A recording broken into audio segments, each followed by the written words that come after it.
Let's dive into a world where everyday life in the domain carries on with its usual, peaceful rhythm. Richard Florentia was touring the land with his young son when he suddenly stopped, his voice turning dead serious. Tell me, son, what do you think is the absolute most important virtue a lord must have? This sudden quiz catches Simon Fentia off guard, but he still scrambles for an answer. Out of nowhere? I guess nobility matters most? Richard Florentia nods, admitting it is not a bad guess. But that reaction says his dad has something else in mind. Simon asks hesitantly, so, what is the real answer? Standing under the bright sun, his father practically glows as he gives his answer. A warm heart. Honestly, the only man who could ask that and make it sound cool is Richard Florentia, Lord of Les Hill. Since Simon is still just a carefree kid, this deep answer completely flies over his head. Seriously, a warm heart is way too abstract for a little boy who has never even touched politics or run a territory. His father keeps explaining. But this time, he smoothly weaves Simon's original idea of nobility right into his own definition. Pay attention here, because the virtue a lord needs actually changes based on the situation. He starts listing examples, saying a lord must be a friend, a family member, or sometimes, even a villain. You have to play every single one of those roles, giving absolutely everything you have got, no matter what happens. He gets lost in his speech, adding that you will build a bond with whoever stands beside you. Huh? Simon processes this deep advice, but suddenly, a panicked voice cuts in, calling for the lord. They turn to see a servant named Sackley, sprinting over, completely out of breath but still trying to bow politely. Sorry to interrupt, my lord, but can I ask you about that thing? His father immediately nods. Sure, Sackley. Then tells Simon to step back. You too, Sackley. Simon guides the exhausted man back, making sure his dad has plenty of open space to work. Suddenly, his dad starts chanting these bizarre, ancient magic spells, looking like a top-tier professor from some elite magic academy. The air begins to swirl violently around Simon, sending fallen leaves dancing in a crazy, chaotic whirlwind. Finally, his father stops. It is here, he mutters, as a massive glowing magic circle forms, floating in midair. The whole vibe turns dark, heavy with a creepy, mystical energy. Suddenly, dozens of bony hands burst out from the dirt as rotting skeletons claw their way up, rising slowly from the earth. The creepy silhouettes of these undead monsters become crystal clear under the light of that magical circle. The whole area fills with the terrifying sound of cracking, clicking bones. Honestly, it looks incredibly scary at first. But wait, once the skeletons turn to look at Sackley, their scary vibe totally vanishes, and they look almost cute. Sackley just chuckles, pointing towards a massive pile of timber nearby. The skeleton's empty eye sockets flash with blue light, and they instantly start lifting and carrying the heavy wood. Sackley happily claps and yells out, "Thank you, my lord." Meanwhile, Simon is just standing there completely speechless. His dad, though, is totally used to employing undead labor, casually waving off the praise and telling Sackley to keep up the good work. Simon is in complete awe. His father can literally hire the dead as free labor. Talk about a legendary necromancer. In case you did not know, a necromancer is a rare mage who controls the darkest, most forbidden magic. Long ago, to escape the necromancers, the emperor of the Tannin Empire sent an army of 500,000 men. In response, the Kizen headquarters sent a mere 10 necromancers to deal with that massive army. Just 10 people, but they turned those 500,000 soldiers into an undead legion that completely destroyed the Tannin Empire. That legendary disaster was named the Rose Brigade, and even the proud emperor was forced to surrender. In fact, the emperor's rotting corpse ended up tragically propped right back up on his own throne. And that is how necromancers took control of the new era, bringing half of the entire continent to its knees. But another group rose up to challenge their power, ruling the other half of the world, the priests. They are the ultimate enemies of the necromancers, using holy magic in the name of the goddess Dep. Because of their rivalry, the world maintains a super fragile peace, balancing right between these two massive powers. But none of these massive global conflicts actually matter to our little fief, tucked far away from the world's madness. And that's where we leave it, with the living and undead working together in perfect, bizarre harmony. Stick with me, Simon's watching some skeletons work perfectly together. Welcome to Les Hill, a strange town where skeletons dance and play without a care. They live in total peace with the locals, just like this necromancer and his undead crew. This place is so tiny, it is basically a dot on the world map. It is so hidden that even holding the map, finding the exact spot is almost impossible. Because of that, even nearby villages have no idea this place exists. This kid is Simon Florentia, heir to a thief, flashing a warm smile that blends right into this peaceful country life. And that is the quick summary of Simon and his home. With his chores done, he heads back to his cozy cottage, greeted by a warm welcome home. Meet his sweet mother, Anna Forney. Simon follows her right into the kitchen, mentioning he was just out helping the locals dig. She tells him he must be hungry and starts cooking immediately. Pay attention here, because Simon is staring at his mother's glowing purple soup in absolute shock. Yes, she actually brewed a broth out of deadly poison mushrooms. His brain instantly short-circuits, and her explanation only makes him panic more. While he stares at the dark, bubbling, ominous liquid, his mother looks completely calm and unbothered by the danger. She reassures him that she will make it safe. And suddenly, a bright light shines around her. Like magic, that toxic sludge instantly turns into a super delicious, mouth-watering meal. Simon is totally spellbound by this miracle.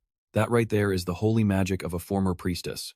Watching her use holy magic makes him wonder how his parents, who are complete opposites, ever fell in love. He laughs awkwardly as his imagination runs wild, but his mother snaps him out of it by calling him over for dinner. She tells him to stop daydreaming and start eating, and he quickly agrees. He runs straight to the table, which is now filled with delicious food. During dinner, his dad tries a spoonful of the suspicious soup, only to gag and throw up immediately. After they finish, his mother looks worried and asks why Simon barely touched his plate. She wonders if he is sick, but later that night, Simon catches his mom cutely putting skincare cream on his dad. He is totally used to this lovey-dovey routine and just finds it funny. He laughs, thinking his parents are basically still on their honeymoon. As the night gets late, he goes to shut the window before going to bed, while his mother yells out her sweet goodnight. He wishes her sweet dreams, but out of nowhere, a crumpled paper flies in and smacks him right in the face. He peels the letter off, leaving him with a sore, bright red nose. Rubbing his face in absolute shock, he stammers out, "What is this?" And yeah, I know what you are thinking. A random, stunning girl is literally sitting on his windowsill, smiling at him. Simon just stares awkwardly, decides to ignore her, and turns to go to sleep, which makes her yell in protest. She screams at him not to ignore her, throwing a total tantrum because she knows he is just pretending to be asleep. She demands he get up right now, forcing him to sigh and finally give up playing dumb. He asks who she is and if she is lost, but she just sighs and calls him an idiot. Pointing at him with absolute confidence, she proudly declares that she traveled all this way just to see Simon Florentia. Simon is completely stunned and slowly asks how on earth she even knows his name. She points casually at the paper that just hit him, but their conversation is cut short when his parents burst into the bedroom to protect him. They yell to ask if there is a burglar, but the mysterious girl just gets more excited. They gasp her name in pure disbelief, and while Simon stands there totally confused, a tearful family reunion begins. His dad is so happy that he sweeps the girl off her feet into a massive hug. His mother warmly adds that they missed her incredibly, crying that she has not changed one bit. After the hugs finish, she stands straight as Simon's parents tell him to introduce himself politely. They introduce her as the legendary Neptis, leaving Simon stammering her name. He is calm at first, but then his eyes stretch wide in absolute, mortal terror as he realizes she is actually the legendary Nepus Arbold, the notorious Archlick who turned the Emperor's corpse into a puppet and lived for over 300 years. And that is where we leave it, trust me. You will want to see what this legendary creature does next. Alright, you and I are about to watch him open this letter. Could it really be from Kizen, the famous academy? Right then, she officially announced it, presenting a formal acceptance letter addressed to Simon Florentia. He slowly reached out for the envelope, and there it was in plain ink, an official acceptance to Kizen. She flashed a bright smile, urging him to get ready for Kizen. While our recap makes it feel long, the meeting actually took under a minute. Well, guess I will see you at Kizen. And just like that, she vanished into thin air, leaving as fast as she came. She arrived like a sudden gale and departed just the same, leaving Simon in complete shock. His father, Richard Florentia, reached out, silently asking to take a look at the letter. "Oh, right, here you go." Simon quickly handed the paper over. His father read the document out loud, announcing a special admission offer for Simon Florentia. Still, feeling like he was in a dream, Simon asked in a daze, "Wait, father, does Kizen mean?" Before he could even finish, his father nodded, confirming it was the heart of the Dark Alliance and the ultimate headquarters for Necromancers. It is also the premier magic academy training them, and their headmaster is none other than Nephthys, the legendary woman you just met. Now, pay attention here because Simon was completely floored, remembering her playful little wave and casual bye-bye. Who would ever guess that a cheerful woman like her was actually hundreds of years old? And the legendary, feared headmaster of all those rumors? Even his father had to admit she really does not look the part. Simon kept pressing for answers, asking where Kizen was. His father shook his head. "It is extremely far. It is situated on Rock Island. You will have to catch a ship from Langerstein, the capital of the Dresden Kingdom, and cross a massive distance to get there." He then placed a warm, reassuring hand on Simon's shoulder. "But do not worry, Simon. Langerstein is packed with exciting places, and the island itself is absolutely gorgeous. Plus, Kizen is famous for its incredibly stylish school uniforms." Uniforms? Just the thought made Simon's heart race and his face flush. Right then, his mother chimed in with a worried sigh, noting how busy he would be until the big ceremony. Really? Why is that? Simon asked, looking over at his father in confusion. Well, there is a lot to prepare before you become a true necromancer. You need to master the basics first, starting by awakening your core. Right, son? I know what you're thinking. But his mom actually turns to his dad and suggests they teach him some dark magic right now, leaving Simon totally stunned. His father grinned, agreeing instantly to teach him everything. Oh, and you also have to master the special breathing technique, so forget about sleeping starting tomorrow morning. And just like that, as our story continues, following that crazy encounter with Nephthys, I jumped into the busiest week of my life, getting ready for Kizen. My parents kept hyping up how amazing school life would be. Yet, my sudden admission clearly weighed heavily on their minds, so much so that they barely had any energy left to handle the local disputes from the citizens in our territory. Countless formal petitions from our people were left unanswered, piling up daily. True to his word, my father started my brutal training, making sure I was fully prepared. He warned me that this was going to hurt, but you must endure it. Yes, father. I braced myself as waves of agonizing magic slammed into my body. Basically, for 3 straight days that week, I did not sleep at all while shaping my core using my father's raw magic. Just breathe slowly, he kept instructing. For the rest of the week, I focused entirely on mastering his breathing style and dark magic. 1 week later, I, a kid who had never even left our small village of Les Hill, stepped onto the very first carriage leaving my hometown. My emotional parents escorted me right up to our territory's border. We are heading out now. My mother, her eyes completely red from crying, called out to stay safe. All the villagers, including Sally, gathered to send me off, wishing me safe travels as I headed to Kizen. During the long ride, my father used every single second to train me, telling me to absorb the magic floating around, pull it inside and slowly manifest mana. Then guide it directly into your core. Just like that. Can you feel it solidifying yet? Now push that mana flow right down your arm. Perfect. Now release it through your fingertips. Simon poured absolute concentration into this final drill, following every word perfectly until a spark of pure mana gathered right at his fingertips. Outstanding job, Simon. His father praised him with pride. That darkness is our true power. Trust me, watching him summon that spark is just the beginning. You and I are jumping right into the final lesson where his father gets incredibly passionate, channeling his mana. But it's clear his flow is way more massive and pure compared to the tiny droplet Simon just made. He explains that the ultimate difference here is dark energy. Normal mana behaves like a gas, floating away. It eventually turns to liquid and vanishes. But darkness? It can actually exist as both a solid and a liquid. That makes it super easy to condense and mold into whatever shape you want to simulate. The pure stream of mana in his dad's hand starts thickening, hardening into a stunning crystalline shape. It flows right along his arm like liquid crystal, compressing itself into a solid structure with ease. The man looks like a master illusionist. Master this unique dark property, and you can shape it into absolutely anything. That clear mana has now hardened into a perfect mini statue of the headmaster. Simon is totally spellbound watching this. Suddenly, a magic circle glows the exact same one his dad used to summon the undead. Finally, his father drops the truth. Those who wield this dark-based magic are called necromancers. After hyping up the core principles, he immediately shifts Simon to his final comprehensive training exercise. With time running short, they must focus on pulling dark energy and packing it into a basic core. Simon agrees. Simon obeys immediately, stretching out his 10 fingers with scattered bits of mana as he tries to mold the liquid energy into a solid, structured shape. But he is still pretty clumsy at this level. The crystal melts back into liquid, leaving him fumbling to catch the mess. His father patiently watches him, expecting nothing but trust me. What happens next will absolutely blow your mind. He stares at his kid in complete, utter disbelief.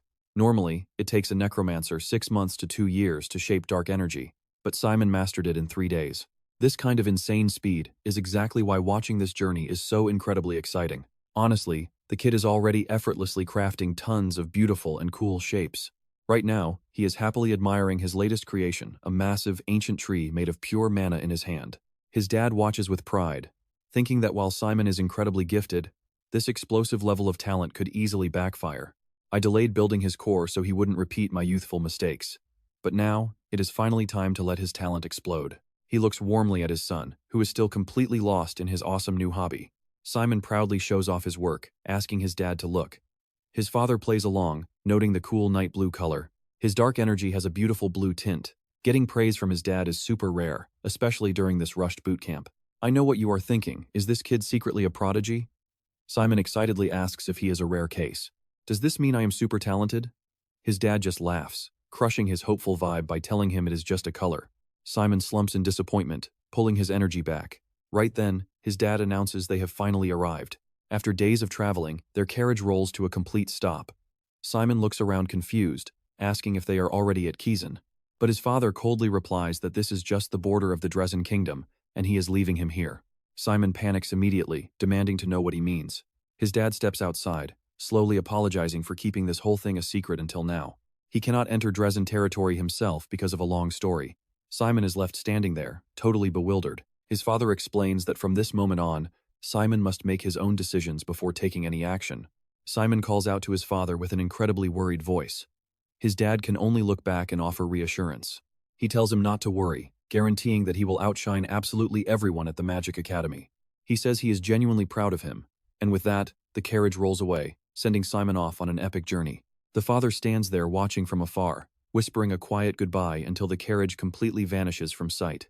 Exactly 1 week later, Simon finally steps into the Dresden kingdom. Staring at the magnificent sight of a city where humans and demons live together, he wonders in a daze if this is the capital. Nobody stops working just because a new guy showed up. The bustling streets are a total melting pot where different races mix freely. This is the dream world of any necromancer. Simon marvels at how massive the city of Langengerstein really is. Reminding himself to be careful, he checks his note. It lists number 2, 139 Camo Street for his guide. Wondering where that could be, he quickly spots a passerby and walks over to politely ask for directions. He asks to ask a question, and as this graceful lady turns, we are left wondering who she really is.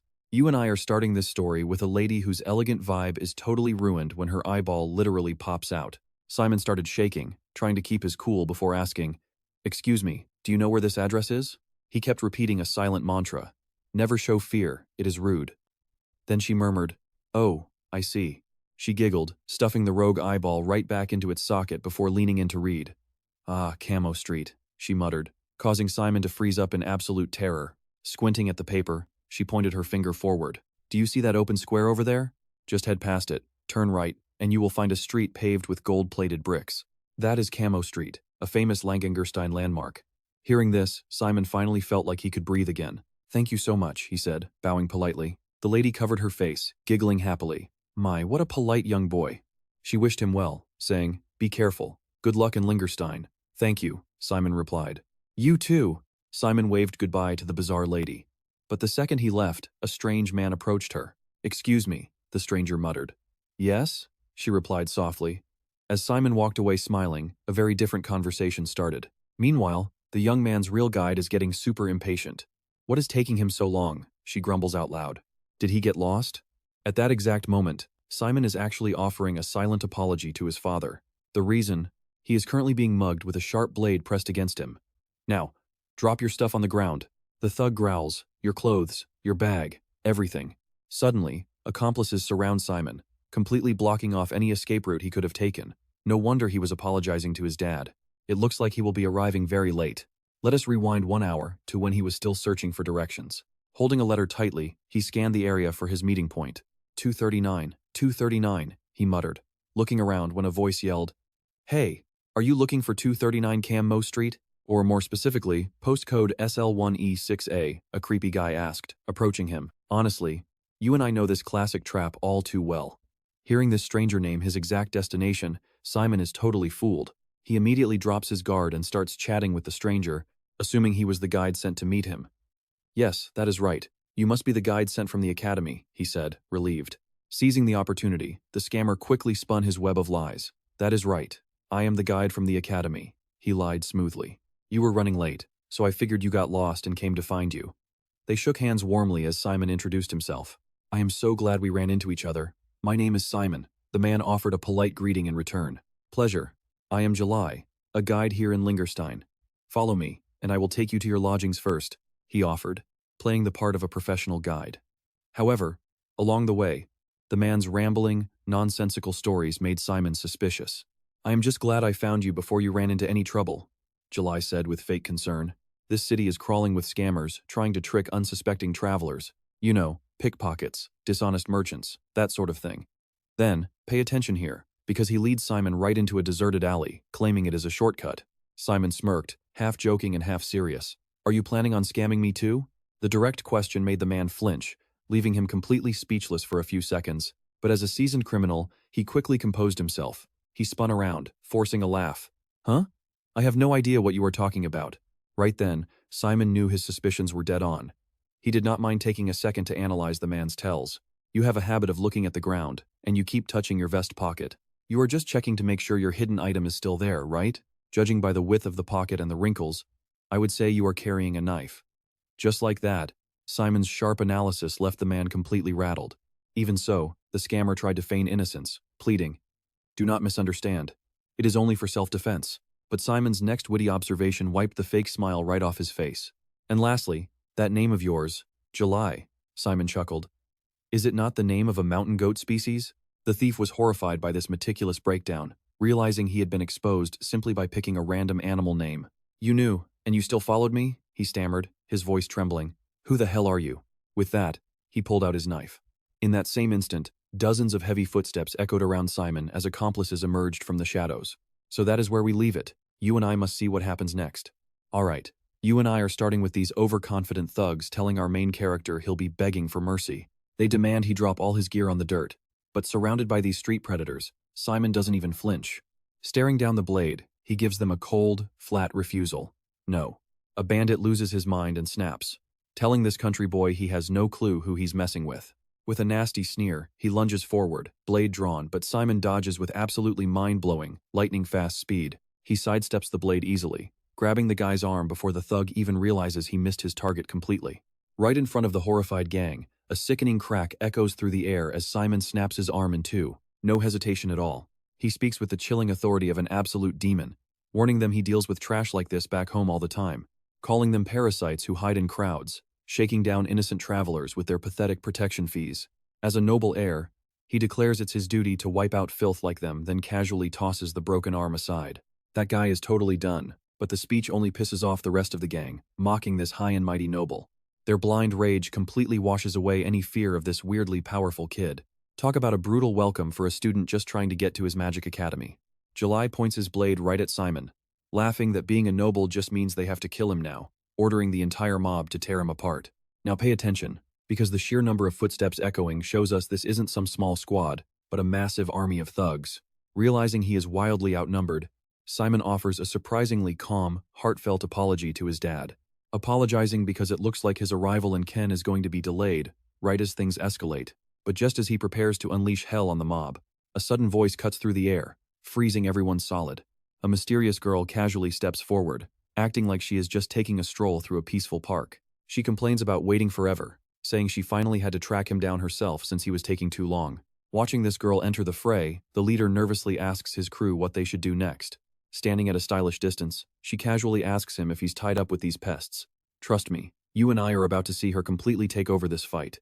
Seeing just a lone girl arrive, the leader regains his confidence, telling his massive crew they still have the advantage and to just wipe them both out. His hesitant crew nods along, but the girl just responds with a cold, knowing smirk. As the wind whips the debris around, she coldly advises them to recount, pointing out the building nearby is actually a Skoten shop. Just a friendly reminder. Their eyes dart over, and they watch in pure horror as piles of old bones rise from the ground, rapidly forming a massive, terrifying army of skeletons. Too late, they realize she is a powerhouse necromancer. Without losing a second, she commands her army to seize them, sending the massive skeletons charging at the panicked, fleeing bandits.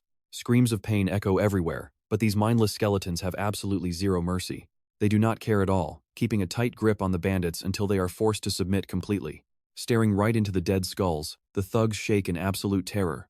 The leader begs for his life, crying that they had no idea she was a powerful necromancer. But it's too late, they are already trapped. Starting her interrogation, she demands to know their guild, and the terrified leader talks immediately.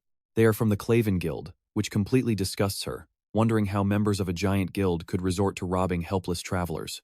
Unwilling to meddle in their affairs, she tells them to explain their crimes to their own guild. Instead, she hands down a brutal punishment, commanding them to tie their hands behind their backs and crawl like dogs, dragging their faces on the dirt all the way to the guard station.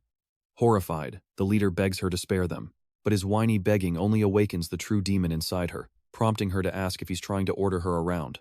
She threatens that if they try to dodge this, or if their faces aren't thoroughly scraped, she will wipe their entire guild off the map. Having absolutely no choice, The leader tearfully accepts his brutal punishment and promises never to forget her words. She just lets out a bored sigh while Simon stands there completely stunned at how easily she ended the whole threat. With that settled, she smiles warmly at Simon. And trust me, you and I are going to love seeing their journey unfold. Alright, you and I are diving right into the moment Simon meets his guide, who suddenly gets extremely shy. She boldly grabs his hand, telling him she is his actual guide, and starts dragging him away without warning. She claims her mother is waiting, leaving Simon completely confused as they arrive, and she begins looking around. Wondering where she went after being told to wait, she finally spots a tiny girl happily eating ice cream. She yells out the word mom, making the little girl freeze completely in her tracks. Annoyed, the guide demands to know why she moved, while Neptys weakly claims she was actually waiting. Her daughter scolds her for constantly getting lost, making it seem like their family roles are totally reversed. Neptys pouts and points toward the nearby ice cream stand. She argues there was a free tasting event, but her daughter quickly points out they almost missed Simon because of it, asking what she would have done if she lost them both. The heavy question leaves Neptys on the verge of tears. When asked if she learned her lesson, Neptys stubbornly plays dumb to avoid getting into trouble. Simon stays polite and silent, but trust me, you and I are asking the exact same question as him right now. Neptys is actually the mother, not the little sister, and she quickly uses Simon to dodge any more scolding. She asks Simon if he is exhausted from his trip, hoping he learns some valuable skills from Richard. Simon hesitantly nods and decides to immediately show off exactly what he managed to learn. Neptys watches in pure awe, noting it has been ages since she last saw that blue darkness. Lauren analyzes it critically, pointing out that it still has mana properties and swirls wildly like fire. Taking her daughter's advice, Neptys takes a closer look before casually brushing the concern aside. She says he will easily fix that once he learns to control his core more efficiently. Since he will study all of that at the Magic Academy anyway, Lauren can only stare blankly at her carefree mother. Suddenly, her mother calls her name, revealing the special arrangement Neptys has set up. She assigns Lauren to guide the new student, leaving Lauren to sigh at always getting the hard jobs. With the deal sealed, Neptys happily runs off while calling out for someone named Kim. Watching her cute mother pull a fast escape, Lauren is left with no choice but to accept this sudden task. Introducing herself formally, she reveals her name as Lauren Bold, a student at Kizen just like Simon. She grabs his hand again and asks if they should head out, prompting Simon to ask where. She enthusiastically explains they are heading to the middle of the city to shop for the new semester. She asks Simon if he knows the most exciting moment of the school year, and honestly, we all know it. When he asks when, she describes the incredible buzz in the shops as students buy uniforms, textbooks, and gear before classes begin. Lauren gives him a playful wink, telling him that right now is the best time, so enjoy it. Leading the way, she yells back for them to go grab the textbooks first. She tells him there is plenty to buy for their Magic Academy life, and Simon simply follows her lead. Pulling a massive book from the shelf, she tells him to hold it as he quickly reaches out. She suddenly tosses the heavy book right at him, catching him off guard as he looks at the cover.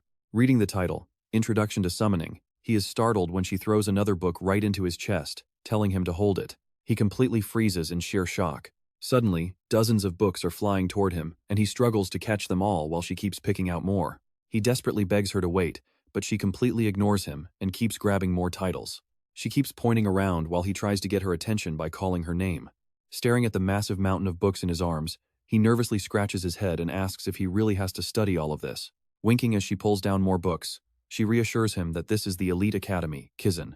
He actually has to master every single book in just his very first semester, and showing zero mercy, she chucks a potions textbook directly at his face. With a beaming smile, she waves and tells him the final book is for dark arts. Ordering him to wait, she goes to find it while Simon clutches his nose and obediently nods. Looking around, you and I know his wild magical adventure has officially begun. He watches them leave before looking down at the massive stack of books piled up to his waist. After a quick second, a bright, happy smile spreads across his face as he looks ahead. He can't believe he's finally surrounded by so many people his own age. You and I are in for a wild ride, starting with a girl named Cindy suddenly rushing in from behind. She happily looks around while sprinting past him, yelling that she's on her way. For a split second, their eyes lock. He quickly steps aside, but her crazy momentum sends her crashing straight into a bookshelf. The hard impact makes her stumble back in pain, clutching her nose and crying out. Suddenly, the heavy wooden bookshelf begins to shake violently, sending books sliding right off the edge. Before she can even look up, a massive avalanche of books comes crashing down. Simon instantly dives over to shield her, shouting for her to watch out. After a terrifying moment, Cindy slowly opens her eyes. Standing right above her, Simon gently asks if she is all right. That's when she realizes she's completely safe under him, protected by his body. She quickly stammers that she is totally fine. She apologizes with a shaky voice, but he just smiles, saying he was the distracted one blocking her path. He says he should be the one apologizing, then asks if she can help him clean up this mess. Otherwise, the staff will absolutely yell at them. Hearing this, she blushes and rapidly agrees to help. A moment later, she curiously asks if he's also a first year here at Kizen. He immediately nods. He confirms it, and her face brightens as she introduces herself as Cindy Vivaci, another new student.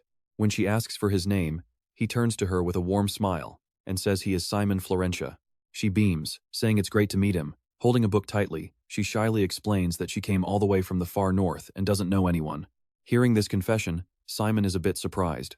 He smiles warmly, telling her that they are in the exact same boat since he doesn't have any friends yet either. Her face instantly lights up, eyes sparkling as she asks if it's true. Suddenly turning shy again, she nervously holds out a textbook toward him and speaks up softly. Covering the lower half of her face with the textbook, she nervously asks if she can say hello when they meet on campus.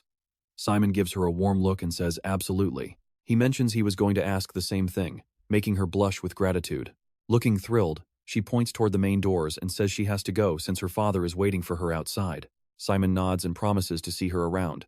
But just as she spins around to leave, he suddenly calls out for her to stop. Now watch this. He calmly extends his open hand and flatly asks for his wallet back. The girl's cute smile instantly freezes as her face turns pale. She mutters that she thought her spiritual powers would keep her from getting caught. When she asks how he knew, Simon points out that he literally just saw his wallet floating right through the air. Completely shocked by this, the girl points her finger directly at him. She gasps in disbelief, asking if he is seriously planning to major in spiritual power since he could track her move. Dealing with her rapid questions, he admits that he has not actually chosen a major yet. She looks disappointed for a second, but then her eyes flare up with absolute excitement. Her mood does a complete 180 turn as she gets pumped up. She loudly declares that Kizen really is on a whole different level. She can't believe the entire academy is filled with talented monsters like him, and says she cannot wait for classes to finally begin. I mean, can you believe this girl? Simon is utterly stunned by her absolute shamelessness.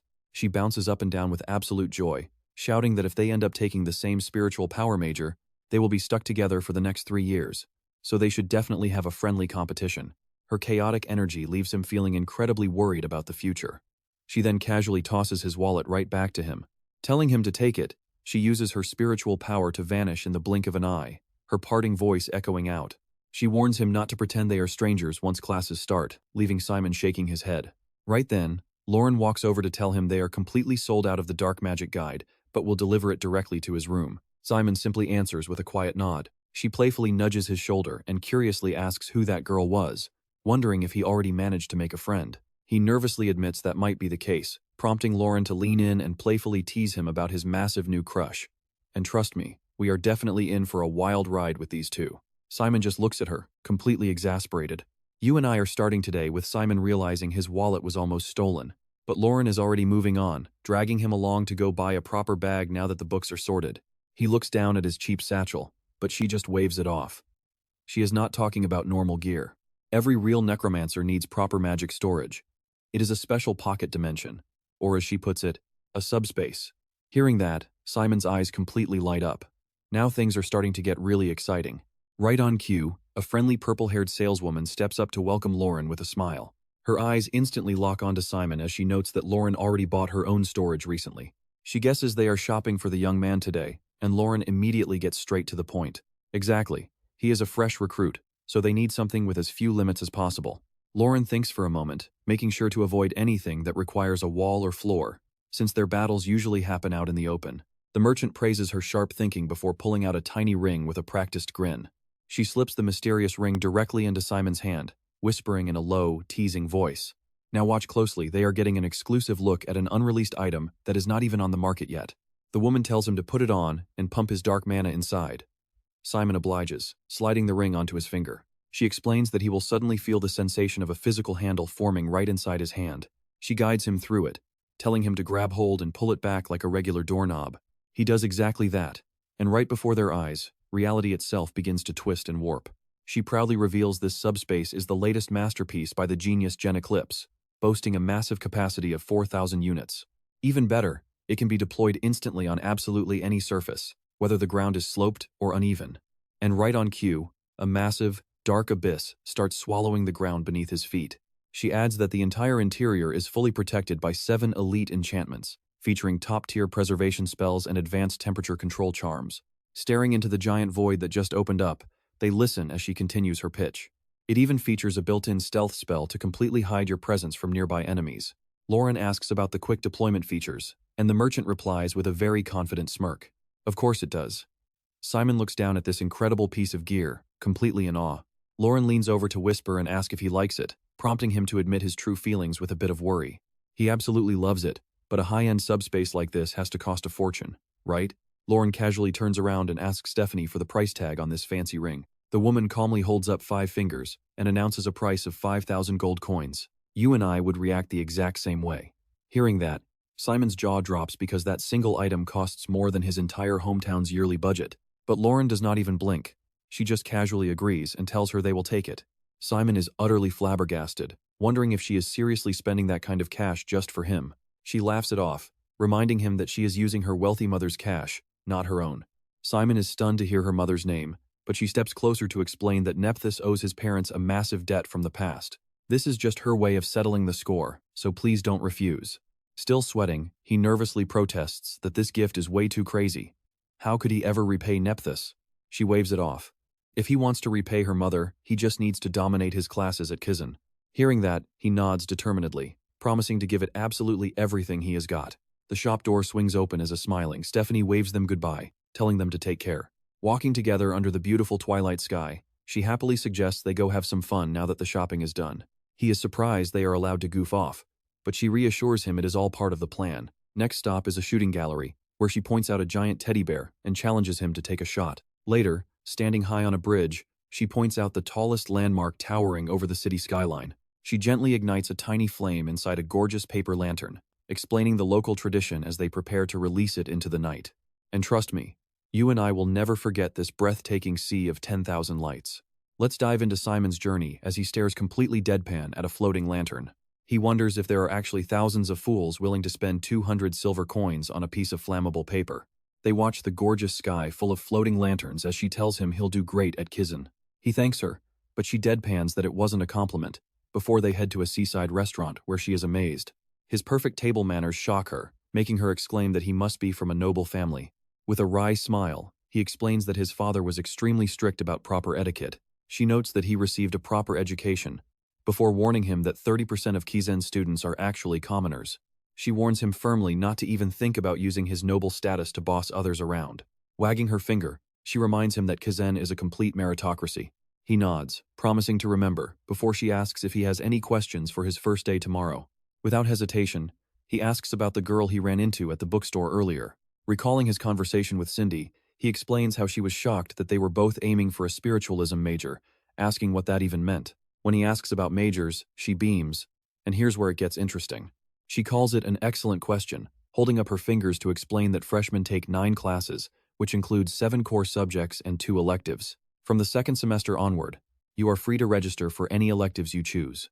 She breaks it down simply, adding that once you become a sophomore, you must officially declare your major. He asks if that's what the girl from earlier was doing, and she nods in agreement.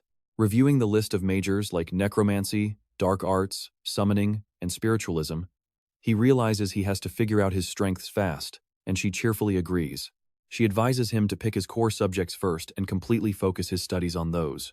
In Simon's imagination, we see a swarm of students crowding him, waving papers. She explains that during group projects, popular students with well-defined strengths are always swamped by others, begging them to join their teams. He nods, making a mental note to remember that crucial tip. She then asks if he has any specific major in mind, and holding his glass, he admits he is somewhat interested in spiritualism. He says her morning magic was impressive, so she eagerly reaches out, hyping up how fantastic spiritualism really is. It really gives you that classic, traditional wizard vibe.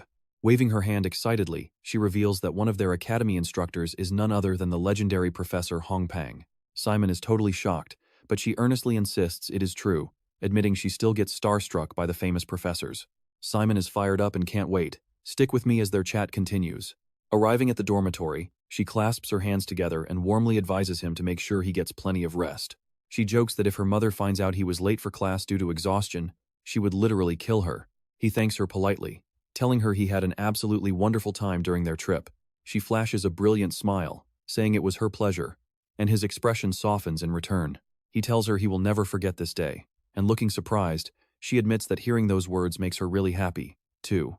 Saying goodbye, she turns to leave under the flickering streetlight, but suddenly stops and walks back to him in front of the dormitory. She tells him she has a confession to make, and he looks back at her quizzically. He asks what it is, and she shyly plays with her hair, explaining she didn't mean to trick him but just failed to find the right time to tell him. With a playful smirk, she reveals that she is actually a new student. Mimicking her own advice from earlier that afternoon, she cheerfully asks him to be friends at school, leaving him completely stunned. She waves a cheerful goodbye, saying she is really leaving this time. He remains frozen in a daze as she walks away, and later at the harbor, he stares at the incredibly diverse crowd, suddenly feeling like the most ordinary guy in the world. From across the dock, someone shouts a loud announcement. With departure for Kizen announced, he searches through his bag, remembering that Lorraine mentioned she would be taking a completely different route. He figures that the next time they meet will be at school. An officer approaches to check his documents, but looking at the bow pointed directly toward the dock, he finds the mooring style incredibly bizarre, and that's where we leave him, wondering why the ship's bow is facing the wrong way. Alright, let's jump right in as our main character, Simon, is cleared to board the Simon Fentia. Suddenly, a loud shout echoes from across the docks, signaling trouble and immediately grabbing everyone's attention. A furious red-haired kid grabs a crewman by the collar, yelling that he is first on the waitlist and asking why nobody gave up their spot. Is this how Ken really operates? His hands shake with rage as he demands they contact KUVD immediately. There has to be a mistake, he shouts. Nearby, a weary traveler sighs. This exact drama happens every year. Simon looks around, hearing onlookers gossip about desperate kids who simply cannot accept their failure. Though being first on the waitlist and still missing out must be a massive disappointment. The purple-haired noble pounds his chest in sheer disbelief, shouting that he is Lucius Karen, heir to the Dresden kingdom. Demanding they contact Kajini headquarters immediately, the crewman simply responds with unwavering, stone-cold patience. Please leave, sir. Your name is not on the list. Lucius bites his lip in absolute fury, drawing blood. He grabs the crewman's hair, violently pulling him down as he raises a fist and snarls. How dare a lowly servant defy him? But watch closely, because Simon suddenly grabs his fist with a gentle smile, telling him to stop. The enraged noble, face turning red as a beet, screams at him to let go and asks who he is. Simon's eyes flash with danger, and he squeezes just a bit harder, sending the arrogant noble screaming in agony. Lucius collapses to the floor, his hand still crushed in Simon's grip, as he desperately spits out threats. Are you looking for an early grave? Suddenly, a calm, curious voice cuts through the heavy tension, asking what is wrong. A refined gentleman leaning on a cane walks forward, keeping his eyes straight ahead as the onlookers start to cheer. It is Professor Sill. Hearing that name, Simon instantly lets go of the brat. Simon's curiosity peaks. A professor? The man's face is completely stone cold, his voice dripping with terrifying menace as he demands last words. That purple-haired noble is surprisingly persistent, clutching his bruised arm and desperately screaming that this is not some cheap Manhwa recap, demanding they call Neptus. He insists there must be an error in the waitlist rankings, but the professor remains entirely unmoved, calmly raising his hand and snapping his fingers. The entitled kid snaps back, asking if the professor really thinks he can get away with treating him like garbage. But watch what happens next. Blood suddenly splatters everywhere, shocking Simon. Looking down at the bloody mess on the deck, the professor coldly orders everyone to board, before turning his gaze directly to Simon and asking if they are students. Simon quickly straightens up and confirms they are, as the professor walks past and the crowd breaks into terrified whispers. That was the legendary blood magic. Are the new first years seriously supposed to take classes from a monster like him? Simon breaks into a cold sweat, unable to forget that horrific sight. The professor offers a twisted bit of comfort, saying the boy is still breathing, just as another voice speaks up nearby with sudden understanding. As they step onto the massive deck, the crewman's voice calmly rings out, telling everyone to board the vessel. The crewman instructs them to find their seats, while the professor stands nearby, slowly channeling his dark magical energy. A wave of heavy pressure washes over everyone, making Simon shiver. The crowd is left in absolute awe as the crewman speaks up once more. Warning them of heavy turbulence during the voyage, he tells everyone to remain seated. Simon looks toward the bow, wondering how this ship will ever reach Kizen, as the entire vessel gets wrapped in a massive shroud of crimson magical energy. He thinks to himself that the ship needs to turn around completely just to reach open water, when someone nearby speaks up. Asking if they are almost there, they only get a cold command to keep the ship on course. Suddenly, the deafening roar of crashing waves thunders through the air, shocking everyone on board as they look around. Could those really be waves? Right on cue, a colossal wall of ocean water looms right in front of them, sparking pure panic. How could normal waves make such an earth-shattering noise? A gargantuan whale suddenly leaps directly over the ship, leaving the stunned students, including our hero, scrambling to their feet in absolute terror as they scream in panic.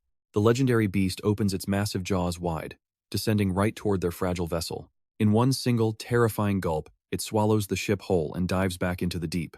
Now, for those of you watching along, this beast is actually an undead monster under Ken's command, known as the Underworld Whale, a terrifying leviathan capable of swallowing anything, which also happens to be the fastest way to travel across the entire ocean. Alright, you and I are starting this journey inside a giant beast heading straight for Cayenne. Traveling like this completely threw the freshmen off.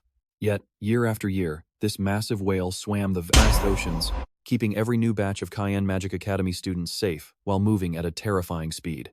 Once the initial panic wore off, the kids actually got used to their incredibly bizarre surroundings. It was actually pretty cozy inside, so they finally decided to step out of the cabins. They started exploring, chatting about the wild ride, and some even realized people actually lived inside this giant stomach. It was like a mini-town. A friendly classmate walked up to Simon, praising him for acting so incredibly brave back at the harbor. "Man, you were totally amazing back there." He even used hand gestures to recreate the scene, saying how intense it was, yet Simon still had the guts to speak up. Just boom boom. Simon, totally embarrassed by all the hype, could only offer a shy smile and polite replies. He insisted it was no big deal, which only made him look even cooler and more humble. Realizing they were off to a great start, the two classmates shook hands to officially introduce themselves. Just like that, Simon befriended a guy named Rowan, happily introducing himself as Simon Fentia. Rowan then got curious about his admission, asking him which specific entrance exam he had to pass. Now, pay attention here, because this is where Simon realizes he is totally clueless. Wait, an entrance exam? Simon asked him to clarify if he heard right, and Rowan confirmed it, talking about the admission test. Rowan mentioned doing a shadow distortion test, leaving Simon even more bewildered. What exam? Absolutely nobody told him about an exam.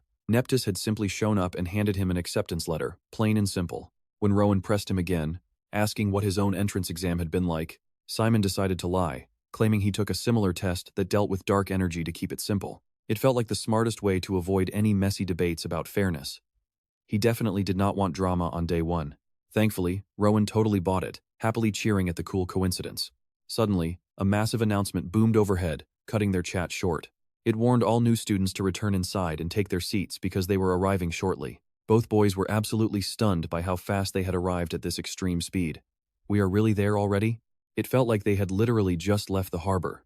But suddenly, another bizarre sound caught Simon's attention. The currents outside were swirling with extreme violence. Just looking at the raging water would make anyone anxious.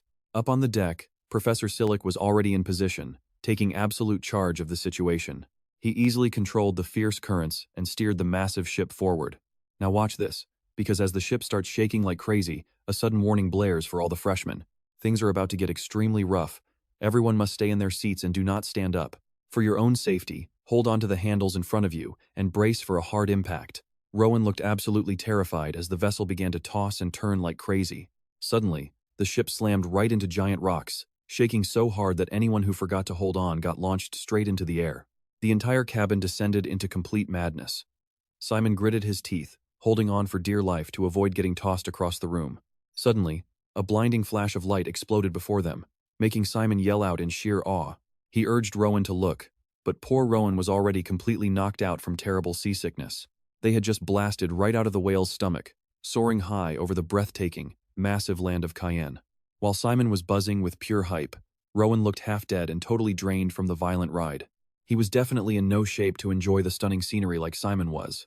Meanwhile, Professor Silic lightly pricked his finger, letting blood flow as he began casting some insane magic. A massive beam of crimson energy shot straight up into the clouds. The force was so insane it triggered a raging whirlwind around him, and the red light quickly wrapped around the entire ship, bathing it in a brilliant glow. The blinding flash temporarily whited out everyone's vision. And trust me, you and I won't want to miss how they safely plunged toward the water, completely ignoring gravity. Boom! The ship lands perfectly from the sky, opening its doors. Stick with me, because you and I are entering the Magic Academy. These fresh students look absolutely tiny standing before the massive gates, taking their very first steps to becoming powerful necromancers. Staring at these young students who are bursting with life, the guards can't help but smile warmly. Next, the freshmen are told to form straight lines to pick up their uniforms. Attention freshmen, please form rows of 4. Once everyone is in line, we will begin handing out the uniforms. Each student excitedly grabs their new outfit, quickly heading over to the locker rooms to change. Guys to the right, girls to the left. Simon himself can barely contain his hype right now. Everything feels totally fresh to him. He rushes to change, needing to beat the strict 5-minute time limit. Throwing on the uniform, Simon smiles at his reflection in the mirror while adjusting his tie. His dad was right, this school gear is unbelievably stylish. Honestly, he could probably wear this to a high-class banquet. Nearby, other students are talking about their outfits, totally shocked to find out they are actually enchanted. Take a look at this. The fabric is packed with magic. This uniform is crazy good. It actually doubles as combat gear. With all these spells, it is way tougher than normal armor, built ready for war.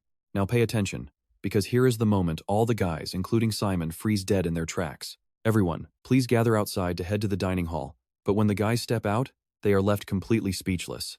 The girls' uniforms are next level. Seriously, the female students look like they are practically glowing. They look gorgeous. And even Simon is left standing there completely wide-eyed. He just laughs sheepishly at the tense vibe. Attention everyone, now that you are all here, head to the auditorium. Following the crowd, he bumps into Rowan again. Right away, his friend starts showering him with non-stop praise. You look incredible in that uniform, man. Rowan is clearly an extremely hyper guy. He throws his arms out, laughing loudly. Simon, even now, I still cannot believe we actually made it into Kizen. Is this for real? This is not just a dream, right? He shouts excitedly, completely ignoring the awkward stares from everyone nearby. Simon has to step in and confirm the reality. Do not worry, it is not a dream. This is real life. All around them, groups of students are chatting. I cannot believe this massive crowd is just the new students. Are they all really freshmen? This is insane. Just how massive is Kizen? Rowan nods and says of course there are 1,000 students in our year alone. Simon is completely stunned, his jaw dropping. What? A whole 1,000 students? I know what you were thinking. And yeah, Simon figured that was the whole class. But Rowan explains that the second year drops to 300, and the third to under 150. Hearing this breakdown, Simon is completely stunned. Wait, so you mean we do not just sign up and cruise through? It turns out that out of 1,000 students, only 30 will survive to reach the second year. A brutal selection process like this makes the competition absolutely savage. Simon can only watch in utter amazement, whispering, wow. Rowan then warns Simon to watch out for a few specific monsters who will be their toughest rivals. Simon turns completely pale as he processes all this heavy information. First up is Sun, the rightful heir to the Ivory Tower. She is a stunning beauty, with long, flowing platinum blonde hair. Next, Rowan lists other dangerous rising stars who are present, including Jawan Carradine and Jay Sanders, along with countless other major names. Simon's eyes are suddenly drawn to a massive, muscular student sitting in the upper rows. Oh my god, who is that giant? With a build like that, he stands out anywhere. Look over there. It looks like the entire crowd has noticed him too, whispering about how absolutely giant he is. According to Rowan, that massive guy is actually a half-giant who specializes in star magic combat. Nobody could ever hope to defeat a monster like that. When discussing who might take the top spot this year, Rowan excitedly points out a girl sitting in the corner. Look over there, he whispers. She is definitely going to be our top student. This instantly grabs Simon's interest. He follows his friend's gaze to see Lauren Bold, the only daughter of the legendary Neptus. Forget the rumors about her bad exams, trust me. You and I need to watch her very closely. Alright, you and I are about to dive into a story where Rowan is absolutely convinced Lauren will be number one. Everyone believed in Lauren's talent, but Rowan was dead certain she would be the most outstanding student in class. But a sudden announcement for the welcome ceremony cut straight through Rowan's endless chatter. Attention please. We are now beginning the welcome ceremony for our esteemed Magic Academy's new students. Up on stage, the Master of Ceremonies congratulated everyone who had successfully enrolled in the elite Kizen school. Congratulations on passing the entrance exam and becoming a proud new member of Kizen. You all deserve to feel proud of this achievement. He continued, expressing high hopes for this fresh generation. We expect the absolute best from all of you, he concluded, before giving one final, warning notice. Remember, you are strictly forbidden from entering the forest. Next up was the introduction of the first-year faculty, who were all elite, active-duty necromancers. The entire crowd erupted in a thunderous welcome for the professors. Rowan, however, took it to a whole new level, letting out a wild, deafening roar of excitement. He yelled that he had only seen them in magazines, while Simon flinched at his friend's crazy hype. Each professor had a distinct vibe, with some enthusiastically waving and engaging with the students. Watch closely, one professor looks totally drained and socially anxious, even as students scream for Professor Behin. Simon just clapped along with the crowd, welcoming the legendary professors. But he noticed Neptus was missing. Rowan explained that a legendary headmaster would never show up for a ceremony for tiny freshmen like them. It would be an honor just to catch a glimpse of her, Rowan added. As this Manhwa recap continues, Simon recalled her childish, mischievous real self, finding this highly respected image hard to believe. Oh, is that right? So she is really that amazing, Simon thought as they stood up for the representative oath. He then turned to Rowan with a question. Is this the final part of the ceremony? Rowan nodded, confirming that the two top-ranking students would now give their speeches. Simon wondered who those top students could be, just as an announcement echoed loudly through the entire hall. Would the following students please come forward? Specially selected student number 2, Sun Inda. First to walk up was Sun Inda, the exact girl Rowan had just been pointing out. As the second-ranked special student, she received a massive and enthusiastic round of applause. And next, the top-ranked student, Simon Florentia.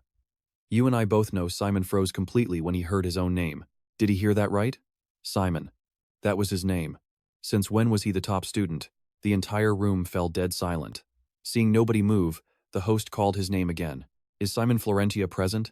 It took a few long seconds for Simon to realize everyone was waiting for him. He bolted upright in his seat, completely unable to believe his own ears.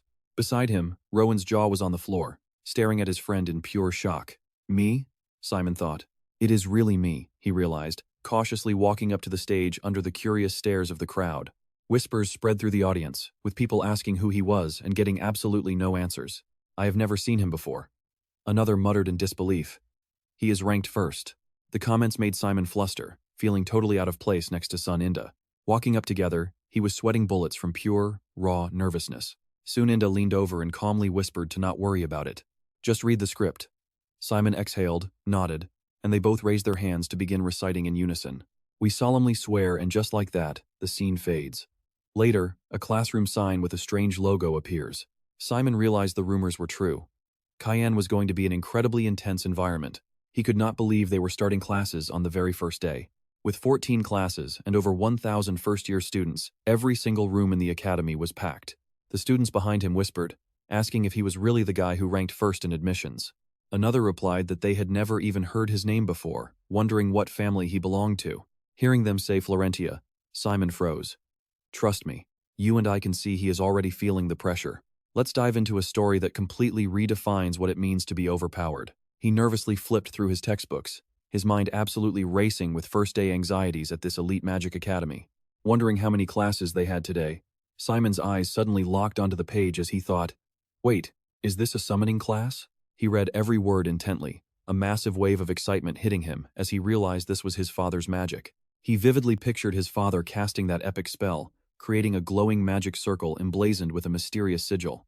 A huge smile spread across his face, realizing that mastering this subject meant he could become as cool as his dad. That thought alone filled Simon with pure, unstoppable hype.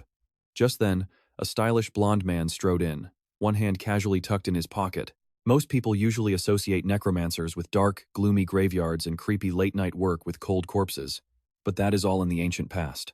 Modern necromancers are incredibly smart, practical, super stylish, and highly fashionable. This is the new generation of modern necromancers. Standing right before them was the first-year curses professor, Bahil Amagar, offering a cool smile with one hand in his pocket and the other resting on a book.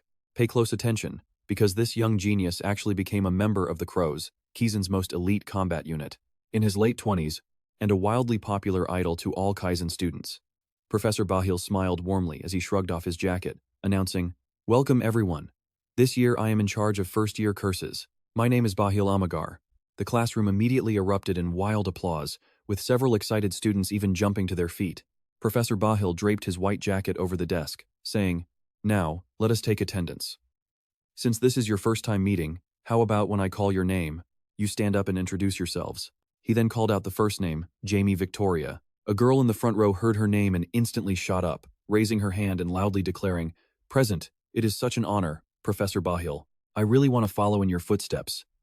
But the curses expert quickly raised his hand to cut her off. Hold on. You are introducing yourself to your classmates, not to me. Why do you not try that again, Jamie Victoria? Flustered, she averted her gaze, placed a hand on her chest, and said, Ah, yes, I am Jamie Victoria. When it was Simon's turn to introduce himself, he stood up and said, I am Simon Polentia from Lethill. Nearby students shot him sharp glances as the murmurs started up. Is that the guy who ranked first in special admissions? Special admissions? Really? Next, a massive student stood up and said, My name is Hector Moore. Professor Bahil rolled up his sleeves with a smile, saying, You are all a good-looking bunch, right? All right, let us begin the lesson. Turning to the blackboard, the chalk clacked as he wrote, announcing that he would start with a fundamental question. Watch closely, because he drags the chalk down with a sharp snap, breaking it, before asking his question. Why do we need to learn curses? Professor Bahil then asked if anyone knew the definition of a curse. Hearing this, Jamie Victoria instantly raised her hand and stood up, proudly declaring that she knew the answer. A curse is a form of dark magic used to sustain our own raw power, while simultaneously weakening an opponent. Professor Bahil praised her, calling it excellent. But for some of you who cannot visualize it, simply saying weaken the opponent might not be enough. Professor Bahil turned back to the board, writing, "So let me give you an example. Imagine two highly skilled knights. They begin an intense duel, fighting with everything they have, wearing each other down while waiting for a single mistake. They have already exchanged over 20 blows, yet neither has yielded." The students eagerly pictured this brutal battle. Two knights locked in fierce combat, he continued. At that moment, one knight roars, staring down his opponent with murderous intent. His opponent instantly flinches as his face pales, and in the end, a sword slices across his shoulder, leaving him bleeding out with shaky, weakened movements. Professor Bahil scribbled furiously on the blackboard, explaining that the knight immediately seizes this opportunity to claim ultimate victory.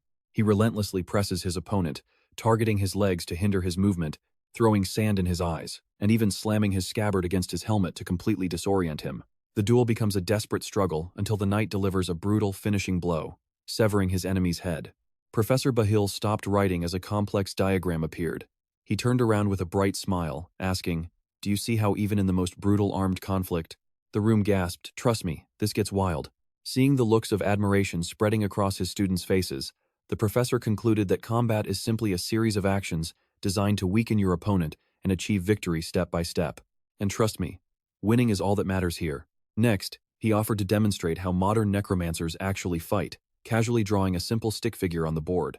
He explained that a modern necromancer takes down an enemy with a simple flick of the wrist. With a swift motion, he drew a sharp arrow pointing directly at the figure, declaring that a single move is all it takes to win. The entire classroom gasped in awe. Professor Baheen then explained that cursing is the absolute simplest and most subtle branch of the dark arts. Its real strength lies in its lightning-fast activation, requiring only a tiny sliver of mana to make any opponent tremble with fear. The professor then stepped down from the podium, slowly approaching one of his students with a gentle, reassuring smile.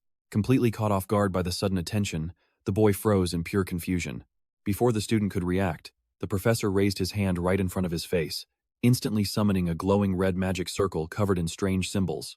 Their eyes widened, you'd be shocked too.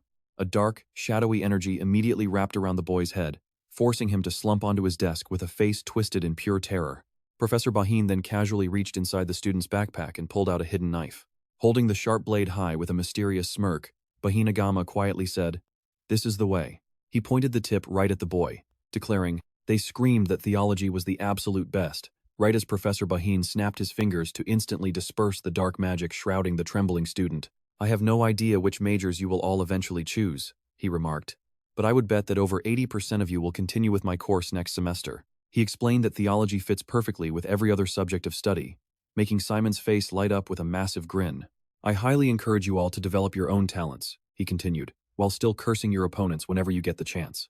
Hearing this, the classroom buzzed with excitement as the students dreamed of their future builds. Professor Baheen tapped his chalk against the board for emphasis, calling this approach the most efficient path to securing an absolute victory. Turning back to the board, he kept writing while stating that theology is the absolute core of a modern necromancer's power. He paused, his intense gaze sweeping over the silent room before slamming his chalk against the board with a loud, startling crack. With one hand casually in his pocket, he turned to the class, and trust me, his next words changed everything. "It is because theology is the most optimal weapon you have to combat your primary adversaries." The professor quickly continued. "Think about it. Necromancers have curses while priests have blessings. One boosts a target, while the other completely cripples them. So, can anyone tell me why a curse is far superior to a blessing?" Instantly, Victoria Yan's hand shot into the air. "I will answer, sir," Victoria stated confidently. "Curses cast faster than prayers, allowing us to stack debilitating debuffs on a target much quicker." The professor listened with a thoughtful look before replying. "A highly interesting theory, but completely wrong." Hearing those words, Victoria froze with her hand still raised in the air. The professor explained that if they were only discussing raw casting speed, scholars agree a curse hitting an opponent with magic resistance is actually slower than a priest's ray of blessing. Professor Bahin then scanned the room once more. "Does anyone else have a different answer?" Just then, another hand shot up, belonging to a blonde student. Standing up, he answered, Hector Mo here, sir. It is because it is nearly impossible for a weakened person to recover through training alone. This time, the professor looked genuinely pleased. And your name is? He asked. The student proudly replied, Hector Mo. Professor Bahin nodded, saying he would definitely remember that name. Basking in the praise, Hector let out a proud sigh of relief while his peers looked on in admiration. Hector is absolutely right, Professor Bahin confirmed. It is because the crippling effects of a curse simply cannot be overcome with basic training. This academy lesson was getting intense. We all train our bodies and minds under perfectly normal conditions. Our combat skills depend entirely on how well we perform when things are ideal and when we are in complete control of our surroundings. But in reality, human beings are incredibly fragile creatures, easily crumbling under the slightest unexpected change. Let's look at his next example. Trust me, it perfectly explains why. To defeat an archer aiming right at you, you don't need to cut off his arm. You could simply blind him by cursing his eyes with painful conjunctivitis. Let's dive in. You can make him throw up, mess with his depth perception, or just distract him with random objects. With tactics like these, you can easily dodge any arrow aimed right at you. A necromancer has endless ways to mess with an enemy's status. Spinning back to the board, Professor Bahin tells them to think about it. If you are exhausted or have a massive stomachache, how many of you can actually fight at your absolute best, right? All you can do is run. The professor's comment immediately sends a wave of laughter through the classroom. Then, Professor Bahin emphasizes a key point. Remember to focus on weakening your enemy instead of just trying to buff yourself. Wooden trays bearing the Academy's crest are handed out. Professor Bahin then speaks up. Time to learn how to cast a curse. Staring nervously at the strange items on his tray, Simon's face instantly darkens. Great, dark magic on day 1. As Simon panics, Professor Bahin addresses the class.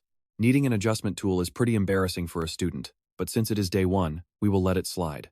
Pay attention here, because the professor's harsh words hit Simon like a physical blow. The tool can help you out, but do not rely on it too much, so be careful. Holding back tears, Simon whispers. Yes, sir. Professor Bahin then declares, all right, let's begin. Today we will practice the exhaustion spell, a curse that drains your target's stamina. He instructs the students to grab the handle of the adjustment tool and channel their dark energy directly into the mold. The key to making a successful magic circle, he explains, depends entirely on drawing perfect ancient runes. To put it simply, these runes are the literal alphabet of magical power. Tracing these symbols with dark energy will massively boost your magic's overall strength. An hourglass surrounded by countless ancient symbols suddenly appears above Professor Bahin's hand. Now, if your magic circle is complete, lift it up. Simon concentrates deeply, following the professor's instructions to the letter. His magic circle actually floats, though it looks completely warped and ugly. Even so, Simon is thrilled that he did it. All around him, other students cheer, shouting that they succeeded too. Simon looks at their magic circles in absolute shock. Wait, you and I both saw that coming, right? His magic circle suddenly crashes straight down. Professor Bahin speaks up instantly, noting that some of their magic circles have already collapsed. This happens when your dark energy is not refined enough, or when your connection to the circle snaps. Told to try again, Simon whispers a quiet yes as Professor Bahin paces between the desks to observe them. For those who can actually keep their magic circles floating, it is time to move on to the main event. Look at the potted plant that was given to you along with the adjustment tool. Simon somehow gets his magic circle to float again, but he stares at his plant with pure doubt. Meanwhile, a classmate diligently follows the instructions, aiming her curse at the plant. The second it hits, the plant's face turns black and it instantly shrivels up dead. The dead plant looks incredibly pale and creepy. Professor Bahin then explains that any visible change to your plant means your magic circle actually worked. Next to him, a student cheers loudly as his target plant dies right on cue. Professor Bahin keeps watching the busy students around him. The gap in your skill levels is starting to show. If you succeeded, keep practicing to speed up your magic circle creation. Once your speed is good, try forming the magic circle without using the adjustment tool at all. While the other students eagerly practice, Simon still struggles to keep his own magic circle stable. It crashes onto his desk yet again. He sighs in deep frustration, wondering what the issue is. Why is he the only one failing here? The other students are casting curses on their plants with total ease, making it look as simple as a basic recap. Left without any answers, Simon keeps asking himself what he is doing wrong. Suddenly, Simon recalls Lauren's advice. It still has mana properties, flickering like a wild flame, meaning it is still in a state of evaporation. He also remembers Nepas's words, noting that he can learn to control his core far more effectively. He'll figure it all out at this academy, so things will be fine. Remembering this, Simon feels like he found his answer. Exactly. Maybe he just hasn't mastered his mana control yet, just like Nepas and Lauren said. Calming himself down, he takes a deep breath, realizing he needs to start with the basics. Closing his eyes to concentrate, he whispers that the flaw is either bad refinement or a weak connection. Instead of feeding mana slowly, he gathers it all first to blast the core. Trust me, you'll want to see if this wild gamble pays off. You and I are jumping right in as this deep blue light swells and his energy stabilizes. Now he just needs to grip the device and whisper, "Let us try again," before the circle collapses. The target plant in front of him practically shakes its head in disbelief, but Simon does not even notice. He yells, "Weaken!" The curse hits the plant dead on, making it shrivel and die in a matter of seconds. Simon grins widely, celebrating his success. Meanwhile, from a high corner of the room, someone watches him with a completely unreadable expression. Professor Bahinagama slowly claps his hands, ending the practice session before announcing that anyone who failed today must head back to their dorms for extra training. Simon lets out a quiet sigh of relief, incredibly grateful he managed to pull it off during class. But just when he thinks he is safe, Simon freezes as Professor Bahin speaks up, declaring that for the rest of class, they will be applying this curse in a real-world combat scenario. Pay attention here, because Simon is completely bewildered, wondering if he even heard the man correctly. Scanning the roster, Professor Bahinagama locks eyes with Simon, sporting a very amused smile. He calls out, asking their top special selection student, Simon Florentia, to step right up to the stage. Simon is still not used to being number one, and the classroom immediately fills with intense whispers and curious glares. They whisper, "Is that him? I wonder how strong he actually is." The pressure is insane, making him super flustered. Still, Simon manages to nod and give a quiet response. "Yes, sir," he says. Meanwhile, Professor Bahin starts searching the room for a worthy opponent, talking to himself. Who would be a good match for our amazing top student? Let us see. He recalls someone with spectacular entrance exam scores, choosing a powerhouse named Hector to face off against the best. Hector is a beast, sporting striking red eyes, golden hair, and a massive, muscular build. With the entire class watching them intently, Simon and Hector stand face to face on the platform. That is when Professor Bahin lays out the rules. The rules are simple. Both students must cast an exhaustion curse, and that is the only spell allowed in this fight. Cast it on your rival, and the first person whose knee or backside touches the ground loses the match. Let us watch closely as assistants quickly bring out adjustment devices for both of our competitors. Suddenly, Hector raises his hand and calls out, "I will finish this without any device." This bold claim earns major praise from the professor, who absolutely loves confident students. He seems to genuinely respect that kind of fearless attitude. Simon stands to the side, totally dumbfounded. He quickly realizes that Hector is way smarter than his tough, muscular look suggests. He is thinking that relying on a device is pretty shameful. It is the classic arrogant rival trope we see in these manhwa recaps. Professor Bahin is impressed that Hector paid such close attention to his words, noting the bold choice. It is a smart move to make a big impression, so he turns to Simon, curious about his choice. "Are you going to use the device or not, Simon?" Simon hesitates for a second before choosing to use it. By comparison, Simon looks way less impressive. The professor's excitement for the top student drops a bit, but he respects that it is a personal choice. He simply nods and says it is fine. With preparations done, the duel is ready to start. He instructs them to start on his signal, wishing them luck as they prepare to clash. They both stand in tense silence, waiting for the command. The professor shouts, "Begin!" In that exact split second, Simon grips his adjustment device as tightly as he possibly can. He tries to calm his racing heart, telling himself to focus and do exactly what he just did. He keeps telling himself he can absolutely do this, but suddenly, Simon's entire body feels incredibly heavy. It cannot be. We just started, and Hector already cast his spell? How was he that fast? The professor praises him, calling it an excellent start to pull that off without a device. Hector smirks with satisfaction. And honestly, you and I can see Simon finally understands the brutal reality of a real fight. Stick with me here, because he was almost finished too. He just had to stay focused and quickly summon the magic circle to complete his curse, but things were looking bad. Simon's magic circle completely shattered, its structure totally collapsing. Realizing the curse would fail if he cast it now, he made the split-second decision to start the whole process over. Determination filled Simon's face as his spell crumbled, knowing that casting exhaustion right now would be completely useless. Giving Simon zero time to regroup, Hector pressed the attack and conjured yet another magic circle. The hex slammed into Simon as Hector's magic materialized once more, forcing Simon to brace himself against the cold floor. With his knee hovering just inches from the ground, the spectating students below watched in absolute shock. Just like that, another attempt fails, bringing the total to 5. Hector had unleashed his spell 5 times already, while Simon had not landed a single blow, sparking doubts among the crowd. They whispered, wondering if Simon was truly the top student when he could not even cast a basic hex. Spurred by the gossip, Hector demanded that Simon surrender. pointing out how pathetic his opponent looked. Though Simon stayed silent, his eyes blazed with defiance, prompting Hector to ask if he really wanted to see how far this would go. Now watch closely, he unleashed the exhaust spell again under immense pressure. A pained cry escaped Simon's lips as Professor Behin silently observed the entire duel from the sidelines. To Professor Behin, Hector was an absolute prodigy with undeniable talent. Even better, the boy had the mindset of a Kizen scholar, making the professor certain Hector would soon outshine even the third years. Meanwhile, Simon was struck by the exhaust spell once more, racking his body with sheer agony. As Simon gritted his teeth in pain, Professor Behin watched the top student in utter disbelief. It was painfully obvious that Simon had zero preparation, lacking the basic foundation of dark magic and any sort of real-world combat experience. The more he wondered, the more the professor questioned why Headmaster Nefus had granted Simon a top spot at the academy when the rules were so clear. The top 4 students got a direct pass to Kizen, bypassing the notoriously brutal entrance exam entirely. That test was notoriously difficult, meaning these 4 were supposed to be generational prodigies, and Simon was one of them. He was meant to be a genius, handpicked by Headmaster Nefus himself in a special selection to become a future pioneer in the field. Yet, Professor Behin could not see a single shred of that potential in Simon. If he had to name just one saving grace, it was Simon's endurance. In the professor's eyes, any normal student Simon's age would have passed out after the 4th cast of exhaust.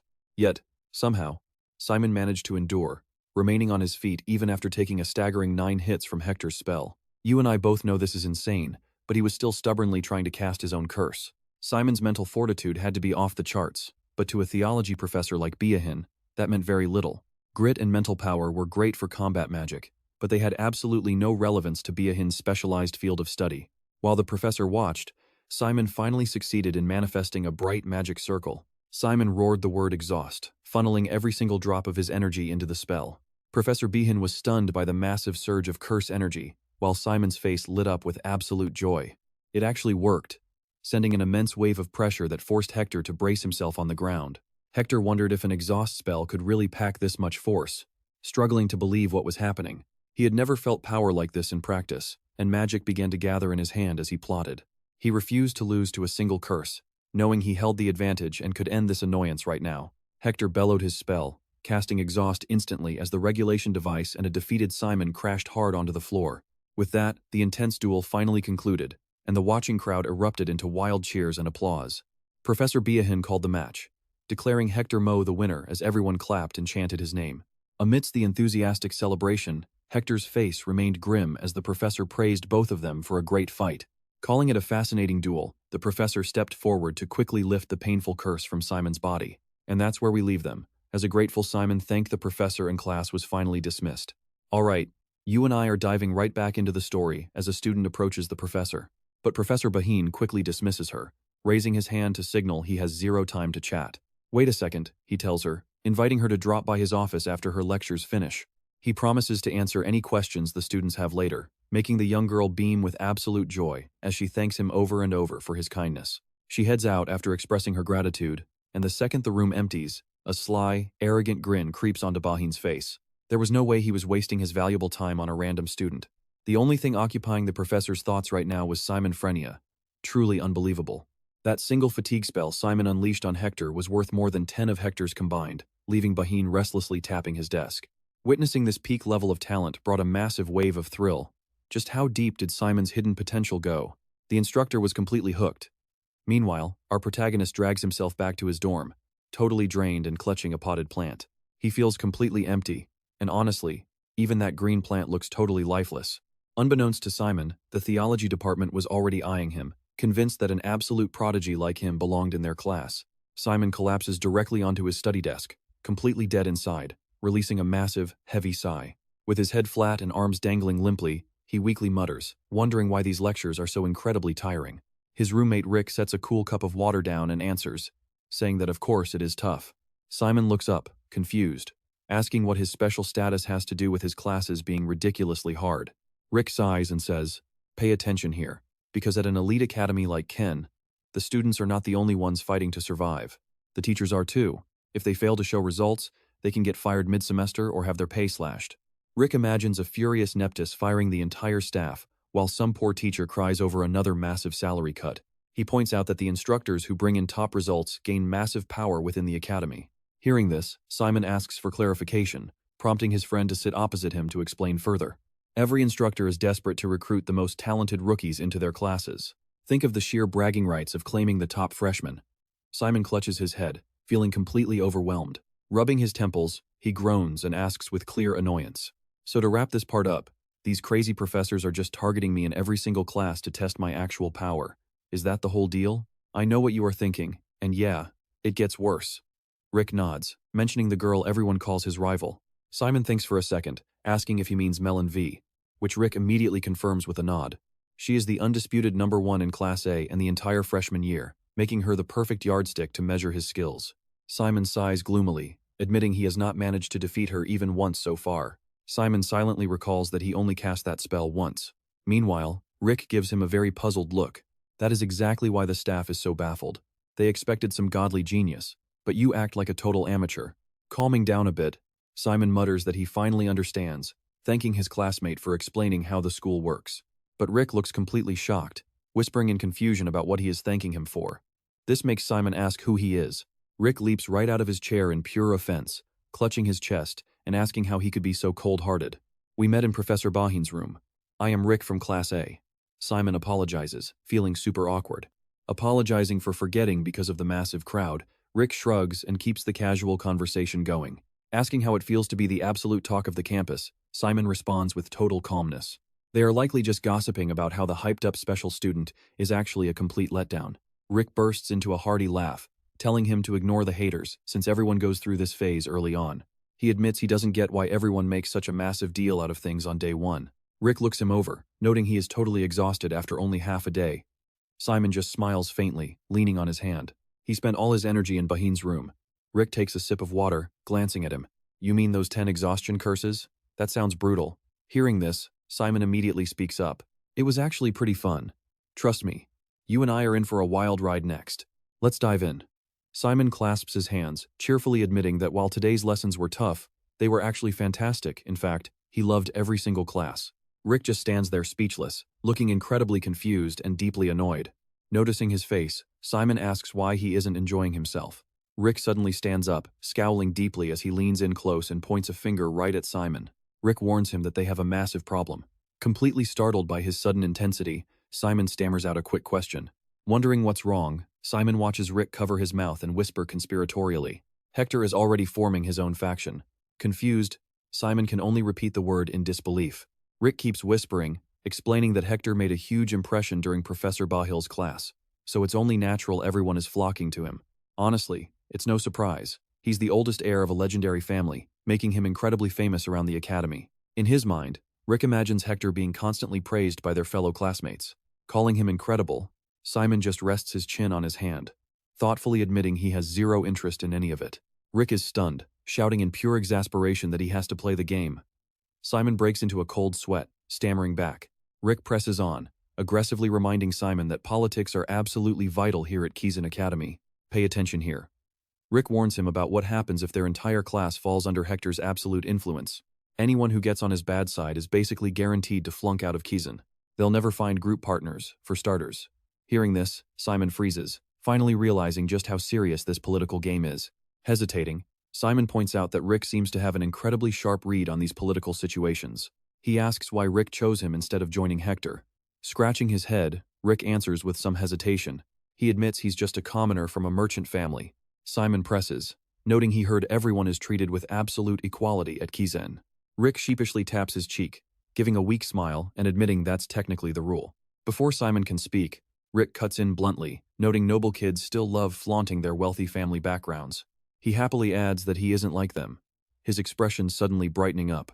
He excitedly tells Simon he has an awesome proposal for him. Puffing out his chest like a proud leader, he points a thumb at himself and demands Simon join his side. He continues his pitch, arguing that even if Simon thinks he lacks skill, the fact remains that he is Kizen's #1 ranked special admission student. We both see what's happening. Sure, the prep class kids might do better right now, but eventually, everyone will be on the exact same level. Nephthys must have had a great reason for passing him through special admissions. Rick stands up excitedly, pointing and declaring that Simon is hiding a talent even he doesn't know about. Simon just stares back blankly, completely stunned and trying to process it all. Letting out a quiet breath, Simon gives Rick a gentle, warm smile. Standing up, he places his hands on the table, admitting he knows absolutely nothing about faction politics. Simon cheerfully extends his hand toward Rick instead, asking if they can just be friends. Rick is caught completely off guard, his mind reeling over the word friend. He screams internally, shaking in disbelief that someone would say such an incredibly cheesy word at Kizen. Nervously running a hand through his hair, Rick mulls it over before finally deciding to take Simon's outstretched hand. After muttering that having a friend isn't too bad, Rick gets a brilliant smile from Simon, who firmly shakes his hand. Rick then pulls a textbook out of his jacket, looking over at Simon.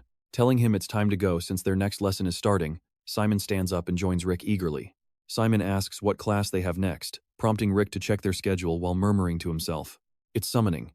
Hearing this, Simon's eyes light up with pure excitement as he practically shouts in joy. As Simon and Rick step inside the lecture hall, they immediately hear nasty whispers circulating around. Sneering, students mock the #1 special admission student, calling him the biggest joke in the history of Kizen.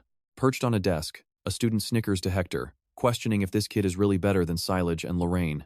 Dismissing it as nonsense, Hector quietly glances towards Simon with a pensive look. As they sit down, Rick leans over to reassure Simon. "And trust me, you and I know these haters are just desperate for attention. Let's jump back in." Contrary to Dick's worry, Simon just says he is so excited. He is practically buzzing with anticipation, eyes sparkling as he says he cannot wait for summoning class. Hearing this, sweat rolls down Dick's face as he stares at Simon in absolute shock, muttering that he is a really strange kid. Simon just shoots back, wondering if he really is, just as heavy footsteps echo from someone entering the classroom. Dick confirms it, saying, "Yeah, you." While a skeptical, Simon questions him once again. Apparently, no one has ever told him that before, while a pair of legs slowly and deliberately walks into the room. Dick confidently tells him that he will probably be hearing that a lot from now on. The entire class starts buzzing as they watch the newcomer, whispering and wondering if this guy is actually their professor. But someone immediately shuts that down, saying no way, he is probably just lost. Ignoring the student gossip, Professor Aaron casually runs a hand through his messy hair, stuffing his other hand deep inside his pocket, and saunters up to the podium. Hearing them whisper about how he looks more like a commoner than an actual instructor, he leans forward and places both hands flat on his desk. Then, he looks up to finally introduce himself. In front of the whole class, he announces that he is Arenda, their summoning studies instructor for this semester. Watch closely as Aaron starts tapping his fingers on the desk to begin his lecture, explaining to the class that summoning is the absolute root of all necromancy, and in many ways, history itself. Even if elite academics do not acknowledge it, it is hard to deny that their origins all trace back to coffin makers, grave robbers, and honestly, deviants. As soon as Aaron finishes, Simon is completely baffled, not understanding a single word. He can only mutter, "What was that?" While Dick stands right next to him, frozen in complete shock. Aaron turns to write on the chalkboard, addressing the students as he points directly to the word. He says that if they have ears, they have probably heard all the rumors about summoning. That it is outdated, has zero future, is too hard to learn, and has way too many limitations. Aaron closes his eyes and continues, confirming that almost all of those negative rumors are actually correct, which instantly leaves Simon and Dick staring in absolute disbelief. Their jaws drop as they scream out in shock, while a dark, heavy cloud falls over the room. This guy does not sound like a normal professor from a magic academy. Aaron stands perfectly straight at the podium, speaking calmly but with real authority. He notes that other classes probably try to sweet-talk them, bragging about how amazing their departments are and why everyone should join them. I know what you are thinking, but he just crosses his arms and says he hates that fake approach. He believes it is far better to lay out the pros and cons so they can make an actual, honest decision. Looking completely relaxed and almost amused, he suggests that they kick things off by looking at the major downsides. The students sit in stunned silence as he crosses his arms, doing some quick mental math before dropping the first bomb. It is ridiculously expensive. He warns them that whatever price they are imagining, the real cost is likely 10 times higher. Buying summoning materials costs way more than the entire tuition for all of their other classes put together. Aaron points out that gear like raw corpse bones, magic boxes, and heavy coffins are not optional, they are an absolute necessity for this class. Obviously, we cannot just go around slaughtering people or animals whenever we run low on supplies. So these days, they have to buy processed skeletons and corpses specifically prepared to create the undead. And worst of all, most pre-made products are single-use only, causing the students' faces to pale. Some break out in cold sweats, while others watch in pure horror. But Aaron continues completely unfazed. He adds that they will easily spend more on supplies than they will ever make from completing quests, so they can forget about getting rich. And as this Manhwa recap shows, the brutal reality of this class was only just beginning. Aaron moves on, explaining that the second massive drawback is how heavily they must rely on their creatures. While an image flashes of a summoner standing proudly with skeleton minions, The professor notes that it makes sense, since the entire class is designed around letting your summons do all the heavy lifting. But then he drops a harsh truth, explaining that if those creatures get destroyed, a summoner's power immediately drops by 80%. Trust me, that is when the enemy points at the helpless summoner and shouts to finish him.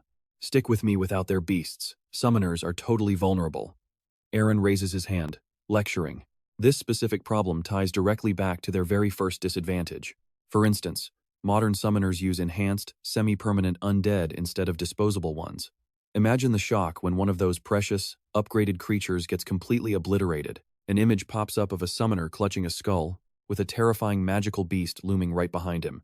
Professor Aaron notes that losing these creatures causes both a strategic and massive financial catastrophe. Until they can recover from that devastating blow, they can only sit back and watch their allies carry the entire strategy. Holding up 3 fingers with a razor-sharp glare, Aaron emphasizes his next point. And finally, disadvantage number 3. This is the absolute biggest one. The male students sit in heavy silence, absorbing his lecture. To be precise, Aaron states that summoning is exceptionally weak in combat against priests. Aaron gestures decisively, reaffirming to the entire class that summoning is completely ill-suited for modern, fast-paced tactical combat. Now watch closely. As a dark eclipse shadows the moon, Aaron explains that summoning only reached its full, terrifying potential during massive, all-out total wars. In a massive conflict, summoners had an endless supply of bodies to raise as undead. The brutal imagery of blood-soaked battlefields stands in stark contrast to peaceful, bright skies and a handshake sealing a truce between both warring sides. Professor Aaron continues, explaining that after the armistice, modern warfare shifted to a much smaller scale, often focusing on quick, localized clashes. A memory of Professor Baheen surfaces, reminding us that tracing spells in fast-paced blitz warfare is impossible. Traditional sorcerers are far more effective, Professor Aaron asserts once again, and it is a cold fact that summoning is utterly useless against priests.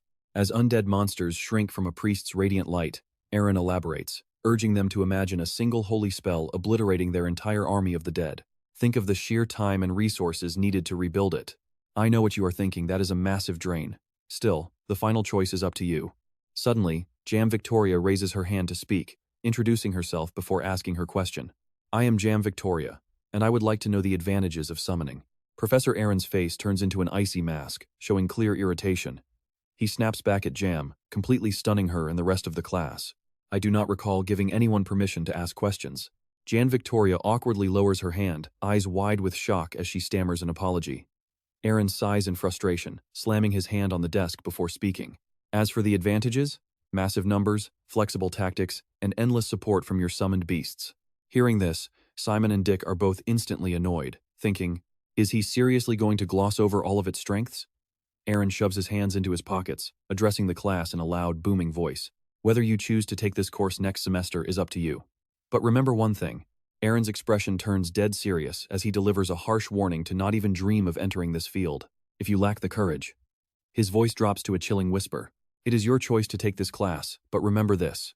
He glares at them intently. Do not even fantasize about entering this discipline if you do not have the guts. Aaron warns that if you plan to cry, whine, or fall into despair, or consult him about changing majors after 2 years because of money issues, let's dive in as these terrified students flinch in fear. Aaron barks at the class to forget summoning if they have a weak attitude.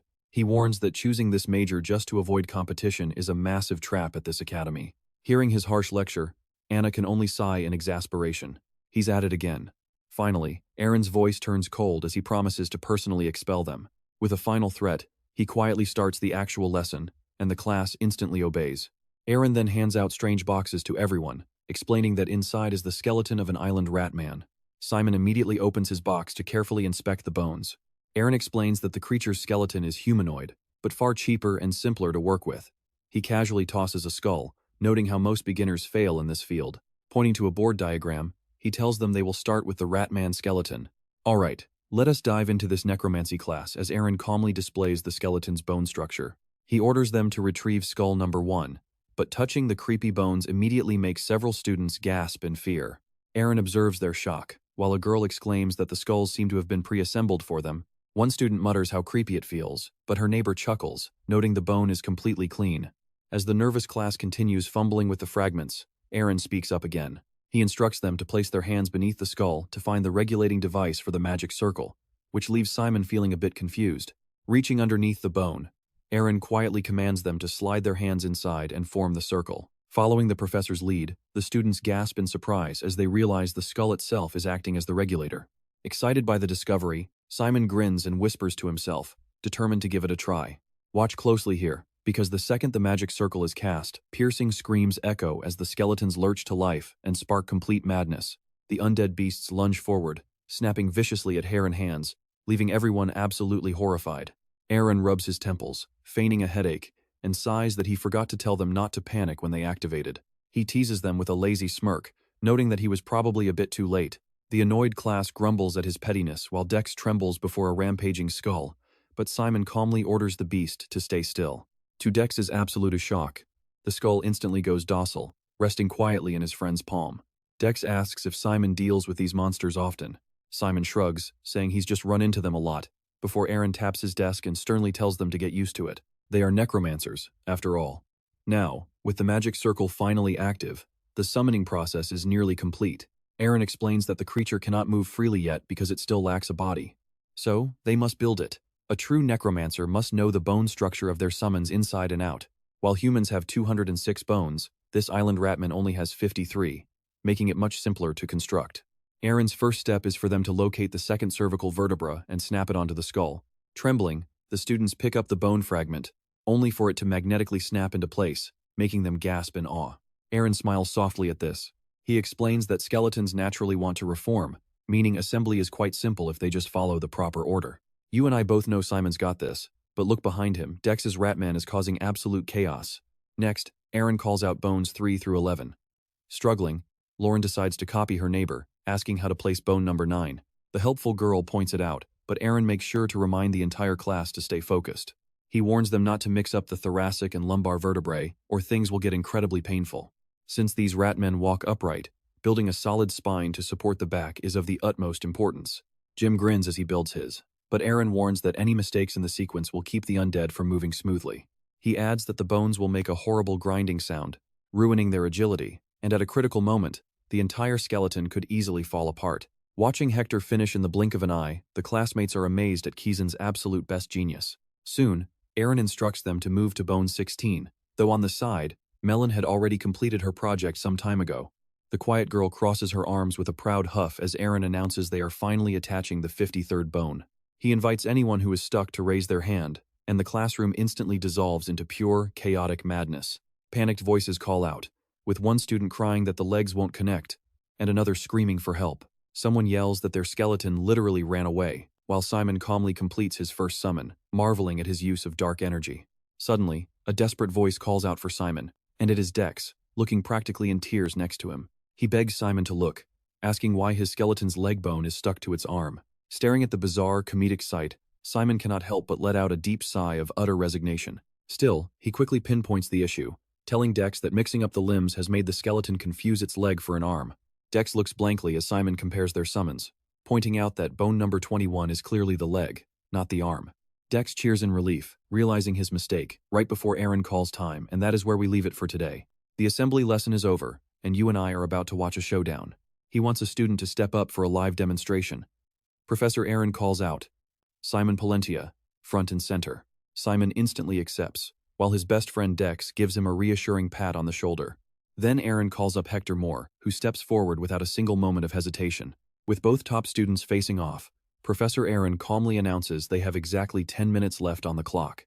The task is simple.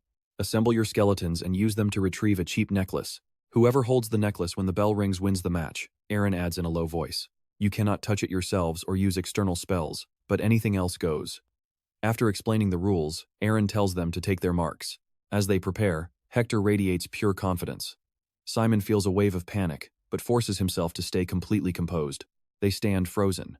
Both rivals lay their hands directly onto their massive piles of bones. Aaron shouts to begin. Simon psychs himself up, ready to win as he recalls the first steps.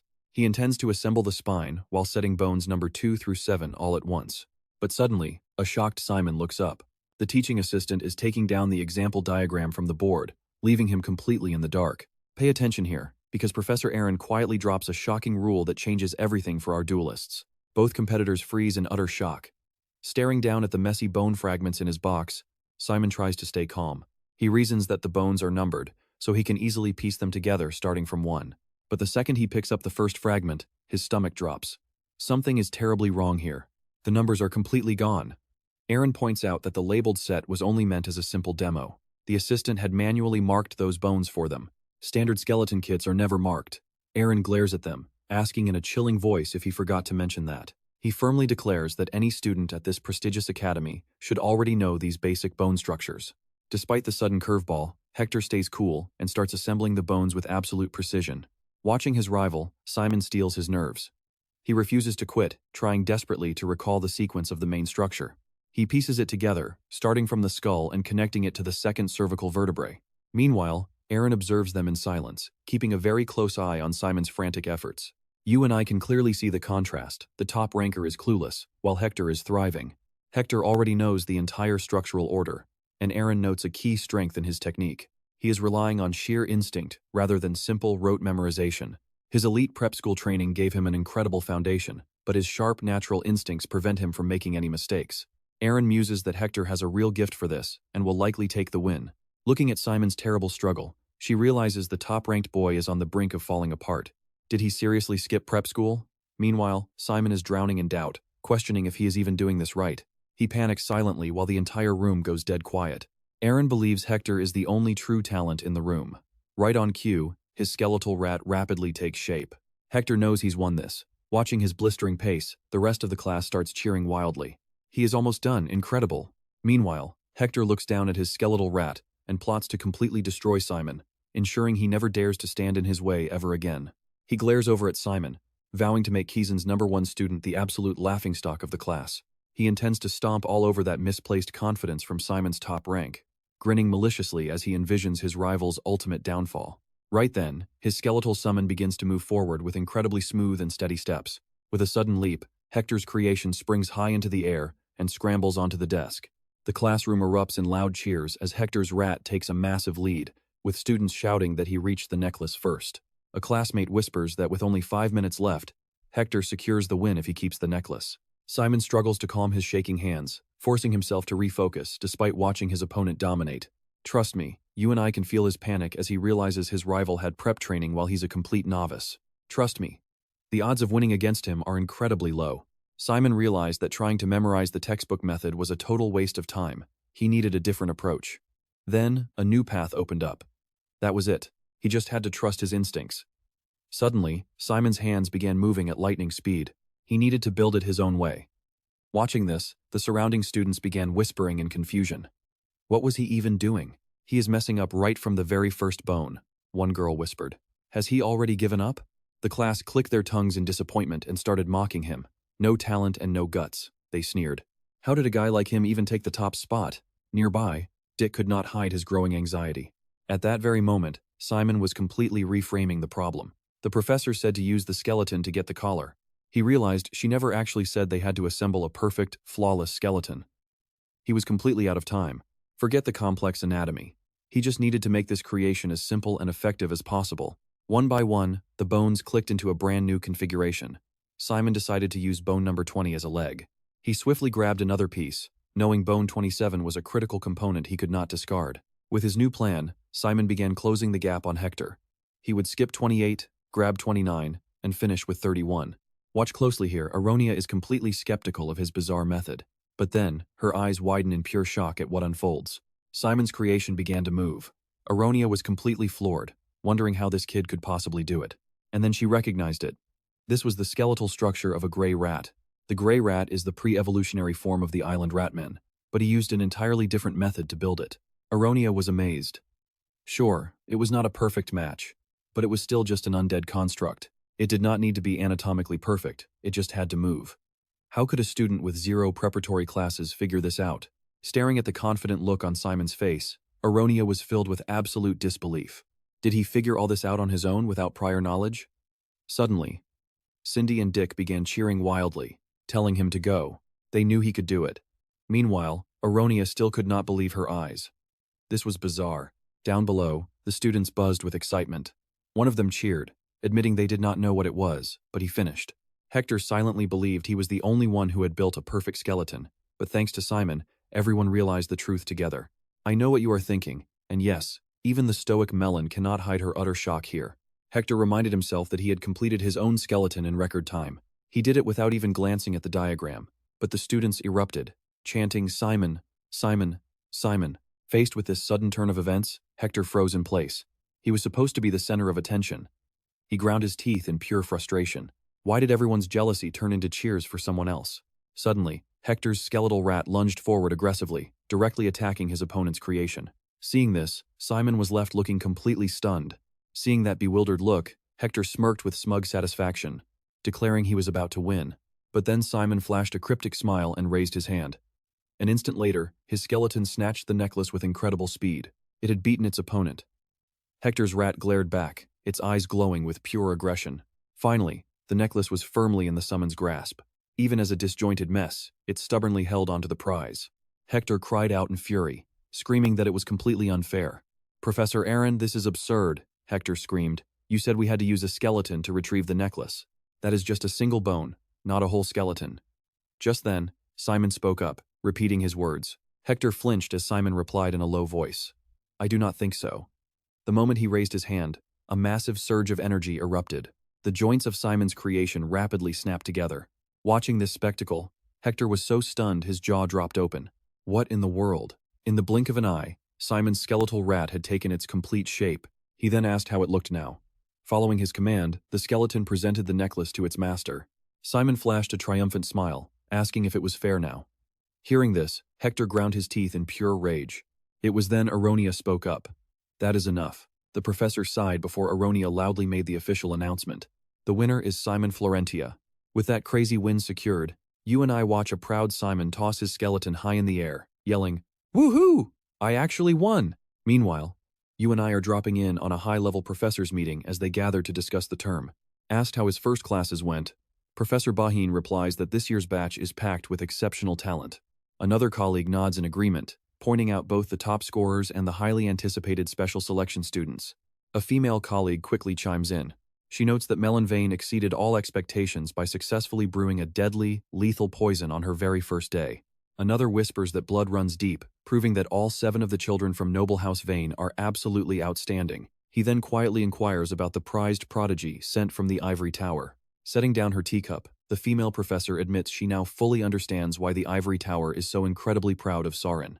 Another colleague adds that Theo is also incredibly impressive, shattering every single stereotype about half-giants. Specifically, the common prejudice that they lack any real talent for magic. He even considers scouting Theo for advanced magic studies, making the other teachers chuckle quietly. They tease him for already picking favorites, though one senior reminds them of the rules. He warns that breaking the protection rules is forbidden, but watch closely, because this next question changes everything. He asks how Bahin's class went today, prompting the professor to offer a very cryptic smile and ask what he means by that. The colleague replies that Bahin knows exactly what he means. He is talking about the #1 special selection personally chosen by Lord Neptus. Bahin quietly reveals the kid actually lost today. He admits he is not quite sure if the boy has any real talent yet, leaving the others highly skeptical. They find it hard to believe the top-ranked student is ordinary.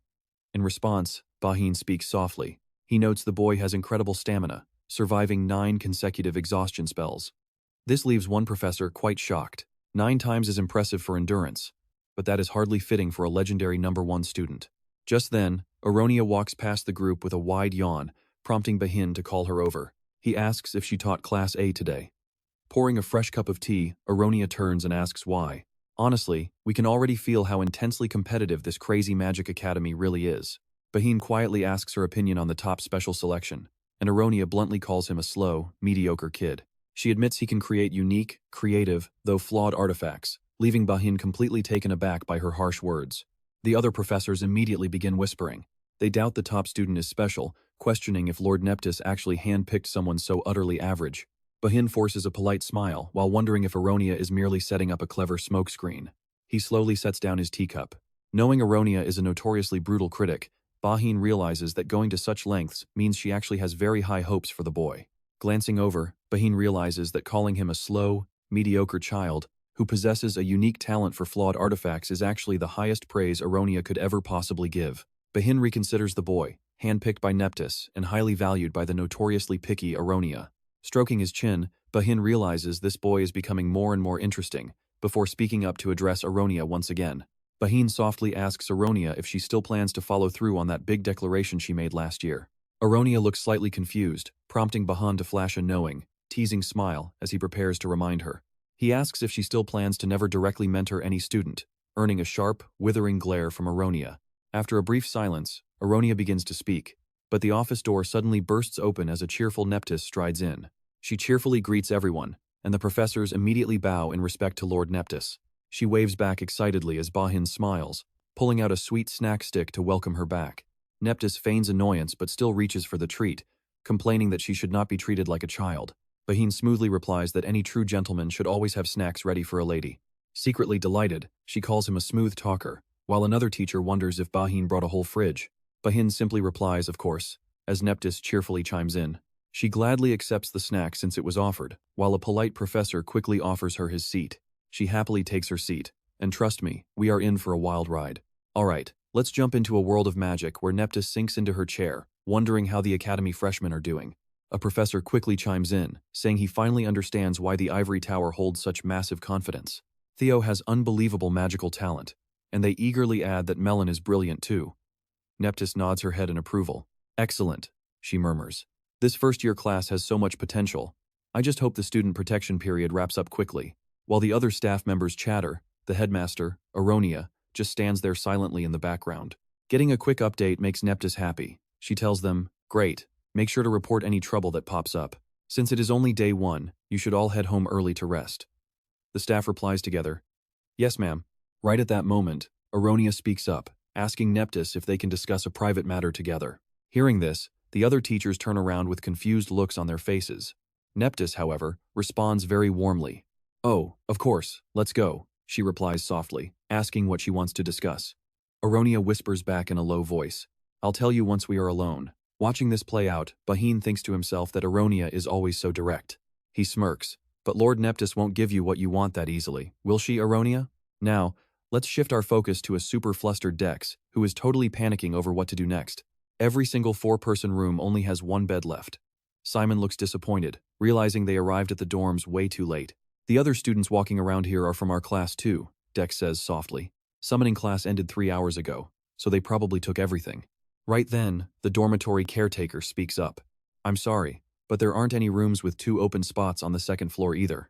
Simon and Dex reply that it's totally fine. Simon points to the registry and asks quietly, are there really no rooms with 2 empty spots on the 3rd or 4th floors either? The flustered caretaker nods, confirming that the other floors are exactly the same. Then, Simon suggests a plan. Should we check some rooms and see if anyone wants to swap? He adds that he just wants to inspect the other floors to be sure. Impressed by their determination, the caretaker offers to tag along to help guide them. Maybe I can help. Just then, 3 students carrying heavy luggage approach from a distance, laughing loudly and messing around. The trio is fooling around when they carelessly slam right into the poor caretaker. Even though it's completely their fault, one jerk arrogantly yells at her to move as the startled caretaker lets out a small yelp. The guy with the slicked back hair growls in pure annoyance. What is your problem? I told you to get out of our way. The caretaker is forced to back down, apologizing quickly, but as you and I can guess, it doesn't end there.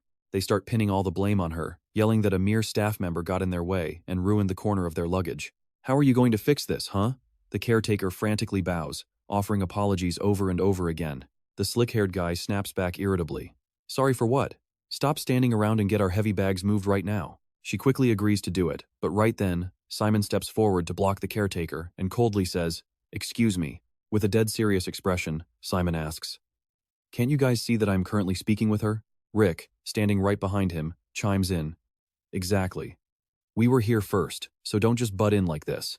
Besides, it is totally obvious you ran into her on purpose. Hearing this, the slick-haired guy completely loses his temper. What is wrong with you two? You are just commoners, right? Who do you think you are?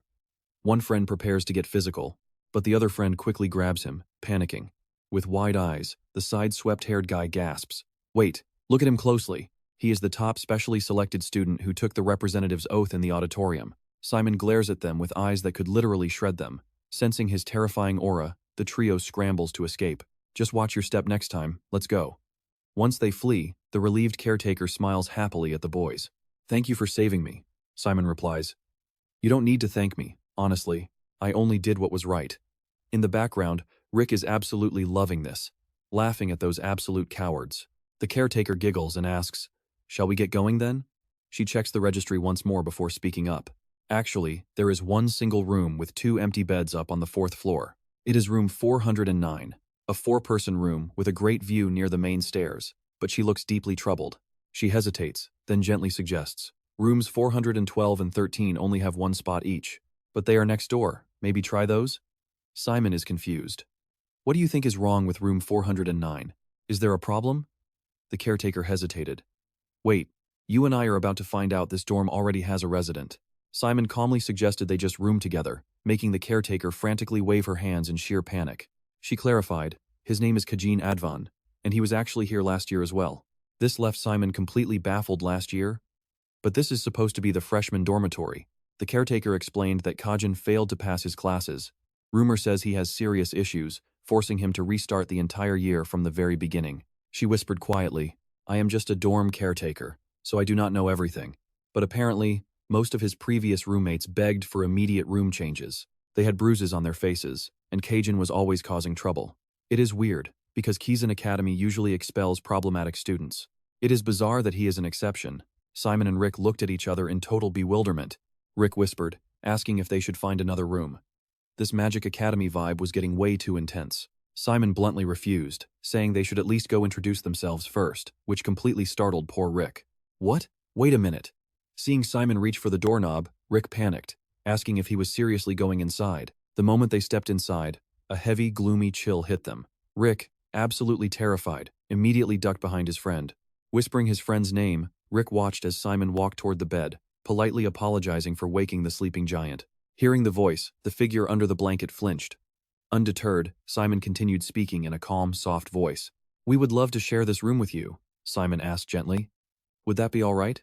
Suddenly, the student whipped around, glaring with pure murder in his eyes as a terrifying, dark aura exploded around him. Kajin Advan's eyes flashed a menacing red as he stared them down, growling about the new students. Thinking this was going to be a brutal confrontation, the tense room suddenly experienced a complete shift in atmosphere. That terrifying, murderous intent vanished instantly. Kajin Advan simply scratched his head and muttered that he finally got it. Realizing it was dormitory assignment day, he casually remarked on how fast time flies, then politely turned to Simon and told him to drop the formalities. Since he was technically a first-year student too, Simon easily went along with it, calling him Mr. Kajin. Kajin scratched his head again, quickly cutting him off to make a correction. "Just drop the mister. Calling me Kajin is fine." He then eyed his 2 new roommates and gave them a warning. "I don't know how long you 2 will survive here, but you and I should pay attention to these 2 rules." Hearing this, Rick's trembling fear vanished, instantly replaced by a sudden wave of curiosity. He stood up straight, eager to listen as Kajin quickly stated his demands. "First, do not stick your nose in my business. Second, do not make a sound before I go to sleep. Once I am out, you can scream, dance, or do whatever." Simon immediately caught on, asking if this meant they were allowed to stay after all. An unconcerned Kajin simply crawled back into bed, pulling the blanket over himself, saying it did not really matter. If it was not you 2, someone else would have eventually shown up since this is the last vacant room. He pulled the covers over his head, leaving them speechless. "I know what you are thinking." That was an incredibly awkward silence. The 2 stepped outside and informed the worried dormitory attendant that they would be taking the room. She looked at them with deep concern and asked if they were absolutely sure about their decision. Simon responded cheerfully, reassuring her that it would be fine, and Kajin did not seem like a bad guy. Since they insisted, the attendant had no objections, quietly posting their names on the roommate list beside the door. She advised them to let her know immediately if they ran into any serious problems. She promised to report any issues to the dorm master right away. Simon bowed politely, thanking her. With a polite farewell, she wished them both a very good and peaceful night. They re-entered the room, with Rick carrying a massive, heavy stack of papers, fully ready to unpack and get organized. Rick glanced nervously at the bunk bed, whispering to his friend, asking if they were really safe from waking him up. Simon replied that he was not entirely sure, but the guy did say they could do whatever once he slept. Rick furrowed his brow for a second, and then, completely without warning, he let the heavy stack of books crash loudly onto the floor, the sudden deafening noise making even Simon jump. Seeing Kajin did not even stir from that massive noise, you and I can only wonder what happens next. Alright, you and I are diving right into the action, where Simon Florentia confirms to his friend that their new host actually isn't a bad guy. He says they will be fine as long as they follow his rules, while Kajin Advan just lies completely still on his bed. Putting that aside, Dick Hayward makes a cheerful suggestion to Simon. Since they finally have a room, He suggests dropping their gear to go clean up. He saw a washroom on the second floor earlier and wants to check it out. Simon Florentia asks him in complete surprise, "A washroom, really?" Soon after, Simon Florentia walks out looking totally refreshed, with a towel wrapped around his head and twisted into two cute little buns. Simon looks absolutely thrilled and satisfied. He grins from ear to ear, happily shouting that he could definitely get used to living like this. Seeing that bright, beaming smile, Dick Hayward simply replies, "Yeah." He sighs in disbelief, telling Simon that it is extremely obvious and that he has never seen anyone get so incredibly excited just from washing up. He asks where Simon even lived before this, and Simon cheerfully answers that it was up in the mountains, or something close to that. Remembering how Simon kept messing with the washroom fixtures, Dick Hayward asks him to please stop acting so amazed every single time he presses a button. He warns that the other students are gossiping. Simon Florentia looks back at his friend in complete shock and asks, "For real?" They keep chatting as they walk, quickly making their way back to their dorm room. Now here is a detail you and I should watch closely. While opening the door, Dick Hayward explains that everyone is already calling Simon a country bumpkin and a total fraud. Simon Florentia groans in disappointment, trying to explain that he simply thinks being here at Kizen Magic Academy is a massive step up. Dick Hayward admits that makes sense, since obviously everyone wants to study at this prestigious magic academy. He plops down on his bed, adding that their survival at this school will depend completely on keeping their grades up. Simon Florentia agrees, noting that only 300 students actually make it to their second year. Dick Hayward sighs, predicting that they can only stay relaxed because the academy is currently keeping them safe under the student protection period. He warns him to get ready, because half of the class will be expelled in no time. Hearing this strange term, Simon Florentia asks what that means, prompting Dick Hayward to adopt a very serious tone. He explains that it is a brief window of time when professors cannot officially grade or evaluate the students. Right now, the faculty is banned from holding private meetings or taking sudden arbitrary actions against anyone. This is a classic setup to build massive tension, preparing the story for the upcoming trials designed to weed out students. He also points out that students are strictly forbidden from harming one another. Honestly, there are so many rules and strict bans that he cannot even begin to remember them all. Simon Florentia thinks back to his behavior in class, feeling a chill run down his spine as he wonders if they were just overlooking his actions today. And here is the twist. Dick Hayward warns that sudden expulsions will soon become a common occurrence. The system is ruthless, throwing kids out if they lack outstanding talent, or if they show no future, break the rules, or turn in bad homework. Kizen is incredibly harsh, leaving everyone in absolute despair. Simon can only gasp, but Dick Hayward suddenly brightens up. He holds up a finger, explaining that if a student can just survive their entire first year, they can easily get a job anywhere in the world. Making it through this cutthroat competition and actually graduating is the ultimate prize.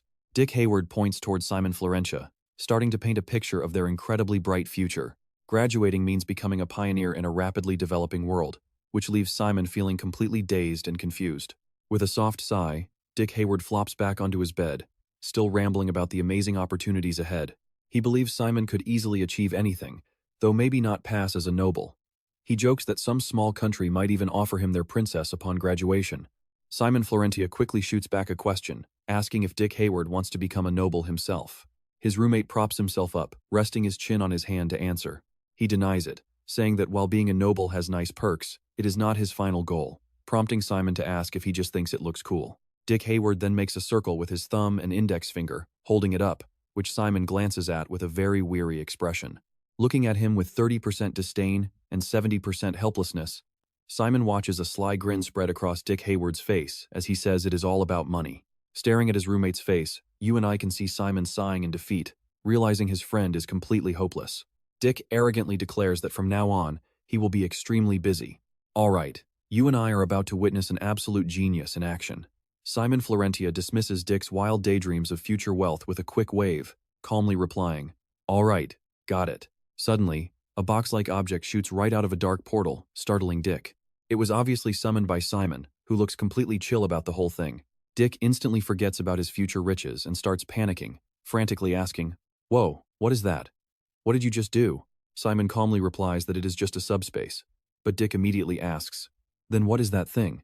Simon points to a paper label of a rat skeleton on the box, explaining it is a rat skeleton creation kit. He admits he has not had many classes on this yet, so he brought one to practice and get better. Dick rushes closer to Simon, completely shocked. "Class literally just ended, and you already want to study more?" Simon nods. "Honestly, yeah. I just do not want to lose the feel of what we just learned." Dick asks him skeptically if he is actually going to follow the proper procedure this time. Simon picks up the rat skull, smiles confidently, and says, "Nope, my friend. This time, I am just going to follow my instincts and intuition." He gets straight to work, carefully fitting the various bone joints together. Pay attention here, Dick watches, completely stunned, as Simon starts putting this whole creature together with absolute ease. "Wow, that is just like the one from class." Simon nods. "Yeah, but it still has flaws and took too long. One leg is loose, too." Even with the defects, Dick cannot help but praise his friend. "But you still managed to build a complete skeleton." "I could never do that." Suddenly, Simon reaches out to stroke the skull and whispers a puzzling phrase, "I am sorry." With those words, he forcefully shatters it. The bones instantly collapse into a messy pile. Horrified, Dick screams out in shock, "Hey, what was that for? What is wrong with you? You did so well." When his friend stays silent, a confused Dick looks closely and calls out, "Simon?" But the genius is totally lost in thought. He is remembering Professor Arendia's lecture from earlier that day. A skeleton created with summoning magic will often retain characteristics of its former body. Holding up two locked bone fragments, the professor lectured that this is called reconstruction force. The professor also mentioned another name for this concept. Those words echo in Simon's mind, gravitational pull. Now watch closely, because he closes his eyes and begins to concentrate. Sensing the entire room and the scattered bone fragments around him, he murmurs the professor's exact words. A skeleton retains its original traits. So, if I can just recall the exact original positions of these bones. As Simon speaks, the bones begin to stir. It is clear that putting this back together will be a piece of cake. The vibrations grow stronger, and even the skull begins to tremble. Sensing the perfect moment, Simon commands, "Restore instantly."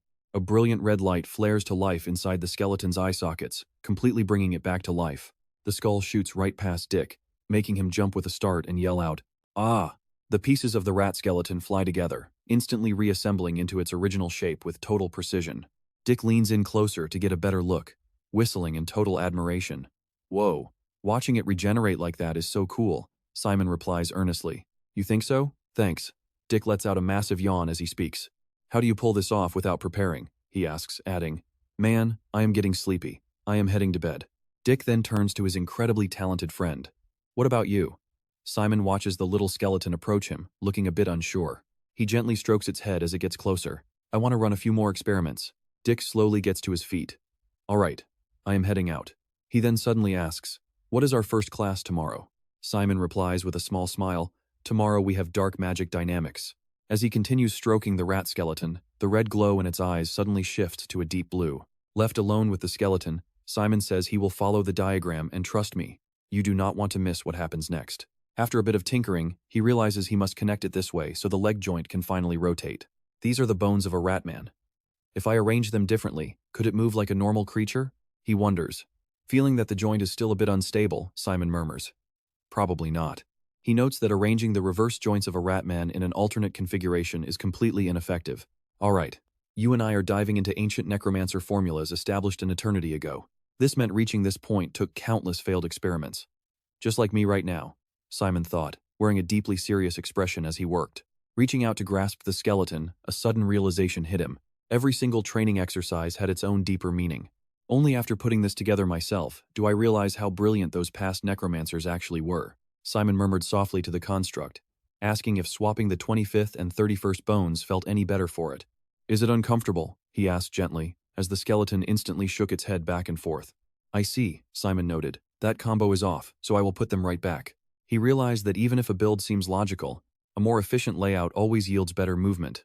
But the real question is, how do I find it quickly? Eventually, Simon closed his notebook, thinking he needed to approach this with far more serious, proper research. His mind drifted back to the skeletons his father used to help people, and then to the ones Lauren used to control the city gangs. Compared to them, what am I lacking? Watch closely, because right then, the skeleton's eyes ignite with a strange, powerful light. Simon felt like he hit a massive wall, realizing his knowledge was lacking, making him crave the next class. The next day, the professor started with a heavy warning. Dark energy is the absolute foundation for any necromancer, and the man at the podium was none other than Eric Aurora, the dark magic dynamics professor for Class A. Speaking in a low voice, he stressed that this subject's importance cannot be overstated. Aurora then threw a fundamental question to the room: how does dark energy actually create magic? To answer that, we must first grasp the flow of energy and understand ancient runes, as well as magic circles. While Simon hung on every word of this epic lecture, Dick was already nodding off next to him. The origin of ancient runes, the professor explained, actually traces back to the eternal torch of the Black Temple. At first, nobody questioned why that torch never went out. And why is that? Well, back then, you and I know questioning God was seen as total blasphemy. But one day, they noticed that the falling ash looked remarkably like actual letters. They were shocked to discover these seemingly normal letters actually created the miracle keeping that torch lit. This is the type of deep history that builds a great magic system, the professor softly stated. And that, class, is the origin of runic language. Hearing this, Simon's eyes widened in total wonder. Wow! Meanwhile, Dick right beside him had his head slumped on the desk, fast asleep by sheer inertia. The professor then resumed his lecture, explaining how wizards and necromancers discovered the ancient language and made endless attempts to create the modern, comprehensible language we use today. Grabbing a piece of chalk, the professor scribbled on the board, explaining this was the language after those improvements, and these two magic circles perfectly demonstrate how that improved language is applied. He continued, noting that the magic circle on the board cannot be activated. The crucial difference between this one and the working circle on the right lies in how the language is applied within the spell itself. With the right adjustment tools and knowledge, you can wield dark energy with far greater freedom. Finally, the professor set down his chalk. He quietly announced that today's lecture was over and gave them an assignment due next class. The task was simple. Take that broken magic circle we used as an example today. You must explain how to fix it, showing all the formulas and calculations needed to make it work. Before leaving, Aurora added that the 3 students he calls on next class will have to present their solutions. With a quiet farewell, the professor left, and the students in the room immediately began to complain. Man, dark power studies is brutal. Another student quickly agreed, saying you can say that again. Meanwhile, Rick strolled across the campus grounds, letting out a massive yawn. This feels just like when my dad tried teaching me algebra. I cannot believe how much homework this magic academy gives. Why can't I remember these formulas? Let's hope Simon figures them out, because we need to know what happens next. But you and I are about to see Simon thinks differently. Looking up at the sky, Simon softly admits he barely understood half of that lecture, but loved the way the principles were explained. Rick scoffs, asking if there is anything about Kizen he actually hates, noting how weird Simon has been acting all morning. He points out Simon spent the entire morning complaining about broken bathroom soap. Simon suddenly shoves Rick, making him yelp, before jogging ahead as his friend cries out, complaining about the pain and telling him to wait. Arriving at the training grounds, Rick asks in a low voice what class they have next. Simon simply replies combat magic, leaving Rick completely baffled as he stares at the empty grassy field. Rick wonders where the teacher is, and Simon can only whisper back that he has no clue. Now check this out. Simon points ahead as a massive, bizarre cloud of dust kicks up right before them. Spotting the chaos, a student asks if something is coming, while the others stare on in absolute shock. Suddenly, the entire ground begins to rattle violently as massive, bulky shapes charge directly toward the crowd. When they finally recognize the beasts, everyone gasps in pure disbelief. It is a hippo, and definitely not alone. A whole stampede of wild hippos rushes forward, instantly surrounding the terrified students and cornering them with nowhere to run. The students tremble in sheer panic, screaming out to ask why on earth there are hippos here. Suddenly, a roaring laugh echoes across the field as a bald professor sits calmly right on top of a giant hippo. Professor Hongpang announces today's lesson will take place on the sloped mountain. He orders everyone to mount the beasts, leaving the entire class frozen in complete and utter shock. Rick mutters that this makes sense, since the combat magic professor is known as Kizen's biggest eccentric. Rumors say he literally camps all over the mountain, which instantly sparks Simon's intense curiosity. While Simon wonders if it is true, a haughty student yells out, questioning why they should ride such monsters. He demands they at least place a rug on the beasts before anyone even thinks about sitting down. Annoyed by the attitude, the teaching assistant Brad sighs in total frustration, muttering under his breath.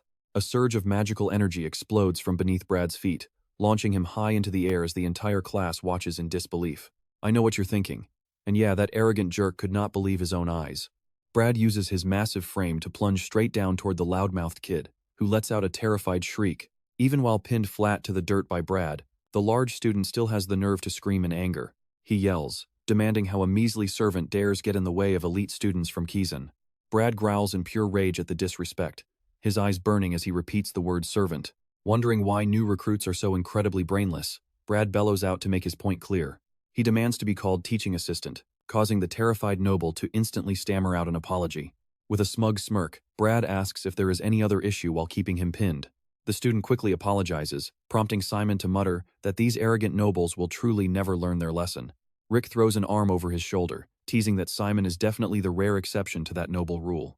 Brad quickly barks out that they are falling way behind their schedule.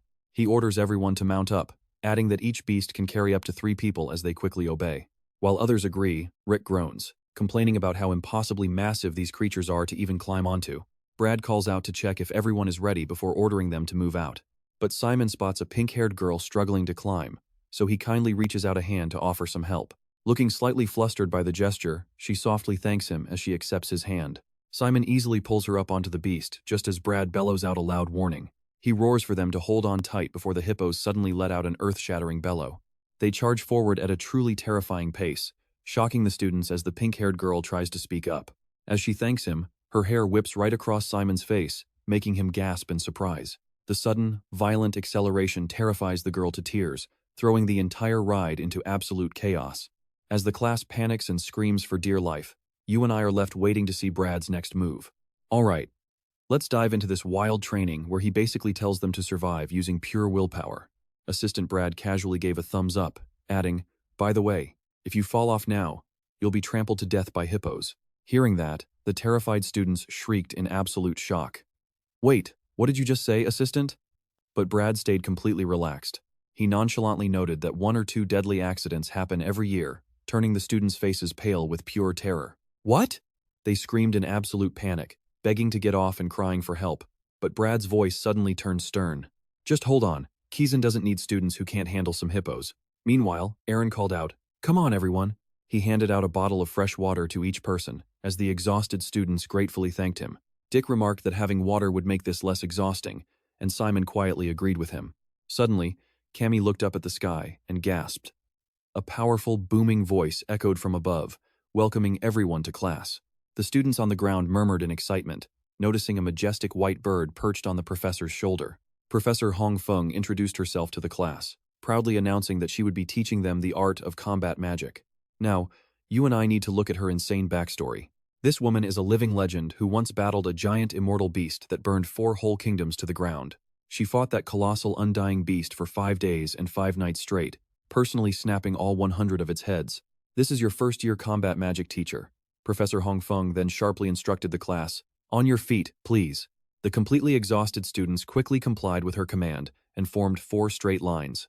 While they answered yes, Mylan's group looked confused, so Assistant Brad clarified what they had to do. "You need to form 4 straight lines, and let's make it quick."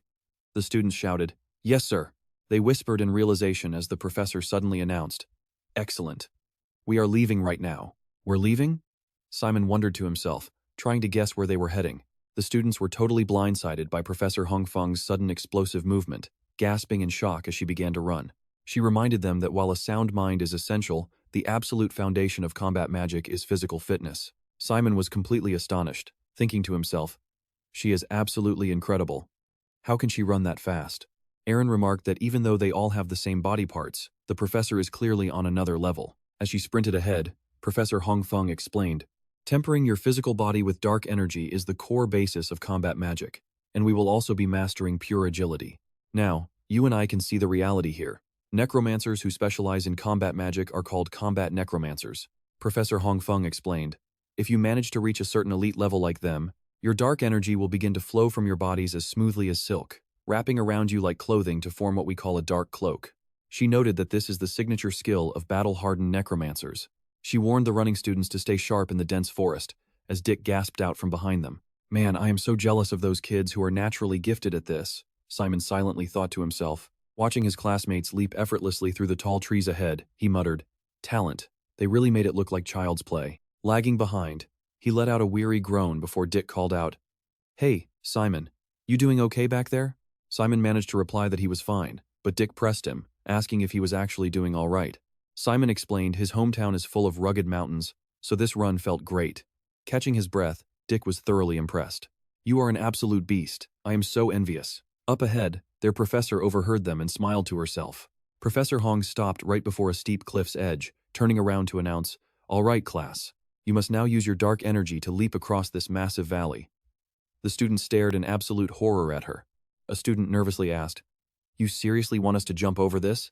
Professor Hong calmly explained, "You can do it. It just takes a small trick, like flaring up dark energy in your palms." The only difference, she demonstrated, is that we are using the soles of our feet. Watch closely now. The students watched in absolute awe. Touching down gracefully on the other side, she called out, "I will show you once more." Professor Hong leaned back, launched her body across, and landed on her feet in a perfect, low crouch. Simon stared baffled. She asked if they got a good look, and trust me, you and I must see what's next. Professor Ma explains they do not need to fly. Instead, they must launch dark energy like a rocket from their feet. The movement should feel exactly like stepping straight out of the shadows. Watch closely as she suddenly dashes and effortlessly leaps across the gap, leaving the students completely breathless. Landing silently, Professor Ma smiles from across the canyon and gestures for everyone to come on over. With wild screams, the students desperately charge and jump. While some land safely, others are left hanging onto the rocky cliff for dear life. Professor Ma smiles and praises their brave attempt. Grabbing a student's hand, she pulls him to safety and warns that missing the timing is extremely dangerous, advising him to release his power earlier. The terrified student nods, while Simon stands back, quietly mumbling and analyzing the technique. As Simon whispers about stepping out of the shadows, Dick Hayward nudges him for overthinking again. Simon admits it looks tough, but Dick just waves and recklessly charges ahead to try. Dick shouts that thinking makes it harder, leaving Simon to watch his friend with anxiety. Dick screams as he jumps, but gets completely shocked when Hector suddenly flies right past him. Hector lands perfectly while Dick faceplants with a painful groan, drawing loud praise from nearby students. They yell that Hector was amazing, noting he jumped the highest out of everyone so far. Dusting himself off, Dick looks up at Hector and mutters that he could never pull off a crazy jump like that. Standing across the gap, Simon hears Hector loudly ask if he was watching him just now. Hector smirks and says it is easy. Simon Florentia closes his eyes, ready to trust his dark energy. Dashing forward, Simon launches himself into the air and lands incredibly gently on the other side. Hector watches in pure awe, while Dick roars in absolute excitement at his friend's flawless landing. Dick screams that Simon just set a record. Trust me, his genius is finally starting to show. Panting heavily, Simon cannot contain his sheer happiness, completely unaware that Professor Ma was watching his brilliant performance. Looking highly impressed, she praises his talent while Simon and Dick happily celebrate their success together. But nearby, a jealous classmate glares at Simon with pure, burning hatred. Professor Ma claps her hands, announcing that everyone seems to have made it across. She explains they will wait a moment for the fallen students to climb back up before moving to the next location, and Simon cheerfully shouts his agreement. Hearing this, Dick immediately turns to Simon with a question. He asks Simon if he wants to look at something on the way, pointing directly to a book in his hands. He reveals it is a list of students to recruit for their group project starting next week. It's a major academy challenge, and he already mapped out everyone's names, strengths, and traits. Simon is highly impressed and asks how he got the info, but Dick just smirks, keeping it a secret. Simon realizes that while he was busy studying, Dick was playing a whole different game. Dick actually took the time to study every single classmate. Simon looks at him, finally understanding his real goal. That is why he teamed up with him, knowing he could never get close to a noble genius like Hector. Simon muses that regardless, they will need perfect chemistry to make this group work. Simon turns to his friend and asks for his thoughts, and Dick quickly replies that most of their classmates are incredibly skilled and powerful. You and I know they're all complete geniuses. But then Rick glanced at Kamibara's. Stick with me here, because he predicted she would be expelled the very second their student protection period finally ended. Rick kept watching her as he explained, out of everyone in our class, only 2 fell into the valley, and she was one. Since she is incredibly timid, she is definitely going to become prime meat for bullies. Hearing that, Simon just replied, I see. As they were talking, Professor Hongfeng suddenly shouted to the class, All right, students, we have walked for exactly 1 minute. It is time to start running again. The exhausted students groaned in unison. Yes, Professor. One brave kid shouted, Professor, we really need a break. Simon, however, remarked, This class is certainly dynamic. It is actually pretty fun. An annoyed Rick shot back, You really think this is fun? Simon was baffled by his reaction. Suddenly, students screamed in terror. Oh no, Professor, the hippos are charging straight at us. Panicking as she stood so far away, they cried out, Professor, we need the assistant's help. Then, pure horror hit. Wait, he was gone too, Simon muttered, and trust me, things looked really bad. Standing firm against the charging stampede of hippos, he whispered an incantation to emerge. Flipping high into the air, he vanished into the darkness. Meanwhile, Simon could not help but wonder. Rick had said nothing dangerous would happen during their protection period. Could this actually be a real accident? Landing lightly, Simon thought to himself that if he could not stop this stampede, someone was bound to get hurt.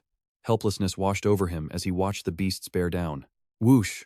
Right then, a short-haired girl cast a powerful spell, instantly taming the lead hippo. Her magic erected a massive protective barrier, shielding all of them from the onslaught of the charging beasts. High above, two young guys sat perched on a branch, calmly watching the hippos rush past below. Cindy Vivace flew right up and called out, "Oh, Simon, it has been a while." He completely ignored her greeting. Landing back on the ground, Simon muttered that he had no business worrying about anyone else. Up on a pillar, Rick called down, "Hey, Simon." From his high vantage point, he asked, "Are you all right down there?" Simon simply replied, "Yeah." He sighed, realizing his worry was for nothing. "You and I both know the trope, but he was surrounded by elite prodigies. I am up against 1,000 other prodigies." Rick called down again, "Are you absolutely sure you are all right? You must be shaken up, but do not worry.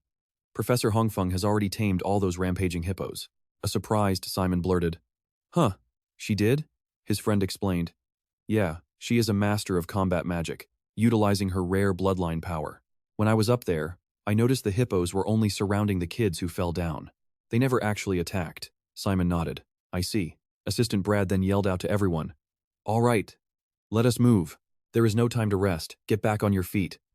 The exhausted students groaned in response, while Brad continued, "Those hippos are going to loop back and attack again, so stand up now." A trembling Kamibares replied, "Understood." Brad then urged them, "The professor is waiting down below. Let us move." The scene shifts to a lush forest where Professor Hongfeng was calling out to her class. Simon was utterly amazed by the beautiful sight. It was Professor Hongfeng herself. She announced, "There are no more obstacles, so hurry over here." The students gasped in awe. "Wow," she smiled. "You all did an amazing job. You can finally take a break." Professor Hongfeng then added a quick reminder. "Oh, but you are only allowed to eat after class officially ends. However, knowing you would be exhausted, I contacted Kizen ahead of time." A confused student asked, "What for, Professor?" She simply pointed forward and told them, "Take a look over there." Instantly, the students erupted in happy cheers. "It was a lunch delivery," she asked. "Are you excited?" They yelled back, "Yes, you are the best professor ever." Rick whispered to Simon, "Man, no other professor is as cool as her." He added that eating mid-lesson was completely unheard of. With the other strict instructors at Kizen, this would never happen. Simon replied, "By the way, Rick, I think my experience at this academy is a bit different from the rumors I heard before coming here." Rick glanced over at Professor Hongfeng and Brad, then asked what kind of rumors. Simon explained, "I heard that Professor Hongfeng was actually one of the most terrifying professors here." Rick looked confused. "Huh? Professor Hongfeng? This nature-loving lady?" he asked. "Where did you even hear that?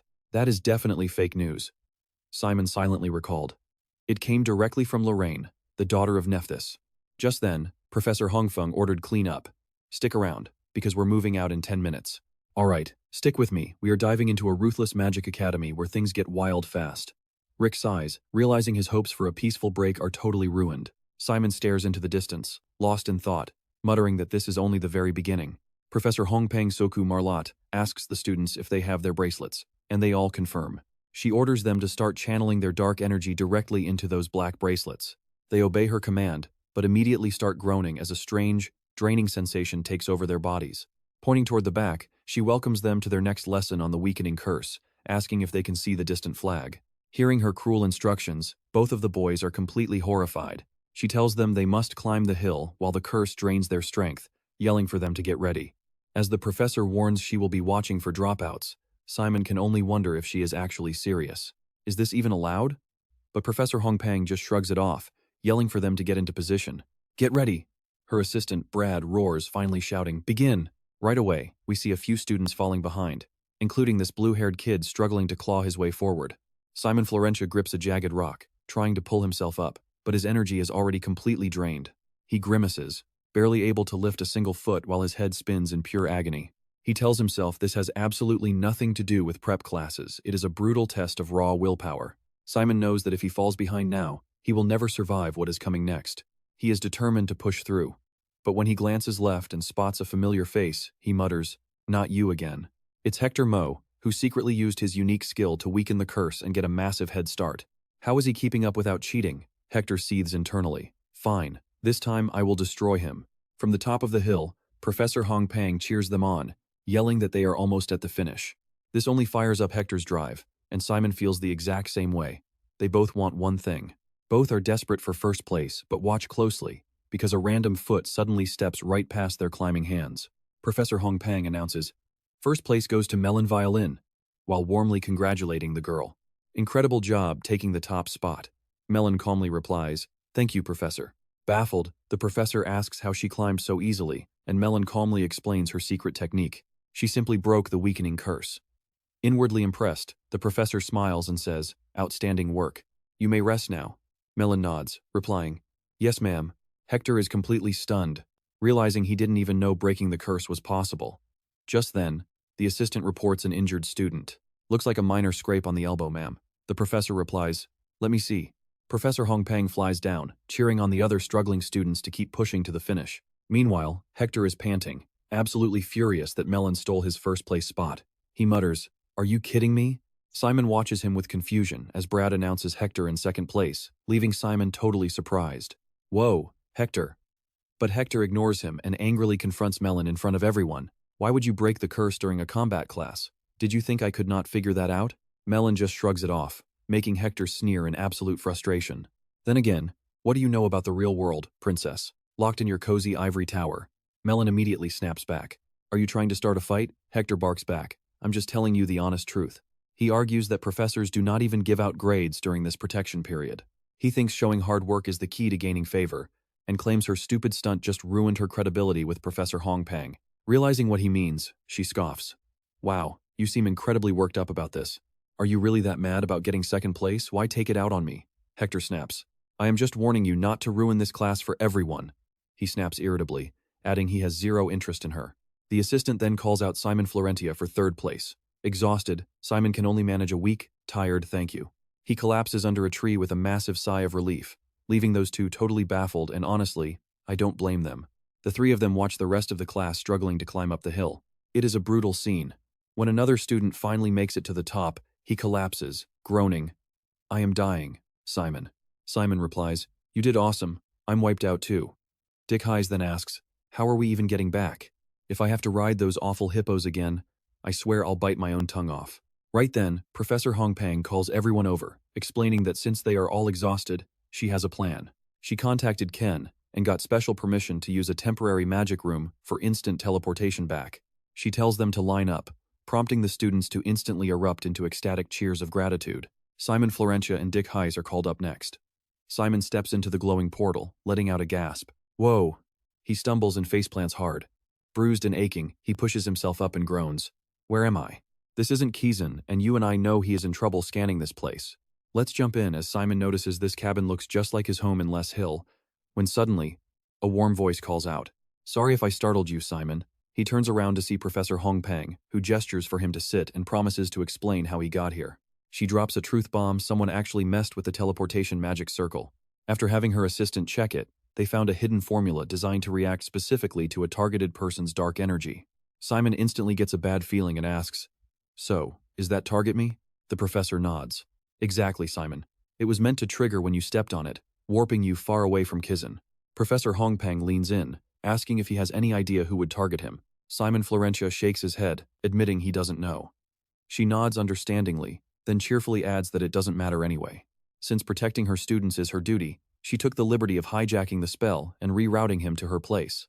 On top of that, Professor Hongpang admits she really wanted to speak with him in private. A stunned Simon stammers out, "With me, Professor?" She hesitates, admitting that private meetings are technically against the rules, but from what she's seen, other desperate professors are already breaking them anyway. Watch closely right here, because Professor Hongpang gets straight to the point and asks him directly, "How would you like to major in combat magic? If you are, I'd love to take you on as my personal protege." Simon suddenly realizes how massive this offer is. "You mean, a direct disciple?" "Exactly," she confirms. "It means I'll be taking complete responsibility for your growth." Professor Hongpang explains that taking on a direct disciple requires absolute commitment and a deep sense of purpose. Our reputations are tied to our disciples' success, and we can only recruit 3 students each term. Her voice turns serious as she offers one of those coveted spots directly to him. Seeing his shocked expression, she presses him for an answer. "So, what do you say?" A flashback shows his dirt-streaked face sitting before the professor as she extends her hand, asking, "Well, Simon Florentia, will you be my disciple?" Simon is completely blown away by this proposal, stammering in absolute disbelief at what he's hearing. He looks down timidly, a sudden wave of self-doubt and confusion taking over. "I just don't understand. In class today, I didn't do anything special." He mumbles, too shy to look her in the eye. I barely kept up with everyone else, and finished behind 2 other students during the hill climb. You feel that too, right? He's completely drowning in insecurity after only his 2nd day at this intense magic academy. I don't get why you'd offer such a massive opportunity to someone like me. Shouldn't you be offering this to the person who finished in 1st place? The professor just smiles and explains. Students obsess over ranks, Simon. But teachers look for raw, unpolished talent. I watched you use dark energy to cross that valley. It was incredibly unique. Tell me, was that your very first time trying it? Simon freezes, completely caught off guard. Oh, yes, Professor, Simon mutters, as she eagerly continues. And yet, you soared higher than anyone else. That's not some lucky fluke, and it's definitely not a coincidence. Plus, when you scaled that hill, you relied entirely on pure stamina and physical power. You didn't win first, but your grit was incredible. It's a completely different league of power compared to them. You might think you achieved nothing, but believe me, you have already proven more than enough to me. As her words sink in, Simon's face shifts to pure, unadulterated shock. Seeing his face, she chuckles softly. Just kidding. Or do you want me to praise you more? Simon stays quiet, clenching his dirty fists. She continues. I see immense physical power, mental grit, and a terrifyingly high compatibility with dark energy in you. If you choose combat magic, you'll become the absolute best, Simon. In a few short years, you might even beat me. That's how much potential you have. Her face suddenly turns dead serious. No, I'm positive I can make you stronger than anyone. At this highly critical moment, Simon just stands there quietly, completely speechless in the face of such overwhelming praise. Finally, he looks up and speaks. Professor. He pauses for a brief moment before continuing. Thank you so much for this incredible offer. But then, he bows deeply. I'm deeply sorry, but I must refuse. We are left on one crazy cliffhanger. Why on earth would he refuse this offer? Let's find out next time. All right. You and I are diving into a tense standoff as Simon avoids her gaze. The professor looks at him and asks if he already has another major in mind. After hearing his reply, Professor Hongpang pauses, stretches her arms, and lets out a relaxed smile, saying, fair enough. She thanks him for his honesty, saying it saves them both some time, but right as she seems to yield, she adds she is not giving up yet. Simon is completely thrown off by this, stammering out a quick apology. Looking at Professor Hongpang's face, her absolute determination to recruit Simon is crystal clear. Since he still has a whole year to declare his major, she promises to work harder to change his mind. Completely stunned by her persistence, Simon is totally at a loss for words. He can barely believe she is still trying to persuade him, but she blames her own curiosity. She wants to see exactly how far Simon can actually grow, leaving the poor guy completely speechless. Suddenly, Professor Hongpang waves her hand, summoning a swirl of blue magic with a bright smile. He does not have to be her disciple, but she offers to help him whenever he needs it. The blue light is so blinding he can barely keep his eyes open, but he still manages to thank her. By now, she has formed a massive magic circle, watching him intently as she delivers a quick warning. She warns him to keep this a complete secret since they are in the student protection period, as the portal finally sends him to Kizen. Hearing that, a bright smile finally spreads across Simon's face as he lets out a huge sigh. He feels incredibly relieved and thanks his lucky stars before stepping forward, while the professor waves warmly behind him. She bids him farewell until their next class, and Simon steps right onto the glowing activation circle. Realizing it is a teleportation spell, he steps in, and a blinding stream of blue light instantly wraps around him. Simon looks back one last time with a smile, saying, See you later, Professor. Let's see what happens now as she watches him leave, right when someone calls out her name. It is her assistant, Brass, peeking through the door and eagerly asking her how the meeting went. Asking what Simon's answer was, Hongpang grabs her thermos and flatly replies, he refused. Brass is completely shocked, wondering how on earth anyone could possibly refuse her offer. He suggests they should just recruit Hector, since he has way more talent in this field. Confused about her obsession with Simon, the professor shuts him down, calling the boy a total genius. This leaves Brass completely speechless, barely able to repeat her words. Crossing her arms with a smile, she notes she has seen many prodigies, but Simon is a completely unique breed. Meanwhile, Simon lands right back in the middle of the academy hallway, covered in dirt and clutching a towel. All right, let's follow Simon as he grabs a quick shower and opens his locker. Right as he reaches for his fresh clothes, his roommate Dirk walks out of his room, drying his hair and asking what took him so long. Simon pauses and tells him there was a teleportation issue, which immediately gets Dirk's attention. Dirk gets super excited, gushing that Simon is absolutely not going to believe what just happened to him. Seeing his roommate's pure hype, Simon calmly asks what happened, prompting Dirk to start his wild story. He explains that when he stepped into his teleportation circle, it felt like his body slammed straight into a physical wall. When he finally woke up, he found himself in a completely unexpected place, wondering where he was. He ended up right inside Professor Bayhin's office, which completely catches Simon off guard. Dirk smirks and confirms it was indeed the theology instructor, leaving Simon to ask what happened next. Dirk's eyes gleam as he reveals the professor just made him clean up the office. The older academy students told him that the professor actually recruits his disciples through bizarre teleportation accidents just like this. Wondering if he was chosen to be his disciple, he asks Simon, who responds with a deeply tired, maybe. Even though Dirk only cleaned up once, he is bragging about it as if he is already his regular helper. He can't believe he's getting close with a major VIP at Kizen. It looks like they are alone, but several other students are actually listening in as well. Trust me, you and I will have to wait and see if Dirk actually knows what he is getting into.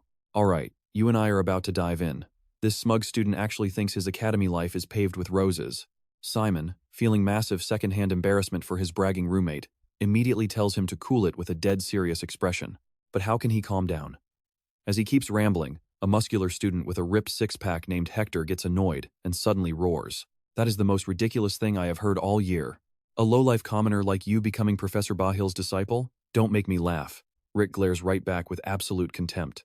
He immediately starts fire with fire. Oh my, looks like the elite young master is getting a little sensitive. Is it because you were supposed to be number one, but the professor wanted me instead? That really hurts, doesn't it?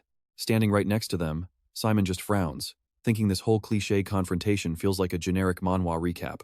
Staring at Rick's smug face, Hector's vision turns red as he barks at the commoner to watch his filthy mouth. But Rick is not intimidated at all. He fires right back, claiming that as a merchant, he knows arrogant nobles all too well. Your hatred is written all over your face.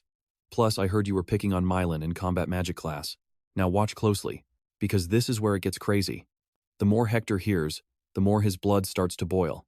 The young noble is absolutely furious, clenching his fist to start a fight. But Rick keeps pushing his buttons, saying they're on equal footing, so he shouldn't act like he has special privileges just because of his family. Aren't you the one, not Mylan, who is completely clueless about reality?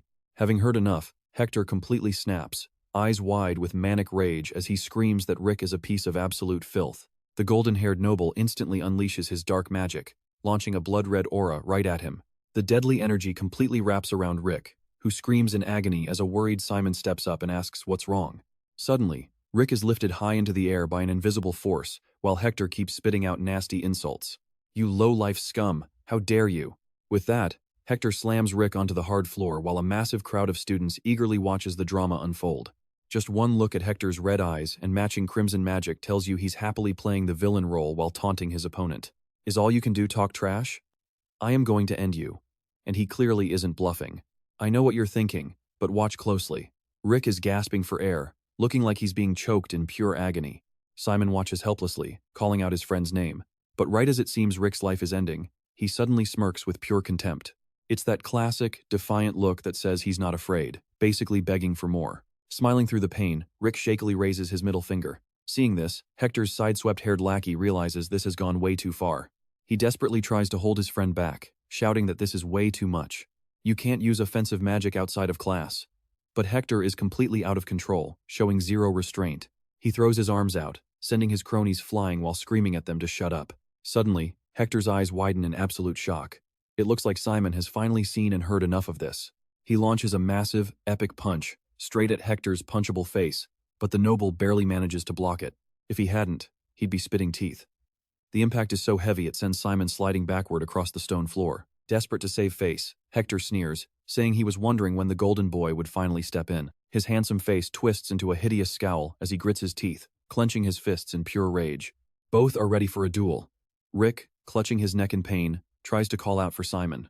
Seething with rage, Hector summons a crackling black flame in his hand, issuing an official challenge to Simon. He demands a proper duel, but right as he conjures a magic circle, a projectile flies toward him at lightning speed. The mysterious object lands right at his feet, shattering into pieces with red sparks. Everyone in the hallway, including Hector, freezes in absolute terrified silence. A massive, menacing figure steps out of the nearby restroom and warns them to back off. It's Kajan Edvald, looking absolutely terrifying with his shredded body, calmly threatening to snap both of their necks if they don't stop. But Hector has zero chill and keeps running his mouth, mockingly asking Kajan if he's still attending this academy. Seeing his reckless friend provoke the school's monster, the sideswept-haired lackey begins to panic. And trust me, we're watching a dangerous guy who was expelled for brutal student assault. Alright, You and I are starting this wild story where his friend's face shows 3 parts helplessness and 7 parts pure terror. Hector gets a little spooked too, but tries to play it cool as he finally relents, muttering to just go. But before walking away, Hector can't help himself. Acting all high and mighty, he narrows his eyes to issue one final warning. You two better watch your backs from now on. I won't let this slide again. Kajun just stares right back, completely speechless at the kid's staggering audacity. Meanwhile, Simon and Rick wait safely behind him. Simon speaks up to thank Senior Kajun for the save, but it looks like Kajun was just passing by and intervened without actually intending to help them out. Kajun immediately turns his back and walks away, telling them to shut up. The surrounding students are totally intimidated by his presence. Simon apologizes and immediately turns his attention back to Rick, who is still wincing from the beatdown. Simon just smiles and says, "See, he is not such a bad guy after all." Yeah, sure. The scene then cuts to a dormitory room where a massive, cheerful sigh of relief echoes. It is finally the weekend. Simon, what are your plans? In their room, Dex hugs his massive bag while waiting for the answer. I do not really have anything planned, Simon replies. His face, the picture of pure boredom. Dex is not having it. Seriously, that is so lame. What you do on the weekend is a huge deal, you know. Now watch closely, because Simon immediately realizes Dex has something else up his sleeve, a secret agenda. Dex looks smug and excited. To me, the weekend schedule is way more important than any weekday class, he proudly declares. Simon asks dryly, and why is that? He is not beating around the bush. Dex announces he is heading to Roast. Simon has zero clue where that is and instantly questions him about the town below. What are you doing there? To make money, obviously. The moment Simon hears the word money, his eyes light up like high beams. But confusion quickly takes over. Make money? Seeing his totally clueless face, Dex decides to break it down for him. You know that living stipend Kizen gives us? Well, the further we get in this magic academy, the less it actually covers. So I figured I would need a scholarship for extra cash, but honestly, my grades are not going to cut it. So I am planning to start using my unique abilities as soon as possible. That is why you need to find a way to earn cash too. Once our student protection period ends, professors stop giving out free class materials. Hearing Dex's massive explanation, Simon is left completely speechless and floored. He cannot believe his ears. For real? He stammers. But Dex just keeps on talking. The stipend does not cover everything, which is why upperclassmen run their own side hustles. And you are into summoning, right? That is even tougher. And let's pause for a second. Summoning? That specialization is going to drain his wallet completely dry. He lectures Simon for a bit, who only half understands. Afterward, Simon's face completely falls in despair. He looks completely dejected, muttering that he had no idea about this. Man, surviving at Kizen is not easy. Dex, on the other hand, just laughs cheerfully. Anyway, we have been talking way too long. Dex swings his heavy backpack on and jumps up, but still tries to pull Simon into his money-making scheme. Just wait until I get things set up in Roast, and I can line up a job for you. But Simon quickly turns him down. No thanks, I should earn my own money. Hearing this, Dex can only sigh, looking completely resigned. You are pretty principled when it comes to money, huh? He waves his hand dismissively. Anyway, I will see you tomorrow night after I finish my schedule. Simon is shocked. You are leaving now? It is already late. What if the dorm supervisor catches you? Dex confidently replies. It will be fine. Kizen is strict, but we have freedom as long as we do not get caught. Bye. Watching him leave, Simon thinks for a moment. Yeah, all right. He grabs a handful of snacks, mulling it over.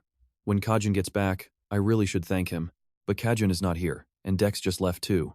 He wonders what to do, popping another snack into his mouth. So, what now? Suddenly, a head pops up outside his window, eyes locking onto him, making him feel a bit uneasy. Simon jerks his head around in shock and sees Neptys staring back with a bright smile. She cheerfully chirps his name. He scrambles to open the window, asking how she got up here. She just responds nonchalantly, "Hello. I was just passing by." Simon is totally baffled, shouting, "But this is the 4th floor." She nimbly climbs inside, plops onto a chair, and casually starts eating his snacks. Since she loves them, he offers them all. She is absolutely thrilled, since she is not allowed sweets at home, and trust me, you and I are going to love her. Let's dive into this scene where her face suddenly turns serious. By the way, Simon, is this your first magic academy? How do you feel? He gently tells her he is really happy, sharing that the professors are absolutely amazing here. Everyone is so nice, and the subjects are fascinating. Honestly, he feels he fits in much better than he expected. Sure, it was a struggle at first, but a friend at Kizen helped out a lot. Neptys just smiles brightly. She waves her hand dismissively. Well, that is good. She feared he would struggle, since he has no prior training. He lets out an awkward laugh. She adds that talking with him at Kizen reminds her of when Richard was there. Simon is totally taken aback. His father? Yes, she recounts. His father Richard was actually a student at Kizen too. He is completely astounded. What? Neptys sighs wearily. Richard was a real piece of work. Simon is reasonable, but his dad was a total troublemaker, a walking disaster, honestly. But he was also incredibly smart. The more she talks, the more confused Simon gets. Richard always got into trouble for teasing professors. He would constantly try to skip class, and she had to drag him back herself. Simon rubs his hair, frustrated. That is hard to believe. The father he knows is totally different, right? Now, pay attention to his next question. So, did my father ever graduate? Neptys calmly replies that he dropped out. In his second year, Richard claimed the school was too small for him and left. There was never anyone like him. Flopping onto the bed, she explains he was a special case, and she was simply too young to handle him. With a wave of nostalgia, she recalls being young back then too. But right after that sweet moment, she springs up full of energy. Anyway, back then, Richard completely turned this entire sloping island upside down. If you search carefully, you will find traces of him. Simon asks skeptically. For real, she says, standing to leave. Just keep your eyes open. Your school life will be fascinating. I must go now. I have plans for this evening. Simon asks if she really has to leave. Neptys slides the window open. Yes, she will get chewed out if she is late. They will meet again soon. Winking playfully, she climbs out, thanking him for the snacks. As she leaps down, a small paper slips from her hand. Bye. Simon calls out, warning Neptys that she dropped something. But in a flash, she is already completely gone. He shuts the window and checks the note. It seems she left it on purpose, leaving Simon totally surprised. You and I are probably wondering the same thing. Why draw a skull at the treasure spot? Shouldn't it mark treasure? Suddenly, her words flash in his mind. Back then, Richard turned this whole island upside down. If you search carefully, you will still find traces of your father. Arriving at the location, a wave of fear hits him. Simon wonders if he should turn back right now. Staring at the paper, he is puzzled by the crude drawings. Is this really a map? Why mark it with a skull? He wonders. It should be a treasure, right? Suddenly, everything clicks into place. Simon realizes what she meant. His father practically turned this whole island on its head. If he looks hard enough, he might just find a trace of his father. Grabbing his bag strap, he tells himself it will be fine if he does not get caught. With eyes lighting up in pure excitement, he decides to go and explore. The next day, standing before the dense and intimidating forest, Simon bites his lip nervously. Maybe I should turn back while I still can. But he hardens his resolve and steps forward. No, I already got permission to stay out overnight for this adventure. Turning back now is a total waste. He stops, reading a warning sign. Beware of monsters. There are monsters at Les Hill too, but he has no idea what lives on this island. Better be careful. Scanning the area, he spots a ravine to the east and the outer wall of Kizen to the west. Okay, he is heading the right way. Suddenly, something startles him, and he ducks behind a bush. Was it a large animal? No, instead, glowing red eyes stare straight into the brush.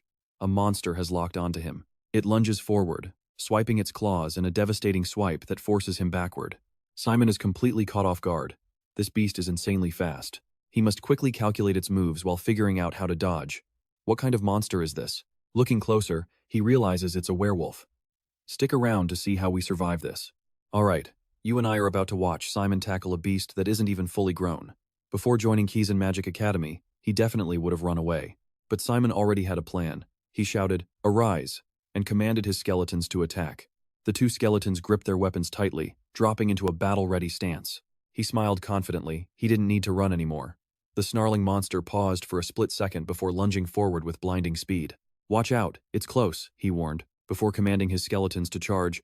"Avance!" Their blades sliced deep into the beast, making it howl in pure agony. Suddenly, Simon gasped, clutching his head as a sharp pain pierced his mind. One skeleton drove its sword clean through the monster's back.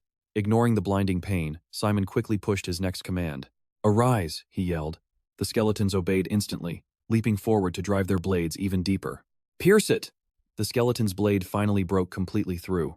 As the monster shrieked in horror, Simon knew this was his ultimate chance. Rushing forward into the opening, Simon raised his sword high, delivering a clean, finishing blow right where the beast stood. It was over. Let's pause and breathe with him, because that was way too close.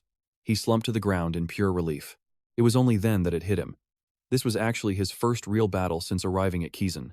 It was a good thing he spent so much time practicing with those Ratman skeletons. He stared down at the bloody corpse. If he'd faced a beast back in Les Hill, he would have fled. But now, This felt straight out of a wild Manhwa recap.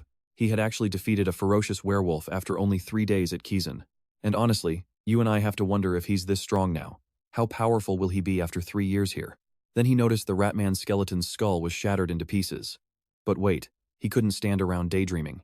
He needed to clean up before other monsters arrived, running until the heavy scent of blood was far behind him. One of his Ratman skeletons had taken too much damage, its bones suddenly crumbling to dust. "Oh no," Simon whispered softly. "It was just too badly damaged." "You did a great job, buddy," he murmured, turning to comfort the surviving skeleton. "If another fight starts, we won't stand a chance," he said. "We have to be careful." After a short walk, he pushed aside some thick bushes and whispered, "We've arrived." But stepping into the barren clearing, Simon froze in absolute shock. There was absolutely nothing around. Not a single weed grew in the dry dirt. Something was definitely off here. "Nothing grows here," he muttered. But the moment those words escaped his lips, a grand hall and a lantern manifested from thin air. Something was definitely buried beneath them. Without wasting time, he and his Ratman skeleton grabbed a shovel and started digging. He was glad he'd borrowed the tool from the dorms, each powerful thrust clanging loudly as they slammed it into the dirt. Suddenly, a sharp metallic clang echoed. Both of them immediately knelt down, brushing away dirt to feel something incredibly hard beneath. It was a stone slab. What in the world? It is made of jet black stone. Brushing away the leftover dirt, a bizarre mechanism was fully revealed. "Whoa," Simon gasped. Simon stared down at his own hand. "Huh, my fist fits perfectly inside that handprint impression," he realized. Hesitantly, he reached out and slotted his hand into the circular indent. "If this is a magical device, it should react to my dark energy." The exact millisecond his hand touched the stone, an explosive flash of white light erupted. It was so blindingly bright he had to shield his eyes. "Whoa, it's reacting," he yelled as the ground began to split open. Incredible. A hidden doorway leading straight into the dark depths of the earth was finally revealed. An ancient staircase stretched down into absolute, pitch-black infinity. An underground staircase. Interesting. Simon's excitement grew, and his lantern-holding skeleton companion looked just as thrilled. "All right, let's go check it out." The Ratman skeleton took the lead, lighting the dark path ahead as Simon followed him down in absolute wonder. "Wow, what is this place? Are these some kind of ancient ruins?" He reached out to touch the cold stone wall. The carvings felt strangely familiar. Tracing the symbols with his fingers, his eyes widened. "Wait, I can actually read some of these ancient runes." There was no doubt about it, this was a massive discovery, the exact kind of legendary moment we love to see. With glowing runes covering the walls, they finally stepped into a dusty, ancient chamber. Massive vines snaked everywhere, casting an incredibly dark and sinister vibe over the entire room. Right in the center stood an enormous, intimidating magical apparatus. Suddenly, a rattling noise from his skeleton drew his attention. "What is it? Did you find something?" Walking over to a stone altar, he noticed a mysterious skull resting there. Without thinking, he reached out and touched it, instantly feeling a heavy wave of dread wash over his soul. His knowledge of the undead was limited, but he was certain. As Simon lifted the skull, "You and I are left craving what comes next. Trust me, you and I are about to find out why this terrifying ancient relic was sealed away." Suddenly, a huge pile of bones clatters down from above, absolutely terrifying Simon and his little companion. Shaking off the scare, they creep forward to investigate. What on earth is this mess? Simon picks up a random piece to inspect it, guessing it is the second cervical vertebra before sorting through the rest. As he collects more of the scattered skeleton, a mix of curiosity and pure nerves takes over. He has no clue how this undead monster will react once revived. It might tear him apart, but he still wants to try piecing it together. Steeling his resolve, he figures it is time to take a risk, just like any good Magic Academy protagonist would. He raises his hand as a dark green liquid pools in his palm, shouting, "This is it!" He slams his hand down, splashing the glowing fluid directly onto the bones. Immediately, thick black smoke billows from the stone floor, completely swallowing the skull in darkness. Look at that eye sockets glowing as Simon smirks. Watch closely, because what he just did is absolutely insane. He actually brought an undead skeleton to life. Now, he just needs to assemble the remaining bones. He makes a decision, rolls up his sleeves, and painstakingly starts putting the giant creature back together. Getting straight to work, he is incredibly glad he actually paid attention during those summoning classes. Otherwise, this skeletal puzzle would have taken all night. But as he works, a creeping unease sets in. He is not entirely sure, but since the structure is humanoid, he knows generally where things should go. Yet, something feels wrong. He mutters about how huge this thing is before shouting out in total disbelief. "How are you already standing with just 2 legs? If I knew you could do that, I would have done the arms first." Simon steps back, taking in the full sight of his partially assembled, towering creation. When finished, this beast will look epic. It It is easily over 2 meters tall. But his thoughts are suddenly cut short. Before he can figure out his next move, a sudden beam of light hits the skeleton's skull, making Simon flinch. He watches in shock as the entire underground chamber starts to tremble. The skeleton rattles loudly, unleashing a sinister chuckle that echoes through the room as the shaking gets worse. You and I can feel the panic as the ground shakes beneath Simon and his Ratman. Glowing magical seals appear on the walls while demonic laughter echoes. Ancient characters materialize, swirling around the skeleton like a violent vortex. A powerful voice booms from the chaos, declaring, "At long, long last, I have returned." A dark, terrifying aura erupts from its frame, its eyes blazing with a sinister black light. A massive blast of dark energy erupts, nearly knocking Simon off his feet as the giant roars. "Who dares disturb my slumber?" It scowls down at him. "You, human, were you the one who woke me? State your name." Terrified out of their minds, they stammer, "It is Simon Foria." The skeleton stops, looking completely shocked. "What? You are Fentia?" Crossing its arms, it dramatically declares, "I see you must be a descendant of Richard." The booming voice is so loud, Simon has to cover his ears, struggling to reply. "Descendant is a bit distant, but yes, that is right," he says calmly, despite his ringing ears. "Richard is my father. I am the son of Richard Fentia." The skeletal giant nods in understanding. "I see, it all makes sense now." Turning around, it notes how familiar Simon's dark energy feels. "Only Richard could have revived me." Simon just nods, watching the Skull Lord stride forward to grab a sword entangled in massive roots. Simon cannot help but ask, "Excuse me, but who are you anyway?" Drawing the massive sword, the creature proudly introduces itself. "I am Pia, master of the battalion. I once conquered this entire continent right alongside your father, Richard." Simon is stunned by this revelation, his jaw dropping in total disbelief. "You are my father's undead summon?" Pia raises a bony brow, asking who led him here. Simon simply holds out a small piece of paper. "Neptus told me about this place." Pia chuckles darkly, noting that it makes perfect sense if it was her. Suddenly, the giant slams its sword into the floor, thumps its chest, and declares, "Forge a contract with me, Simon Fentia, and lead our forces." Simon hesitates, so Pia starts explaining the perks. "The battalion will crush your enemies, and trust me, we have to see what he decides. Get ready, because you and I are about to watch every living being kneel at your feet, begging for mercy." This was way bigger than some final exam at a magic academy. The skull's words actually made Simon freeze and really think. A bloody path of pure destruction lies ahead, and it is going to become your ultimate destiny. The whole vibe was incredibly eerie, exactly like making a deal with the devil. "Now, son of Richard," a terrifying pressure exploded from the beast as it growled. "Are you ready to lead the battalion?" Simon stood completely frozen. "Before we do that, I have one question," Simon said, trying to fish for information. "I honestly have no idea what you actually do, what kind of undead monster you are, or what this battalion thing even is." Simon was seriously doubting this creepy talking skull. "Is this battalion of yours actually that strong, Pia?" Pia instantly realized what the kid was doing. "You dare question the strength of my forces without showing any fear? That is actually a great question, human," Pia said, throwing a dirty look at the Ratman. "Fine.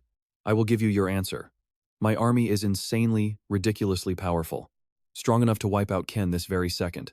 But then, Pia's voice softened, remembering the old days. "Your father, our old commander, broke up the army and locked me away. Now you, our new lord, have finally woken me up. Our dormant forces can finally breathe the air of life once more. If you bring our scattered forces back together and reclaim our former glory, then absolutely nobody on this entire continent will ever be able to stop you." After a heavy silence, Simon nodded with dead serious eyes. "Fine, I will sign the contract." The second he said yes, Pia snatched him up with one hand. "Smart move, human," the monster said, throwing him onto a stone altar to start the ritual. "Now, put your hand right on my core." As Simon touched the glowing orb, Pia gave him a final warning. "Once we seal this deal, your entire life changes forever. If you are scared, you can still run away right now." But Simon did not flinch. "It is all or nothing. I have absolutely nothing to be afraid of." "If you and your crew really serve my father," Simon said, his face turning incredibly serious, "then there is nothing wrong with me hiring you. Recruiting, you say? Now watch this, because the Skull Lord is absolutely loving Simon's crazy confidence. "You seemed like a polite kid, but you have the soul of a true king," the monster roared, laughing. "I love that attitude. Richard raised a damn good kid." The beast howled. "Then let us begin our blood pact." Blinding light erupted as dark energy flooded the room. "Just do not die on me, Simon," the monster warned, making Simon furrow his brow in pure shock. "Hold on a second, Pia. What do you mean do not die?" But before he could finish, Simon collapsed onto the cold stone. "Oops, Pia said with heavy sarcasm. Do you actually think your new boss just kicked the bucket? The Ratman shook his head in sheer panic. Suddenly, Simon's eyes flew wide open. What? The beast gasped as the kid sat right up. Oh, look who is awake, Pia chuckled. Simon gasped, completely panicked. What just happened? Did the contract fail? Pia just grinned with absolute satisfaction. The contract? Our pact is complete, kid. Go ahead and feel the incredible changes happening inside your body right now. Simon, feeling a bit skeptical, focused deep within himself. How does it feel? Pia asked, staring at him with pure anticipation. Your core is way bigger and more stable now, right? Simon sighed in relief as a comforting warmth washed through his entire body. Yeah, it is. Honestly, before this, just channeling a tiny bit of dark energy would leave me completely exhausted. But now my body feels amazing, like I am soaking in a hot bath. Pia teased him with a playful smirk. Well, congratulations, kid. You and I are officially looking at one of the 7 legendary battalion commanders. Overjoyed, Simon pumped his fist. Yes. But when he tried to stand, his legs buckled completely. Do not overdo it, Pia warned. Your body just went through a massive evolution. Simon clutched his forehead as a sharp pain hit him. My head is throbbing. I might have to sleep here tonight. Pia nodded. Yeah, it is going to keep hurting you for a bit. Simon suddenly remembered something important. Ah, by the way, I have a quick question. Pia shrugged casually. Go ahead, ask. Simon looked at him. What exactly is a battalion? Pia exploded in absolute, pure disbelief. You literally signed a life contract with me without even knowing what my army is? Simon quickly covered his ears. I told you I did not know. Pia rubbed his face in total frustration. This is absolutely unreal. Trust me, you and I can relate to Pia here. It feels like he is explaining basic plot rules. Still, he patiently sat down to elaborate. Fine, I will explain. But first, how much do you actually know about the undead anyway? Simon stared blankly. Honestly, about as much as a brand new first-year student who hasn't even taken basic classes at Keen Magic Academy. Alright, you and I are jumping right in as Fia laughs, amazed this freshman wandered out here.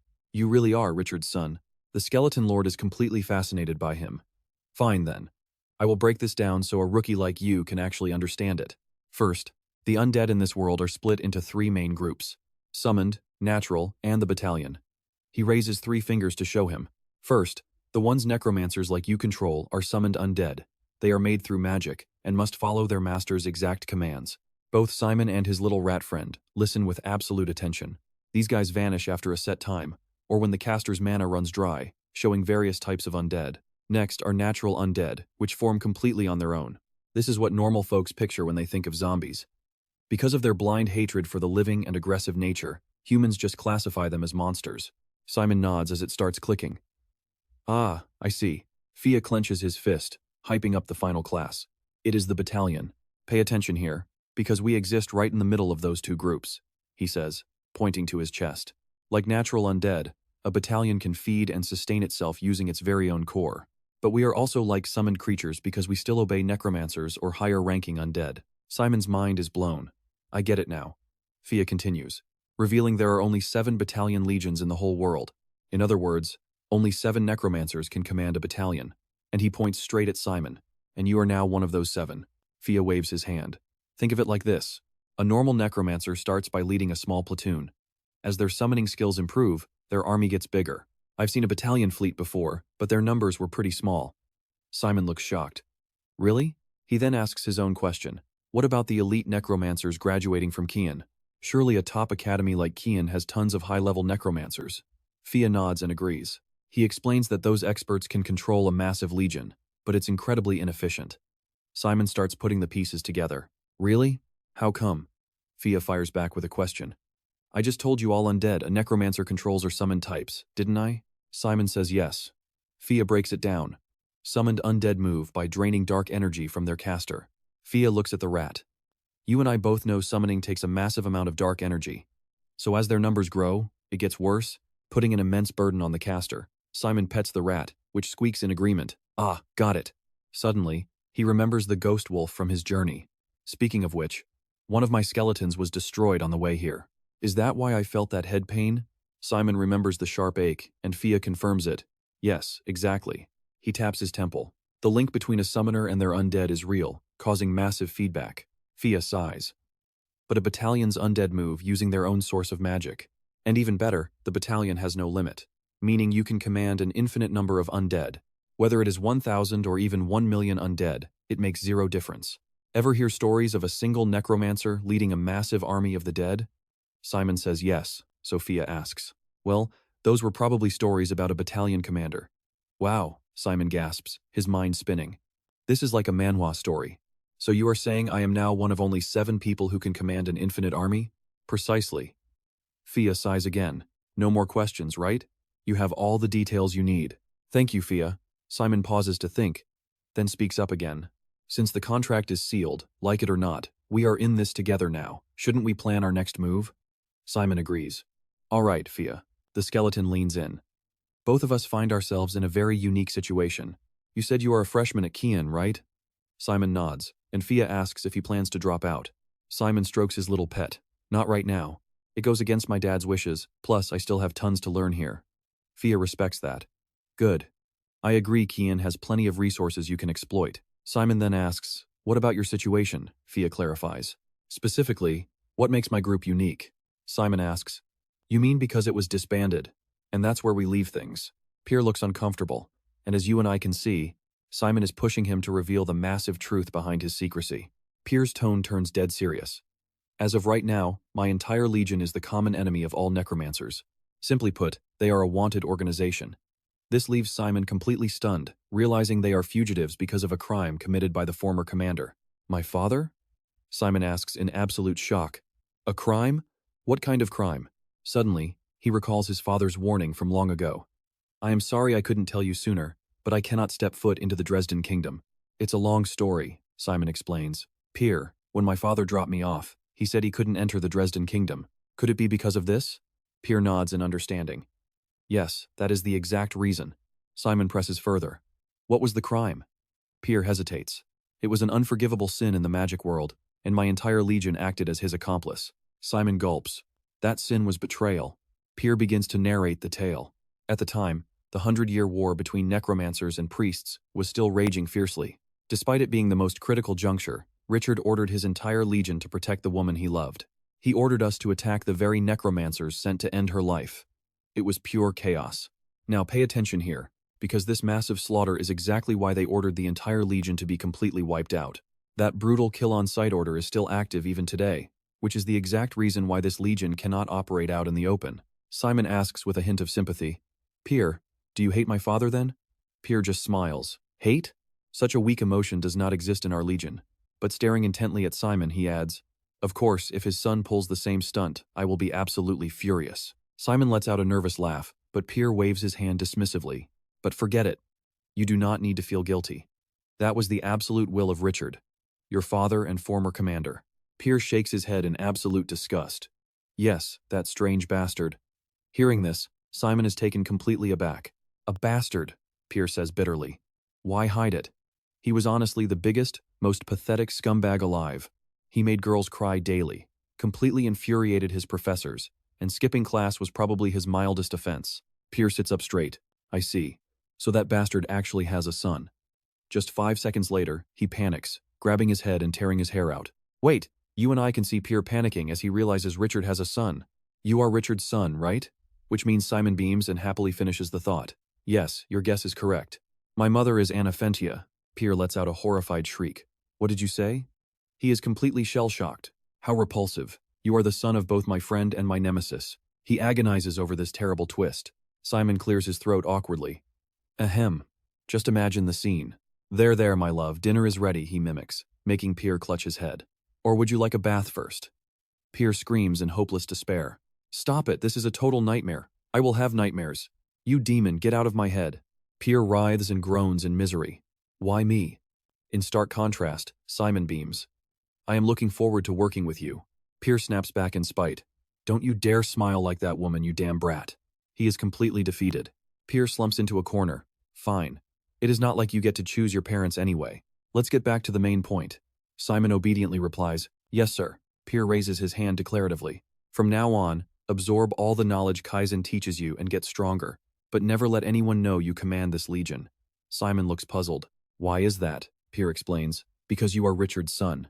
The adults will be absolutely shocked by your connection to him. He taps Simon's forehead insistently. What do you think other necromancers will do when they hear a first year at Kizen actually possesses an entire legion? Simon instantly understands. Stronger necromancers will hunt him down. Pierre presses on. Exactly. So, what do you need to do? Simon says with grim determination. Become stronger. Pierre affirms. Precisely. The creature offers some solid advice. Master everything Kizen has to teach, and the legion will slowly but surely restore its former glory. Simon nods, showing he finally understands the extreme gravity of the situation. Pierre then beckons the rat person over. We need a way to control the legion based on specific situations. I'm going to show you something. Come closer, kid. Simon asks with a hint of suspicion. All right, what is it? As the rat person stands nearby, Pierre points directly at his own face. Simon is stunned as a faint glow emanates from the rat. So what do you and I make of this? With their shared dark energy, Simon can now fully control Pierre's skeleton. You and I are about to watch Pierre clarify the hierarchy. Every summoned undead belongs to the Legion. Simon is the supreme commander, while Pierre is second in command, but these summons still need to undergo Legion unification. Simon repeats the strange term, Legion unification.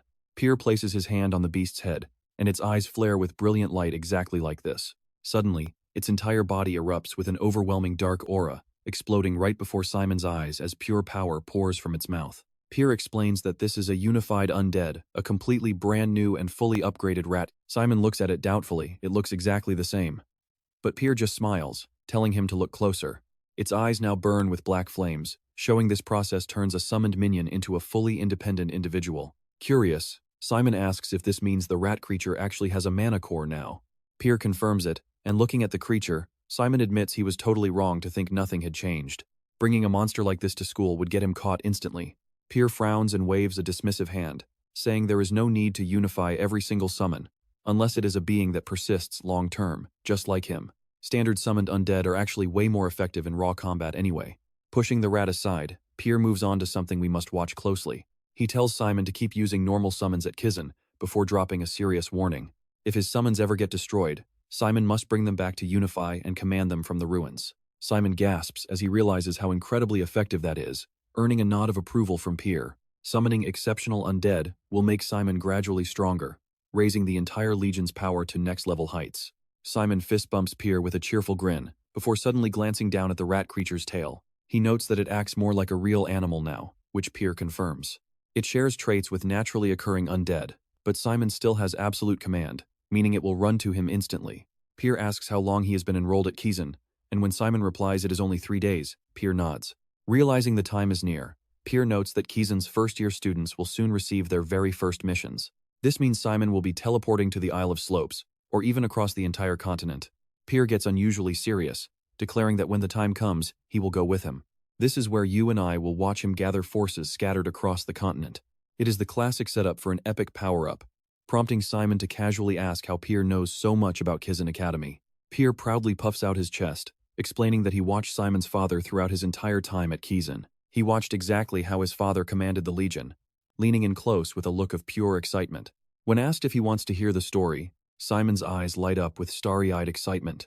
He immediately fires off his first question, why do undead sometimes turn against the very necromancer who summoned them? Pierre explains that it only happens when a summoner completely lacks a fundamental understanding of their undead.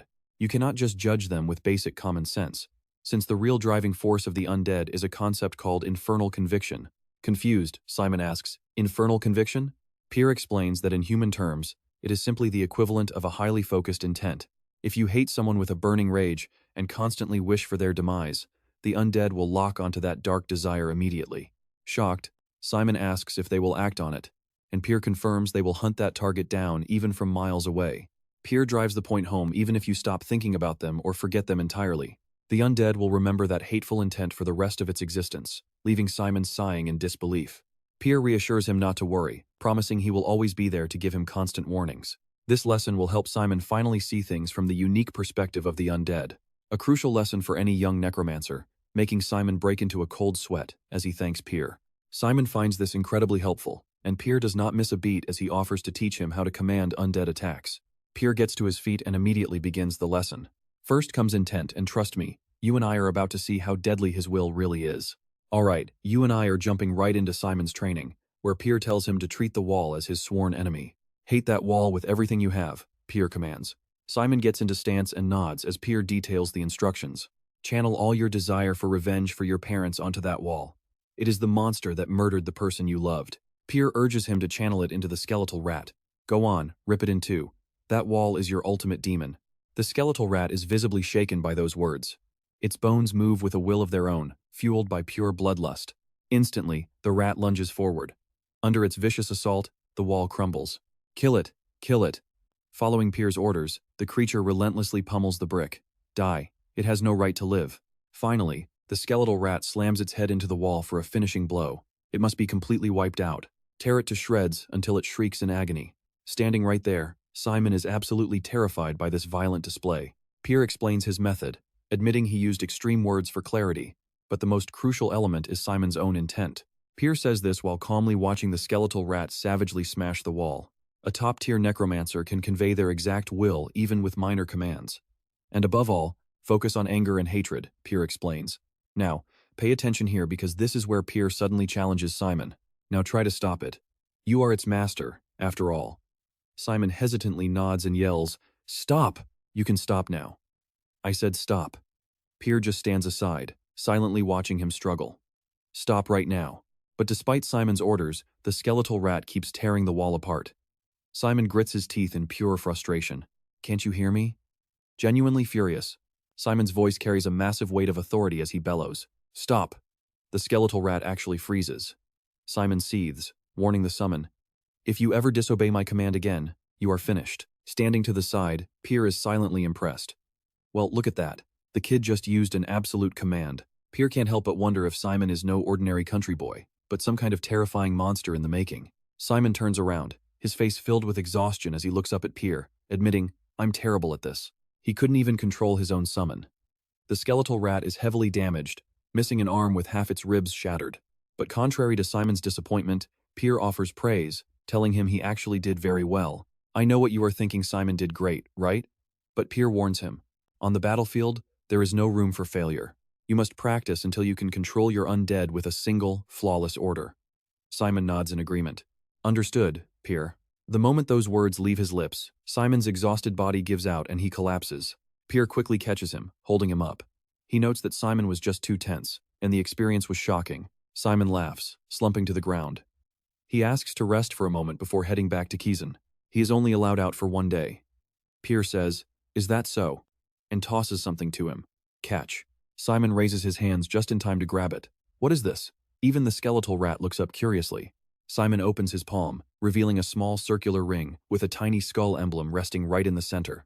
You will need a way to contact me at Kizen, right? This is my proxy, allowing you to speak whenever you wish. Do not hesitate to call if you run into trouble. And trust me, trouble is coming. Simon curiously prods the tiny skull with his finger and nods. Yes, thank you for this. As darkness descends, they part ways. I'll drop by again next week, Simon says. Pier smiles, eagerly awaiting to see his progress in a week's time. Pier bids his farewell, leaving Simon with the skull ring. As he stares at it, Simon's brow furrows. Suddenly, Pier's voice echoes from the tiny object. It has been a long while since I've set foot in Kizen. Since you are still under student protection, I am quite eager to see how everything unfolds, Pier chuckles. Like what? Simon asks curiously. In response, Pier seems to raise a spectral eyebrow. For example, the dreadful exam staring you right in the face. Simon, who had been trying to study, breaks out into a cold sweat. Those words from the tiny skull on his collar make his entire body tremble. The night before, Kajan Edvald lay sick in bed, resting under the covers. So what do you and I make of this secret meeting? Simon and Rick Hayward speak in hushed tones as Rick adjusts his glasses, looking completely serious. Let's officially begin this meeting, Simon replies. I'm all ears, Rick. The only sound is the gentle scratching of a pen on paper, moving across a colorful chart.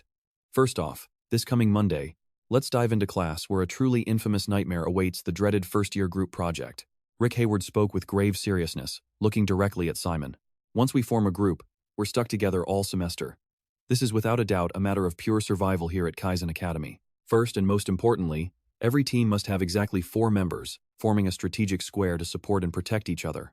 It's even better if every single member excels in a different subject. Rick then crossed his arms, looking up at Simon. He explained that he was fairly average across the board, though slightly above par in dark magic. Meanwhile, Simon was the summoning prodigy. Simon nodded, and Rick grinned. Perfect. Even with just the two of them, they already had a pretty decent balance. Rick broke it down further.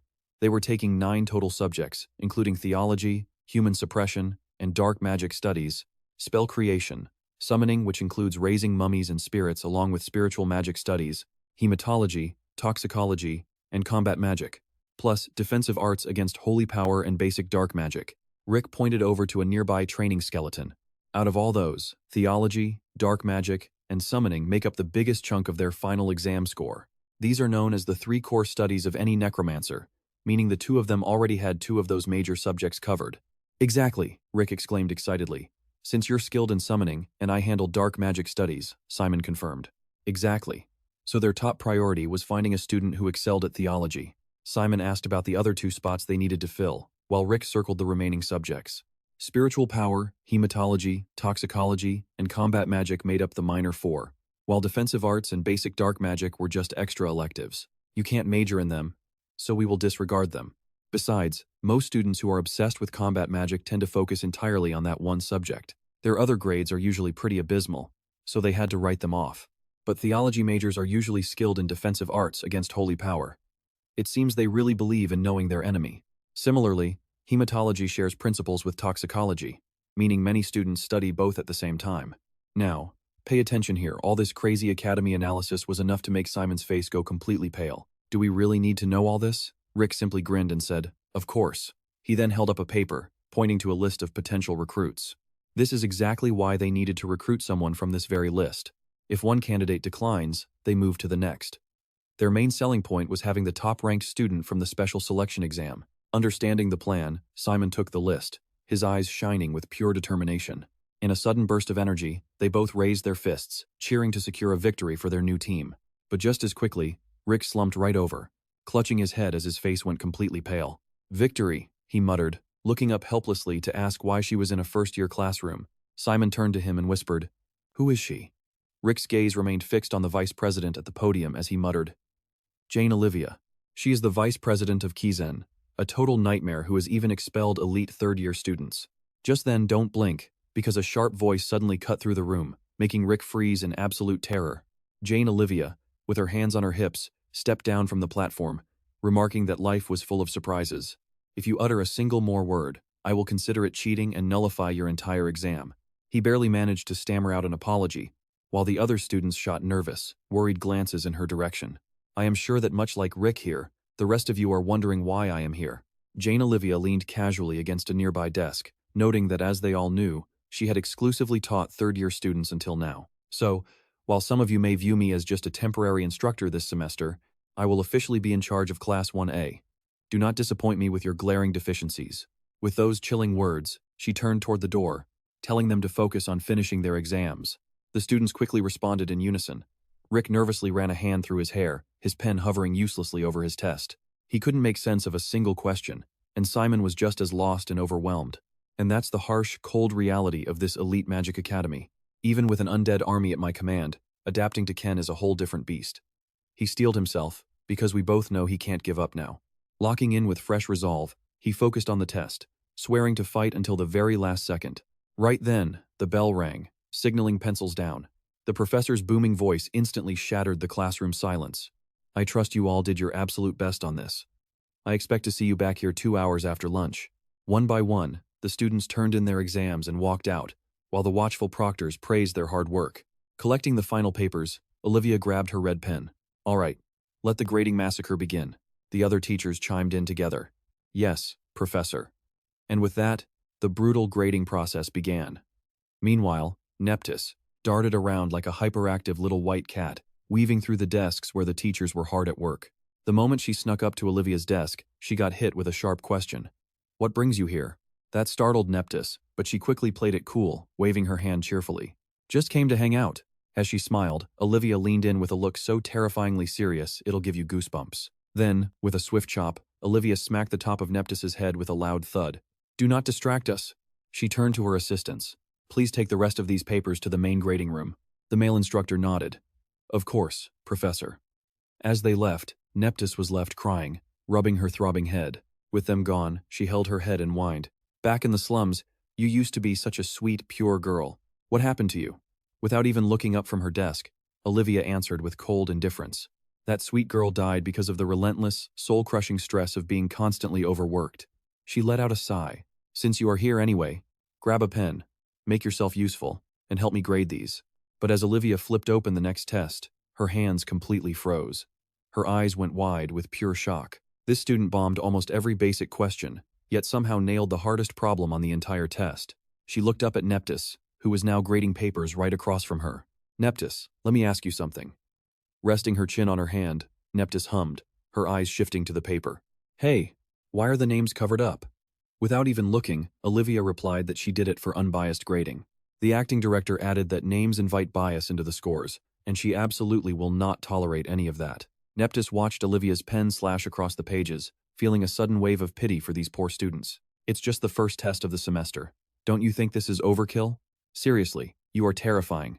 Olivia replied gravely, noting that even simple exams can reveal some highly fascinating anomalies, like the exact paper you're doodling on right now.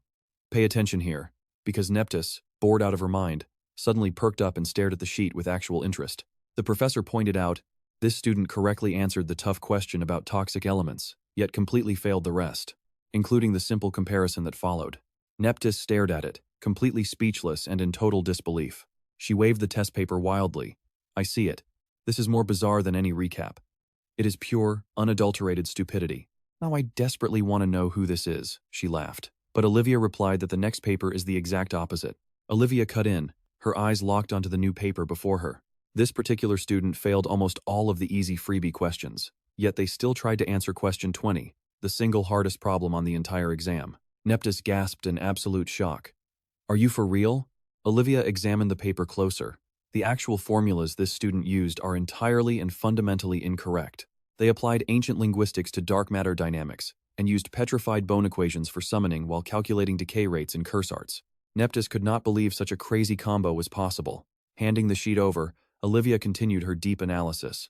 Judging by the math here, it is clear this kid has not taken any of the basic prerequisite courses. They are just guessing and combining things they heard in the lectures over the past week. Neptys grabbed the exam, scanned it quickly, and frowned deeply. Wait, did they use a summoning formula to calculate the flow of dark mana? Do they seriously think magic resistance scales with dark mana loss? That seems to be their wild theory, Olivia replied. But look at the final answer, trust me. You and I both know Terran's theorem makes it exactly 1.22 million. You and I are starting with Jane Olivia tapping the answer sheet. Yet, this student wrote 12.146 as their final exam answer.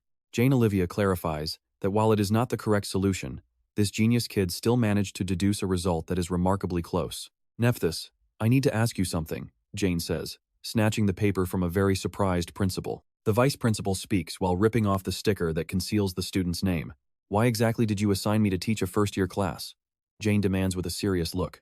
Not just any class, she specifies as Simon Polentia's name is revealed, but this class with this exact boy. A sneaky grin spreads across Nepthys's face. Resting her chin on her hands with a playful wink, she pokes out her tongue and coos. Hee, I have absolutely no idea what you are talking about. Jane Olivia simply glares at the principal in absolute silence. Eventually, the vice principal relents, letting out a heavy sigh as she grumbles quietly to herself. That woman is as sly as a 300-year-old fox. Now pay attention, because the first semester's exam results are finally posted. Eager students crowd the bulletin board, craning their necks to find their scores as cries of despair fill the hallway. The loud gossip is endless. Yes, I scored an 85 in theology. Ah, damn it. My hematology score completely ruined my average. Standing nearby, Dex can't help but widen his eyes in surprise. Wow, they already graded everything, Simon says, equally shocked. That is crazy fast. Hey, my average is over 80. Another wave of loud groans ripples through the crowd as more anxious students push forward to see the results board. This is brutal. Should I just change my major? One student mutters in total despair. Let's see here. Another voice mutters. My score is, oh wait, there are my final grades. Why are so many answers wrong in Combat Magic 5? I knew I shouldn't have changed them. Watching this loud, chaotic mess unfold before him, Simon feels far too exhausted to even speak. Simon Polentia, Theology 40, Hematology 20, Dark Arts 33, Toxicology 20, Summoning 76, Combat Magic 43, Spiritualism 25, Holy Power Resistance 40. I know what you are thinking. And yeah, Simon looks completely devastated looking at his 7 failing grades. Simon thought he was prepared, but seeing this still hurts. Dex slaps a hand on his shoulder, trying to find a silver lining in this total academic train wreck. Hey, look on the bright side. Your summoning score is incredibly high. Scoring like that without ever attending class is wild, Dex continues, giving him a firm pat on the back. And like I told you yesterday, specializing is key. Being a master of one area is way better than being mediocre at everything. Do you really think so? Simon asks hesitantly, reaching back to rub his sore shoulder. What about you? How did you do? Simon asks. Dex answers calmly. My highest was dark arts with 74. The rest are all between 60 and 70, so my overall average is probably around 70. Hearing this, Simon stares in complete shock. You are actually a good student. I feel so betrayed right now. A single sweat drop rolls down Dex's face as he stammers. Not really. I just study enough to make sure I do not get expelled. Scanning the board once more, he sighs and whispers. By the way, we have a pretty major problem with our recruitment plan. Simon looks confused. Wait, what's wrong? Dex replies. The grades for the entire student body were put up at the very start of today's first class. Glancing at the top student scores, his voice remains deadpan. Our recruitment plan only worked before all of this private information was made public. But now, everyone can easily judge their own ranking compared to everyone else, Dex explains. Unless we get insanely lucky, recruiting anyone is going to be impossible. Simon lets out a gasp of understanding. Right then, the vice principal's sharp voice cuts through the noisy chatter. Leaning against the doorframe with a cold gaze, Jane announces, You have exactly 30 minutes. Check your scores and form a group of 4. The students stare back in total shock. Jane's voice rings out again, completely serious. Unless there are extreme circumstances, these groups are locked in for the entire semester. From now on, beginner black magic will be taught in these teams. You will have group tasks that are impossible to finish unless every member cooperates. Dex frowns and scans the room, while Simon stands there utterly dumbfounded. Your grading will include both individual marks and a collective group score. And that is where we leave things, trust me. You are going to want to see how this group exam turns out. Day and Olivia's tone shifts to deadly serious. Let's see if our main character can survive this brutal team selection. The second she stops speaking, the entire lecture hall explodes into chaos. It is a total madhouse, with desperate voices screaming for teammates. Jasmine, is Jasmine in here? I need 3 allies skilled in theology and dark arts with scores over 60. Anyone have room? I am great at spirit studies. Another shouts that with him, their average hits 60.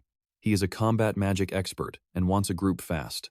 But while students scramble everywhere, Simon stays completely still, staring intensely at the paper in his hands while carefully weighing his choices. Dick insisted Jaime was their top priority, with Claudia as their second choice. Looking over at Jaime, he realizes another group is already making their move. Simon sighs. She is already taken. He quickly scans for Rosanto, his third choice, but another team is already pitching to her too. Talk about bad luck. Rosanto and Katarine, his next priorities, are already teamed up together. Watching the classroom turn into a complete circus, Simon feels totally helpless. He tells himself to stay cool. No group has 4 members yet, and everyone is just sweating over that 30-minute limit.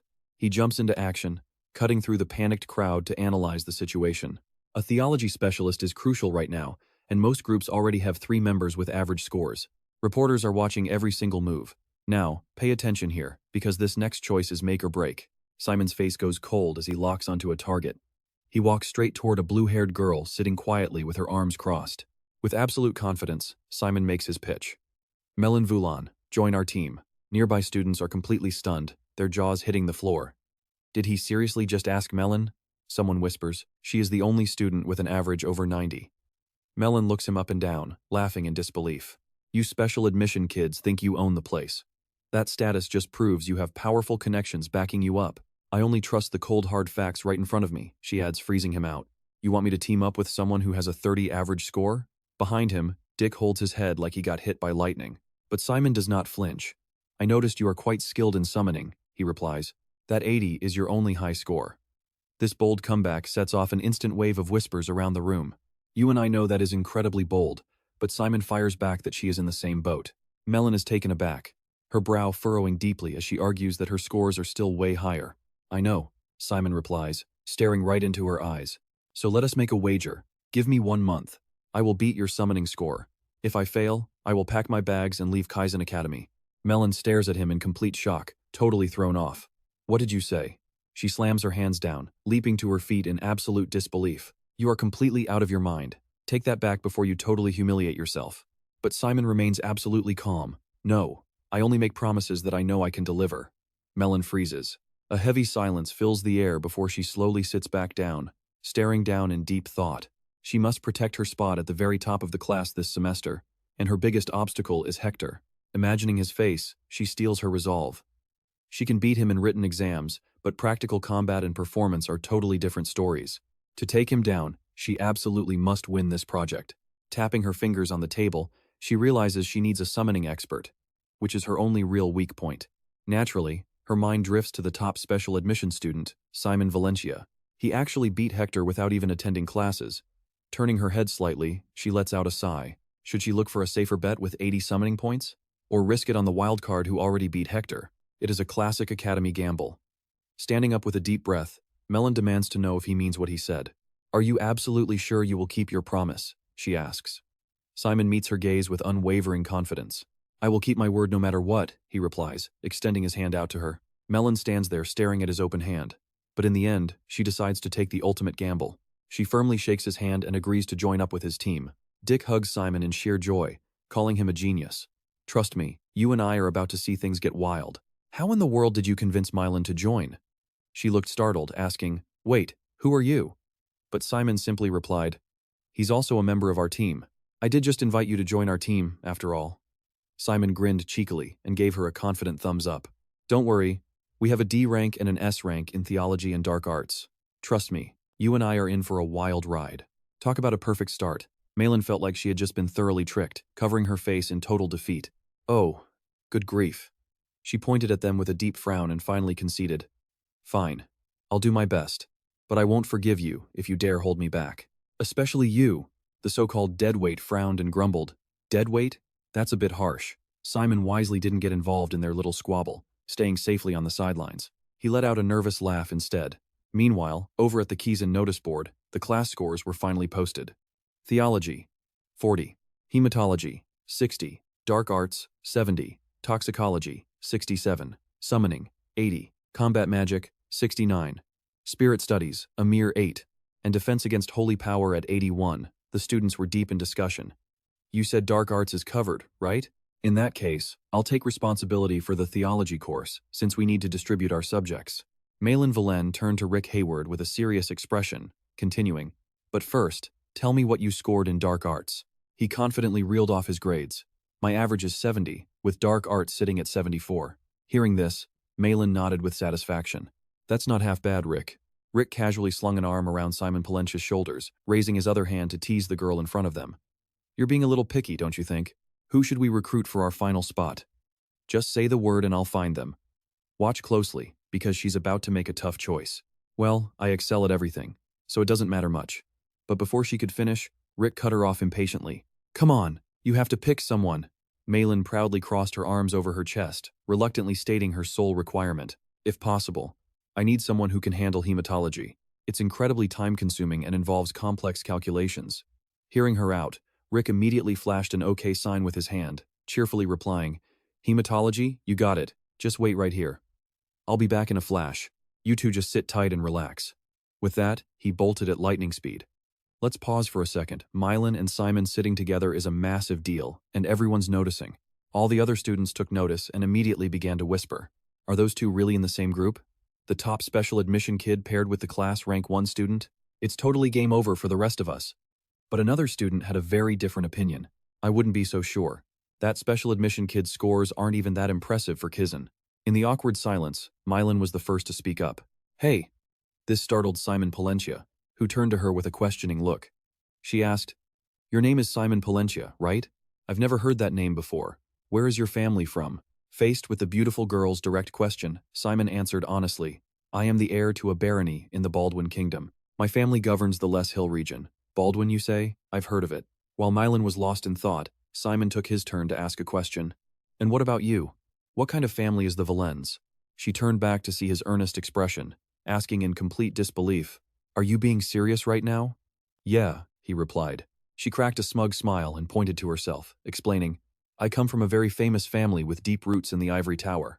Simon's curiosity was piqued, and he asked, "The Ivory Tower? You mean the legendary Magic Academy Tower?" Malin's tone quickly soured as she replied, "That's what it was called 300 years ago." Simon let out a gasp of astonishment. At that moment, another beautiful girl entered, practically glowing with a radiant aura. The students immediately erupted in excited whispers, saying, "That's the second-ranked special admission student. She is actually over here." An embarrassed Mylan quickly tried to end the awkward conversation, saying, "I'm sorry, but can we just drop it, please?" Simon immediately agreed with a quick, "Sure." The two lapsed back into silence, and the atmosphere grew incredibly thick with awkwardness. Simon silently blamed himself, thinking, "Yeah, I probably shouldn't have asked her that, huh?" He lowered his head, feeling incredibly dejected, and let out a deep sigh. Noble families are so complicated. A moment later, Rick returned with a huge grin on his face. "Sorry to keep you guys waiting. I brought our new hematology member, just like you wanted." Walking right beside him was a timid-looking girl with bright pink hair. Rick gently nudged her forward and announced, "Behold, a budding hematologist with an outstanding score of 87 in the subject." As she was introduced, Kamibates spoke up shyly. "And that's where we leave it, trust me. This group is going to be unstoppable." Introduced to the class, Kamar Zusula shyly speaks up and thanks the group for letting him join. Let's dive in as Kami Barzusula introduces herself, promising to do her absolute best to help her new team succeed. She bows a perfect 90 degrees to everyone, revealing a pair of strange wings on her back that leaves the others staring in shock. Simon's eyes light up as he admires her wings, telling her she doesn't need to be so formal with them. They are all classmates, but Kami hesitantly replies that she is only 16.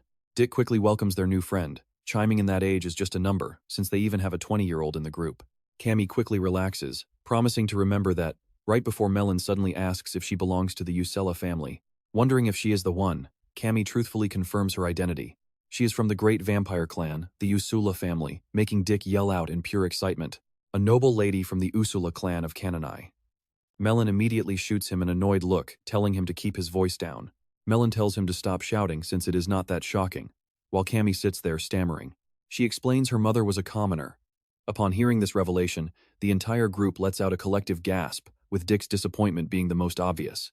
He apologizes for not knowing, but she forgives him, while Simon silently stands there putting the pieces together. Simon realizes she is the illegitimate daughter of a vampire clan, explaining why no one ever speaks of her. It turns out she has a complicated family background, just like him. Now, pay attention here, as Dick decides to break the awkward tension and engage with everyone, speaking cheerfully. He says it is only fair to share his story, revealing he is a commoner and the son of a White Ox Guild merchant, which shocks Kay. Kay asks what he means, since that is one of the largest merchant guilds in the kingdom. To be precise, Dick is the third son of 8, meaning all the family resources go directly to his eldest brother. Because of that, he is just the son who has to do whatever his parents tell him to. It is embarrassing, but he studies at Kian Academy because his family thinks he has a slight talent for black magic. In reality, he is on a mission to study the needs of necromancers and conduct some market research. Another student asks if that is why going to roast is so important, and Dick confirms he is not just obeying his father. He plans to graduate from Kian with honors and establish his own merchant guild right in Rochester. He wants a guild so massive that it will force his father to finally respect him.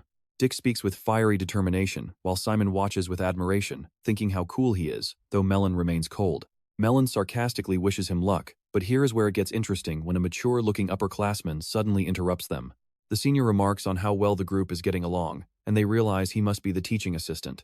The assistant hands them a form and explains that they are officially designated as Group 7. He instructs them to write down their names and the subjects they want to focus on, adding that they must also choose a group leader. While group names do not matter, a leader is mandatory, and Simon happily accepts the form. Simon says he understands completely, but Melon quickly snatches the paper and begins filling it out herself. Simon asks if she wants to be the leader since she is their ace, and Melon replies with cool confidence. She asks who else it would possibly be, instantly writing her own name down as the group leader. Reaching the line for the group name, she asks what they should call themselves, and they all end up agreeing on the highly original name, Group 7. With that, their member information sheet is officially complete. Melon takes theology, Simon chooses summoning, Dick takes dark arts, and Kami picks hemomancy before they submit the form and sit back to watch. The surrounding students are arguing non-stop, with one guy complaining that he wants Melon to carry them, but also wants that cute bunny girl. His friend asks what he is talking about, questioning when he came up with such a terrible combination. Pointing out both groups only have 2 members, a platinum-haired girl shouts back that they only have 2 people specializing in toxicology. She refuses to join such a shoddy team, making the blonde boy across from her fire back with equal annoyance. He asks what that means, wondering if they are insane for only having 3 people for the dark arts. He points out the 3 necromancers, questioning if they really plan to form a team like that. Simon's group silently listens to the bickering, while another student boasts that their own grades in other subjects are exceptionally high too. Another student protests, declaring that they refuse to join a group of complete weirdos. Dick sighs, resting his chin on his hand. Trust me, you and I can see the drama is just beginning. Alright, you and I are about to see why this black magic assessment, with all 8 disciplines, requires 4 different specialists. This whole setup is a classic part of our story. If you get too close to students in the same major, you will never recruit the unique specialists your team desperately needs. We got pretty lucky. Suddenly, an arrogant blonde girl with curly hair announced that she was taking one member from their group, leaving someone nearby absolutely furious. What the hell? If you had not poached Lucy from my team, we would have already had 4 people. The platinum-haired girl suddenly stepped forward and excused herself, completely blindsiding the rest of the group with her choice. Approaching the other 3 girls, the platinum-haired girl calmly stated she was majoring in hemomancy, meaning her dark magic specialty would never overlap with theirs. So, that is fine. The curly-haired blonde clasped her hands joyfully, welcoming her aboard and calling her a very smart girl. She immediately looked for the teaching assistant to register them, while Simon watched the whole scene in a cold sweat. It was absolutely vicious, but a voice suddenly reminded Simon that he had no time to worry about others. It was Rick who calmly pointed out that this cutthroat poaching always happens during the student protection period. If they did not compete fiercely, they would be left behind, and falling behind in Kizen meant absolute ruin. Why was vicious his first thought, anyway? While Cammy sat listening in silence, Mylan finally decided to speak up. Now, pay attention here. They completely lacked skill, preparation, and effort, making you wonder what they had even been doing since the term started. With scores that pathetic, they should have tried a different strategy to secure a team. Simon was left completely speechless. Then, Vice Principal Jane Olivia stepped up to the podium, announcing in a freezing tone that their 30 minutes were officially up. She demanded that all students who had not yet formed a group step forward immediately. A wave of whispers swept through the crowd, with students muttering that they would not be seeing these losers in Kizen next week. Were those 3 really that pathetic? If so, a single basic offensive spell would probably wipe them out. The remaining students shuffled forward, faces filled with resentment, as Vice Principal Olivia's sharp voice cut through the tension. Are you feeling resentful? Remember, a difficult beginning does not mean a tragic end. She commanded them to remember this outrage and use it to strive harder, explaining they could still raise their group average by dividing the workload of other subjects. You may return to your seats now. The ungrouped students reluctantly replied in a tired chorus to Vice Principal Olivia, who immediately began her next major announcement. With the groups finalized, she brought up an incredibly important event scheduled for the following week. As soon as the student protection period ended, their very first class would host a group competency evaluation.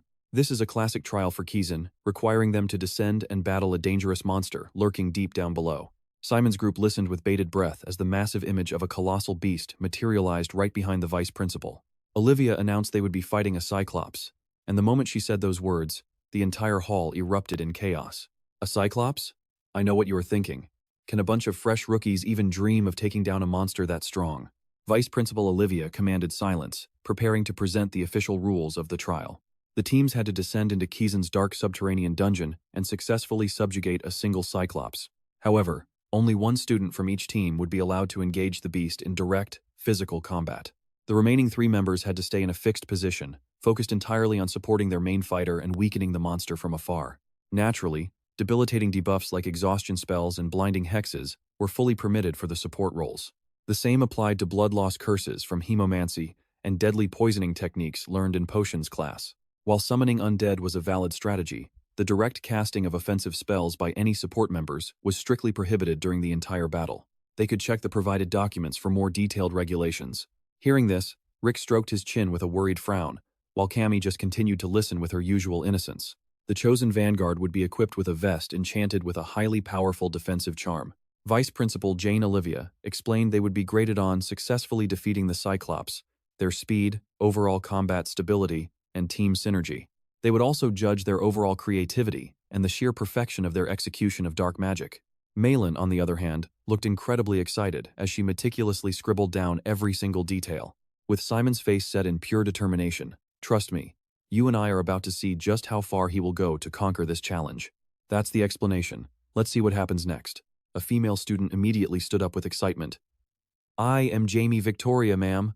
Are we going to fight a real, living Cyclops? Or will Kizen use its virtual simulation system for a mock battle?" Vice Principal Jane Olivia replied with a completely stoic face. "They are living, breathing monsters, freshly captured from the Western continent." "Ah, your question actually reminds me of one more thing. Before we begin, You must sign a life and death liability waiver. Suddenly, a heavy, chilling silence fell over the entire classroom. Moving right along, she asked for other questions. A nervous male student quickly shot his hand up to ask, "What happens if we fail to defeat the Cyclops?" Vice Principal Jane replied flatly, "If you fail, your team gets the lowest grade possible, regardless of anything else. There are 3 failure conditions." She broke down the rules in detail. First, if the chosen fighter is knocked out or incapacitated. Second, if a professor or supervising official decides the battle is too dangerous to continue. And third, if any single teammate decides to forfeit and back out of the exam. Now, this is where the stakes get crazy. To survive a real Cyclops, they will need a flawless plan. Sitting in the crowd, Simon was buzzing with sheer excitement. His heart was racing, but Kamibarez was visibly shaking. I'm kind of terrified," she muttered. Rick frowned and asked, "So, who's taking the front line?" Mylan spoke up with absolute confidence. "I'm the strongest, so I'll obviously be the fighter." Simon nodded along. "Wait," Simon muttered as a sudden thought hit him. "If only one person is fighting, doesn't that give the combat magic majors a massive advantage in this exam?" Kamibarez nodded quickly in agreement, adding, "Yeah, I was actually thinking the exact same thing. A Cyclops' raw physical punch is devastating, so blocking it directly with magic is almost impossible. Plus, it'd drain all our mana. Dodging is definitely our best bet." But Malin shook her head, disagreeing. "No, I actually think it's the complete opposite. Students in the combat magic track usually focus on physical buffs over actual spells.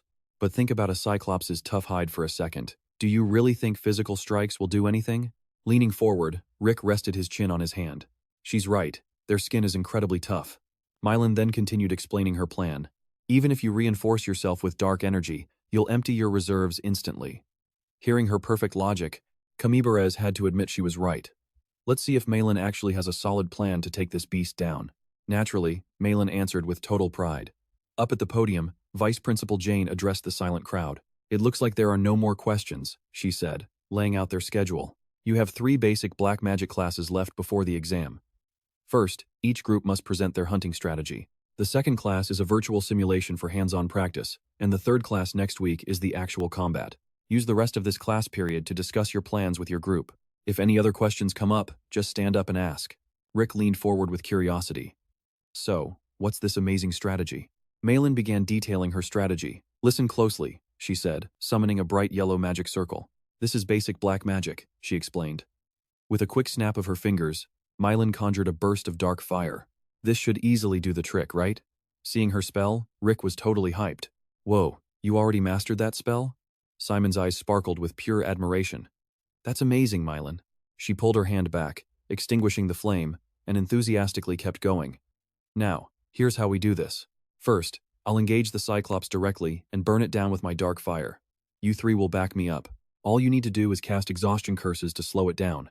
While it's debuffed, I'll turn it to ash." Suddenly, Rick objected. "Wait a minute, did you forget that teamwork counts? This makes you the sole star, while we do absolutely nothing. We'll get a big fat 0 on teamwork." Malin glared over her shoulder, her voice freezing. "Well, do you have a better idea then?" Simon quickly chimed in. Malin, can you actually cast dark fire while constantly dodging the giant's attacks?"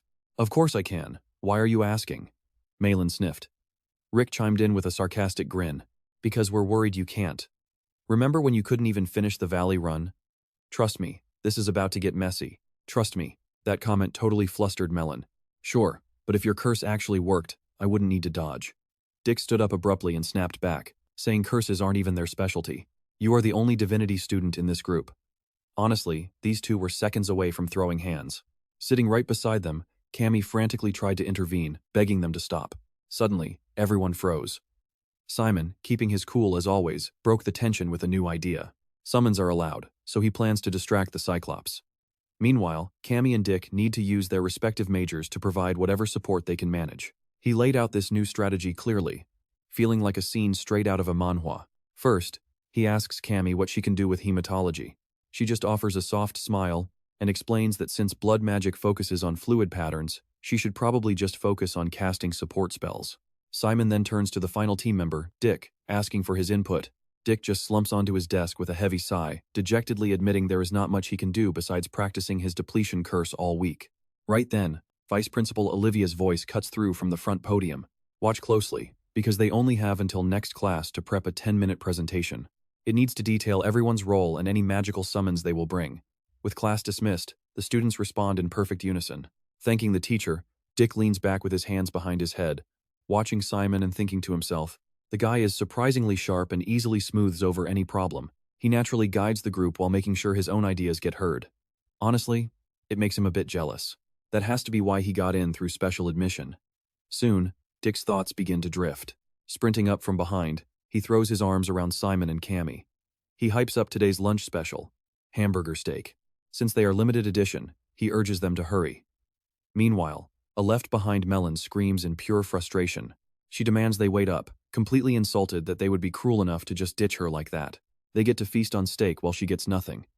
But her friend just fires back that she should have run faster since they already warned her the food was limited. Even after returning to class when lunch ends, Melon is still fuming over the whole ordeal. Let's pause here, as a deep, commanding voice suddenly commands everyone to take their seats.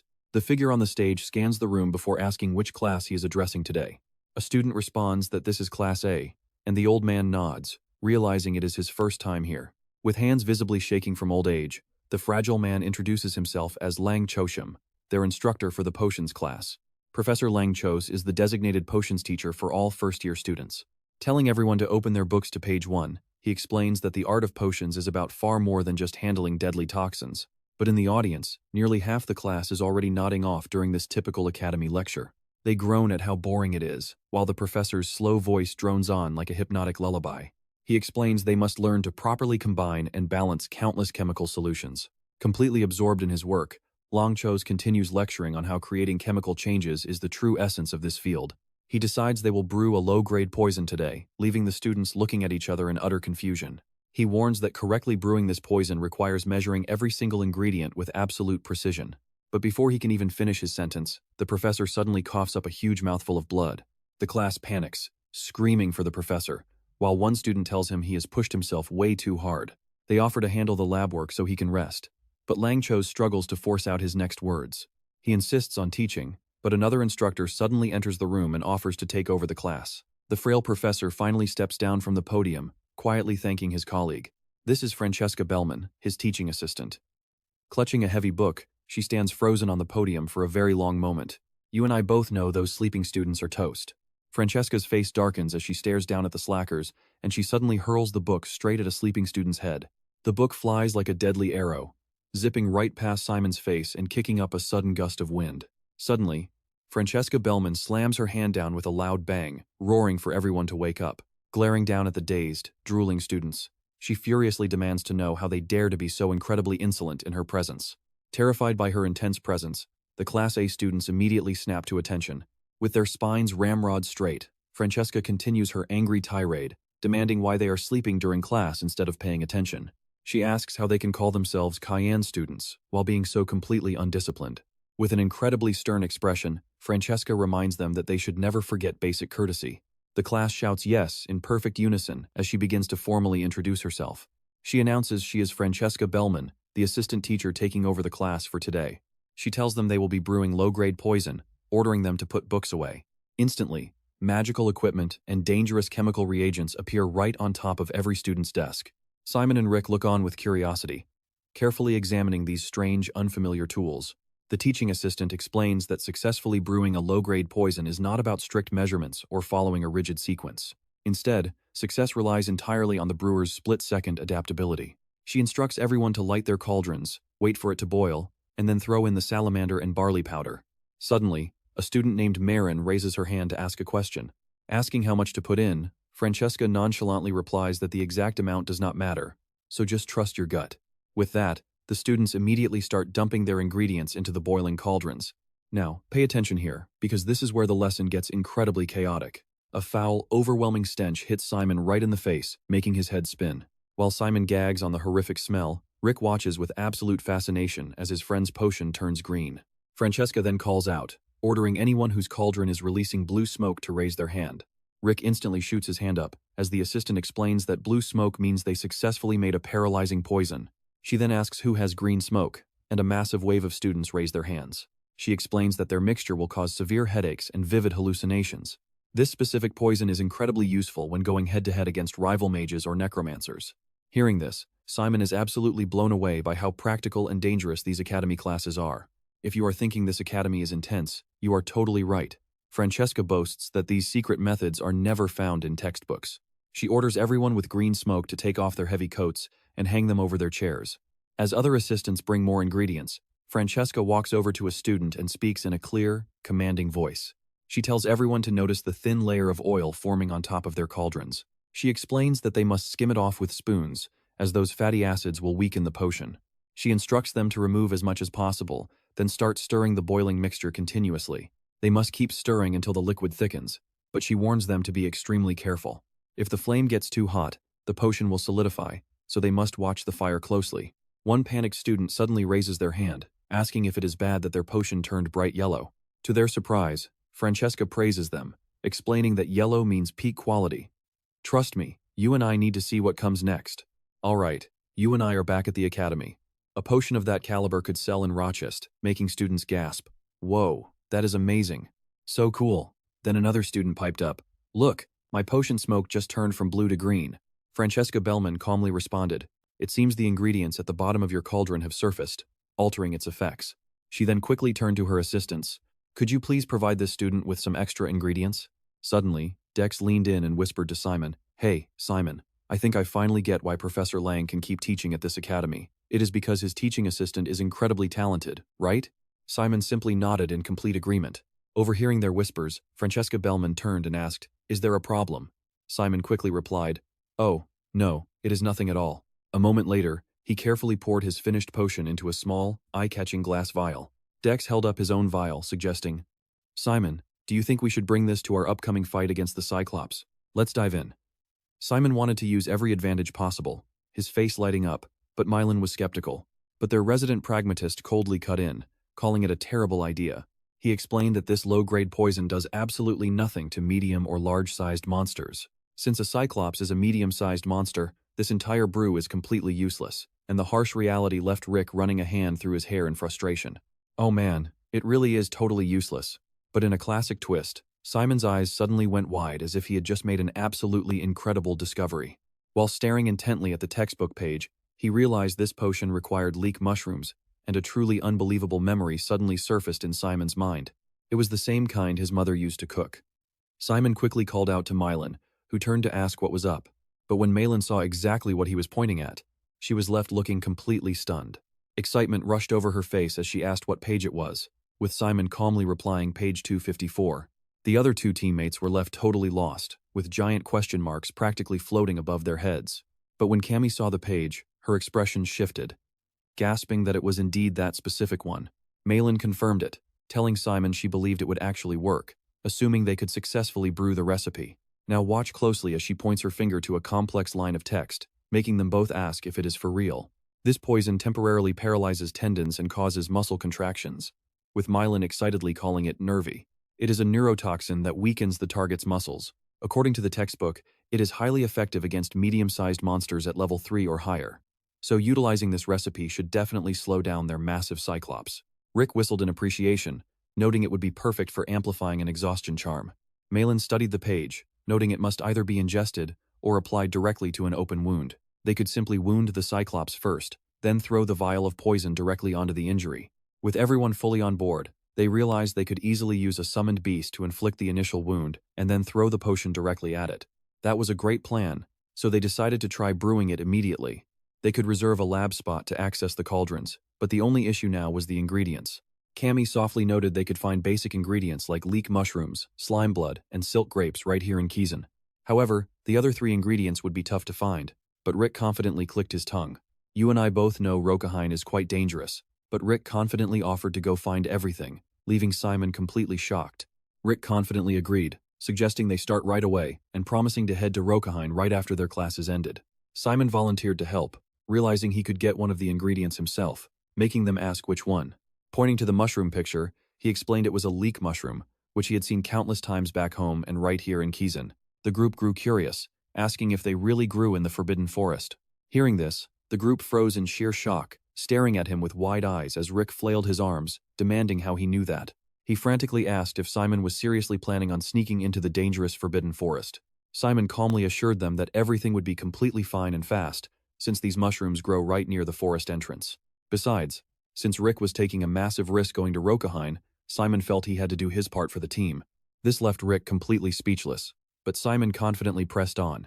He promised to find them quickly, but Cammy cried out in fear about potential monster attacks before Mylan spoke up. Agreeing that it was too dangerous, Malin argued that he shouldn't go alone since two people are always better than one.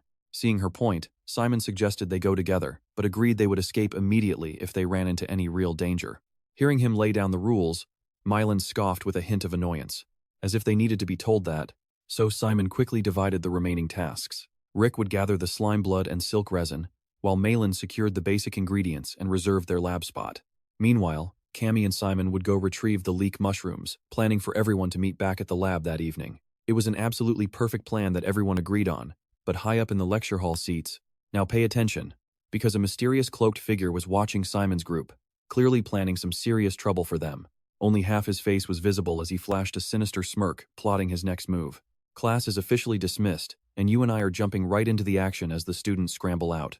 A mysterious figure sneaks up behind a blonde-haired student and calls out, "Hello, Hector." Hearing his name, the blonde student glances back in surprise as the mysterious stranger offers up some highly valuable intel. Meanwhile, as night falls and a heavy silence blankets the area, Simon and Cammy finally reach the edge of the forbidden forest. Breaking the silence, Simon raises his oil lantern and mutters, "All right, we have finally made it. Let's gather the goods and get out of here." The petite girl eagerly nods. "Got it, Simon." Rewind to a few hours earlier, when their friend Dick opened a hidden trapdoor near the stables, showing them a secret underground tunnel. "Hardly anyone knows about this passageway," Dick explained, guiding them with the confidence of someone who knows the school inside out. He noted that the guard at the Forbidden Forest just wrapped up his shift and would be gone for some time, but stay alert and move fast. Nodding in appreciation, the duo thanked Dick as he waved them goodbye. Dick waves them off. "Now, pay attention here, we are back in the present," as Simon notices her excitement. Her face absolutely glows as she happily replies, "Yeah, I love night walks." Simon suddenly remembers her vampire heritage and smiles. Since Cammy is a vampire, this midnight stroll must feel completely natural to her. Simon thrusts the lantern forward to pierce the thick gloom and asks her, "So, you really prefer the dark?" Walking right behind him, she nods and softly replies, "Yes, the night feels incredibly peaceful and pleasant." Suddenly, she stops in her tracks. "Simon, I know it's late, but thank you so much for saving me in combat class." She remembers how she struggled to climb up back then, looking around in vain as every other student completely ignored her. She had resigned herself to the brutal reality of Kizen Academy until he stepped forward as her sole savior. Out of nowhere, Simon had reached out with a warm, welcoming hand, asking if she needed some help. That vivid memory still warms her heart, though Simon humbly shrugs it off, saying he only did what was right. Blushing deeply, Cammy steps closer to him and whispers, "Doing what's right without hesitation is exactly what makes you so amazing." Simon feels a sudden surge of pride, sheepishly thanking her for the compliment. As Simon raises his lantern, he suddenly spots exactly what they were looking for and gasps, "Look over there, those are camelique mushrooms. We found them. And there are so many of them." Simon suggests excitedly, "Let's just gather every single one since we don't know how many we need." The pair works diligently in the dark until they have a basket overflowing with mushrooms, leaving Simon feeling extremely satisfied. They finish surprisingly fast, but stick with me, Cammy suddenly pivots, asking Simon the one question we've all been wondering. Why did he even come to Kizen? Caught off guard, Simon looks up flustered before deciding to answer her completely honestly. "Honestly, my parents were the main reason. They never stopped believing in me and pushing me forward. They always told me to return home if I got too exhausted. But I knew I could do this.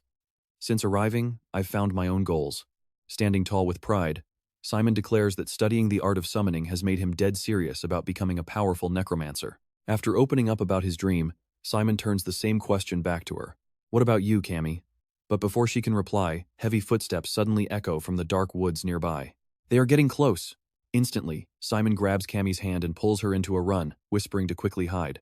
The pair ducks behind a massive boulder just as the search party continues their relentless sweep of the forest. They must be lurking nearby. "Focus the search in this exact area," a voice booms through the trees. A massive squad carrying bright lanterns and leading fierce hunting dogs surrounds the area, their bodies and faces completely hidden. Simon instantly recognizes them as the Kizen guards, a familiar threat in this cutthroat magic academy. "Guards?" Cammy whispers in a panic. Simon quietly confirms, "Exactly. They patrol the outskirts, hunting beasts and securing the woods. If they catch us, our student status won't save us from trouble." Hearing those terrifying words, pure panic washes over Cammy. making her entire body shake uncontrollably with fear. Terrified, she stammers, "But I thought the patrol wasn't scheduled yet." That is when a dangerous realization hits Simon. This isn't a routine sweep, it is an emergency patrol. Did something terrible just happen inside the forbidden forest? On the verge of tears, she whimpers, "What are we going to do? How do we get out of this?" Seeing her absolute terror, Simon gently places a comforting hand on her shoulder. "Cammy, look at me. Listen very closely. We can escape this. I have a plan, so please trust me. And you and I will have to wait and see how they survive next time. All right, you and I are diving right back into the action." Cammy nods, saying she can do it, while Simon activates his skull-shaped collar clasp to contact his secret ally. Simon asks Via if she can hear him, and the living skeleton on the other end replies that he hears him loud and clear. Via asks what the trouble is, and Simon admits he is in a major jam. He warns that their legion might need to make a move, and the two share a silent understanding without another word. Deep in the forbidden forest, Cammy reports she has gathered all the stones, earning a warm thank you from Simon. Simon wraps up his end too, confirming they will just have to make do with whatever resources they have left. He asks if she is ready, and with her fear fading, Cammy nods. With a determined look, Simon orders a small mouse-shaped skeleton to go, and the tiny creature obediently scurries off into the shadows. The guard dogs immediately catch the movement and bark furiously, prompting a guard to send half his men after it. The rest are ordered to keep searching while the tiny skeleton darts ahead to draw them away as a perfect diversion. The guards spot it right away, yelling to chase down and catch the intruder. Using the chaos, Simon grabs Cammy by the hand and screams for her to run, but the hounds are incredibly sharp, turning to bark in their direction. Spotting them closing in, a terrified Cammy screams out to Simon. "Pay attention here." Simon calmly tells her to use the blood curse and everything will be fine. Cammy quickly casts the spell, a glowing pink magic circle appearing on her hand as she takes charge. She spins around, aiming the glowing sigil at the hounds. The curse spreads instantly, stopping the beasts in their tracks. The dazed dogs collapse to the floor, but the noise immediately alerts the nearby guards. Shouts ring out to capture them as a ruthless commander orders his men to attack. He orders his archers to loose their arrows, sending a deadly volley flying straight toward the fleeing pair. Cammy panics, screaming that those are real arrows and asking what they are going to do. Simon turns to reassure her, confident that since they are wearing Ken Academy uniforms, the guards won't actually hurt them. The angry guards scream at them to stop running right now. Simon clenches his fist, muttering under his breath that there is no way they are stopping. Suddenly, an invisible barrier slams down behind them, terrifying the pursuing guards who warn each other to watch out for magic. But the relentless guards refuse to give up, shouting that they couldn't have gone far and to find them. By now, Simon and Cammy have run themselves straight to the edge of a steep cliff. Ahead lies a dead end with a massive chasm of rushing water deep below. Looking at their surroundings, Simon asks Cammy if she remembers the leap technique they learned in combat magic class, and if she can do it, too terrified to look down. A trembling Cammy turns to Simon and tells him there is no way she can do it, begging him to go on without her. With tears streaming down her face, she forces a smile and insists she will be totally fine. She promises never to betray him if caught, deeply touching Simon with her loyalty. Without a second of hesitation, he sweeps her up into his arms, whispering that he is sorry for putting her through this while she gasps in pure shock. She tries to whisper back, but Simon is already sprinting directly toward the cliff edge. She screams in terror, begging him to wait, but he ignores her, plants his foot, and launches them over the edge. You saw that too, right? He basically flies like a superhero carrying her in his arms. They hang suspended in midair for what feels like eternity before landing perfectly on the opposite bank. Simon gently calls her name, and slowly, she regains her composure to open her eyes. Like a true gentleman, Simon kneels to set her down, asking with deep concern if she is all right. She just sits on the ground, completely frozen with dazed eyes like her soul left her body, making Simon break out in a nervous sweat. He anxiously asks if she is hurt, as Cammy finally manages to choke back her overwhelming emotions. She whispers that she thought she was dead, leaving Simon completely speechless. Even while utterly terrified, she was actually willing to sacrifice herself for him. Cammy bursts into tears, thanking him for saving her life, while Simon simply replies he did what any friend would do. He suggests they detour back to the Magic Academy now that they have successfully lost the guards, asking if she can walk. That's where we leave them, but trust me, their journey is just getting started. Trust me on this one. As Cammy gazes at Simon, she softly whispers, "I'm fine. Thank you so much, Simon." Under the cover of night, the young duo carefully makes their way through the dense, overgrown forest. Still terrified, Cammy nervously asks if they are lost. But Simon calmly reassures her they are heading the right way. Suddenly, a chilling sound echoes through the dark trees. In a desolate, pitch-black place like this, a creepy noise is bound to trigger absolute dread in anyone's heart, causing Cammy to whisper to Simon. She says she heard something, but Simon remains completely unfazed, casually brushing it off as just night owls. Cammy breaks into a cold sweat, firmly insisting that it is not an owl, but the distinct sound of people. Only then does the sheer gravity of her words hit Simon, as he admits she is right. Believing the sound is close, the pair creeps cautiously toward the source, only to face an image that makes their blood run completely cold. Watch closely terrified, Cammy clutches his sleeve, stammering his name. She begs him to flee this gruesome sight, just as a chilling voice echoes, telling them to let go. The horrifying scene is too much for Cammy, who lets out a choked sob and buries her face in his chest. Simon holds her tight, trying to offer comfort, even as his own mind starts racing with panic. What is this doing here, and how did we reach Serenity Slope Island? Things get seriously intense here, because the sight terrifying Cammy is a disturbing scene of a woman tied to a cross, with severed heads of livestock impaled on pikes right below. The entire clearing is heavy with the sickening metallic stench of a fresh kill. That same voice begins to chant once more, calling out to annihilate their omnipotent fate. Holy Mother? Simon thinks to himself, wondering what the purpose of that cross is. The chanting goes on, praying to the Holy Mother and her halo-bearing saints, while Simon notices a priest kneeling deep in prayer below. The dark priest continues his sinister incantation. Suddenly, his eyes flash with a menacing light as they snap up, locking directly onto their hiding spot. Panicked, Simon shoves Cammy forward and screams at her to run. You and I both know escaping is never going to be that easy. A massive force erupts to block them. Even in this deadly trap, Simon protectively shields Cammy, staring at the cross as it radiates a sinister dark energy. He gasps, a priest using dark magic? But in that instant, Simon realizes this is no ordinary priest, nor a mere intruder on Serenity Slope. This is a traitor to the clan, as the priest slowly steps out from the shadows. Shaking with fear, Cammy points out that the priest is somehow using dark magic and holy power at the same time, as Simon grimly nods in agreement. That is why he is a traitor, since those polar opposite forces should never coexist. With that, he tightens his grip on Cammy's hand, admitting he has no idea what is happening. But one thing is certain. He pulls Cammy into a full sprint, ignoring the dark presence preparing to strike behind them. Gritting his teeth, he warns her that if they get caught, they will be killed on the spot. Suddenly, the priest's lethal chains whip right past Cammy. Simon spots them and screams for her to duck. As she drops down, the sharp chain slices directly across Simon's shoulder. Searing pain flares through him, but he pushes on. Unfortunately, a chain snakes out, wrapping tightly around Cammy's leg and dragging her down. Simon spins around in absolute horror, watching Cammy scream in terror as the chains constrict tightly around her. She is dragged slowly but surely back toward her merciless captor.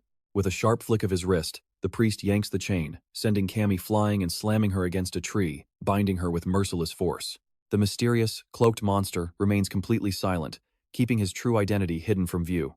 He continues swinging the chains, relentlessly chasing Simon, who is desperately trying to flee for his life. In an instant, the chains swarm right toward him, leaving Simon staring in absolute panic. Simon knows running is no longer an option. It is time to counterattack, summoning a sharp sword into his hand. He swings the blade, clashing against the incoming chains and releasing a slash of sheer power. For a split second, it looks like he might fend them off, but his sword snaps in half. Even though severed, the chains instantly reconnect themselves within seconds. Just as they swing in to land the fatal blow, Simon swiftly ducks to evade them. And that's where we leave it, with his clenched hand secretly preparing his next big move. Let us dive right into this crazy battle as Simon commands a ball of dark energy to seize his enemies. With a massive swing, he hurls the gathered power forward, screaming for the mysterious villain to show his face. But the dark blast does absolutely nothing. The enemy just slips past the attack as effortlessly as if it were a feather floating in the wind. Furious at Simon's defiance, the cloaked figure begins to conjure a devastating technique of his own. Massive chains rise into the air, floating ominously, while a heavily exhausted Simon struggles to catch his breath. Forcing himself up, Simon stares at his terrifying opponent in complete disbelief, realizing this monster is on a completely different level of power. The enemy's next formidable technique conjures thousands of glowing holy crosses. One by one, the holy crosses materialize, completely surrounding the cloaked villain. Staring at this overwhelming display of power, Simon freezes in absolute shock, whispering to some unseen presence that he definitely cannot handle this dangerous threat on his own. Wondering if he even can, Simon starts fiddling with a button on his shirt, a bizarre move that leaves his opponent completely baffled.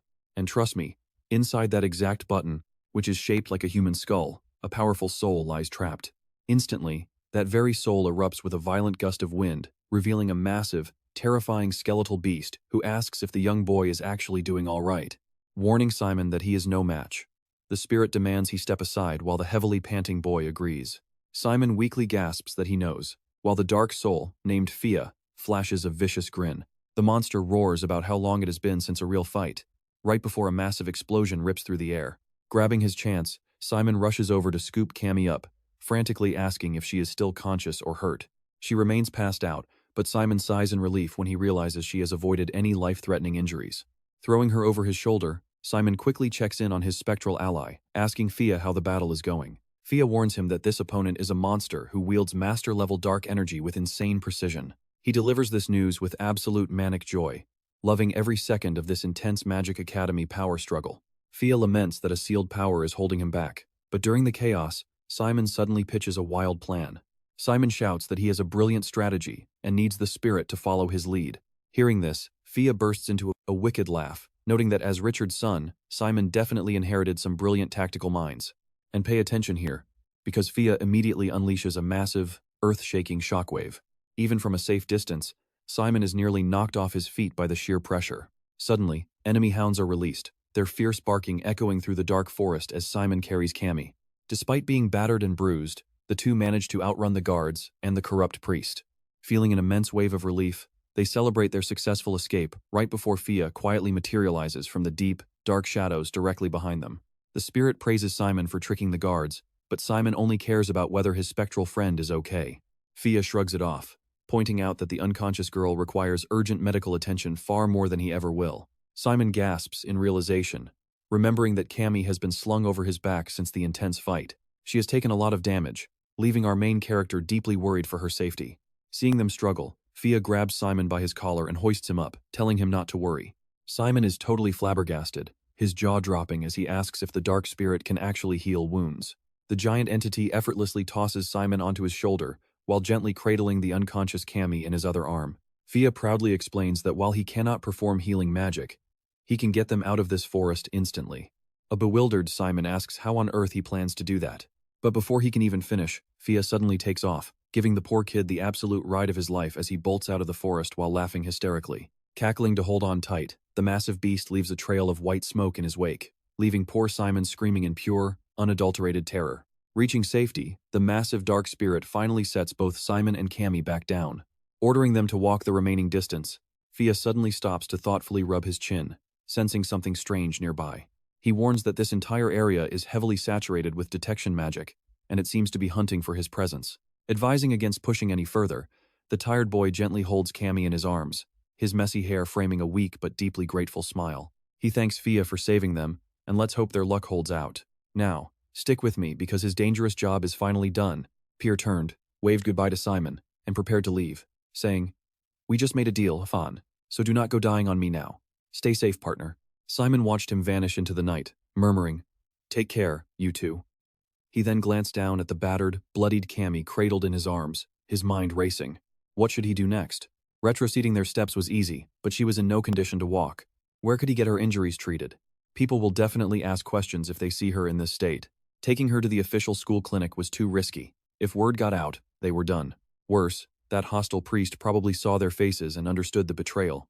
Simon's mind was a complete chaotic mess, but looking at Cammy, absolute determination filled his eyes. She needed a medic he could absolutely trust. Luckily, he spotted a door with a sign reading, "Night shift on duty. Please knock." After a quick tap, a soft voice answered from inside, and the door swung open to reveal the young female assistant. She started to ask what he needed so late, but her casual greeting instantly died, her face turning pale as sheet with sudden shock. It hit him right then this was the exact same assistant he had helped out back during the hectic room assignments. Right before her stood two elite students. They were filthy, bleeding, and half dead, a sight that would shock anyone. Watch closely, because Simon is about to beg for her help. He begged for her help. The assistant jumped up from her desk in sheer panic, asking what on earth happened. "Girls are banned from the boys' dorms," she warned. Simon desperately pleaded that this was a major emergency. Stepping closer, she looked utterly confused. "This girl is seriously injured. She needs the academy hospital, not a random dorm room." He told her that was impossible. His voice strained. He explained it was too complicated to detail, but pleaded for her help. His raw desperation caught her off guard, sparking her curiosity. Simon bowed his head in deep respect. He begged her to treat her on the spot. The intense panic in his voice left her completely overwhelmed. She stared at the battered young pair in silence, knowing very well that harboring them went completely against the school rules. Breaking the rules, She let out a heavy sigh, giving in. Her conscience simply would not let her turn away injured kids. Pulling back a curtain, she told him to lay her down so she could prioritize treating her injuries. Simon thanked her over and over. As she worked on Cammy, the assistant called back to Simon in the lobby. We need to look closely at this. She is covered in brutal scrapes. But there is one massive, terrifying slash across her leg. A deep, nasty wound carved straight across her thigh. Carefully dabbing disinfectant onto the raw cut, she assumed they had clashed with rivals, prompting her to offer a quiet piece of academy advice.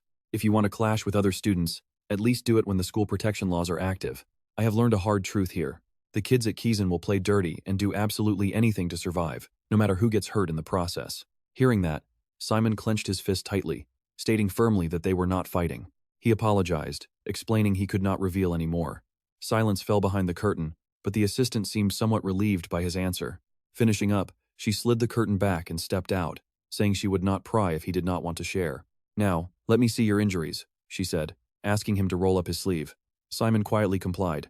Unlocking her medical kit, she pulled out some of her limited clinic supplies.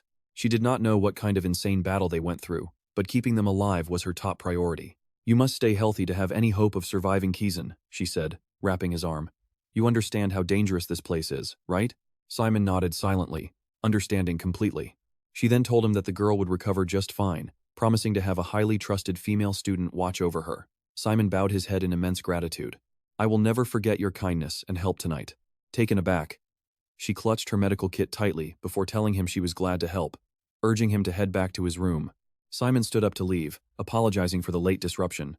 She stood quietly in the doorway, watching him disappear down the dark hall. Once the door clicked shut, she placed her hands on her hips and sighed deeply, lost in her own thoughts. You and I have to wonder how long a kid with actual morals can survive in a ruthless academy like Kizen. Slipping back into his dorm, Simon called out to Dex. Instantly, with a heavy thud, Dex lunged forward, hugging him tightly and sobbing. Simon froze, completely stunned by the emotional hug. Let's jump back into the story as Simon gets hit with rapid questions from Rick. Is he hurt? What about Cammy? Simon just says they are totally fine. Take it easy. We got chased by the academy guards and lost our way. But what about you? Where is Mylan?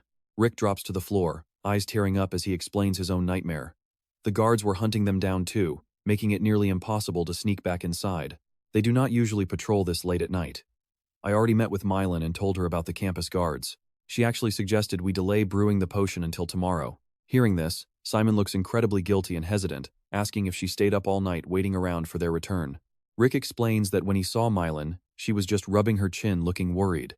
She seemed a little upset about everything, but she was sympathetic once I mentioned the guards. While they talk, Simon finishes changing out of his dirty school uniform and hangs it on a rack. Rick then asks, so Cammy made it back to her dorm safely, right? We should definitely get some sleep now. Yeah. With that, Rick shuts off the lights. Simon is already under the covers as the room goes dark. Okay, the room goes dark, but stick with me here, because Simon cannot stop thinking about that wild encounter in the forest. He was seriously worried about Cammy and the intense trauma she just faced. He thinks, I grew up watching people pray since my mother was a priest. But Cammy looked completely traumatized out there. He makes a final decision right before falling asleep. I have to talk to Cammy first thing tomorrow. Suddenly, a cloud of pink smoke pops up, and Cammy appears right in front of him with a bright smile, saying good morning. Her tiny bat wings flutter, and her cute face actually gives him a cold sweat. Feeling exhausted, Simon asks her if she is really doing okay. Huh? Oh yes, I am totally fine, she replies, nervously playing with her hands before adding that last night felt just like a dream. A dream? Simon asks, totally confused. Her big sparkling eyes and innocent face make it seem like absolutely nothing happened last night. Cammy happily responds, yeah, we walked through the dark woods, gathered some mushrooms, and got chased. We saw some terrifying things, but it was just like a dream that started off beautifully and slowly turned into a complete nightmare. Honestly, that is probably why none of it felt real. Cammy keeps talking about the scary night as if it were some fantasy adventure, leaving Simon completely stunned. He cannot believe her casual attitude about this. You have to wonder, is she calling it a dream because it was too traumatic? Coping this way is likely easier than carrying all that heavy shock. Gently, he places a reassuring hand on her shoulder, making her blush instantly. Cammy, listen to me. He squeezes her shoulder, speaking with absolute seriousness about the danger they are in. That priest ran away the second he saw those guards. They might recognize my face, but you are totally safe. She just gasps quietly. He continues, do not tell a single soul about last night. Just act normal while I investigate who that priest actually was. She quickly objects, saying she wants in too. Leaning in close to Simon, she declares with a firm voice that she is helping. This happened to both of us, after all. Simon looks down at Cammy. Her cheeks are bright red, but those big round eyes are full of resolve, and those two little cute fangs make it impossible to say no. You would not leave me out, right? Simon stammers a bit before finally giving in, saying fine. But there is nothing to do yet. When the time comes, I will ask for your help. Happy with this, she cheerfully bids him goodbye. As she turns to go, she says he can count on her, leaving Simon scratching his head, totally flustered. I will do my absolute best. Just like that, he manages to put one major problem to rest. But immediately, another massive headache takes its place. He stares blankly at the tiny potted seedling as the professor's lecture echoes in his ears. In our last class, I noticed that far too many of you are relying heavily on magic regulatory devices. So this time, we are going to learn a much simpler spell. Today is all about the translocation curse. This formula helps dark energy lock onto a target, forming the absolute foundation for all other curse magic. Your goal today is to move your magic circle through the air without using any safety devices at all. The professor gestures, guiding everyone through the lesson at the Dark Academy. This potted plant before you will bloom once it absorbs your dark energy. Use the translocation curse to make the flower bloom. Simon grips his small pot tightly. Staring intensely at the seedling, he begins casting the spell, but a stray spark shoots out and bonks him right on the head. With pure effort, Simon manages to construct a second magic circle, only for it to warp and lose its shape. With a sudden pop, the circle explodes, turning back into liquid and splashing everywhere. Sitting next to him, Rick watches with concern. Are you okay, Simon? Rick asks. But Simon is frustrated. Trust me, you and I need to see how he survives a Cyclops next week. Let's see if he can even manage this. Suddenly, a black-gloved hand rests on Simon's shoulder as a calm voice asks, how's it going? He looks up to find Professor Amaga beaming with a bright smile. The professor asks him, are you able to practice it yet? Simon answers politely, yes sir. I've tried, but no luck yet. Seeing his student struggle, Professor Amaga offers some quick encouragement. Focus on your core. You lack control experience, which keeps your dark energy unstable and prevents the magic circle from fully forming. The professor chuckles with warm, fatherly affection, giving Simon a reassuring pat on the shoulder. No one is going to teach you core control step by step. Here at Kizen, this is considered way too basic. Besides, everyone has their own unique way of controlling it. Nodding as if grasping a deep truth, Simon gasps. Suddenly, the professor says, allow me to demonstrate. Right after, a bizarre sensation washes over Simon's body, while the professor's deep voice echoes right in his ear. People think curses are only meant to harm, which is truly regrettable. Startled, Simon asks, Professor, what is this? But the professor quickly cuts him off before he can finish.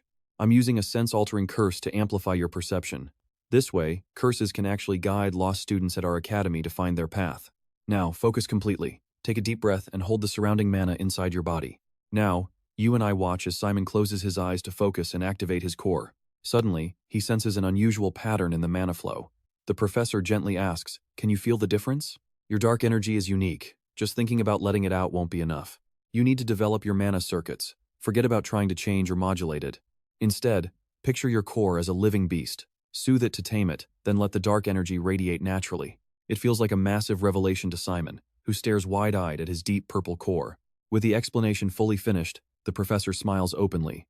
Now, try it yourself. Don't force the control. Just let it happen naturally.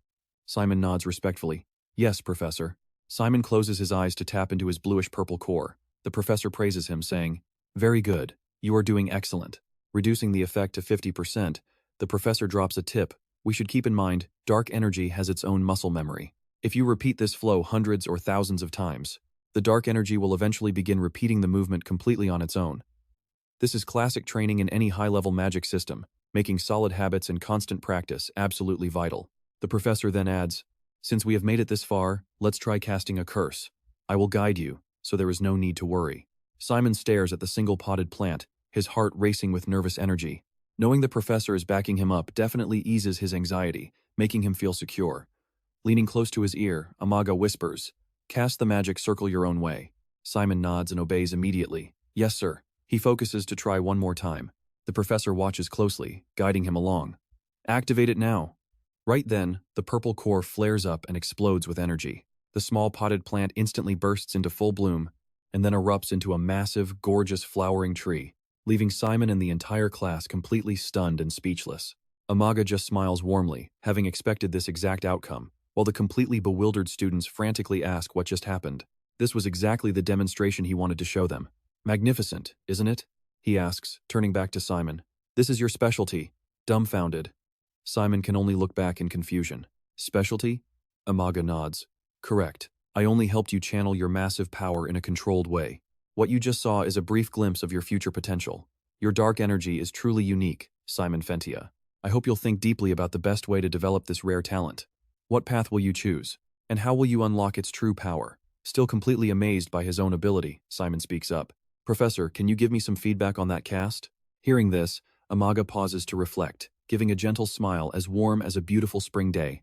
It is highly admirable that you seek to improve rather than letting success get to your head. That is great, but to be frank, your curses need far more raw emotion. Simon is left totally confused, making us wonder, what's next? Does he mean ordering the undead? Watch closely as the professor's face shifts. His look turns terrifying for a second before he smiles normally, telling Simon, yes, exactly like that.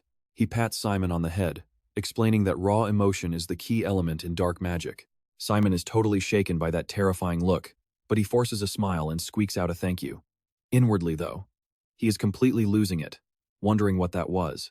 That creepy face was straight nightmare fuel, but the professor just gives him one last piece of advice. To remember exactly what he said, right before another student raises his hand to call out to Professor Baheen. The professor turns and asks what he wants, and the kid asks if he can get some help. He complains that making these plants bloom is impossible, but the professor just chuckles at his struggle. He says wanting to be spoon-fed is just lazy beginner behavior, leaving the embarrassed kid to apologize and sit down. Meanwhile, Simon stares at his hands with a grin, realizing he finally found his own special ability. He has got this, and he needs to master it before class ends. Later during training, Dick, that same whiny kid, complains to Cammy. He asks her if she noticed how the professor is totally playing favorites with Simon lately. She asks really, and he insists Baheen was being super nice to him. He claims that is why Simon already mastered curse displacement, while Cammy looks over with a highly suspicious expression. Now pay attention to Professor Hongpeng telling him to suck in his stomach this time. Simon quickly apologizes, but Dick is not the only one noticing how enthusiastic Hongpeng is being today. It feels like a private tutoring session as she keeps correcting his posture, making him feel pretty embarrassed. She is adjusting his stance with her hands, even setting his legs right as he agrees. His two friends just stare on, looking absolutely dumbfounded, right before she tells him to plant his toes firmly. Simon takes his stance and launches a high hook kick, delivering an incredibly powerful strike. She praises him, but points out he only nailed the spin. While his basic forms remain totally unstable, he has to keep his eyes locked on the target and properly use his lower back. She adds his heel must pivot deeper, and warns him about leaking too much dark energy during kicks. But she quickly reassures him that he is doing fantastic. He just needs some more practice. Suddenly, another student sneers, asking how he dares call himself a Ken student while just trying to kiss up to the teacher. Noah snaps back that she is not sulking, and that the guy has zero room to talk.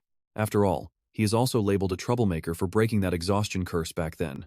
You and I can see his savage comeback completely freezes the guy in place as he tries to deny causing any trouble today. She tells him that the teacher definitely views him as a total troublemaker. Cammy is stuck in the middle, looking completely helpless, begging them to stop fighting since they have it all wrong. The guy shrugs it off, but then Melon turns to Simon and begs him to teach her instead. Simon is surprised since she is great at combat magic, but she explains the professor will not help her. She has to fight a Cyclops in the upcoming exam and wants Simon to help boost her speed so they both get higher scores. Simon happily agrees, telling her not to worry and suggests they start working on her basic stances. As Simon crouches down to watch, Melon tries to execute some moves, but her body is completely stiff and puppet-like. She literally leaves everyone speechless with how bad she is, prompting Simon to point out that she is way too stiff. He tells her she clearly lacks confidence, urging her to just relax into a natural pose. He guides her to step back, but she goes too far, and then she messes up the punch by moving her feet. She keeps getting into the wrong positions, forcing Simon to tell her to channel dark energy straight into her waist. Everyone watching this is completely horrified, unable to believe someone's skills could actually be this terrible. When she tries to pivot on the ball of her foot, the whole situation just looks increasingly hopeless. She might have a pretty face, but she is completely clueless, forcing Simon to explain using a flag-spinning analogy. He tells her to place the dark energy right behind her thigh, trying to guide her on where to focus it. She keeps guessing the wrong spots, even pointing to her knee, before defensively shouting that she is wearing gym pants. Trust me, you and I can feel the awkward silence after she tells him to just go ahead and touch her. All right, you and I are jumping right into a massive misunderstanding. When she yelled, "Touch me," the entire training ground went dead silent. She literally asked him to touch her. But Simon was just adjusting her stance, telling her to channel dark energy right there. Shift it over here when you pivot, he said, genuinely trying to help her learn the basics at this magic academy. Then transfer the power as you spin. Look, Melon, if you want to clear this up, play it cool instead of freaking out and denying everything. Now give it a shot just like I showed you. Melon nodded and delivered a clean, powerful kick. His progress was real, but he couldn't hold the cool pose for more than a second before face-planting. Hey, you okay? That was still a huge improvement. There is still a long way to go, but it is a solid start. Turns out Simon was just teaching him basic stances. Simon, that kick was incredible. Can you teach me too? Just like that, the Academy fangirls came swarming in. How is he this popular? Anyway, today's lesson was all about regeneration. The greatest strength of a Skotan is its insane recovery ability, Professor Aya announced, waving her hand to summon waves of dark energy. The students watched in absolute shock as she began to explain. The logic behind restoration is actually simple. Right before their eyes, a shattered skeleton snapped back together. Even if a Skotan gets blasted to pieces, its bones still hold a lingering trace of dark magic. To prove her point, she snapped one of the bones. Now, you just need to trigger that residual energy, boosting its magnetic pull to draw the pieces back into their original shape. Now, watch closely, because their training is about to start. And just like that, absolute chaos erupted. One group got jumped by their own summon, while other students struggled to make their skeletons even twitch. Simon, of course, was completely relaxed, which immediately annoyed Melon enough to walk over. Hey, you think you can just stand around looking bored? It only took me 1 minute and 30 seconds to finish. You are surprisingly decent, but do not get cocky just because you managed a basic level 1 restoration spell. You did not forget our bet, right? No way. Do not worry, my grade is going to crush yours. Fine, just remember that. If I can crack question 20, I will easily score 90 points in this class. Question 20 in summoning? You mean that problem on the back of Professor Wanha's exam? That question was incredibly easy. Seriously, you could have solved it without even studying the preparatory material. So, what did you get? 12,146. Wait, what? How did you calculate that? Simon Florentia, what are you doing? Busted. You and I both know the exact feeling of getting caught by a teacher. I already fixed my skeleton, Professor, so I was just looking over some notes for our next lesson. Melon froze as the professor told them to stay after class, making both of their days much worse. My bad, Simon whispered. Before long, the room cleared out, leaving the two sitting face to face. The teacher crossed his legs, shut his textbook, and said coldly, "Follow me." I really hate very few things in life, and at the top of that list are talented students who waste my lectures by slacking off. Understood, sir. Summon your Skotan, right away. With a smooth snap of his fingers, a heap of broken bones appeared. Now, reassemble it right here. Understood. With a rapid click-clack of bones, the skeleton immediately stood back up. You really do have a gift for this recovery magic. In that case, let us try something far more advanced. Wait, sir. I thought I was getting punished for slacking off. What are you even talking about? Aaron muttered, holding a cigarette. He gave a casual wave and spoke in a very relaxed tone. This is extra credit. Just do not get the wrong idea about why we are here. A good teacher always pushes students whose skills are way beyond the normal syllabus, so consider this an elite lesson. Simon's eyes lit up with excitement, and he joined his hands together, completely in awe of Professor Aaron. He is actually so cool and kind. Seeing the boy starstruck and totally shameless, Aaron sighed and gave up. Just get ready. Do not make me stay in this classroom longer than I have to. Simon eagerly nodded, and a brand new skeleton stood before him. This legendary summon had horns, heavy iron armor, a giant sword on its back, and a flowing red cape. A strange green energy also pulsed directly from its spine. Simon's eyes lit up like a kid at Christmas. That looks so awesome. Aaron raised his hand, releasing magic that shattered the beast. Trust me, we cannot miss what happens next. Let's dive right in as Aaron locks his gaze forward, focusing his deadly magical power on the target before him. The skeletal segments twitch and rattle, breaking apart into individual pieces under the command of the professor's dark magic. These jagged bone fragments begin to levitate, circling in the air right before his eyes. He lectures Simon in that same chilly, classroom tone, explaining that this offensive spell uses the core principles of rapid regeneration. The very second he stops talking, the bone fragments launch forward, like a deadly volley of arrows. They tear through the air, embedding themselves deep into a nearby tree trunk as Aaron calmly names the spell. While the professor remains completely unbothered, Simon is absolutely blown away by this insane display of magical power. The only casualty here is one poor, unsuspecting squirrel that was just chilling peacefully on a branch. Scared half to death by the sudden blast, the tiny rodent immediately bolts for its life. It is hard to tell if the professor has a personal beef with squirrels or if this one is just incredibly unlucky. But then, Aaron gestures downward. He magically orders the bones to slam into the dirt, completely trapping the terrified squirrel. His voice does not even flicker as he continues the academic lecture, and that is a classic binding technique that also utilizes regeneration, called the bone cage. Life at this magic academy is seriously no joke. The commanded bones swirl together, locking the target in a miniature prison. Now watch closely as Aaron speaks the final syllable of his spell. A massive surge of energy erupts. A dark, menacing aura, heavy enough to choke a room, fills the air. Aaron extends his palm, pulling the scattered bone fragments right back to himself. In an instant, a thick layer of bone armor wraps around Aaron's body, looking exactly like the skeleton he summoned earlier, totally reshaping his silhouette. Simon's eyes light up with pure childlike wonder as he yells out how incredibly cool the bone armor is. Depending on your skill, a single skeleton can become a deadly weapon, a secure prison, or protective armor. Once he finishes explaining, the bone plates dissolve, returning Aaron to his normal look before he turns to instruct his student. Every single technique I have shown you today uses reconstruction. Do you understand the concept? Simon immediately nods in agreement, prompting Aaron to cross his arms with a look of quiet, chilly approval. Usually, these advanced dark magic techniques are only taught to second-year students at this elite school. But since you already know the basics, I have decided to teach you some highly advanced combat spells. Absolutely thrilled, Simon pumps his fists and bows to thank his professor. First, you will learn the bone pierce skill. But before that, Aaron warns, raising a finger, we must fix a terrible habit you developed during reconstruction. Simon wonders what habit he has to fix. Exactly. The secret to this magic is manifesting the bones exactly where you need them, instead of always starting from the skull. Simply put, and honestly, you and I both know that makes sense. You have to summon the bones exactly where you want them from the start. Simon looks down at his hand, watching a soft glow of dark energy gather around his fingers. Remembering some advice from Fia, he realizes he can actually do this by using the same method he used to control things before. He closes his eyes and clenches his fist, visualizing the table as his dark mana flows outward to wrap around the bones. Instantly, the scattered bones snap together, reforming into their original shape as a skeletal rat. Simon opens his eyes, shocked by how fast it moves, before Aaron urges him onto the next stage of the lesson. Remember, reconstruction and bone piercing are different. Piercing is just a simple byproduct of sudden restorative force. So, treat them as two different spells. Aaron gestures at the floor, making the bone creature float into the air. When assembling them, always angle the bones so their jagged edges are pointed directly at your opponent's weak spots. If you concentrate your energy into a single point on the skeleton, you can sharpen it into a lethal blade. As for the duller segments, use them to lock onto your target, turning them into perfect binds to restrict their movement. Following Simon's mental commands, the bone fragments coil around a massive tree trunk. He clenches his fist, pouring in his magic as the bones begin to squeeze with crushing pressure. They constrict tighter and tighter until crack. The thick tree trunk snaps perfectly in half, crashing to the forest floor as Simon celebrates his success. He shouts happily, "I actually did it!"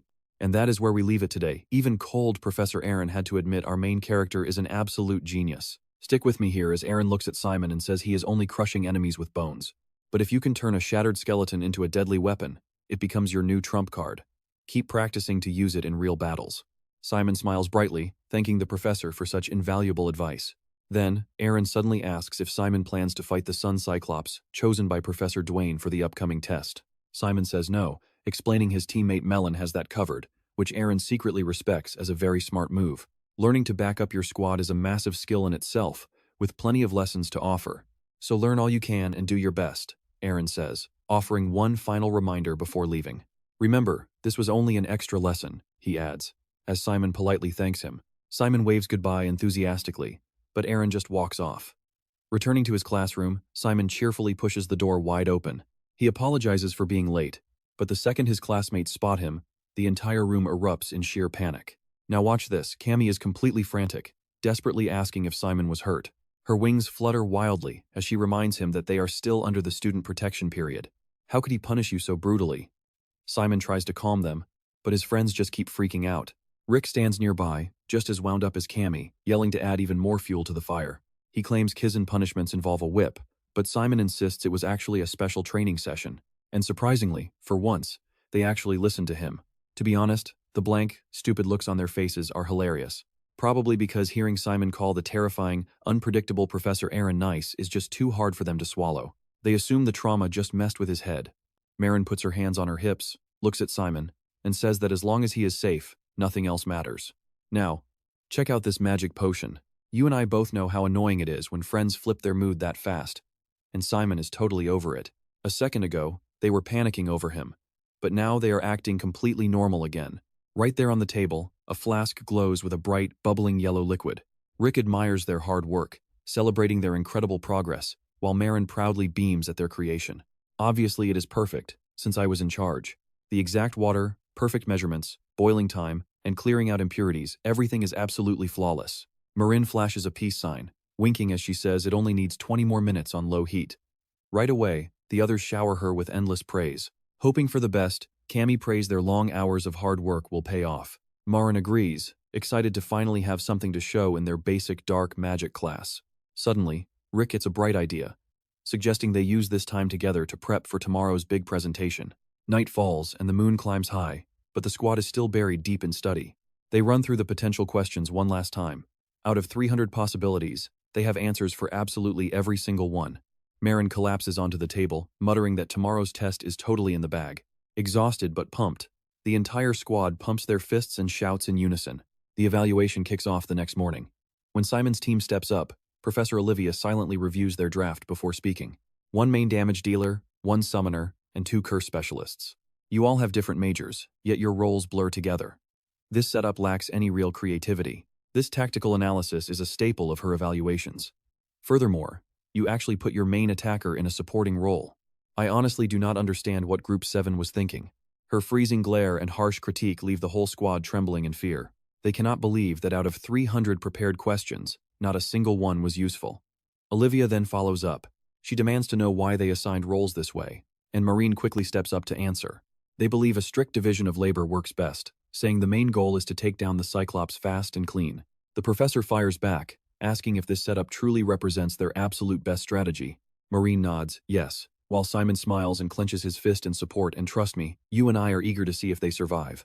But out of nowhere, Professor Olivia puts Simon Florentia on the spot. Let's see how he handles this. His face immediately tenses up. Olivia obviously wants a different answer, but they are still protected under Academy rules. Besides, this presentation is just for feedback on their strategy, so there is no reason for him to panic. They just need to showcase their teamwork, a classic test at Kizen Magic Academy. With that in mind, Simon confidently replies, "First, I know our dark magic combo lacks some creativity, but we prioritize safety over everything else in this academy. We will hunt down that Cyclops far more reliably than any other group. That way, our high combat power score will easily cover whatever we lose in creativity points." Professor Olivia nods slightly. If that is indeed your strategy, then very well. Next up is Kamibara's Ursula. Hearing her name, Kamibara's jumps in surprise, quickly standing straight to answer present as the professor fires off her next question. Since you are a blood magic student, your role should naturally be that of a main attacker, yet you assigned the main attacker role to a black magic student while you play support with curses. Explain your reasoning behind this choice. Hearing the question, now, watch closely as Kamibara's face turns pale and she starts breaking a sweat. The tension in the room is off the charts. Malin worries that the question is too brutal, wishing her teammate would just stay calm and answer with confidence. Quietly from the side, Simon whispers a crucial hint, reminding her of the Cyclops they studied in potions class. Catching those key words, Kamibara's finally finds her voice, stating that it is due to the unique traits of the beast. Olivia pushes for more, asking her to elaborate. Kamibara's explains that the creature possesses an incredibly tough hide, meaning blood curses are only effective when combined with physical strikes, making it impossible to defeat on its own. Malin is highly skilled in using Dark Lightning, a powerful elemental spell. So, I realized we could take it down by electrocuting it with her elemental magic. That makes Malin the perfect fit for attacker. The answer actually makes perfect sense, but Professor Olivia is not done grilling her just yet. I see. Let me ask you this instead, what if you had to face a completely different monster? This curveball is even trickier. Kamibara's nervously squeezes her hands together, her face twisted in absolute panic as she stammers. Well, if that happened, in that specific situation she hesitates for a second, then suddenly blurts out that she would be the main attacker. You and I both know she just made a massive mistake. Simon and his teammates freeze, their eyes widening in sheer disbelief as they look at her. Does she even realize her blunder? Realizing her mistake, Kamibara's instantly slaps her hands over her mouth while Professor Olivia cracks a rare smile, promising to remember that. She then shifts her gaze to the last student, Rick. Hearing his name, he enthusiastically raises his hand. But instead of asking him a real question, she simply warns him to stop talking to his neighbor during class. She then announces that Group 7 is officially finished. Next up is Group 8, Please step forward. Rick slinks back, a little annoyed he did not get to show off.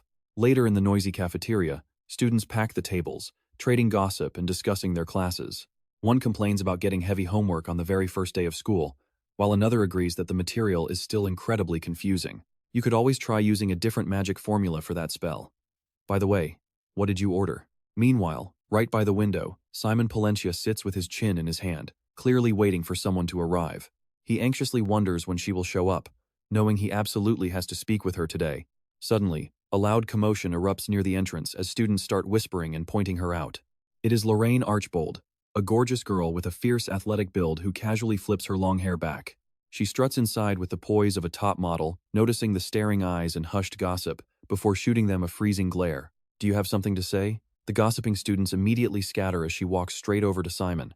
Watching her walk over, Simon can't help but notice her cold, haughty attitude, feeling a sharp pang of confusion as he watches her approach. Lorraine seems to have transformed into a completely different person, and she is genuinely intimidating now. Before joining Kizen Magic Academy, she used to be so friendly and outgoing. They used to hang out, go shopping, and grab lunch together constantly. Smiling warmly, Simon says, "It has been a while, Lorraine." She scoffs, but watch how her cold gaze suddenly shifts as we wrap up this scene. "All right, you and I are back," as Lauren's face softens, smiling warmly. "Hey Simon, first time seeing you since leaving Linger. Sten, right? How have you been?" Feeling a little awkward, he stammers, "Oh, I've been okay." Lauren pulls out a letter and asks, "By the way, what on earth did you tell that messenger girl?" She stares at the paper, shouting, "Oh my god, you got the Academy acceptance letter. I'm so incredibly jealous." Simon shrugs coolly. "I just told her to deliver it to you." Lauren's eyes instantly narrow with deep suspicion. "Is that really it?" He quickly changes the subject. "That uniform looks great on you, better than I imagined." Lauren looks confused, shooting right back. "Better than you imagined? What is that supposed to mean exactly? Are you calling me a poser?" Simon panics, quickly backpedaling. "No, that is not what I meant at all. It's just, back in Lingerstetten, you looked like a total, professional necromancer. Seeing a necromancer in a school uniform is just weird." He gestures vaguely, making circles around his head. "You get what I mean, right?" Seeing him so flustered, Lauren completely bursts out laughing. "Don't sweat it, I'm just teasing. No need to freak out." Suddenly, her entire tone shifts, becoming deadly serious. "So, why did you want to meet up?" she asks, remembering the real reason they're here. "Now listen closely here," Simon drops a bomb. "There's a traitor at Kizen. You remember Professor Olivia's class, right? The one where we battle the Cyclops. Well, I went into the Forbidden Forest to brew a potion for it." She falls silent, thinking it over. Seeing this, he adds, "Lauren, I know this is hard to believe," but she cuts him off. "I believe you. That cross you saw, can you describe it in detail? What did it look like?" Simon nods. "Yeah, if I remember correctly, the biggest cross was centered, with a carving of a woman tangled in wild vines." Lauren's face instantly goes stone cold. "Then that's clearly the goddess Deva. She is the sole deity worshipped by the priests of Epnel." He mutters the name. "Epnel," she explains, "is the holy institute directly overseen by the Pope. Think of it like this. Just as Kizen trains necromancers, Epnel is where they train priests. To be specific, their saint is considered the most powerful figure among all their holy ranks. All of the saint's disciples belong to Epnel, holding absolute authority inside the organization. And look at this, guys." Lauren slams her cup down, shattering it in pure rage. "Why would a priest from that damn order dare set foot in Kizen?" "Simon, does anyone else know about this besides you?" He shakes his head. "Only me and Camembert, who was in the forest with me." "All right, thank you for sharing this. I will report this to my mother immediately," she replies. Simon thanks her. She stands, saying, "Telling me was the right call. It's smart. If this is true, that priest is a high-ranking cleric with power equal to a professor, meaning every single professor in this magic academy is currently a prime suspect." Lauren puts her hands on her hips, knowing that if they bring this to a professor, they would likely destroy any remaining evidence and block the investigation. My mother has to know about this. That keeps the priest from interfering, making the search much broader. Simon smiles. "Haha, glad I could help." Lauren replies cheerfully. "All right then, let's go, Simon." He looks totally surprised. "Wait, go? Go where?" Her eyes light up with fierce determination. "To the Forbidden Forest. There must be evidence left at the scene." Simon nods, standing quickly. "Yeah, let's go check it out." The two quickly head into the woods. Upon arriving, Simon stares at the empty clearing in utter disbelief. "No way. How is there nothing left here?" He stands frozen. "I swear, this was the exact spot. There was a shrine and a cross right here." But now there is not one trace of the ritual. How is this possible? Lauren crouches down, touching the dirt to investigate. The complete lack of traces makes it even more suspicious. Simon, this priest must be incredibly powerful. I didn't see the fight, but clearing an area this huge without a trace proves how dangerous they are. What shocks me is that a servant of God actually forced a core into their body just to infiltrate Kizen. Lauren stands up calmly. Priests consider cores to be a power that directly opposes God. Simon interrupts. Wait, Lauren, I have a question. Trust me, you and I must see what is next. So, you and I are starting with a huge secret. If a priest opens a core, their holy power is gone forever. That is right. Lorraine admits she does not know the exact mechanism, but that is the sacrifice they make. She rests her chin on her hand and explains that divine power stems from faith, while dark energy is the power of a cursed demon. Or so they say. And regardless of their doctrines, the fact that these two forces are in direct opposition is an undeniable truth. Lorraine places a hand on Simon's shoulder, her tone turning serious. Thank you for working with Kizen. But the real issue is that this particular priest is extremely dangerous, which puts your life in grave danger. They could hunt you down anytime, so you need to lay low. Simon immediately refuses, insisting he will live his life as usual. He does not even know if the priest saw his face, and if they do hunt him, they will definitely leave a trail. What? Lorraine shouts in worry. Do not be so reckless, Simon. Getting evidence at the cost of your life is completely meaningless. She is incredibly hot-headed. Simon gently grabs both of her shoulders to calm her down. Just calm down and listen, Lorraine. If I take a break from school or do anything weird, that priest will start to suspect me. She remains firm, demanding to assign a guard. He tries to convince her that a guard would only worsen things. Having a bodyguard shadow me would only make me stand out even more. It would be a giant sign that I told Kizen's higher-ups everything I saw, and Kizen protecting me would confirm I feel threatened. Lorraine still looks deeply worried and tries to argue, but Simon quickly stops her. Remember, they are dealing with a priest who risked everything to infiltrate Kizen, even committing the grave sin of opening a core to achieve their goals. Lorraine falls into deep thought. His argument makes sense, and you and I know that fanatics like this are capable of completely unpredictable actions. Lorraine nods in agreement and, in a low voice, tells him he has to promise her one thing. If she detects any unusual activity, she will assign a guard, even if it restricts his freedom. She wags a finger in his face, her stern expression making it clear that no is not an option. Simon Palencia lets out a weary sigh internally, and replies that he promises. She warns him that he does not need to act like a hero, and he agrees. Lorraine glances around one last time and says they are done. They head back to Kizen. By the time they return to the academy, night has fallen as Lorraine waves goodbye. She bids him goodnight before heading off to her room. Watching her leave, he silently apologizes to her, knowing he cannot just run away from Kizen or he will fall too far behind. He waves her goodbye, but deep down, Simon is constantly stressed, wondering what he will do if he gets expelled for poor grades or lack of skill. What then? He shakes his head, refusing to let that happen. If both paths carry major risks, he would much rather continue studying here. Looking up at the academy, you and I can see why he agrees with Pia. There is just so much to learn here. The next day, as students gather in the main hall, Rick Hayward excitedly claims that Professor Olivia is on a whole different level. He heard normal students only get to experience this during their second term. Yet here they are, getting a sneak peek before their protection period even ends. Kamibara's Ursula, looking completely drained, admits she was too nervous to sleep. Suddenly, a booming announcement echoes through the entire hall. Attention everyone, this is Kizen's official combat simulation system. A blinding flash erupts, forcing everyone to shield their eyes as the surrounding space warps and shifts. As their vision finally clears, a stunning sight appears, a towering pillar, radiating a shimmering, ethereal light. This is Avalon, Kizen's unique simulation system and the only one on the continent. It can generate any magical creature to stage realistic virtual battles. This incredible tech was made by relocating Helena, an illusionary fortress, directly to Kizen for extensive modifications.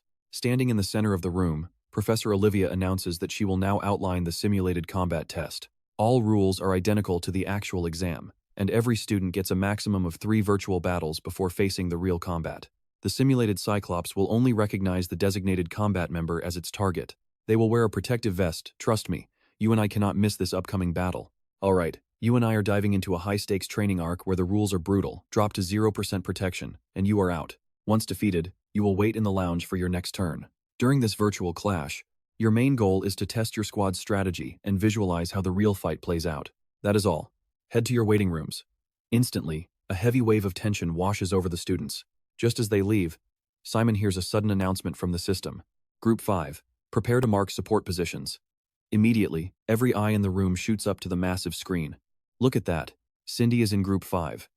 Her squad covers dark arts and spiritism, with their fighter majoring in spiritism. Talk about a balanced team. And just like that, the virtual simulation for Group 5 kicks off. Cindy and her team step onto the virtual battlefield. Their jaws hit the floor at the breathtaking scenery. But the awe vanishes instantly when a colossal beast spawns right in front of Cindy. Now pay attention, because the crowd is absolutely buzzing as this colossal beast finally spawns on screen. There it is. It is here. All right, let us do this. She fluidly twirls her massive scythe and grins, completely ready to strike. But with just one brutal, crushing swing from the giant Cyclops, Cindy is instantly wiped out. Group 5 simulation failed. Time elapsed 1 minute and 16 seconds. Damage dealt 22%. Protection level 0%. Rikai mutters in pure shock that one hit from the monster drained half her barrier. We need to cast our defensive buffs way faster than planned, Zula agrees, nodding grimly at the brutal reality. Everyone is on edge, even if it is just a game. Rick turns to Melon, asking if she can handle it. Visibly flustered, she stammers out a nervous reply before the system announcer cuts back in to call the next groups. Group 3 and Group 7 step forward. Hearing this, Simon and his rival Hector Mo rise to their feet. Hector turns to Simon, smugly assuming he is the fighter. Simon just casually shakes his head and points to Melon. Hector is completely shocked by this. What? You're letting that clueless little princess fight instead of you?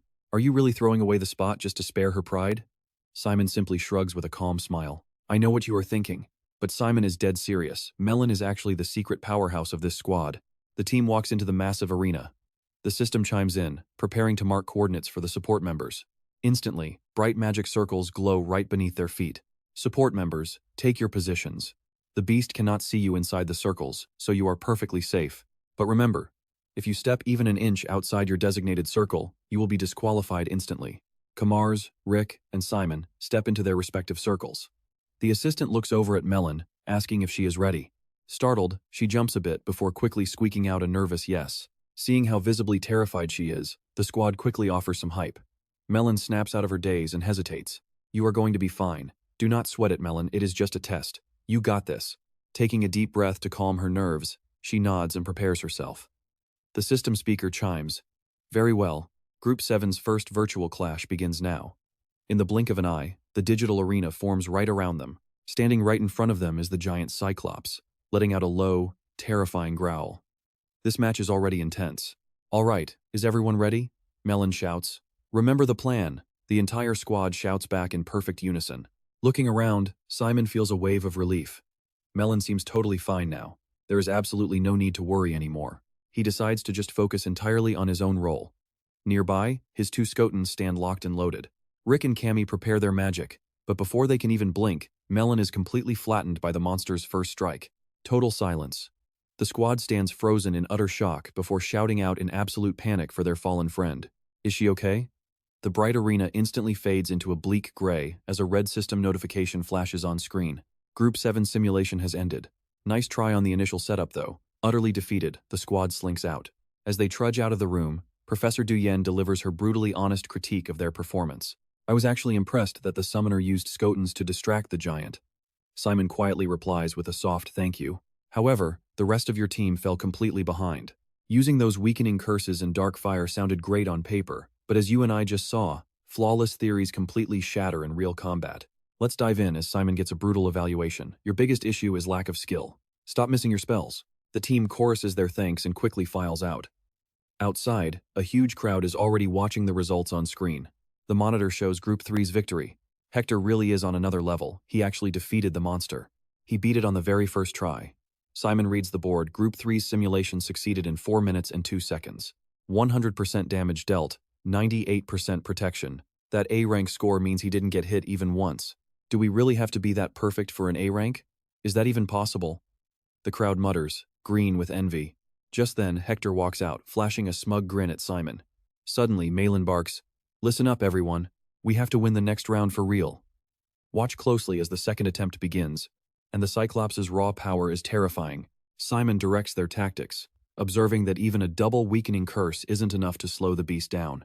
Simon instructs, "Malin, focus entirely on dodging its attacks."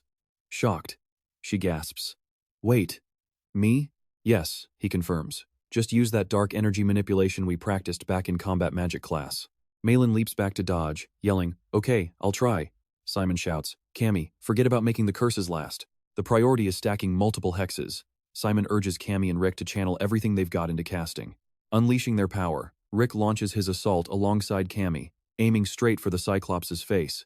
But as they strike, Mylan trips, falling right at the monster's feet.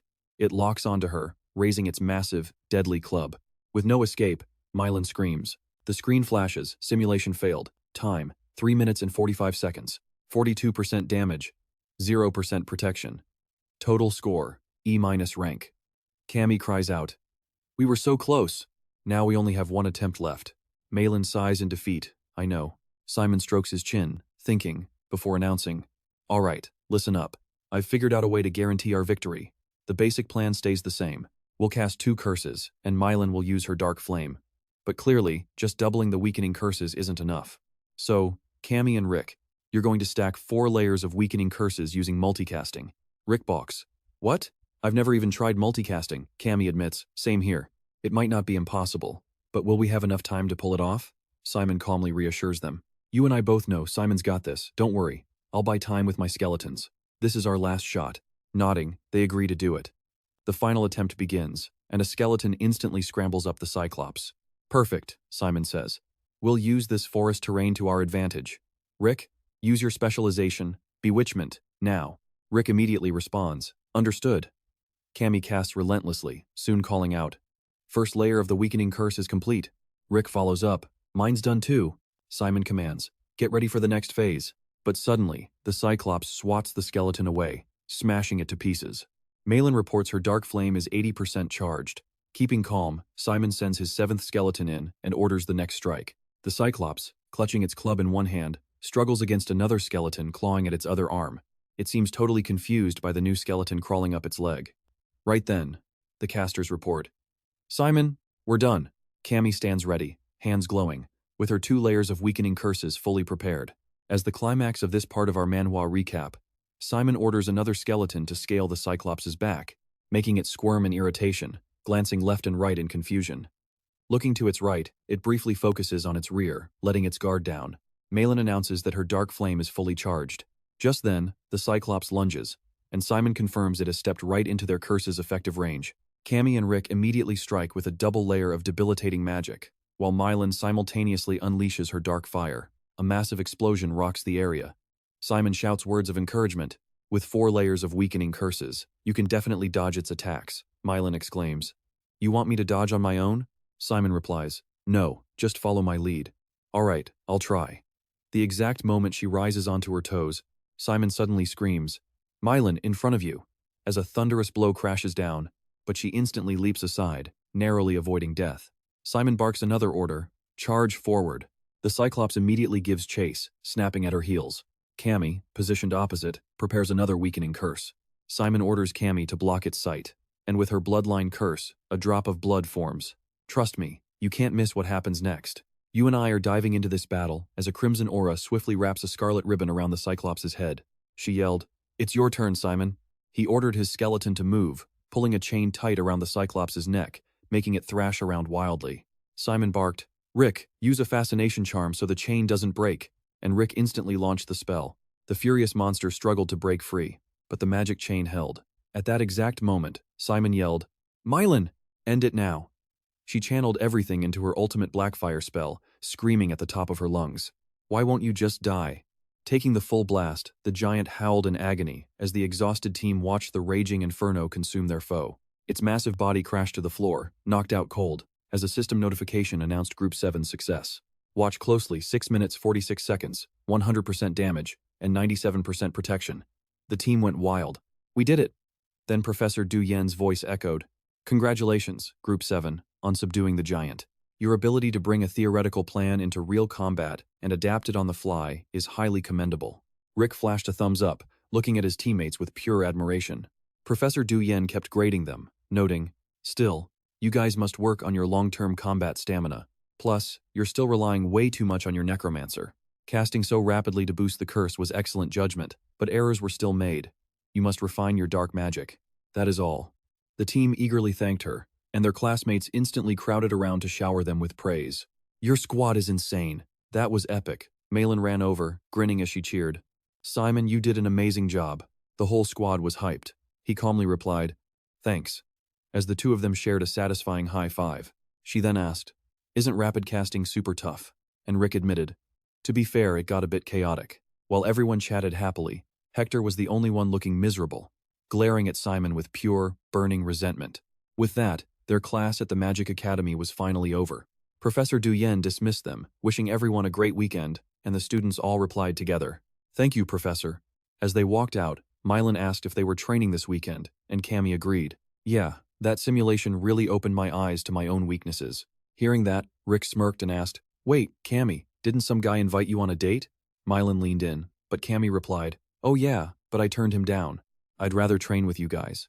And as she spoke, she looked right over at Simon. He gave a soft smile, but then Rick suddenly raised his hand and announced, sorry guys, I have to skip this training session.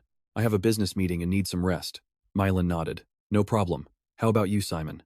He admitted he was busy tomorrow but could do the day after, making Mylan pout as she pressed him. Okay, Rick has merchant stuff, but what is your excuse? Simon answered honestly. I know what you're thinking, private lessons? Yep, he has a secret teacher in Rochester helping him with necromancy. The next day, Simon made his way down to Fia's busy workshop and called out, I am here. Fia was waiting and welcomed him inside. Stepping in, Simon politely asked how he had been. I am sorry to bother you as soon as I arrive, but could you please check on my skeleton? Fia stared at the messy pile of bones on the floor, asking, are you here to train? Or are you moving in? Simon laughed. I want to add more skeletons to my army, so I need to build a good stockpile of weapons. The old man picked up a skull, examining it. I get that, but what on earth did you do to leave them in such a pathetic state? Simon explained they got thrashed during a simulation test. After fixing them up, Fia announced, all finished. Should we start? Do these newly repaired ones need time to recover? Or are you using the humanoid skeletons this time? He pointed to a large crate. Controlling these will be a challenge for a rookie, so pay attention, Fia warned, pulling out 2 humanoid skeletons. Today, I am going to teach you how to command multiple skeletons at once. First off, how many can you control right now? Simon replied. 2 is my absolute limit. Any more than that, and my brain gets fried. Giving orders becomes impossible, and I get a massive headache. Fia smiled reassuringly, and trust me, you and I will soon see that raw numbers aren't what actually matters. Let's dive into how real power relies on control, even over just 1 or 2. With that, he splits the humanoid skeletons into 2 teams of 2, marking them with blue and red ribbons. Pierre immediately grins and yells, all right, let's battle. I will only command 2 at once. Come at me, kid. Simon eagerly replies, yes, sir. He orders his 2 humanoid skeletons to charge, their clashing weapons echoing with sheer power. Impressively strong.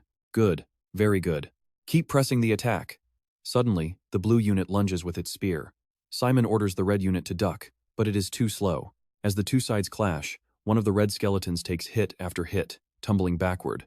Simon shouts, that is not fair, Pierre. You said you would only use 2 skeletons. Pierre snaps back. What do you mean by that? I am only controlling 2, just like you. Simon is utterly shocked. What? But you moved the sword-wielding skeleton first, then commanded the spear-wielding one, constantly switching between them. Noticing Simon's deep thought, Pierre chuckles knowingly. It seems you figured it out. This technique is called cross-operation. You rapidly cycle commands back and forth between your skeletons to break past your normal control limits. If you cannot control multiple units at once, you command them by activating them in rapid succession. This was the absolute core of the strategy. Simon rubs his chin as his 2 skeletons suddenly high-five and sling their arms over each other's shoulders. Watch closely. Simon finally gets it. So that is how it works. Pierre cackles with pride. My efforts were not wasted on you. Haha, now put it into practice immediately. Your goal is to master cross-operation. Simon nods in agreement. Understood. Early next week, the group lounges on the grass, stretching out. Rick sighs, I am totally wiped. Malin replies cheerfully. But everyone has clearly improved, especially you, Simon. Your skeleton control is way better. Cammy agrees. I noticed that too, Simon asks. Really? Mylan nods. You used to only command 2 at once, but now you are up to 3. It must be thanks to your private lessons on Rogue Island, right? Malin's eyes light up as she asks, who's teaching you? Is it a professional necromancer or someone from Kizen? Cammy guesses. That person must be incredibly skilled. Simon answers evasively. He claims it was a connection from his father, but before he can even finish, both girls shout, really? We want to study too. Yeah, I know what you are thinking. They want in. Cammy squeals. Me too. Your master must be a total dark magic prodigy. Pierre's voice laughs from the small badge on Simon's collar. Simon thinks to himself, Pierre, keep your voice down. You are giving me a headache. But Pierre only speaks louder. Tell them I would gladly teach them, provided they die and become soldiers in my legion. Simon grumbles back, haha, very funny. That is forbidden here at Kizen. He then tactfully declines, saying, I'm sorry, but he is not really like that in person. He is actually quite busy and rarely has time to teach me. Both girls look crestfallen, and Mylan frowns. You're being so stingy. Kami just looks highly disappointed. Lying on the grass, Rick begins to analyze the situation. Hey, you have to put yourselves in Simon's shoes. Obviously, he is not going to share his secret source. If his grades drop below yours, he gets kicked out of Kizen. Mylan scoffs, claiming that wouldn't happen, while Simon sighs internally. Let them think whatever they want. Mylan suddenly leaps to her feet, completely fired up. Fine then. Even without extra tutoring, I will still beat you. Let's get up. We need to train hard and prepare for next week. An excited Simon replies, All right. The next day quickly arrives, marking the absolute end of the student protection period. This magic academy is about to get brutally real. Arriving at the hall, a worried Simon asks, How many got expelled today? Rick grimly answers, 19. Bahina Maga, the first-year divinity professor, stands at the podium, staring intensely at a massive stack of papers. He relentlessly hurls substandard homework to the floor, roaring, Is this hot garbage? What you call homework? You are completely unworthy of staying at Kizen. Get out of my sight. The remaining students look absolutely mortified as Rick covers his mouth. So that makes 20. 20 students expelled in a single day. This school is turning into a literal survival game right before our eyes. Out on the training grounds, exhausted students drag themselves along, complaining, Professor Bahine, why on earth? How could he deduct 10 points from my score? Rick, completely out of breath, still cannot stop complaining. I would rather run all day than lose points to that maniac. Professor Hong Feng's combat magic class is the absolute best. I love it, Simon smirks. Well, maybe you shouldn't have napped. Trust me, you and I are just getting started. Alright, you and I are diving back into this Magic Academy training where Dex is already lagging behind. Seeing Melon charging forward, Simon warns her not to overdo it. But before he can even finish his sentence, Melon suddenly accelerates, surging way ahead of everyone else. Trailing behind and completely winded, Dex grumbles about tomorrow's big assessment, begging Simon to save him from this torture. Simon understands completely, but his mind suddenly flashes back to a conversation they had yesterday. While stacking heavy logs, he had asked Cammy if she was training with Melon, and Cammy nodded. She was practicing curses, while Melon spent the entire day doing physical conditioning, leaving Simon incredibly puzzled by it. Melon wanted to master her dark transformation, but she knew just taking Simon's advice wouldn't be enough to dodge a giant cyclops. Cammy added that the moment training ended, they stayed up studying together until it was incredibly late. She literally hit the books and studied all night long. A stunned Simon asked if she slept at all, and Cammy confirmed she did not. When asked if she was tired, Melon claimed an awakening potion kept her perfectly fine, leaving Simon deeply concerned. Now, pay attention here, because Melon is always grinding. It's admirable, but why is she pushing herself to these extreme limits? Right then, Melon waves them over from up ahead, shouting for Simon to watch her come out of the shadows. She suddenly launches herself high into the air, completely blowing the group away as Dex stares in shock. Dex yells in awe as she lands. Melon eagerly asks for feedback, but Simon tells her it was absolutely perfect. She grins with relief, thrilled to hear all that intense practice for tomorrow's big test actually paid off. Cammy happily slaps her on the back, praising her and saying how incredibly impressive her progress is. When asked how she improved so fast, Melon confidently boasts that she trained specifically for this exact moment.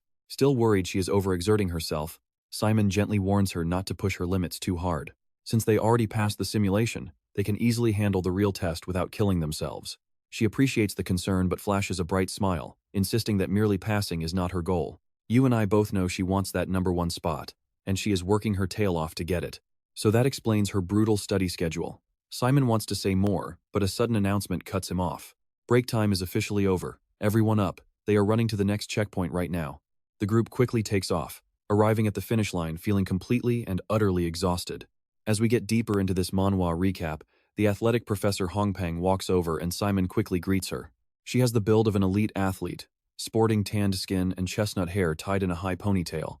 Thanks to her incredibly friendly attitude, she is easily one of the most popular teachers here. Putting her hands on her hips, she asks if he has been practicing his dark combat skills. Simon proudly confirms his huge improvement, so she closely evaluates his posture before giving her expert assessment.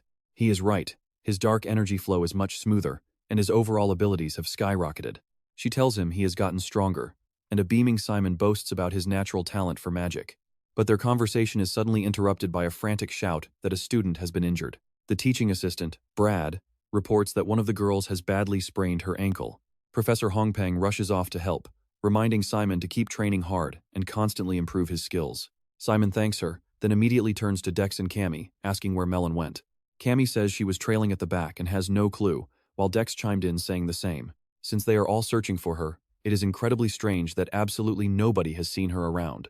Simon scans the area, looking left and right, but he cannot find a single trace of her. Suddenly, Professor Hongpeng approaches them with a very grim expression, carrying some terrible news about the injury. And as Simon's group looks over, they see Brad carrying none other than Melon Viley, her leg already wrapped in a tight first aid bandage. Without delay, they immediately rush her to the infirmary.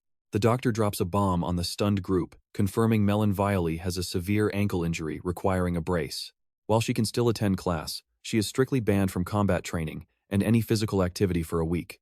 And that is where we leave things, with a devastated Melon hobbling forward in pure disbelief. Melon insists she is totally fine, claiming she can still walk and join the combat classes. But before she can finish pay attention here, sharp pain contorts her pale face. Chamar quickly rushes over to support Milan, her face full of worry, while the doctor sighs and speaks in a stern, serious voice. He tells Melon Violus that this is not a recommendation but an order, since student safety comes first. Survival at Kizen is crucial, but as a medical doctor, his patient's full recovery is the top priority. He officially removes her from all physically demanding classes, making Melon immediately slump down in pure despair. Filled with heavy sorrow, she dejectedly asks her teammates to just leave her alone for a little while. Knowing this is a massive blow to Melon, the group begins to leave, but Simon suddenly stops and turns back. He tells Milan that blaming herself will not change anything, but she just keeps her head bowed and yells. She asks what she is supposed to do about their highly anticipated Cyclops match scheduled for tomorrow. Simon promises to find another way, but stick with me, she screams back, asking what other option they even have. They spent an entire week painstakingly preparing their battle strategy and customized magic potions, and seeing her teammates so completely devastated deeply hurts Cammy. Melon continues her desperate tirade, her voice cracking. With only 1 week of practice under their belt, they must face a real Cyclops tomorrow, making her wonder if Simon is just mocking her. She bitterly takes the blame, telling them to mock her all they want. She cries that it is her fault they got the lowest score on the aptitude test, and says they will eventually get kicked out of Kizen all because she got injured chasing first place. Seeing her completely lose all control, Simon frowns and finally shouts at her to stop. He announces that he will take over the combat role tomorrow before the students are led deep into a mysterious dungeon. Upon arriving, the students are filled with a mixture of absolute awe and deep anxiety in this mystical atmosphere. Dim yellow lights flicker as green vines crawl across the stone walls, causing the students to whisper in hushed tones. They whisper about how Nephis is on an entirely different level. Cammy wonders in total amazement how they collected so many ancient dungeons and ruins, but Dex chimed in, explaining that Nephis is actually a legendary collector. Now check this out, she personally discovered these massive ruins and transported them back to the island herself. Cammy is stunned by this massive scale, and Dex nods, confirming she collected every single piece of it. Meanwhile, Melon slowly hobbles along on her crutches next to Simon, each step looking like a massive chore. Cammy watches them with concern before turning to Dex to express her sympathy, but Dex just shrugs it off, asking why she even cares. He points out this gives them a massive advantage, while Melon's mood sinks lower as she overhears the surrounding gossip. Hearing a student say an injured teammate completely ruins a group's chances makes her feel even more miserable. Cammy anxiously wonders if Simon's group can pull this off, but Dex responds with absolute confidence that they will survive. He tells her to trust Simon, just as Group 6's test ends, and the instructor calls for Group 7. Seeing Melon's silhouette, the entire crowd immediately begins whispering. They wonder how she can still take the combat role with such a severe leg injury. Didn't the school doctor forbid her from fighting? It looks like Simon stepped up instead. Some students scoff, assuming they are just putting on a desperate show to try their best so they can at least salvage a few minor participation points. Jealous rivals are secretly celebrating, convinced that Group 7 is absolutely doomed to fail. But Simon calmly reassures his worried team. He tells them that even though their situation has changed, none of their intense training has gone to waste, so they must stick together and fight until the final second. The instructor yells to bring out the next massive Cyclops. The giant beast stomps directly into the arena, its single blood-red eye glaring terrifyingly as Group 7's ultimate evaluation officially begins. The instructor warns them not to overdo it and to call for help if they need to stop. The students quickly call back in perfect unison. As the Cyclops takes its first step, the ground violently shakes, making the students feel tiny and fragile as the battle begins. Simon immediately commands his custom skeletons, summoning them forward into physical forms. He controls 3 of them at once to charge the beast, reminding his team to do exactly what they practiced. Their roles have changed, but trust me, you and I are about to see if their crazy distraction plan actually works. Alright, you and I are about to watch one crazy turn of events as the skeletons charge. This massive cyclops completely ignores them and targets Simon instead. This was absolutely nothing like their simulation practice. The battlefield had totally flipped, leaving Dex completely stunned. How is this happening? The simulation monster always went after the skeletons first, but Mylan had already warned them that real combat is a different beast entirely. A real monster targets whoever it perceives as the biggest threat, and it wanted Simon dead from the very beginning. That was exactly what was happening. Its blood-red eye locked right onto Simon as it swung its colossal club straight at him. Unable to dodge in time, Simon hastily triggers his reconstruct command. This Kizen Academy evaluation is brutal compared to the simulation. Finally, the beast enters the effective range of their exhaustion curse. Rick and Cammy raise their hands in perfect sync to unleash the spell, but the Cyclops doesn't even flinch. It has absolutely no effect. The beast is still insanely powerful and ferocious. Simon thrusts his spear forward, but only leaves a tiny scratch on its hide. He mutters under his breath, "That was way too close. If I hadn't mastered controlling jet black energy, I'd be dead already. I owe you one, Professor Hong Feng." But as Simon loses focus for a split second, Rick screams a warning. "Watch out! Above you, Simon." The Cyclops slams its massive fist down, shattering the ground, and check this out. Simon realizes that just a graze cost him 72% of his stamina. Something is seriously wrong here. Meanwhile, up in the monitoring room, the professor and her assistant are watching the fight unfold. The assistant turns to the professor in sheer panic, pointing out that there is a massive issue with this specific Cyclops. Its stats are completely off the charts compared to what the other teams are fighting. This is way too dangerous for a first-year test.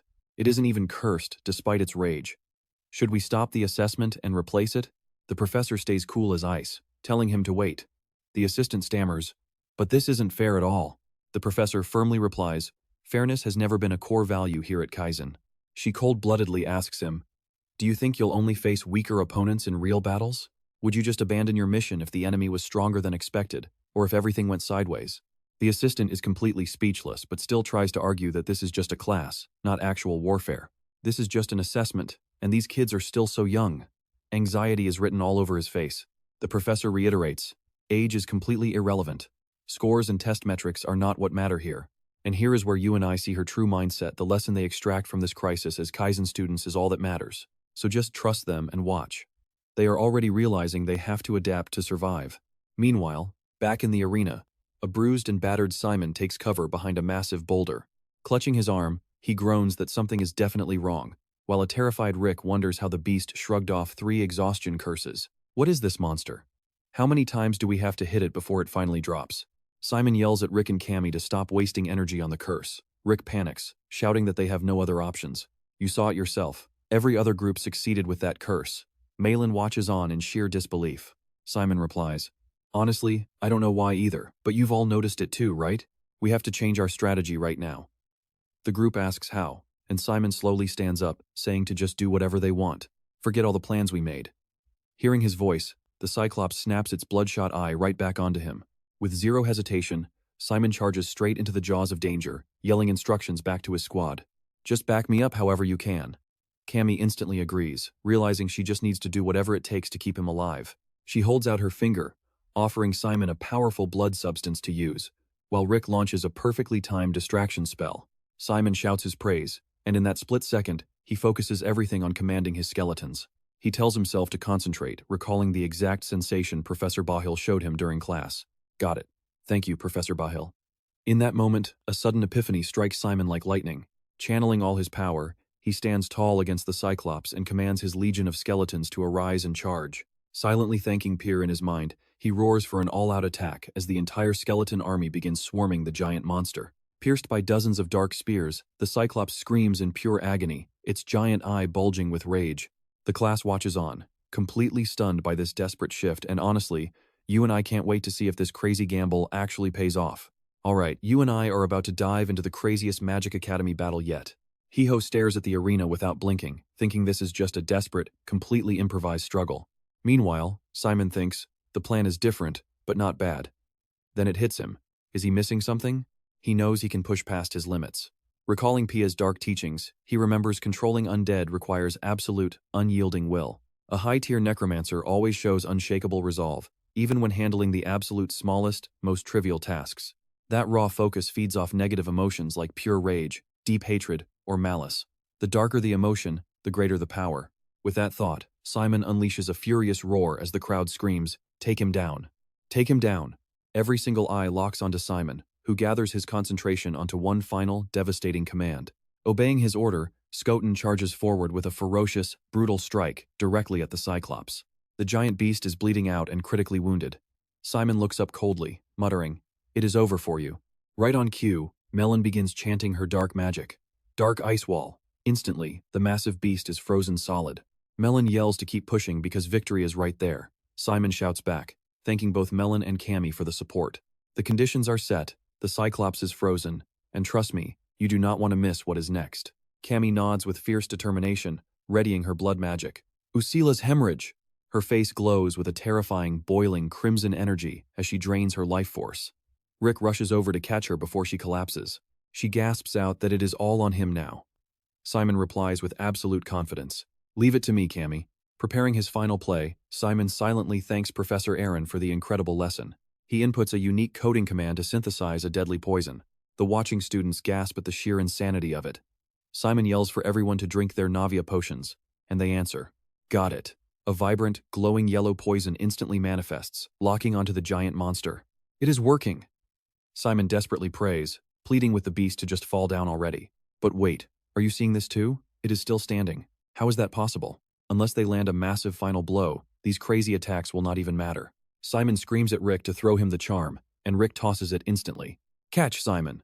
Panic sets in. His dark energy is totally depleted, giving him only 10 minutes left on the charm. He successfully snatches the item out of midair. "Alright, thanks a ton." But the Cyclops strikes, slamming Simon hard into the dirt. He tries to crawl, unable to feel his legs. He has absolutely zero strength left. From the stands, his classmates cheer frantically, begging him to stand up and win. Others scream for him to hang in there, while the exam proctor realizes something has gone seriously wrong. Even the professor quickly stands up, leaning forward to get a closer look.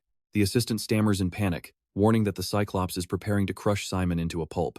Horrified screams ring out from the audience. Desperate, with his back against the wall, Simon squeezes out every ounce of dark energy to summon a magic circle, launching himself away just in time. He leaps straight onto the massive monster, clawing and striking at its thick, leathery hide. The beast swings its massive club to retaliate, chunking the monster's health. But Simon's own defense is down to a critical 7%. Exhausted and bloody, this Magic Academy exam is starting to feel like a wild Manhwa fight. Simon grunts, telling himself a necromancer cannot lose like this. Summoning his absolute final strength, Simon forcibly reattaches Skoton's arms, ordering it to slice relentlessly into the beast's flesh as dark blood sprays everywhere. The moment Simon collapses in total exhaustion, the colossal giant falls. The monster crashes down, completely lifeless. A loud system notification blares, jolting Simon awake. Group number 7 has successfully defeated the Cyclops. They actually won. Overjoyed, Simon pumps his fist in victory, just as Rick tackles him with a massive hug. "Simon, you really did it." Melon is just as thrilled, cheering about how absolutely incredible that fight was. She is so proud, calling him the absolute best. Cammy smiles warmly, offering her congratulations. "You really did pull it off." Melon shyly joins in, saying he did great and that she definitely owes him one for this victory. Simon smiles back, celebrating their hard-earned victory.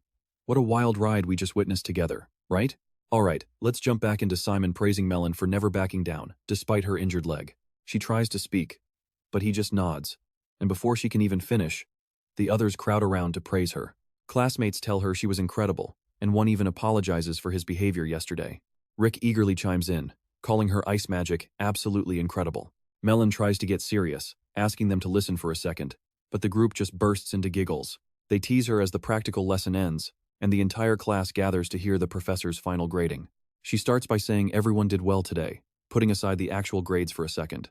As their professor, she is just relieved nobody got seriously hurt during the exam. The class choruses their thanks in unison, but her expression suddenly turns stern. At an elite school like Kizen, results are everything, so she kicks off the grading, starting with Group 1. She calls Group 1 forward. She tells Cindy Vivace her spirit skills were impressive, but relying entirely on one person leaves too much room for errors, resulting in a heavy point deduction. They thank her, but keep watching because she is already moving on. She orders Karen Ozara and Iona Kasumi to join hands and face each other, leaving them completely bewildered. If there is bad blood between them, the professor demands they resolve it immediately. They manage not to ruin this exam like total amateurs, but she warns them it cannot happen again. She will not meddle in their personal drama, but they must end it soon, leaving Simon absolutely shocked that the professor even knew about their feud. It turns out she sees every single grudge inside her classroom. Rick is equally stunned, hinting there are more shocks to come, making Simon turn and ask what else happened. Marin coldly explains that while many defeated a Cyclops, only 8 groups actually passed the simulation. Now that number is up to 13, but Simon is still clueless, wondering why that even matters. It means just surviving the hunt is not enough anymore, because now it is all about getting the highest score. The professor continues tearing through the remaining groups before finally moving on to Hector's team. Group 3 gets an A+ for their flawless teamwork, with everyone playing their assigned roles to absolute perfection. Their hunt time was under 4 minutes, easily the fastest in class, and they kept their defense rate above 90%. Is Hector really taking first place? You and I know a score that high makes it guaranteed, and she calls him out. She praises his potential, telling him to keep it up as Hector respectfully thanks her. Then comes Group 7, and she calls them an absolute mess. They took a brutal 13 minutes and 58 seconds, with their defense rate sitting at a pathetic 7%. Their reckless moves completely ignored their own plan, earning Group 7 a flat D, forcing the entire team to hang their heads in utter shame. But things are about to change. The professor reveals that their grade does not factor in some highly classified information, and suddenly, Simon's eyes completely light up. She holds up a document for everyone, announcing it as the official autopsy report of the Beast Group 7 defeated. The entire class gasps in pure shock. The results prove the curses and poisons used to capture the creature triggered a highly unusual side effect. Once its seal broke, the monster became insanely aggressive and completely lost control during their fight. On top of that, its physical strength was temporarily boosted to a massive degree. In short, the beast was exhibiting completely abnormal power due to those chemical side effects. Because of this, Kizen's faculty determined that Group 7's battle was on a completely different level of difficulty. Whispers break out again, with students realizing that the beast Group 7 faced was indeed highly unusual. Even Marin is stunned as the professor explains that based on these autopsy findings, the Academy has decided to grade Group 7's victory on a much higher curve. In other words, they were basically fighting a monster on the level of a legendary red Cyclops. And that's where we leave them, completely speechless, as the professor drops another massive bomb. Alright, you and I are about to watch a new, fair grading standard get announced as Hector's face darkens ominously. He truly believed he was the unrivaled top student here, but Simon always seems to stand in his way at this academy. With the class waiting, the professor begins announcing the adjusted scores, and Malin nervously agrees. She notes Malin used elementary dark magic, a feat far exceeding any typical first-year student here at Kizen. She played a critical role protecting the vanguard, though her main weakness was an injury from overtraining and poor self-management. Even so, her sheer fighting spirit despite carrying that painful injury was incredibly impressive. Because of this, I am awarding you 80 individual points. Hearing this, Malin cannot contain her emotions as tears of joy well up. Next is Rick, who utilized dark curses at perfect moments to make defeating that massive Cyclops smooth. For your efforts, you also receive 80 individual points. Rick laughs happily, thanking the professor, before she turns to Camembert, praising her brilliant hemomancy for dealing massive damage as the primary attacker. Causing severe blood loss like that is incredibly rare, even for veteran necromancers specializing in hemomancy. Therefore, I am awarding you 85 individual points. Cammy thanks her, and watch closely now we have Simon. He fulfilled his vanguard duties exceptionally well, demonstrating brilliant leadership and care for his teammates while adapting to every single unexpected variable. He proved his incredible physical stamina and combat prowess while evading attacks, successfully keeping the Cyclops busy. He even used a summon to trigger the bleed condition and showed impressive skill with his regeneration abilities. But most importantly, he refused to give up until the giant Cyclops was completely defeated. For an outstanding performance, he gets a perfect 100 points. She adds that it is a shame no grade exists above an A+, sending the class into murmurs. An unbelievable perfect score has Group 7 hugging each other in wild celebration, cheering that they finally did it. They praise Simon's incredible score, while Hector's terrified friend nervously turns to ask him a quick question. Hector snarls back, threatening to cut his tongue out if he speaks. His face is a mask of pure fury, warning everyone to stay away. You and I both know they earned this victory, and Group 7 is absolutely over the moon. Sitting around a warm campfire, the 5 friends raise their cups in a cheerful toast to their glorious A+. Camembert suddenly gasps, realizing they are drinking real alcohol, which makes Simon raise an eyebrow in disbelief. As Cammy happily nods in confirmation, Professor Hongfeng raises her own cup with a bright smile, promising to act as their official guardian tonight. She explains that Kizen granted special permission for them to celebrate. She notes their incredible performance, but warns that the student protection period has now ended. They will be facing major challenges soon, but they should know it is not because the faculty dislikes them. As the group listens intently, Professor Hongfeng encourages them to keep up their current amazing momentum. Understood, Mylin and Camembert reply together with enthusiastic smiles. Rick slides a bit closer to the professor, starting a conversation in a joking tone. Rick mentions that drinking with a star professor is a truly rare opportunity and asks a burning question he is dying to know, which she happily permits. As she tells him to go ahead, Rick casually asks if she secretly worries about Simon more than the rest of the class. Hearing this, Mylin instantly panics and desperately tries to shut him up. She scolds him in horror, but Professor Hongfeng candidly admits that even professors have their favorite students. A completely flustered Rick scratches his head in embarrassment, quickly agreeing that her honest answer actually makes total sense. Raising his cup to break the awkward silence, he mutters that he probably shouldn't have brought it up. He suggests they forget the question and take another drink, which she happily laughs off as totally fine. She pats Rick's shoulder and ruffles Simon's messy hair with a gentle smile, saying she adores all her students. Apologizing for the teasing, Professor Hongfeng changes the subject to share some highly anticipated, exciting news. While Simon wonders what it is, she excitedly announces that they can finally take on official missions next week. You and I can see the sheer excitement on their faces, while Simon just stares blankly, completely lost. The very next morning, an announcement echoes through the halls of the magnificent Magic Academy. As they walk, Rick explains that missions are the absolute core of the entire Kizen Magic Academy. Alright, you and I are jumping right into Kizen's brutal mission phase. The freshman protection period is officially over, giving us 5 days to complete real outside requests. Dick remembers previous seniors working as simple waiters or even stage magicians, and keeps explaining. Some requests are just random chores or basic part-time jobs. Others involve exterminating monsters, serving as bodyguards, solving dark mysteries, or even fighting as a proxy for some wealthy client. Naturally, the massive list of tasks goes on forever, leaving Simon completely puzzled as he questions fighting as a proxy. Dick nods, explaining that active necromancers often send these requests directly to students. Simon murmurs under his breath. Since these missions are highly dangerous, Simon figures there must be some seriously high compensation. Dick, already calculating the profits in his head, calmly replies that he is right. Kizen awards us academic evaluation points based on difficulty, while the client pays us a very handsome service fee. He speaks with pure excitement, knowing this is the perfect way to buy expensive magical materials at Kizen. He explains that for summoning majors, this is a golden opportunity to make a fortune. Simon rubs his chin, thinking. Dick suddenly remembers another detail and speaks up as they walk, warning him that there are a few strict rules. Now pay attention to this rule. We absolutely must complete at least one request during this period, leaving Simon to wonder. Simon wonders aloud what happens if every single request they take on during those 5 days ends in total failure. Dick patiently explains that they would fail the entire mission phase, earning 0 money, 0 points, and a humiliating explanation letter to the academy. At that point, you are pretty much done for. They could technically extend the request past the deadline, but Dick really does not recommend doing that. While Dick keeps rambling, the camera pans to the blue sky as he warns that a pending mission means you cannot advance to the next grade. Abandoning the mission is better than ruining your attendance, and hearing this makes Simon feel a bit anxious.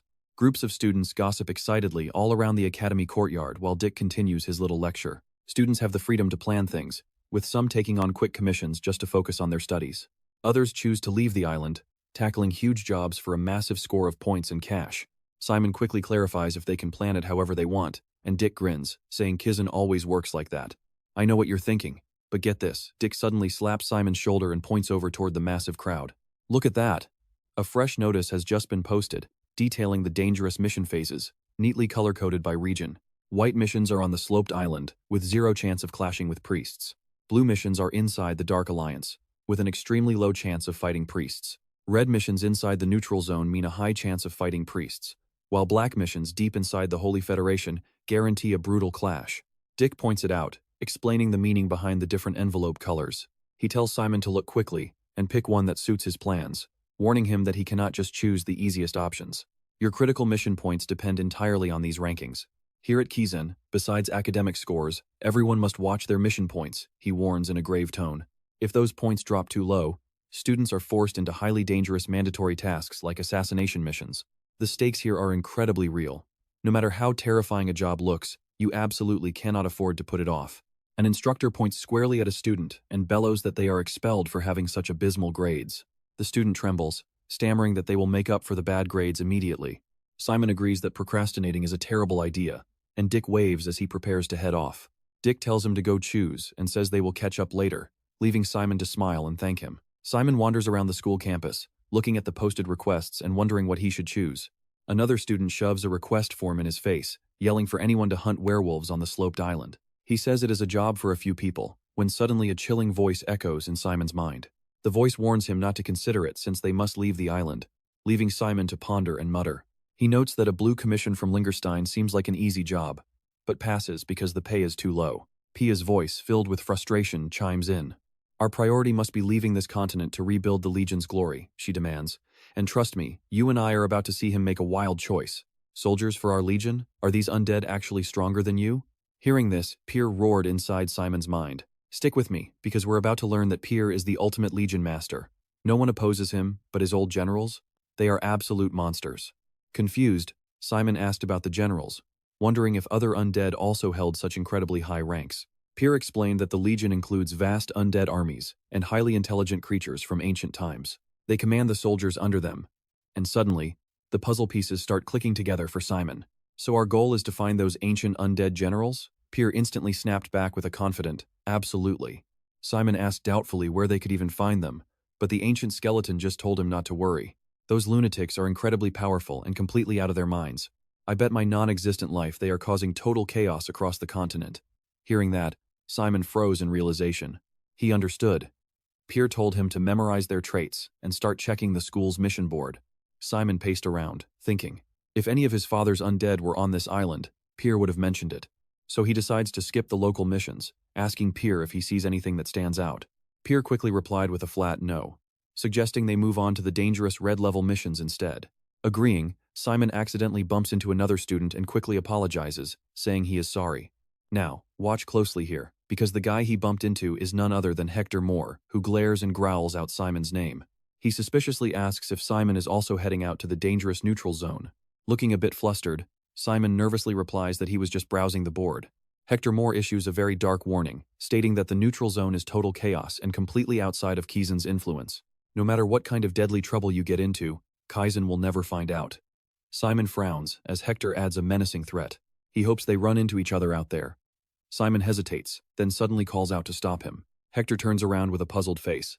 Simon just gives him a small smile and tells him to be careful. Hearing this, Hector's eyes widen in absolute shock, but Simon does not care. Simon walks away, leaving Hector grimacing. I know what you're thinking, and yes, Pia is totally baffled by that kid's terrible attitude. Simon admits he has no clue either, pointing at a quest about a village completely overrun by infected zombies. While Simon stares at the red mission board, Pia notes that a simple zombie plague is far too common. Any basic necromancer could pull that off, and none of these quests match the unique skills of our generals. Suddenly, Pia spots something eye-catching on the board, a single blue paper, and urgently tells Simon to wait. What is that blue envelope over there? Surprised, Simon replies that someone must have just misplaced it. But as he gets closer, he realizes the mission rank was actually upgraded to something much tougher. This blue sheet outlines a dangerous investigation into a string of sudden disappearances. The rank is D2B, with a reward of 50 gold coins, located in the Annis territory. The grim details state that several young women have vanished, and when they are eventually found, they are nothing but dried up, mummified remains. To make matters worse, a chilling note adds that the previous student who accepted this task went missing too. Pia thoughtfully murmurs, noting that the victims are found as nothing but shriveled husks. He tells Simon to grab the envelope and show him the detailed report immediately. Simon tears open the envelope and pulls out an enclosed photograph.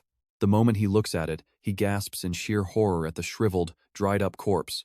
But Pia lets out a delighted laugh, declaring that this is exactly what they have been looking for. The grim photograph shows a girl in a white dress, completely drained of her life force, leaving only a withered, skeletal body.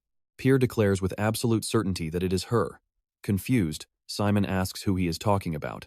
Pia's voice drops to a low, incredibly serious tone as he begins to explain. He describes an ancient undead spider queen, a monstrous eight-eyed arachnid of terrifying size crawling out of the pitch-black darkness. Horrific images of dozens of grotesque spiders swarming around their giant queen flash in Simon's mind. Meanwhile, in another location, 2 photographs of victims in the exact same skeletal state lie across a desk. You and I can feel the dark, ominous tension rising as a voice asks if they can actually resolve this matter. A young woman in a dark hooded cloak, her face completely hidden, replies with absolute confidence. She tells them not to worry, declaring that saving the people from the vile acts of the undead is the divine will of the great goddess. You and I are starting this episode with a mysterious girl slowly lowering her hood. Invoking the Holy Father and the goddess, the silver-haired girl calmly speaks her vow of absolute dedication. Ianzilla, a second-year Affine Holy Institute student, will resolve this matter no matter what. Meanwhile, at Kizen Academy, Simon hesitates outside a massive office door, taking a deep breath. Gathering his courage, he knocks and calls out, "Professor, it is Simon Florentia." A sharp voice from inside, busy scratching away with a quill, answers, "Enter." Inside the office, Jane Olivia sits buried beneath mountains of books and documents. Without looking up, she asks in a cold tone if he is here for a mission, and Simon quietly confirms it. As she requests to see the request, Simon cautiously places the document on her desk, whispering, "Here it is." With a quick glance, Jane Olivia immediately rejects it, telling him a first-year student cannot handle this case. Now pay attention, because he did not expect her to reject him this fast. But Simon stays firm, insisting that he wants this mission and is fully confident he can complete it. Jane Olivia repeats the word with deep skepticism. Confident. Suddenly, the rustling sound of paper catches Simon by surprise, as Jane signs the blue request form and slides it over. She notes that he must have a damn good reason to sound so confident in front of a Kizen professor. Telling him there is no need to convince her, she hands the paper to a stunned Simon while warning him. Since you are a member of Kizen Academy, she quietly warns that he must take full responsibility for his actions, adding that she hopes he is not deceiving her. An overjoyed Simon thanks her for believing in him, and she gives a final reminder to return home safely, earning a bright smile. Simon agrees, and outside, Rick is already waiting, eagerly asking if the professor approved his request. Simon happily confirms she did, but later at the plaza, a familiar voice asks if he is seriously taking on that dangerous mission. She reminds him that completing a full investigation in just 5 days is absolutely impossible. Simon just smiles, thanking Mylan for worrying about him. Malin instantly blushes red and turns her head, stammering that she is absolutely not worried about him. Telling him it is none of his business, Simon just chuckles and asks where she is headed, prompting her to wink and say she has a protection detail near Langenstein. It is an easy gig with massive rewards, making Simon raise an eyebrow in suspicion. He asks what she would do if she ran into dangerous bandits along the way. Malin proudly lifts her cloak to reveal the prestigious Kizen Academy crest, boasting that she will simply show them this mark of authority. You see where this is going, right? Nobody is crazy enough to mess with Kizen. Simon notes that sounds a bit cowardly, but Mylan immediately snaps back that it is not cowardly at all. This reputation is exactly why everyone sends requests to Kizen, and Simon reluctantly agrees. She runs off with a wave, saying she will see him next week, while he waves back and shouts a warning, telling her to stay safe. Simon walks around the school grounds until a sudden, soft voice calls out to him. A beautiful blonde girl sitting on a bench spots Simon approaching and offers a warm greeting. She mentions they haven't seen each other since the ceremony, and he awkwardly admits that she is right. Smiling gently, she says it is time to properly introduce herself. She introduces herself as Serene, the official heir of the Ivory Tower, as Simon sits down opposite her with a hesitant nod. When Simon introduces himself as being from Leschil, she lets out a soft chuckle. Serene softly notes she heard he was taking care of their Mylan, taking Simon completely aback by her words. She smiles, saying that despite Mylan's anger, she is actually a sweet girl, urging him to stay with her. Suspicious of her motives, Simon asks why she is telling him this, but Serene just feigns surprise. As she acts innocent, Simon firmly replies that Mylan is a fellow Kizen student just like her.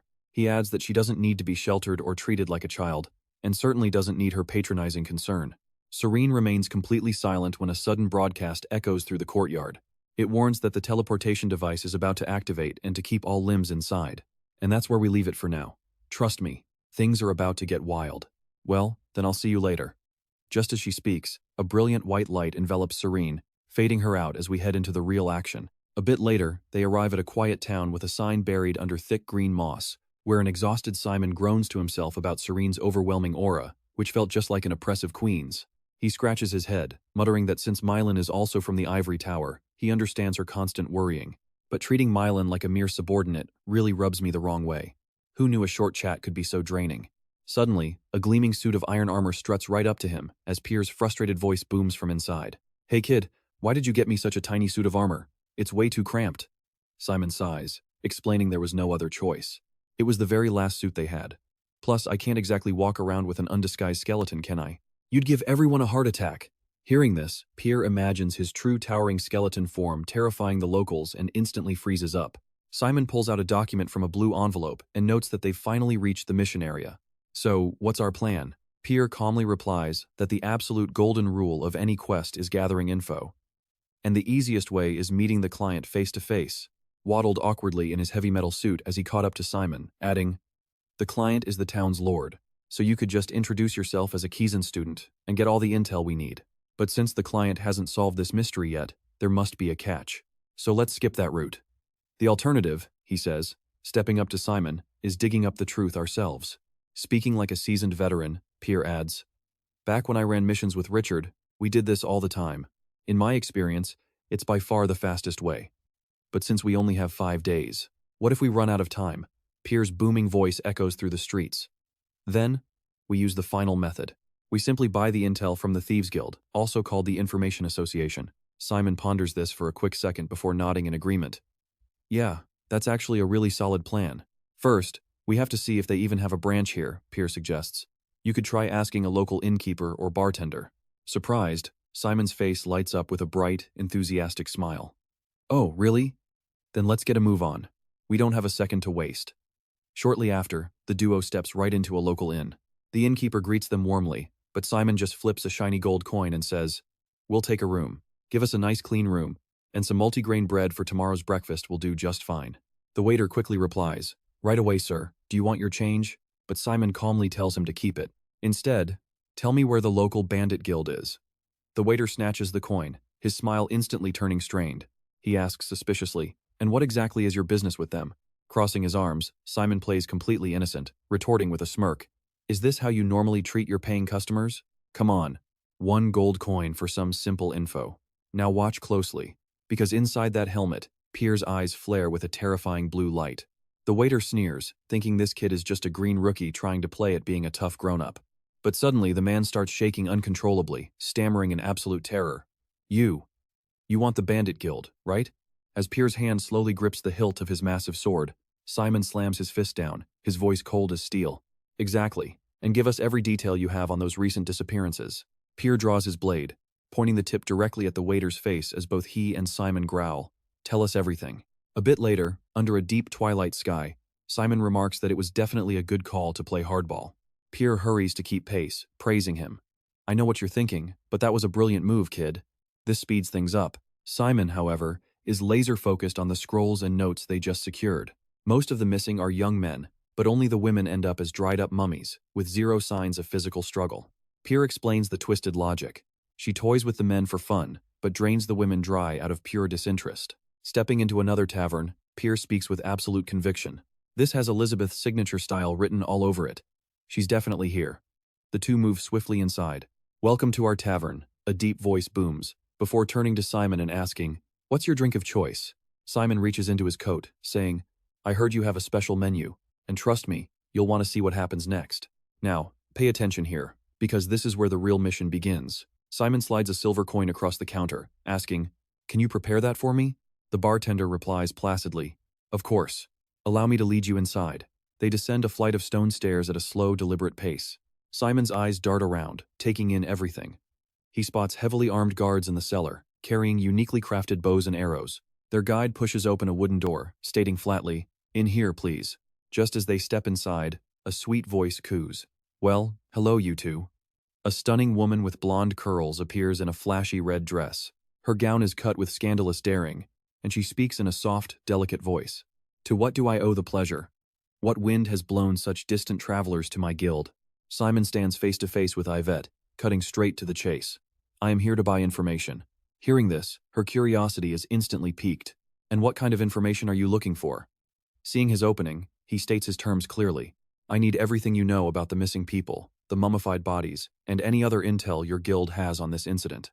Yvette appears to consider it, quietly weighing her options. "Everything?" she muses. After a moment, she adds, "That will be quite costly. I wonder if a student from Kizen Academy can even afford it." At her words, Simon is visibly taken aback with pure childlike bewilderment. Yvette simply laughs. "Don't look so shocked. It was just a simple deduction. The lord of this region is desperate to solve this case. He has tasked numerous mercenary groups and organizations to resolve the matter. Naturally, a prestigious academy like Kizen would be among them. You and I saw his cover blow, right?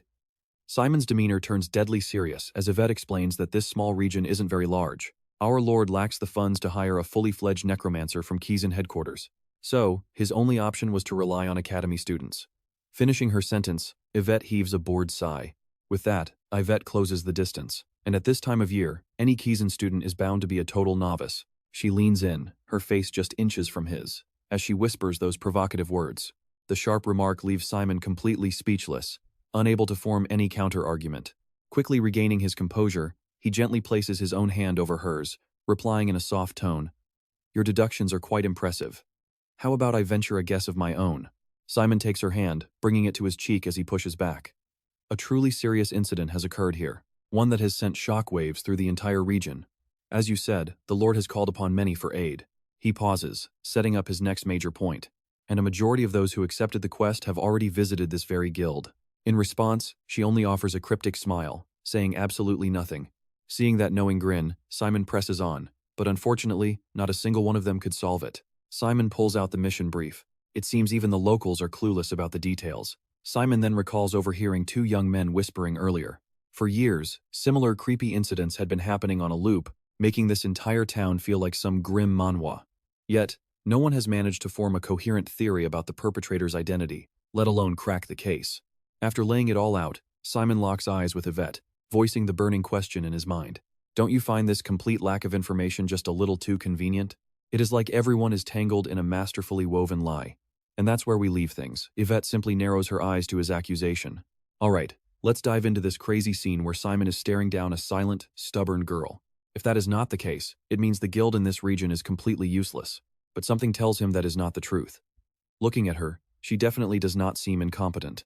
Since she refuses to speak, Simon grabs the back of her head, whispering right into her ear as he aggressively entangles his fingers in her hair, pulling her face incredibly close to his. Tell me the truth right now, or I will tear this entire place apart. Seeing the deadly serious look in his eyes, Zeb finally breaks her silence. With a slight smile, she gestures to her tightly gripped wrist. Can you please let go of me first? Hearing her request, Simon immediately releases her. Fine. Once freed, Zebet looks back at him with a serious face. Since you are desperate for the truth, I will tell you. But the massive risks of this knowledge are yours alone to bear. When asked if he wants to know, Simon doesn't hesitate and trust me. We'd say yes too. Impressed by his resolve, Zebet gives him a knowing look before telling him to wait there. She slips behind a curtain and vanishes, leaving Simon alone to clutch his chest and breathe a sigh of relief. Nothing is guaranteed yet, but there is definitely something major being hidden in this place. If they can just figure out where the real Zebet is, but before he can finish, the knight beside him starts shaking with laughter. What begins as a quiet chuckle quickly explodes into a roaring fit of hysterical laughter. Utterly baffled by this strange reaction, Simon demands to know what is so funny. The knight finally looks up, his voice heavy with meaning as he says it is now painfully obvious. He tells Simon to open his eyes and look, causing the young man to freeze in confusion. As Simon asks what he means, a stiff, shambling figure slowly emerges from the shadows behind them. Its walk is completely rigid and unnatural, with its flesh visibly rotting as the knight grimly warns him about the woman he just spoke with. She is actually a puppet. The words have barely left his mouth when countless massive black spiders begin pouring out of the surrounding shadows. Watching those terrifying spiders crawl closer, you and I can practically feel Simon's absolute horror. The knight calmly watches them approach, coolly noting that these beasts are the spawn of a mummification spider. Suddenly, our two heroes find themselves completely swarmed by the grotesque, crawling monsters. A chilling voice echoes through the dark room, mocking Simon's impressive resolve as a mere blacksmith. It belongs to Zebet, whose beautiful face is now melting away to reveal a horrifying, decaying skull beneath. She hisses that it is a pity they will never meet again, prompting Simon to desperately shout for Fia. Hearing his name, the brave knight draws his massive sword and gives Simon a reassuring look, telling him not to worry. With a single devastating swing of his giant blade, Fia instantly crushes the entire swarm of spiders into pulp. After wiping out the pests, Fia roars her name, while she dramatically clutches her face in mock surprise. With her cover completely blown, Fia points his sword straight at her, demanding to know what kind of twisted game Zebet is playing in a quiet place like this. And pay attention, because he presses on with a serious warning. He warns her that someone is returning and to go home, but Zebet just sighs dramatically and covers her face. Her mock sadness quickly hardens into cold defiance as she flatly refuses to stop her plans. As she speaks, a sinister dark mist swirls around her body, and her voice echoes from the smoke with pure contempt. She mocks Fia, calling him a fool who probably slept through every single class at the Magic Academy. Releasing years of pent-up rage, her voice rises into an absolutely deafening, piercing shriek. She screams that Richard used them and tossed them away like trash, just as another wave of spiders rains down from above. Facing the incoming swarm, Fia commands Simon to get down, as Zebet glares through the settling dust with pure rage. She spits that despite all the humiliation they suffered, he still remains loyal to the battalion. Fia casually swats another spider aside, and counters that her words are completely foolish talk. He tells her that hanging around trash has poisoned her mind, before absolutely laying the smackdown on the spider swarm. Fia slams his sword into the dirt, declaring that the battalion itself represents absolute strength and willpower. He asks how a general could be swayed by petty feelings, but Zebet furiously snaps back. Her glowing eyes shift over to Simon, who is still hiding safely behind the powerful knight. She venomously reveals that Richard led his comrades of 10 years to their deaths, all for the sake of one woman. For that betrayal, she utterly despises him, as the entire room suddenly plunges into a dark, ominous shadow. Knowing words are useless now, Fia sighs in frustration and lunges forward with his massive sword. He thrusts his sword forward, but she blocks it with a sharp spider limb, forcing Fia to attack with his bare hands instead.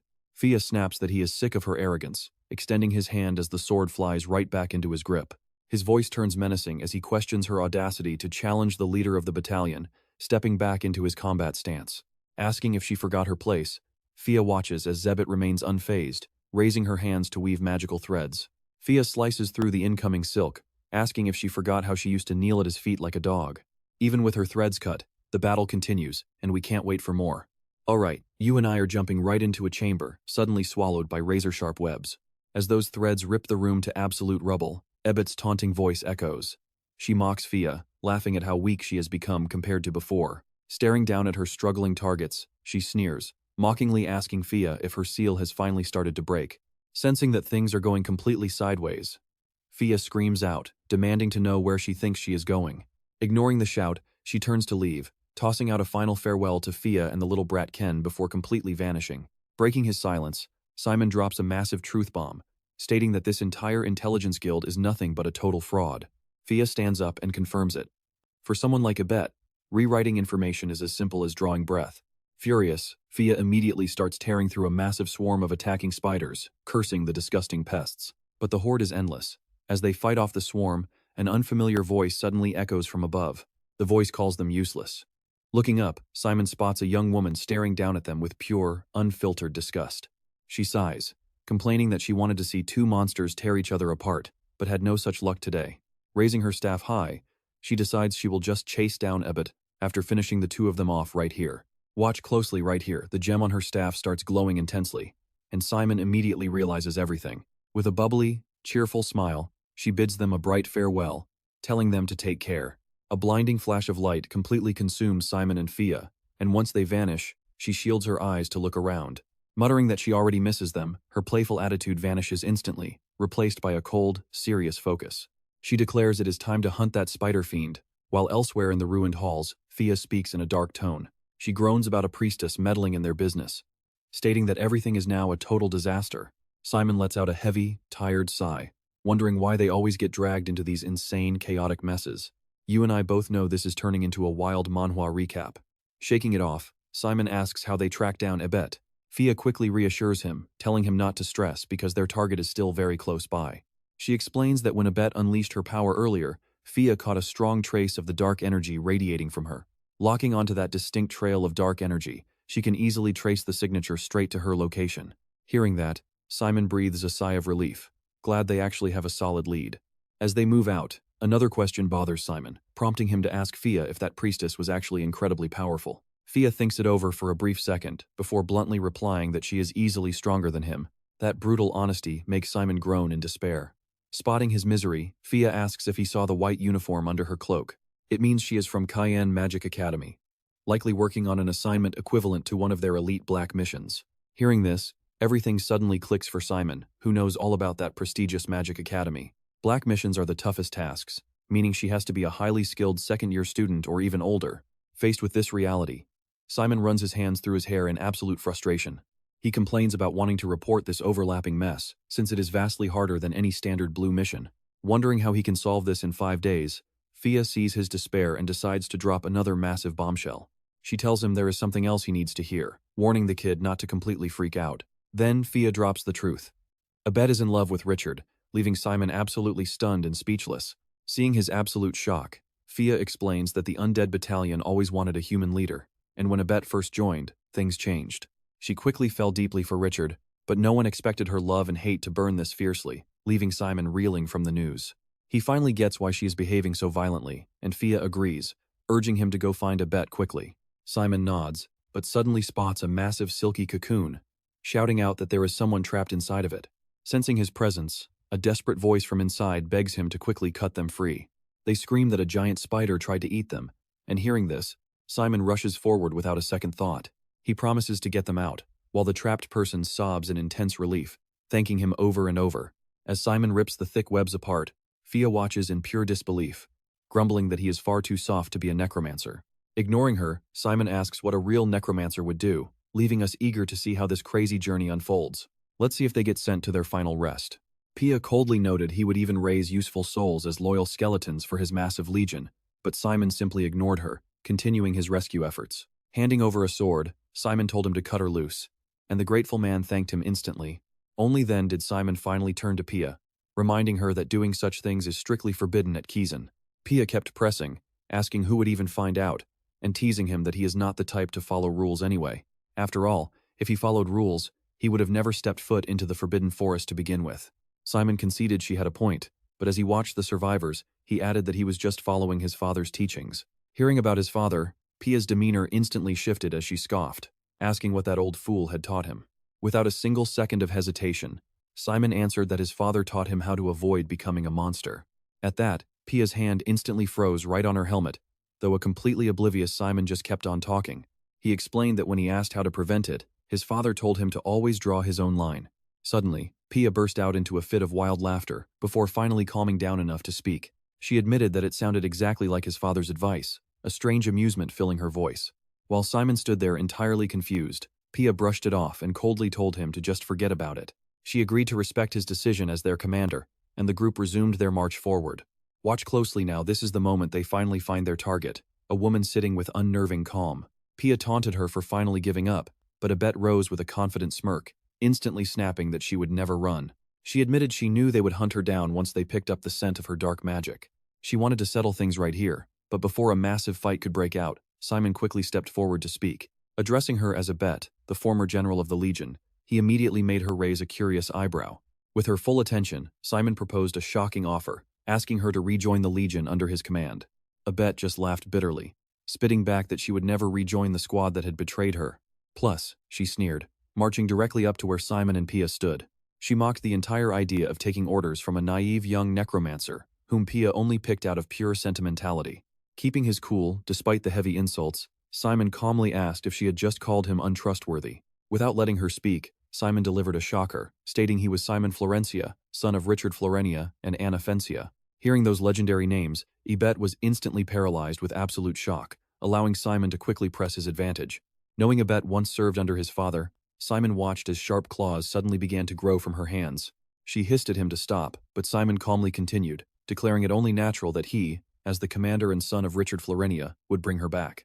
Pushed past her breaking point, Ibet let out a piercing shriek. She screamed for him to stop, but you and I know Simon wasn't about to back down now. She roared for him to shut up, clutching her head and screaming Anna's name in sheer, agonizing pain. Cursing Anna as a wretched traitor who abandoned her, countless grotesque, massive spider legs suddenly burst out from her back. In the blink of an eye, the gorgeous blonde vanished, completely replaced by her terrifying, monstrous, true form. Glaring with pure hatred, she screamed for him to rot in a grave before lunging directly at Simon with a fierce roar. But the young summoner didn't even flinch, and right on time, Fia materialized before him with her sword drawn and ready. Before Abet could even react, one of her giant spider limbs was cleanly sliced right off her body. And Fia wasn't done yet, ruthlessly severing several more spider limbs as the heavily wounded beast shrieked in pure agony. Seeing his opening, Simon's eyes widened. This was his golden chance. Drawing a heavy spear from his subspace, he charged forward with a dark energy roar and drove it deep into her shoulder. With Fia stepping back, Simon took sole control of the fight, easily slamming the wounded monster flat onto the ground. He twisted the spear even deeper, standing triumphantly over her and pinning her face down with his foot. His friendly smile was entirely gone as he coldly gave her one last warning.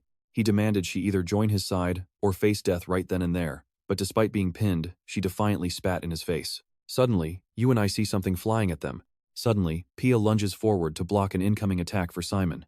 He barely stops it, cursing under his breath in frustration. In the middle of the chaos, Pia drags Simon to safety and yells to get down.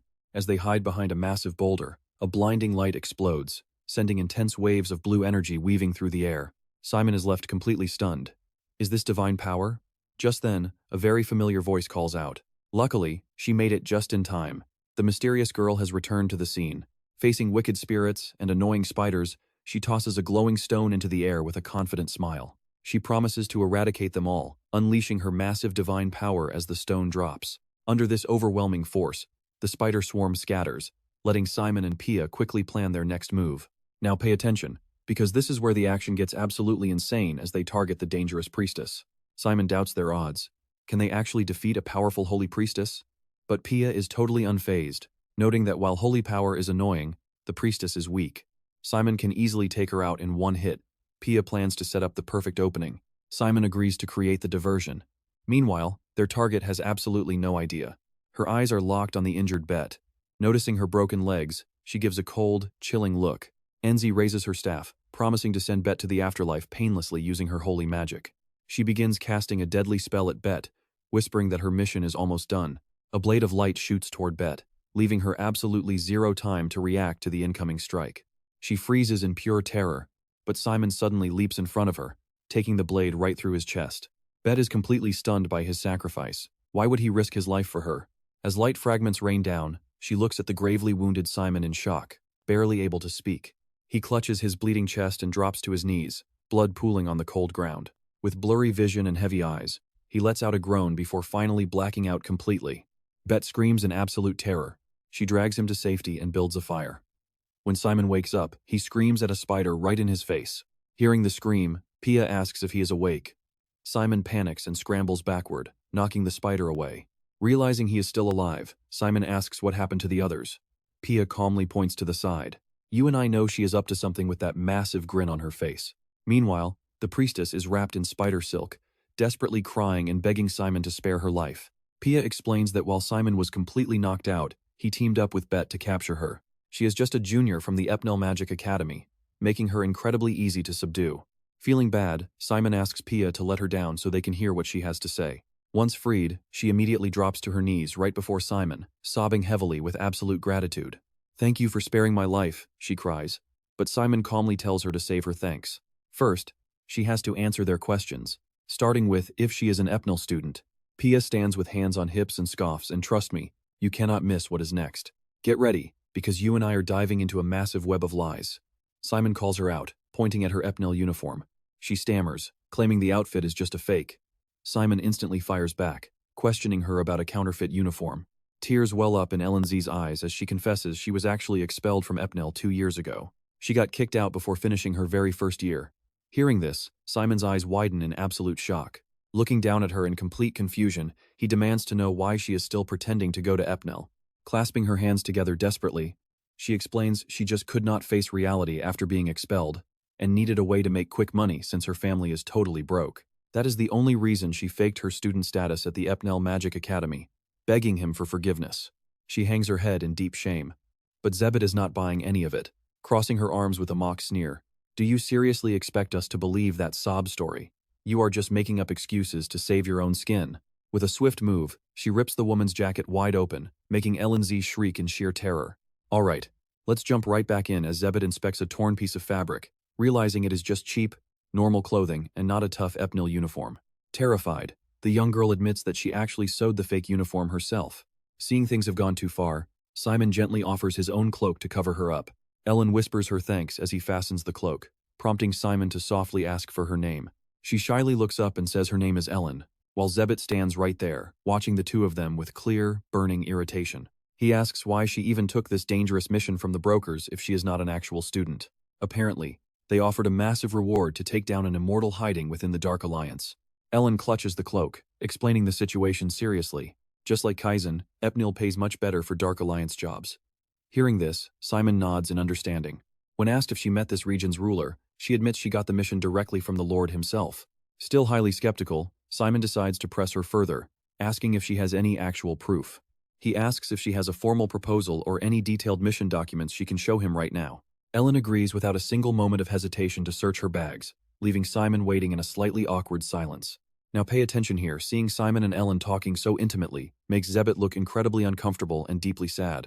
The close pair instantly reminds her of Simon's legendary parents from back in the day, Richard and Anna.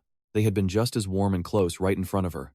Clenching her fists, she realizes she never actually forgot. Taking the documents, Simon asks if he can keep everything she just handed over. He reassures her that he will handle absolutely everything from this point on, and she cheerfully tells him to go right ahead. As he reviews the papers, Pia suddenly appears over his shoulder, asking what he is planning. Flipping through the detailed pages slowly, Simon calmly explains that he is going to pay a very direct visit to the Lord. He intends to squeeze every bit of intel out of the man, making Pia burst into sudden wild laughter. She cackles wildly, declaring that the boy is truly his father's son. A tired Simon stands up, announcing it is time to move out, but Zebet hesitantly calls him back. Confirming his identity as Simon Fentia, she makes both him and Pia turn around in total surprise as she officially accepts his offer. But wait, she has one condition, and trust me, you won't see this coming. She turns and points directly at Ellen, demanding that Simon execute the young priestess with his own 2 hands. Zebet's face twisted in pure, hateful jealousy as she confidently issued this incredibly cruel and outrageous demand. The air turns freezing cold as the terrified girl recoils in absolute horror, breaking out into a cold sweat. Simon looks back and forth between them, completely unable to believe his own ears. He asks with deep suspicion if she really wants him to murder her, and she icy smiles back, confirming his worst fears. She declares it as her sole condition, prompting Simon to sternly address her as the former spider general. Looking down at her coldly, he demands to hear one good reason why he should execute Ellen. She slowly replies that he must prove himself. Placing a hand over her heart, she declares she needs to know if he is a master who is truly worthy of her ultimate loyalty. But Simon remains completely unfazed by this. He flatly states his counter-question as his expression turns dark and his powerful voice begins to rise.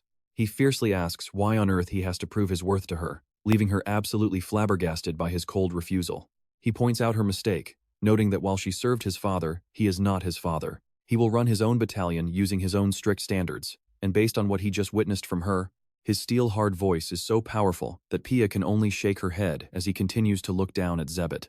Simon flatly rejects her, calling her unworthy and leaving her to stare at him in stunned silence. He expresses deep disappointment that an immortal like her is so consumed by such petty, cruel thoughts. He accuses her of letting emotions cloud her judgment, completely ignoring what is actually important in this situation. He asks what killing Ellen would even accomplish, while Pia watches with her hand on her chin, feeling awkward. He bluntly exposes her true motives, stating her request is just a flimsy excuse to satisfy her own selfish whims. And that's where we leave it. He refuses to let her toxic desires manipulate him. All right, you and I are diving right back in. Humiliated, Erzsébet falls silent, while Simon glares at her and coldly says he could never trust her. He steps closer, sarcastically adding that his new castle has absolutely no room for someone as mentally unstable as she is. With that, he turns on his heel to head back, while Pier and Erzsébet follow close behind. They quickly agree, but Ellen can't help but look back at Erzsébet, who is still kneeling in despair. Halfway out, Simon stops and looks back with utter disgust, muttering that they just wasted their precious time. With everyone gone, a devastated Erzsébet is left kneeling alone under the cold moonlight. As they walk, Pier turns to Simon and asks if he actually planned to surrender, but Simon just scoffs, saying not a chance. He explains it was all a ploy to build a strong bond, knowing Erzsébet is incredibly possessive and always does whatever she wants. He truly has no other option if he wants to successfully tame her down the road. Skeptical, Pier looks at him and asks if getting impaled by that holy spear was also part of his grand plan. Simon just flashes a dangerous smile, giving a slight nod and choosing to stay quiet on that. Just then, Erzsébet timidly bows her head and stammers out an apology for her reckless attack earlier. Simon casually shrugs it off, noting she wasn't even aiming for him as they continue walking and chatting together.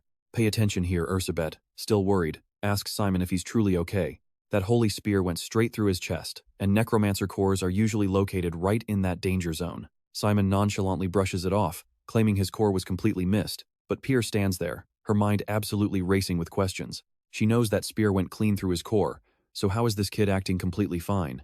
Raising her hand, Pier realizes her magical connection with Simon is totally unaffected, which feels like a miracle. He is untouched, and their contract is fully intact. This is absolutely impossible. Did he really just get that lucky? Or is something far more bizarre happening in this story? Suddenly, Simon looks back and calls out to her to hurry up, forcing Pier to quickly shake off her chaotic thoughts. She quickly catches up as they continue their trek, and after walking a bit longer, they finally reach the grand citadel of the Honest territory. Let's see what happens next. The Lord of Annis spots Simon and rushes out to greet him. He welcomes him warmly, calling it an absolute honor to host such an elite guest before introducing himself as Count Dumont. Simon quickly returns the polite gesture and introduces himself. He explains he's a first-year student from Kizen, and with the introductions over, the Count gladly leads the way. The Count expresses his deep gratitude for Simon traveling so far on his request, wondering how he can ever repay him. The Count urges him to make himself at home and rest, promising a comfortable stay, but Simon just replies with a bright, cheerful smile. He's not even tired. He explains he used an instant teleportation circle, leaving the Count stunned for a moment before he stammers in absolute awe. He quickly offers to host a grand dinner instead, but Simon politely declines the offer. He thanks him but insists they discuss the mission proposal first, though the Count awkwardly laughs it off to dodge the topic. He agrees it's important, but points out how late it has already gotten today. Knowing how intense Kizen Academy life is, he suggests Simon just unwind and rest, waving his hand to order his servants to bring out the finest food and drinks. But before the servants can even move, Simon's firm voice completely cuts him off. Staring directly at the Count, Simon firmly states that they have highly urgent matters that they must discuss right now. Realizing he can't dodge the issue any longer, the Count sighs heavily. He rubs his bald head and apologizes for the long journey, explaining that the problem has actually already been completely resolved.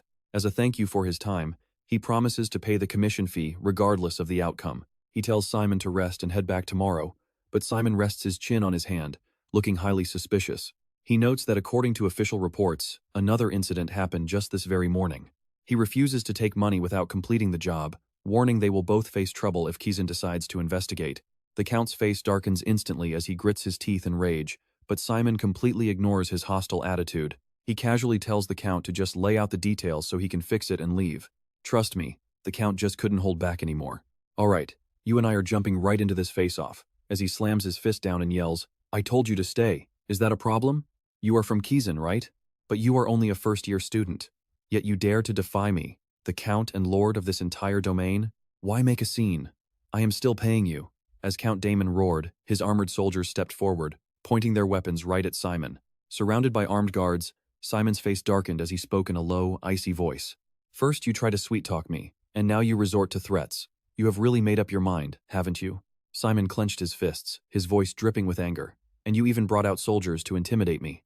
In that case, I cannot stand down.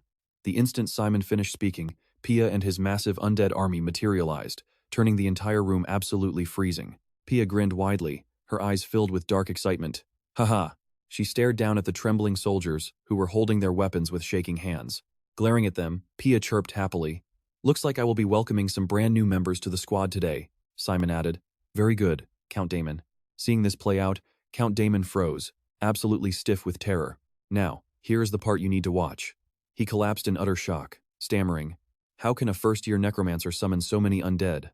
Seeing Pia wielding her massive, oversized sword alongside that terrifying undead legion, with all their glowing eyes locked dead on him, Count Damon nearly wet himself, letting out a soft whimper. Simon looked down coldly, asking, now, do you still want to continue this? Even now, Count Damon clung to the table, desperately trying to save face as he pointed a shaking finger at Simon. How? How dare you? You have no actual authority outside of your Kizen Academy connection. Even as a student of Kizen, you cannot interfere with the autonomy of a sovereign Black Alliance territory. Are you seriously using force without any justification? Simon simply smiled and gestured for Pia to step forward and open her arms. Seeing the girl cradled in Pia's arms, Count Damon gasped in horror. It was Ellen Zyle, completely unconscious and bound. With her hands tied, she lay motionless as Simon turned back to the trembling Count. While solving this case, we captured a priestess from Fel. She is currently unconscious from a curse, but once Kizen interrogates her, we will get all the answers we need. These words made the Count's heart leap right into his throat, his face instantly drenched in cold sweat. And I know what you're thinking, bringing an enemy priestess into Kizen territory is a massive, treasonous crime. This entire territory will be wiped off the map for high treason. Am I correct? Count Damon collapsed onto the floor, completely wailing in panic. He fell to the floor, crying out in despair, then bowed completely flat before Simon. Forgive me. I had to resolve this case, no matter what. Behind him, every single soldier dropped their weapons and fell to their knees, bowing in sheer terror. The Count wept. My people are living in constant terror. I wanted to end this quickly, whatever the price. I will take all blame. Please, just spare my people. Simon looked down, asking, If you care so much, why did you try to cover all of this up? The trembling count stammered his explanation. Our local economy had finally stabilized, and the crown prince was scheduled to visit. But if these gruesome incidents continued, then that critical visit would be cancelled. Hearing this, Simon immediately understood the whole picture and nodded silently in agreement. If that happened, the imperial visit would be called off, and your entire domain's economy would crash. Looking up anxiously, Count Damon nodded. Yes, that is exactly right.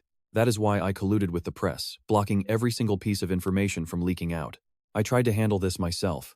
I requested aid from Kizen and hired mercenary groups, but nothing worked, and the situation only grew worse over the last 3 months. In my desperation, I used a broker to bring in that priestess. I never expected an actual priestess to show up. Hearing this, Pia gasped, glancing down at the girl. Realizing the unconscious girl she was holding was an elite holy priestess, she scowled in deep irritation. Simon was caught off guard, letting out a nervous, awkward chuckle. I see. Count Damon slammed his head against the cold floor, begging, So please, spare my people, and punish me alone. Simon looked down, a soft smile appearing on his face. Very well, I understand your side of things now. Crossing his arms, he thought it over for a quiet moment, and announced, This domain is a vital border outpost, sitting closest to the Holy Federation. It would be a tragedy to see such a key location ruined. Besides, I have actually grown quite fond of this town. A stunned Count Damon lifted his head in shock. What do you mean? Simon quickly clarified his terms. I will make sure this incident stays confidential, so trust me, you and I are about to see this territory saved. Stick with me here, Count Damon and his soldiers finally breathed a sigh of relief, stammering in disbelief. You would really do that? Simon just gave them a warm smile and a wink. Of course I will, he assured the Count. But there is a small catch. Overjoyed, as if he had hit the jackpot, Count Damon immediately agreed. Of course, no matter the cost, I will prepare the funds. But right then, a soldier burst into the room, panicking. My lord, we have a massive problem. A massive army of the undead has surrounded the entire building. That terrifying news sent a shiver straight down their spines. Moments later, Count Damon, Simon, and Pierre stood atop the city wall, staring in shock at the absolute horror below. An endless swarm of monstrous spiders was crawling directly toward them. The Count panicked, crying out, Where on earth did they come from? Simon just quietly muttered to himself, Wait, spiders?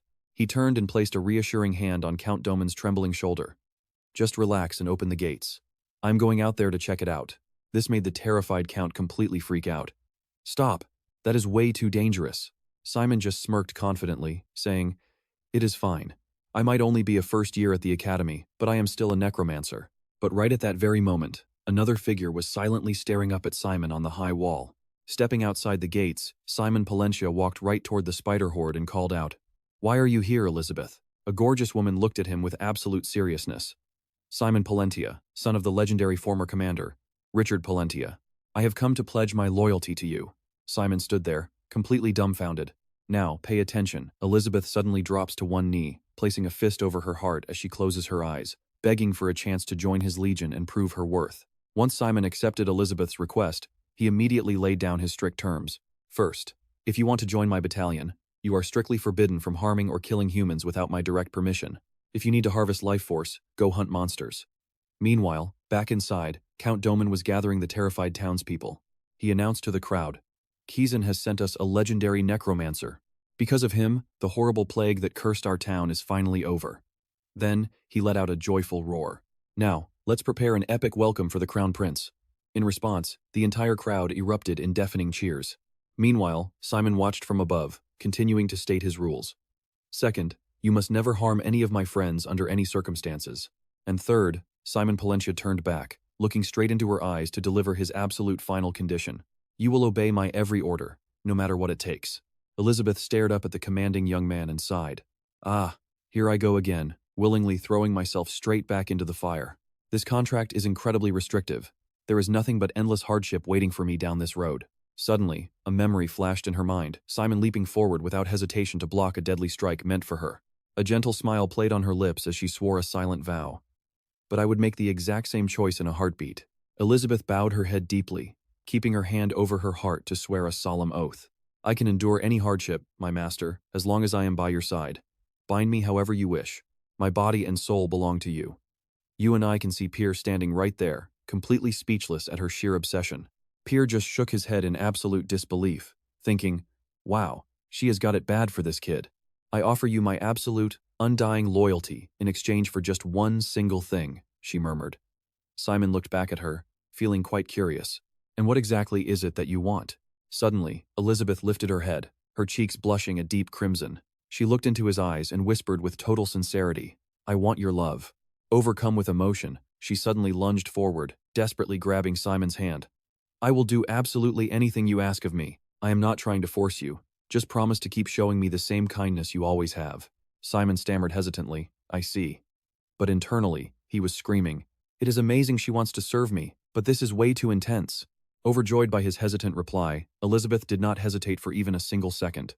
She grabbed Simon's hand and pulled it forward, pressing it flat against her chest. Beaming, she asked, so, shall we finalize our contract now? Flustered by the incredibly sudden contact, Simon panicked. Whoa, hold on. You are standing way too close right now. Fine. Squeezing his eyes tightly shut, Simon awkwardly reached out and placed his hand back over Elizabeth's chest. All right, let us do this. He immediately began channeling his magic to establish the blood contract with Elizabeth. Watching his blushing face, Elizabeth quietly giggled at how adorable he was. And that is where we leave it, trust me. You and I cannot wait for their next wild adventure. All right, stick with me, because Zebit is finally back in battalion, staring at his hand and adjusting to his new contract after a really long time. Then, he suddenly shoots a pouty, judgmental glare right at Fia. Fia, you are seriously weak now. You got softer because of the commander. Those harsh words pierce Simon's fragile pride like sharp arrows. Meanwhile, Zeb closes his eyes, placing a hand on his chest to feel the dark energy. Sighing in absolute contentment, he says the dark energy warms and calms him. Flustered by this, Simon yells, let's get moving. Ellen is waiting. Zebit quickly sidles up to Simon, asking, Commander, did my words hurt your feelings? If they did, let me soothe your broken heart. Horrified, Simon immediately shouts back, no thanks. Right then, Ellen spots Simon walking over and happily asks if they finished their little talk. Simon smiles, thanking her. Absolutely beaming. Ellen perks up like a blooming flower and asks, hey, how was my acting? It looked like everyone totally fell for it. Simon agrees. It was flawless. Now, pay attention here, as Simon pulls out a wooden chest packed with massive sacks of heavy gold. Simon exclaims, wow, you seriously squeezed a massive fortune out of those guys. Fia, however, glances at the pile of gold and scoffs. You call this a lot? This is way less than I wanted. Ellen clicks her tongue, arguing back. No way, 500 gold coins is 10 times the original reward. Simon pulls out a small, jingling pouch of gold, handing it to Ellen, saying, here, this is your cut. At the sweet jingle of coins, Ellen's eyes go wide. Pointing to herself in disbelief, she stammers, for me? As Simon cheerfully hands it over, yeah, don't you have a family to take care of? Take this money and support them. Clutching the pouch, Ellen's voice trembles as tears well up in her eyes. Thank you so much. I will never forget this. Simon dismisses it with a warm smile. It is nothing. So, are you heading back to the Holy Order now? Blushing, Ellen announces with determination. Actually, I am planning to head back to a place called Laron. If you ever visit the Holy Order, please find me. I will guide you. Simon immediately replies to her offer. Really? Thanks. Flash forwarding to a totally fake smile, he jokes. Let's just hope our next reunion is not on a literal battlefield. His blunt words leave Ellen completely speechless as she pouts. You are so heartless. As Simon cheerfully waves goodbye, Fia turns to him and asks, you not only let a priest go, but you actually gave her money? Why? Simon casually explains. Well, as I reach higher levels at Kizen Magic Academy, I will have to take on some highly classified, dark missions. So, securing an insider connection I can leverage later is just smart business. Fia can only let out a surprised gasp. Resting his hand on his chin, Simon continues. I know what you are thinking, and Fia catches on too. A little cash makes her a perfect ally, so you bought her loyalty with gold. Simon nods, smiling. Exactly. I thought you of all people would get that, Fia. Meanwhile, Zebit looks at Simon with pure, godlike worship, exclaiming, Commander, you are truly incredible. You are the absolute greatest. Fia, however, is starting to feel a bit conflicted about Simon's morality. Honestly, seeing how you operate, I cannot tell if you are a good guy or a total villain. Simon lowers his head, his eyes holding a universe of secrets. He replies, is labeling people even necessary? Remember, half of my blood is actually from a priest. I do not want to hate anyone simply because they are a priest. Judging people like that is completely pointless. All I need is to get results. See, That complex survival mindset is exactly why you and I love this main character. Hearing this profound logic, both Fia and Zebet stare at Simon, wide-eyed. Fia, slightly taken aback, mutters, I see. It is definitely going to take me a long time to fully understand what kind of person you really are. Simon merely responds with a soft, knowing smile. Fia then asks, now that the mission is over, should we head back? Simon shakes his head. No, we still have plenty of time. I want to do some training before we go. It is too risky to unleash Battalion's full power inside Kizen Magic Academy. Fia nods in agreement. Good point. In that case, you should train under Zebet today. This unexpected suggestion leaves both Simon and Zebet totally shocked. Train under Zebet? Simon repeats. Suddenly, the spider demon realizes what she means. Oh, you mean training with my kids? He glances down at the tiny spiders crawling closer, adding, actually, that is a brilliant idea. Since you are my master and commander, learning to control these little guys is crucial. Zebet steps forward confidently, ready to teach Simon the basics of commanding undead spiders. Let's see how he handles this. Watch closely right here. Simon's eyes light up with pure hype as he hears about a new skill. Zebet starts explaining. The main power of these undead spiders is their silk, which is perfect for trapping enemies and moving fast. Zebet points toward the crawling spiders, instructing her commander to order them to shoot their webs at a nearby tree. Closing his eyes, Simon uses mental commands to guide the flow of the spider silk. Instantly, 2 spiders launch a thick torrent of white webbing that latches hard onto the tree. Zebet nods in deep satisfaction, continuing her training. You can completely bind your targets to freeze them, or move with insane speed to strike them with venomous fangs. These are the 2 basic tactics when controlling your undead spider legion. Simon nods eagerly, saying he gets it, as Zebet smiles. Suddenly, before she can even finish her thought, a strange rustling sound echoes from the bushes behind them. Turning around, Zebet spots a pair of orcs and happily asks if he wants to test his fresh skills on them. Simon readily agrees, letting the spiders slip up the tree branches before yelling out for them to fire. The spiders immediately launch a wave of sticky silk, wrapping the beasts up and causing them to roar in panic. Seizing his chance, Simon barks a command to jump, sending the spiders flying straight at the helpless orcs. Simon issues another quick command to keep firing. I know what you're thinking, and yes, it's a complete wrap as the spiders cocoon the helpless orcs in silk. Right then, the tiny arachnids swarm over the beasts' faces, sinking their razor-sharp fangs deep into their thick flesh. The orcs scream in absolute agony before dropping to the ground. Simon cheers, while beside him, Zebet happily claps and praises his clean work. Zebet gushes over his incredible control for a complete beginner, but Simon just shrugs it off with a humble reply. He calls it basic stuff, but suddenly, a deep growl from more orcs echoes nearby. Hearing the noise, Zebet clicks her tongue, realizing there is likely a massive nest of orcs close by. Leaning in close, Zebet winks playfully and suggests this is the ultimate chance to showcase what his incredible spider legion can actually do. Does he want to unleash the full force of their massive spider army? Simon thinks it over, then smiles brightly, saying they should probably do something worthy of those 500 shiny gold coins they earned. Launching an all-out attack, Simon and Florentia leap into action as he commands Fia to handle the boss at 1 o'clock. He orders Zebet to block every single escape route with spiders. On his command, Florentia charges straight in, tearing through the monsters to reach their leader. The spiders spray webs to cut off their retreat. This sequence is a masterclass of a brilliant commander's first real battle. He leads the legion, reads the battlefield, predicts enemy movements, and strikes with absolute precision to seize victory. Simon clenches his fist in pure excitement, a wide grin spreading across his face. He finally feels the incredible rush of leadership and what being a necromancer truly means, while Zebet smiles and applauds his victory. She declares they won because of his genius leadership. Simon laughs it off, humbly giving all the credit to her and Florentia. But hearing his words makes Zebet freeze like she was struck by lightning, jumping up in shock. With wide, sparkling eyes, she excitedly grabs Simon's hands and asks what he just said.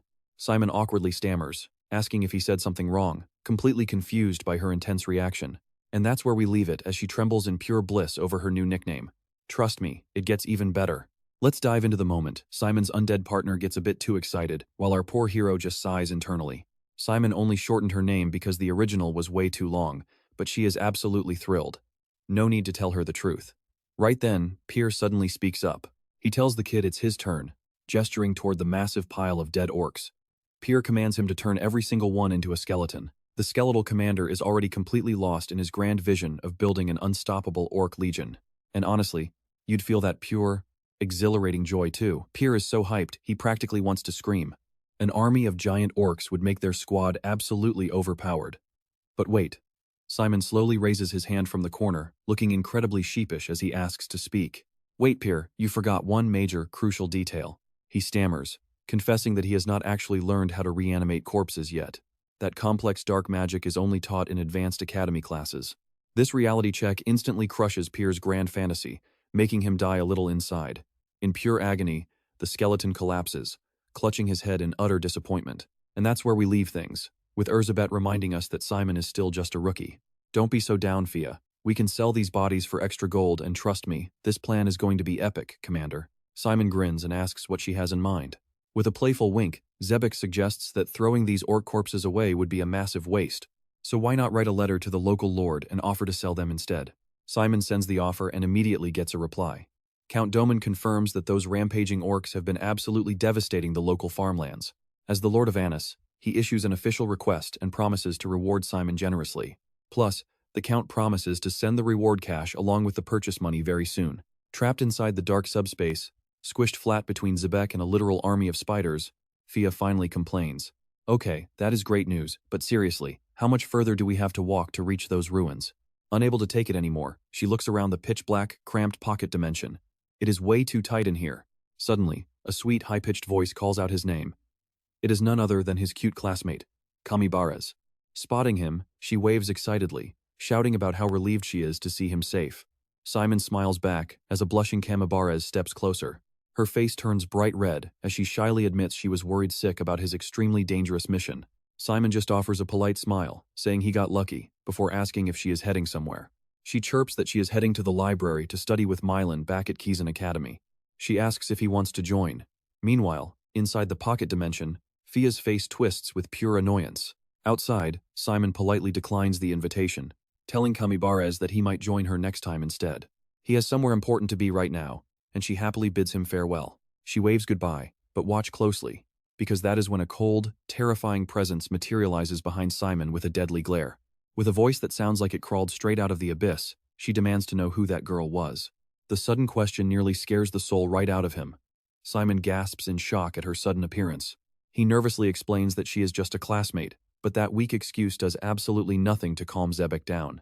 A vein pulses on her furious forehead as her death glare intensifies, claiming that classmate was giving him a highly provocative look. She sighs, promising she remembers her oath and won't actually lay a finger on her. She says she will wait quietly at the ruins with Fia, though she is still seething inside.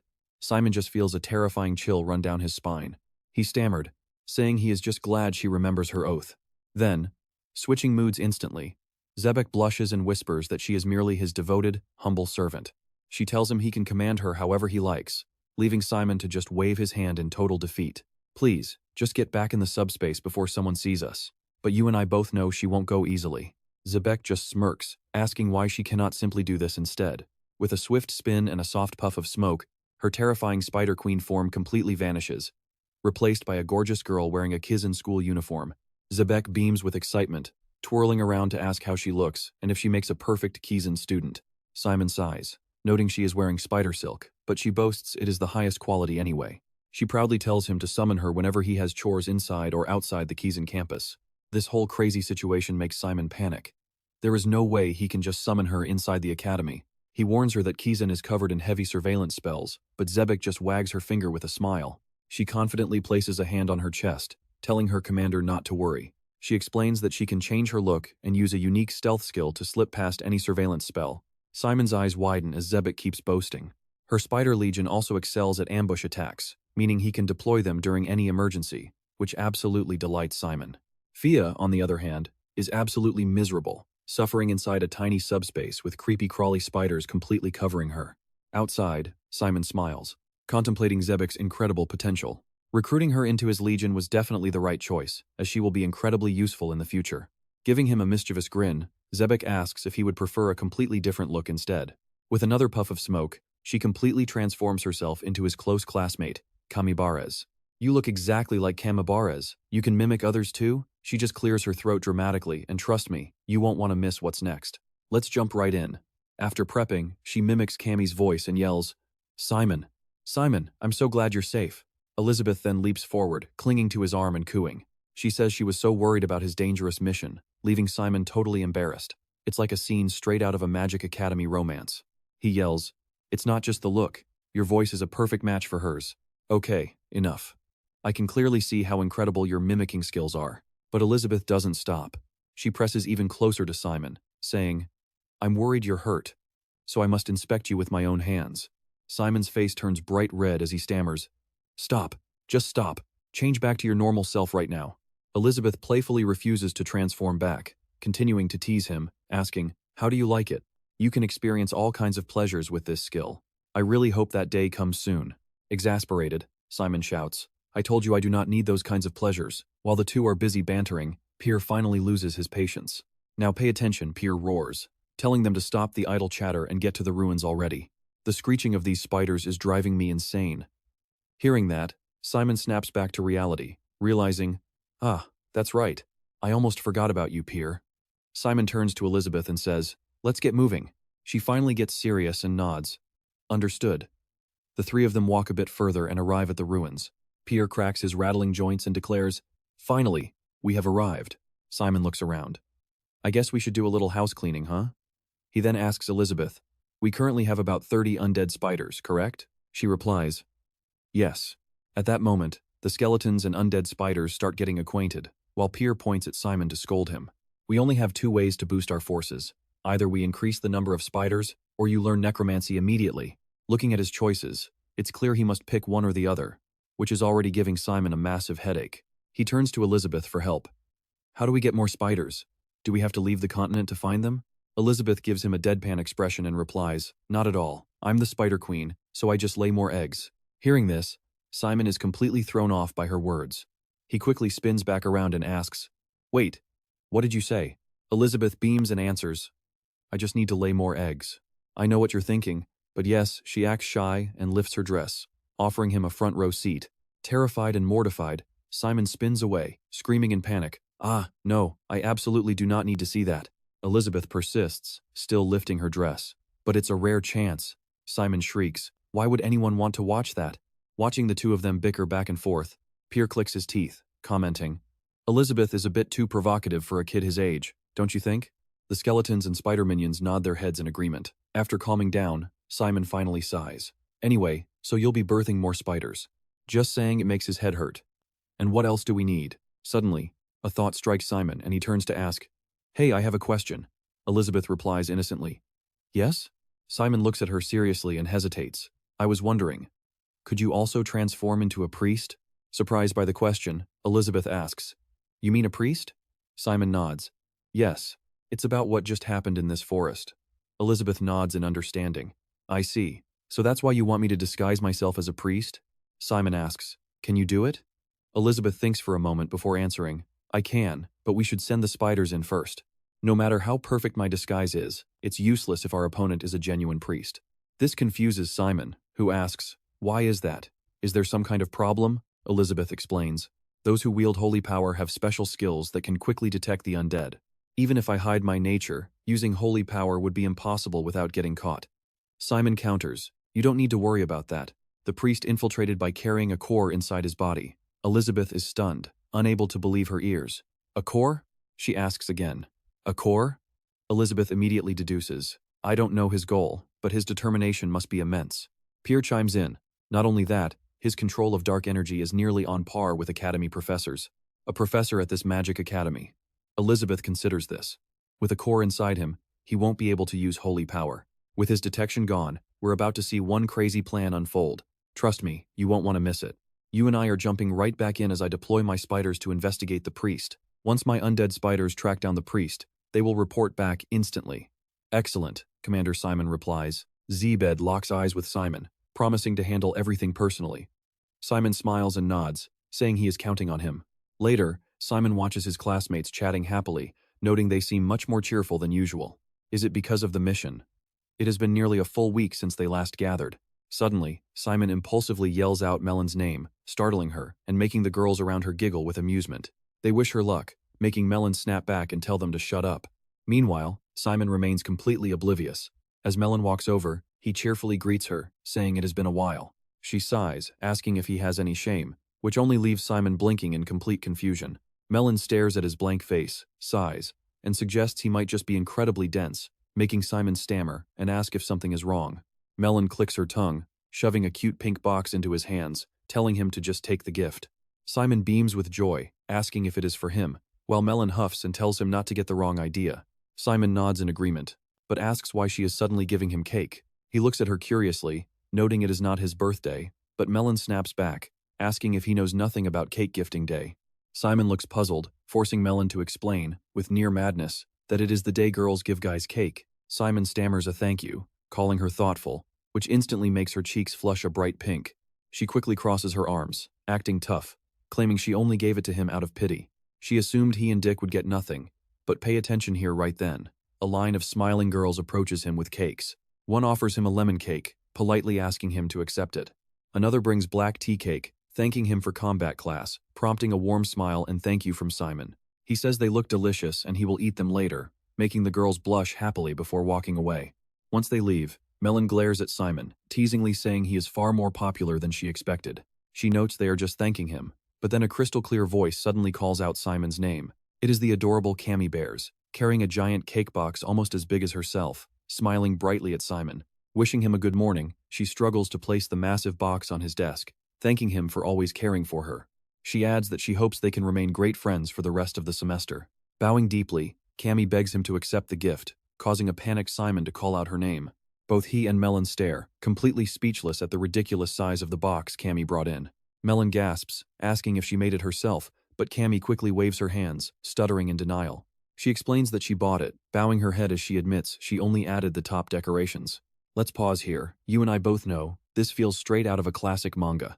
Looking at Cammy, Simon feels deeply touched, realizing she put an incredible amount of effort into this special gift. He stands up, calls her name, and pulls out his handkerchief as he takes a step closer to her. He gently wipes a bit of frosting from her cheek, softly telling her she has a little smudge right there. That sweet gesture makes Cammy turn red as a tomato, leaving her so flustered she starts babbling complete nonsense. Then, in a fit of pure panic, she slams the cake box directly into Simon's face, yelling her thanks. Instantly, Cammy bolts out of the classroom like a flash of lightning. Simon calls out in vain while Dick, who just walked in, stares at the door in shock. Simon is utterly baffled by her exit. Rubbing the red mark left on his cheek by the heavy box, he groans in pain. He wonders what is wrong with her, while only Melon understands the situation, face-palming with a heavy sigh. Melon sighs in desperation, while a curious Simon asks if she will return before class starts. Melon lazily replies, just as Dick strolls over and asks for the seat. Simon smiles and gestures for him to sit down, noting that everyone seems incredibly hyped up today. It is not just the reunion making them excited, it is also this crazy gift-giving day. Melon grins mischievously, pointing out an interesting sight. Trust me, you and I do not want to miss what comes next. Stick with me here. Simon looks back completely clueless, asking his friend what she is even talking about. Melon laughs triumphantly and points across the room. Just look over there, that silly party hat says happy birthday. But it is covered in cute hearts, and guess who is wearing it? None other than Hector, looking ready to punch someone. It is a hilarious contrast to the adorable gifts piled next to him. Simon feels a wave of sympathy, thinking it must be rough. But Dick and Melon see it very differently. They share a sly grin and say together, he totally deserves it. Then Melon suddenly whips around to look directly at Simon, demanding honesty. You had no idea today was gift day, did you? The sudden question makes Simon jump, totally caught off guard. He looks at Melon sheepishly and asks if it was really that obvious, making her sigh. Don't forget, you are at a prestigious magic academy now. I know you are a countryside kid who is not used to this, but you really need to keep up with the trends here. Our squad will understand, but other students will not be so forgiving. The competition here is fierce, and they will exploit any chance to drag you down. Simon silently nods. Thanking her for the advice, he asks curiously if there are other days like this one. Since girls give gifts to guys today, there must be a day for the guys to return the favor, right? Melon nods with a grin. Now pay attention here, next up is jewelry day, and Simon's mind instantly fills with images of ridiculously expensive diamonds. That is not fair at all, Simon blurts out in horror, making Melon burst out laughing. Laughing, she quickly explains that he does not have to give real gemstones, playfully slapping his shoulder. Toy accessories or a cheap ring are fine, but hey, I will not stop you if you want to buy me real jewelry, she says with mock seriousness, leaving Simon completely bewildered. Then she gives him a playful wink and adds enthusiastically, I am really looking forward to it, Simon. Internally, Simon screams in agony. A short while later, class finally begins. Professor Jane stands at the podium, her expression dead serious as she speaks. I have received reports that all Class A students returned safely. As your supervising professor, I am quite satisfied. Picking up a piece of chalk, Professor Jane announces that she has a major update. Combat evaluations start this week. Trust me, you and I are about to see things get incredibly intense. Beside him, however, Dick has already gone pale as Professor Jane's steady voice continues. The evaluations run through the first semester. The rules are simple. 1. On. 1. Battles against other first-year students. All 14 classes at Ken are your opponents. Winners move up a tier, while losers get demoted. The top, middle, and bottom tiers hold 30% of students each, leaving the lowest tier with 10%. The tiers will reset once a week, and your movement depends entirely on your wins and losses. Each tier has a different point value, and you will earn or lose points depending on the battle. Losing a battle in a higher tier costs far more points than you would ever gain from winning in a lower tier. In other words, you must challenge opponents to advance at all costs. Any student remaining in the bottom tier at the end of the semester gets expelled. This bombshell sparks panicked whispers across the room, but Professor Jane's voice cuts right through the noise. 10% of students will be expelled this semester, and another 10% next semester. You need to start thinking about survival, using every single trick up your sleeve. As both the vice principal of Ken and your supervising professor, I have done my absolute best for you. We are the only class to survive the Avalon training and face a real Cyclops.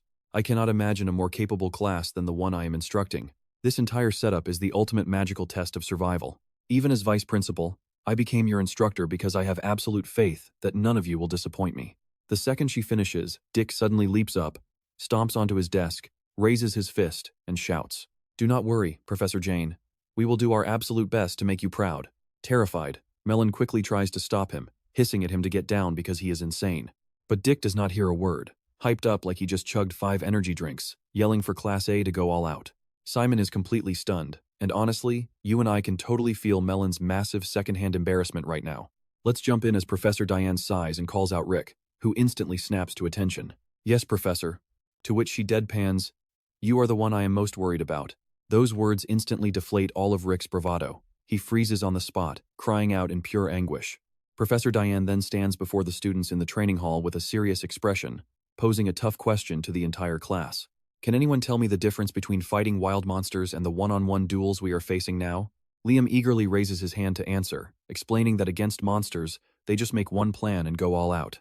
But here, our opponent can strategize too. The professor nods in agreement, saying he is correct. When she asks for more ideas, Hector raises his hand eagerly, pointing out that dark magic has limits in personal combat. The professor prompts him, asking him to elaborate on that. All eyes turn to Hector, who glances around at the other students as he begins to explain. Spells with long cast times are easily dodged or too slow, and trap magic circles on the ground are completely useless in a fast-paced one-on-one duel. Therefore, their overall use will be highly restricted. Now watch closely here. Hector shifts his tone to target a specific person, making Simon grow anxious as he realizes the comments are aimed right at him. In the same vein, Hector claims that the summoning skills taught in necromancy are practically useless in personal duels. Standing behind Simon, Rick scoffs, clearly annoyed by Hector's long-winded answer. After all, the strategy to defeat any summoner is incredibly obvious. Unlike brainless monsters, a human opponent will easily bypass the summoned beasts and target the summoner directly. Professor Diane seems quite satisfied, confirming that Hector just brought up the most critical point of all. Just as he said, certain specializations in this magic academy are going to struggle in these duels. However, some non-optimal dueling skills can still become absolutely deadly weapons depending on how creatively you use them. The charms Rick uses are a great example, causing him to point at himself in total shock. As everyone's gaze shifts to him, Professor Diane begins her explanation. If you simply face an opponent using charms, you will have an easy time against combat magic majors, since they have to get close to fight, allowing you to land a direct hit. But if you face a hemomancy major who specializes in ranged attacks, you will be crushed in an instant. Rick pictures himself easily defeating a cocky combat magic student, then imagines himself shivering behind a rock to dodge lethal attacks from a hemomancy student. He mutters to himself that he would not even get close to her, while the professor offers some key advice. You will achieve great results if you recognize your own weaknesses and learn how to compensate for those specific shortcomings. You and I can see the light bulbs clicking on a hemomancy major, for instance, needs countermeasures against close combat. Professor Diane announces that they will now all begin their individual practice. Take this time to review your strengths, and make sure to wear your protective sparring gear. While you train, consider which type of dark mage is truly supreme in one-on-one combat. You can ask our teaching assistant for help, she says, gesturing to a brown-haired girl with a black headband and green eyes. Now, let us begin, Rick. Melon and Cammy, now suited up in protective gear, huddle to discuss strategy. Melon suggests starting off with a volley of dark arrows. Sounds good, Rick agrees. Nearby, another group is busy analyzing a complex magic circle drawn on paper. We should adjust this specific section here, one says as the other makes the correction with a quill. While everyone is busy with their group discussions and prep work, Simon sits alone in a corner, hugging his knees in deep thought. Just as Hector pointed out, summoning is at an absolute disadvantage in a duel, he muses. This part of the test really highlights the ultimate challenge. How can he get a high score using his specialty? He could easily win if he used his summon battalion, but he cannot just unleash that in class. So the only thing he can actually use is summoning 3 weak skeletons, but they are incredibly slow, making it impossible to match human speed. Simon can only picture the weak skeletons he is able to conjure. He leans his head back against the wooden wall and sighs, feeling completely defeated, when suddenly a friendly voice speaks up. "Oh, it looks like you have a lot on your mind." It is the teaching assistant. Simon did not even notice her approach, but watch closely as she warmly smiles and offers to help him solve his problem. "All right, you and I are diving into Kizen Academy, where a senior assistant is about to show our main character how to survive." Simon sat up. He was instantly intrigued. "Honestly, I was just worrying about how to handle a single duel, since my major is summoning." The teaching assistant raised a hand, offering some advice. "In my experience, actually trying things out beats sitting around and overthinking every single detail." Simon blinked, caught off guard. "Right." Just then, a heavy protective vest came flying right at him. "Put it on," the teaching assistant encouraged. Simon caught it cleanly. Then, she gave him a playful wink. "I'll be your opponent today. You already know how the barrier gauge works, right?" Slipping the vest on, Simon stepped forward to face her. "Yes, Professor Dea explained everything to us." The assistant nodded. "Good, no need to worry then. I'll stick to level 1 black magic." "Are you ready?" she asked. Now, watch closely. Simon clenches his fists as his skeletons summon, replying, "Yes, I'm ready." The assistant smiled, opening her palm as tiny blue particles converged, rapidly forming shimmering magic circles right before them. "Then bring it." Simon's 3 skeletons charged her as the assistant shouted, "Fire!" Dark matter swirled around her as black arrows materialized from the circles. Simon recognized it instantly. "That's Dark Arrow." "Spot on," the assistant replied. "It's the absolute go-to spell most first-year students here use for long-range combat. You must be paying close attention in class," the assistant remarked, looking quite impressed with his quick recognition. As the arrows continued forming, Simon realized she really was limiting herself to spells a first-year student could cast, while simultaneously micromanaging his skeletons with a quick mental order. "2 of you, shield the 3rd. The lead skeleton instantly threw its bony body forward to block the arrows. Bones splintered and cracked as the remaining skeleton charged right through the smoke, catching the assistant slightly off guard. "Impressive, you can actually control all 3. Channeling raw mana into her fist, she smirked. "You're exceptionally talented for a beginner." She unleashed a devastating punch straight into the skeleton, vaporizing it into dust with a playful smirk on her face. The bones crumbled instantly, leaving Simon completely speechless at her strength. She conjured yet another magic circle, asking with a grin, "Do you really have time to stand there gaping?" A dark current erupted from her magic circle, wrapping entirely around Simon like a snake. He has no idea what is happening until, as we watch, a heavy wave of exhaustion hits him. It was a debilitating curse. Simon gritted his teeth, realizing that even with basic magic, her combat experience was on a whole different level. The teaching assistant slowly closed the distance as Simon fell to one knee, completely paralyzed by the spell. "Now that your summons are gone, and you're crippled by my curse," she smirked, narrowing her eyes. Laughing triumphantly, she charged dark mana into her fist. "This is the perfect opportunity to end our little sparring match." But right then, Simon saw an opening. Channeling magic directly into his leg, he whipped a devastating kick straight toward her head. She registered the incoming strike, but the counterattack caught her completely by surprise. "He isn't defending." A massive explosion rocked the training room, sending a powerful shockwave that startled all the onlookers. "An attack?" she thought in disbelief. Simon was just as confused. "Wait, I know my kick connected. So why did it feel like hitting thin air?" As the dust settled, the assistant stood a safe distance away. "Ah, my bad," she offered awkwardly, while Simon desperately tried to process how she had dodged it. "I promised to stick to basic black magic, but I instinctively used high-level spiritics. Let's call it a draw, shall we?" With her hand still glowing, she laughed sheepishly and scratched her head. A flustered Simon could only reply, Yes, thank you." Imagine getting wrecked by a first year. That would be humiliating, she thought silently. If I hadn't used spiritics, things would have ended very differently for me. Slightly embarrassed, she cleared her throat to speak. "First, let me explain the real purpose behind this spar," she continued.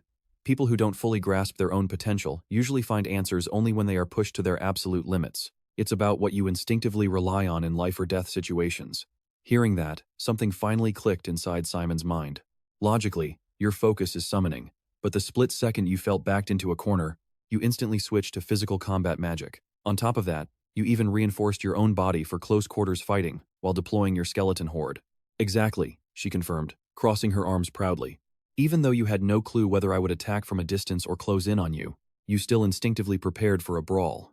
Am I wrong? A flustered Simon nodded, and as we wrap up, she pats his shoulder with a warm smile. There is no need to decide immediately, but you absolutely shouldn't give up when you have this much raw talent. You have got plenty of time, so think it over.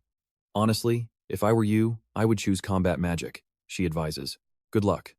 Thanks, Simon replies, but you and I can tell his head is still spinning with total confusion. He remembers Hector's harsh warning that summoning skills are completely useless in a proper one-on-one duel. Then the assistant's advice echoes. Logically, he started with summoning, but under pressure, he instinctively switched to combat magic.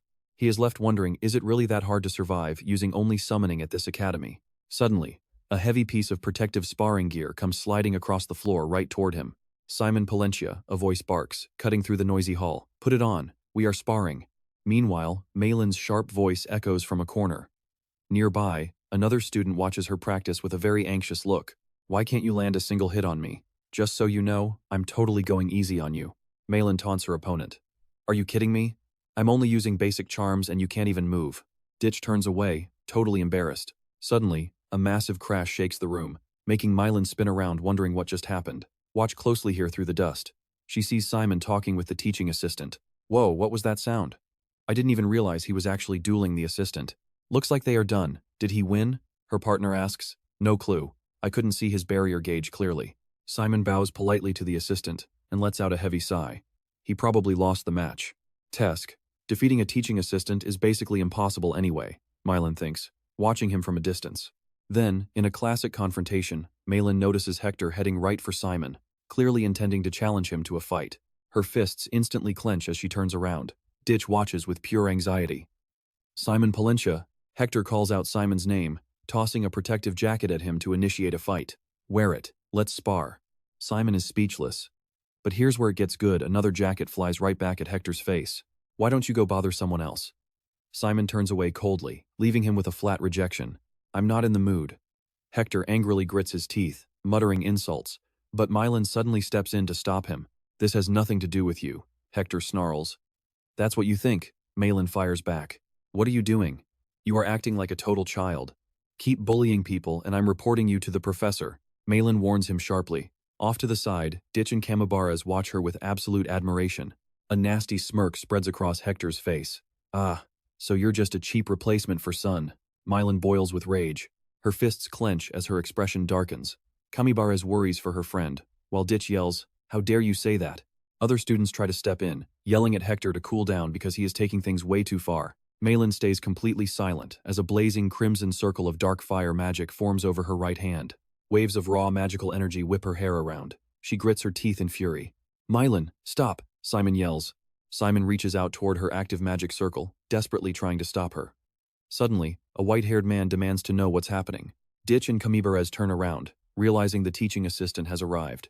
Immediately, Malin bows to apologize, claiming it is nothing. Just a short distance away, Simon manages to tightly hold her hand to stop her. Ditch grumbles angrily. What a total scumbag. He always acts so well-behaved whenever the professors or assistants are looking. Malin ignores him, simply telling the group to leave. A strict voice cuts in, warning them that they almost did the single thing Professor Duion hates the most. Malin lowers her face in shame, apologizing quietly while forcing down the intense rage still boiling inside her. Now get back to your training. Fine, Ditch mutters, looking completely annoyed. That jerk is beyond frustrating. He should know better than to say things like that. Camibaras walks over to check on her. Malin, are you okay? She looks flustered, apologizing for briefly losing her temper, but Simon doesn't seem to agree. Hey Malin, She cuts him off instantly. By the way, Simon, what about my hand? When exactly are you planning to let go? That's when Simon embarrassedly realizes he's still holding on to Malin's hand. Malin sighs, admitting she was in a huge rush, before calling him completely out of his mind. She worriedly examines his red, scratched hand and scolds him. Honestly, you and I can see there is definitely a spark here. Let's dive into this wild scene who actually grabs a blazing black flame magic circle barehanded and gets himself burned. Simon only just notices his bleeding hand. Melon immediately turns to their two friends, Cammy and Ditch, to take action. She announces she is taking him to the infirmary, as everyone quickly exchanges their goodbyes. In the quiet clinic, Simon sits on a medical bed while Melon gently wraps a clean white bandage around his injured hand. Curious, Melon looks up and asks why he suddenly grabbed her hand like that earlier.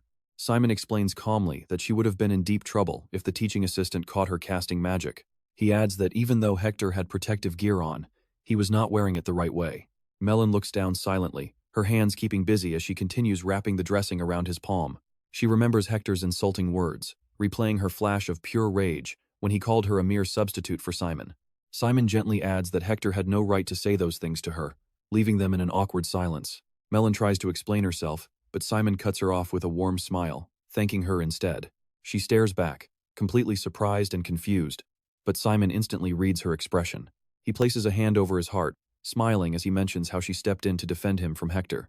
Since they both stopped each other from starting a massive brawl, he happily suggests they call it even. Melon blushes, pressing her knees together as she declares that his selflessness is actually his biggest problem. Before Simon can process this, Melon stands up so fast she knocks her chair over, shouting that he is just too nice. She tells him his kindness is flat out annoying, before grabbing the shoulders of a very startled Simon. But she insists that his easygoing attitude will not work with her this time, leaving him totally lost. Leaning in with a bright red face, she tightly grips his shoulders and warns him to listen carefully. As Simon sits there utterly clueless, Melon looks him in the eye and clearly says, "Thank you."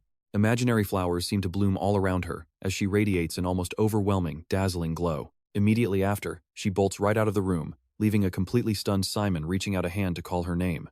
The door slams, and a voice from his collar groans that listening to their cringe conversation was almost painful. Muttering about how like father, like son, Fia gets a light squeeze from Simon as he tells her to be quiet. Later at the academy, Simon meets up with Cammy and asks her what she thinks spiritology is actually about. She has no real answer either, and the two of them slump down dejectedly together on a long red bench. Cammy asks with worry, wondering what on earth is going on with their reserve team in spiritology class. She wonders if the professor taught too fast, but Simon just offers a wry smile, calling it unimaginably painful. Ditch looks completely lost as Simon continues describing the horror. Pay attention here, we are stuck on the reserve team until we somehow manage to actually sense those spirits. He remembers their wolf-headed professor screaming at the top of his lungs during the entire spiritology class. He commands them to feel the spirits, and the students meekly nod back. One helpless student raises a hand, complaining that no matter what they do, they feel absolutely nothing. The professor simply roars back to just feel them. Then, the crazy professor starts flailing around in a bizarre, terrifying routine, forcing Simon to cover a traumatized Cammy's eyes as his voice booms. He commands them to feel it, yelling that they simply lack motivation and need to try much harder. He tells them to pour their hearts into the bizarre ritual dance, moving exactly like this. Both of them shudder at the horrifying memory, with Cammy completely burying her face in her hands in shame. Honestly, you and I can agree that she never wants to see that cursed dance ever again. She laments how humiliating her academy life has been while Simon gently pats her back to comfort her.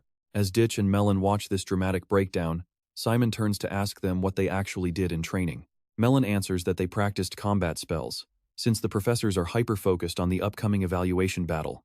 It is the exact type of intense training you would expect at a magic academy. Hearing this, Simon and Cammy instantly clasp their hands together, desperately begging Ditch to save them. And that is where we leave them. Alright, you and I are diving into a whole new lesson today, where hematology does not require any soul sensing. Surely our girl can learn something useful here, right? An elderly professor with white hair, a matching goatee, and a black hat approaches, keeping one hand behind his back while leaning heavily on a cane. Two teaching assistants, a male and a female in uniform, stand right beside him. The professor calls out for everyone to gather round to start the lesson, and a few students immediately recognize him. They realize it is Professor Silas, who places both hands on his cane, standing solemnly before the classroom. He apologizes for starting late due to a personal matter, warning them that he intends to pick up the pace. Cammy listens with rapt attention as he explains that hematology is dark magic, using blood as a medium, a classic subject for vampires and werewolves. But despite popular belief, blood magic has a rich history because blood has the ultimate compatibility with dark energy.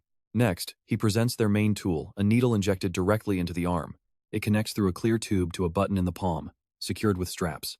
Before starting, he notes that beginners always struggle to draw blood, which is why they will use this support kit. Once equipped, we need to watch closely. Professor Silas conjures a swirling orb of red and dark blue energy, showing them exactly how it works. Dark energy and blood are actually very similar. In other words, for a necromancer to ignore blood, magic is a massive waste, since relying on pure mana alone drains far too much of your energy. But handled correctly, blood becomes the fastest, most devastating weapon at your disposal. Cammie's face lights up with pure excitement, her eyes shining as she clasps her hands. Simon suddenly remembers that Cammie is a vampire. The professor declares they will explore blood's properties today and practice using blood bullets in actual, live combat. Just like that, Cammie's excitement vanishes, completely thrown off by the words live combat. Before long, it is her turn. The professor calls for row 2 to get ready. Cammie trembles with anxiety, her wings flaring up as she stammers a response. From below, Simon offers some support. You and I can tell she is nervous, but she hears his encouragement as Dick and Melon cheer enthusiastically. She takes a deep, sharp breath, keeping her hands clenched tightly. Worry is etched on her face, but she is calm and ready. At the range, a voice commands row 6 to fire. Bang! Blood morphs into a bullet, rocketing forward and striking dead center. The results show blood type AP5, with a 45mm penetration that completely pierces 3 targets, leaving the main one warped from the sheer force. Professor Silas holds a vial, slowly dripping the blood into a strange liquid in his palm. Blood of the AP5 type contracts whenever it encounters dark energy. It condenses that energy to its absolute limit, creating superb piercing power. Actually, it is far better suited for constructive purposes rather than pure destruction. He adds another drop, and the liquid dissolves, showing exactly why it is so useful for amplifying dark energy and forming magic circles. Professor Silas looks directly at the student standing before him and speaks. He tells him to grab an AP5 nameplate from the assistant. The student quickly agrees.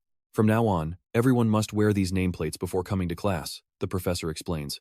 Silas holds up a blue nameplate featuring a logo, calling the next group in row 1 to line up at the front. Cammie Barusula clasps her hands to her chest, hesitating before steeling herself. She is finally ready. Behind her, the guys cheer her on while Simon smiles, proud of his fellow family member. She is a vampire after all. Cammie raises her arm, getting into position. The professor looks at her and orders her to fire. Steadying her left arm, she aims. She shouts fire, and her drop of blood shoots forward, triggering a massive, blinding explosion. Boom! The entire world before her eyes is engulfed in raging flames, leaving her classmates completely jaw-dropped in absolute shock. The shocking results show blood type KP1, with immeasurable penetration. Florentia stares at the aftermath in absolute awe. 4 targets are completely obliterated by the blast. And that is why you and I should never underestimate a vampire. You and I are about to step into a world where bloodlines decide everything. Take the Usula house, their KP1 blood literally explodes when mixed with dark energy. In terms of pure destruction, it is known as the absolute strongest blood type alive, a terrifying trait only vampires possess. The entire class stares at Cammie with expressions of pure shock and awe, making her blush and clasp her hands. Professor Silas looks on, highly satisfied. It looks like we will be working closely from now on. Hearing this makes Cammie Bears feel absolutely ecstatic. Cammie beams with excitement, her face glowing. Yes, thank you so much, Professor. She turns to Dick Hay and Melon, looking completely satisfied. Haha, did you guys see that? Both of them give her a cheerful thumbs up. You did awesome, that was unreal. Just then, Professor Silas's voice booms across the training grounds once again. Next up, rows 3 and 4, get ready. Yes sir, fire. Simon simply smiles while the professor continues. Alright, next is row 6, on my mark. Simon looks toward the professor and raises his left hand. Yes sir. Row 6, Simon Florentia, ready to fire. Simon aims his left hand forward, locking onto the target as a glowing magic circle forms. From it, a surge of blue energy erupts, launching a bullet forward at lightning speed. With a sudden flash, the projectile flies for a moment and then suddenly vanishes into thin air. Keep your eyes peeled, because it vanished like a gust of wind, no sound, no impact, completely baffling everyone. It is as if Simon just shot at nothing, leaving the other students watching in total confusion, wondering what just happened. Did his dark magic make the bullet disappear? Simon himself looks completely lost and helpless. Suddenly, someone yells, "Look, it just reappeared right in front of the target." The bullet materializes from nowhere and slams directly into the center. Boom. A massive explosion follows, shattering the target into a million tiny pieces. This epic level of hype is exactly what makes Manhwa recaps so good. Simon glances at the teaching assistant, who is staring at her clipboard in total disbelief, muttering that this is an unknown, completely new blood type. 2 targets in the front and 2 on the left are hit. The piercing power score is immeasurable. The 2 adjacent targets, and let's be real, Even those adjacent targets are torn apart just from the collateral damage of that single shot. A blood bullet that splits open upon impact. I have never seen this type before, the professor muttered, so I cannot explain its traits yet. We will discuss your blood type in the next class. Now, Group 7, get ready. Florentia is still flustered and confused, saying, "Ah, yes, sir." The teaching assistant approaches Simon with an awkward smile. I do not have a nameplate for your type yet. I will have a new one made by next class. Is that all right?" Florentia just nods and thanks her. Cammy then runs up, asking Simon what that was, calling his new type so cool. Cammy stares at him with pure admiration while Simon scratches his head, completely bewildered, admitting he has no idea either. "I have never even heard of it." Dick Hay quickly voices the group's thoughts. "It looks awesome and makes you stand out, but does that not also mean there is no training guide for your specific case?" Melon Violin adds, resting her chin on her hand while looking ahead. "Even though magic is based on blood, there are different training methods for each specific type." "You are right, there is no match between us. Even among the four of us," Dick Hay eagerly adds. "And in blood magic at this academy, the professor sets the general direction while teaching assistants are supposed to give specific tips for each individual type. If there are 60 types in class, they would need 60 assistants." Simon finally understands, realizing that is why there are so many teaching assistants. He looks at his friends, a worried look on his face, wondering what is going to happen to him now. Melon and the others fall into a thoughtful silence. That is indeed a good question. Meanwhile, Simon's incredible shot replays in Silas's mind. "Yes, I am fairly certain of it now." Professor Silas paces with his hand on his chin inside his private book-filled study. Simon Florentia's unique trait is replication. The instant his blood touches dark energy, the energy absorbs it, and in turn, the dark energy that consumed his blood amplifies in both volume and destructive power. When the blood bullet seemed to disappear, the darkness was actually absorbing the blood, making the projectile completely invisible. That is how Simon fired the bullet, and it suddenly vanished. Once it reaches its destination, the resulting damage is catastrophic. He recalls how that single projectile had utterly demolished multiple targets. Silas smiles, his mind racing. "Trust me, you and I are about to see these two change this academy forever. Stick with me here, we're about to dive into how a pure vampire's blood, like Kemibara's Ursula's, actually devours dark magic. But Simon Polentia's blood does the exact opposite, it supercharges dark energy. That anomaly absolutely needs to be investigated." "I see," the professor mutters, his fingers drumming lightly on the desk. Now he gets why Bahil Amagar invested so much in Simon Polentia. Suddenly, Bahil's smug face flashes in his mind. Setting his teacup down, Professor Silage asked, "What brings you here, Bahil?" The visitor smirked. "I have a proposition for you." The professor raised an eyebrow. "A proposition?"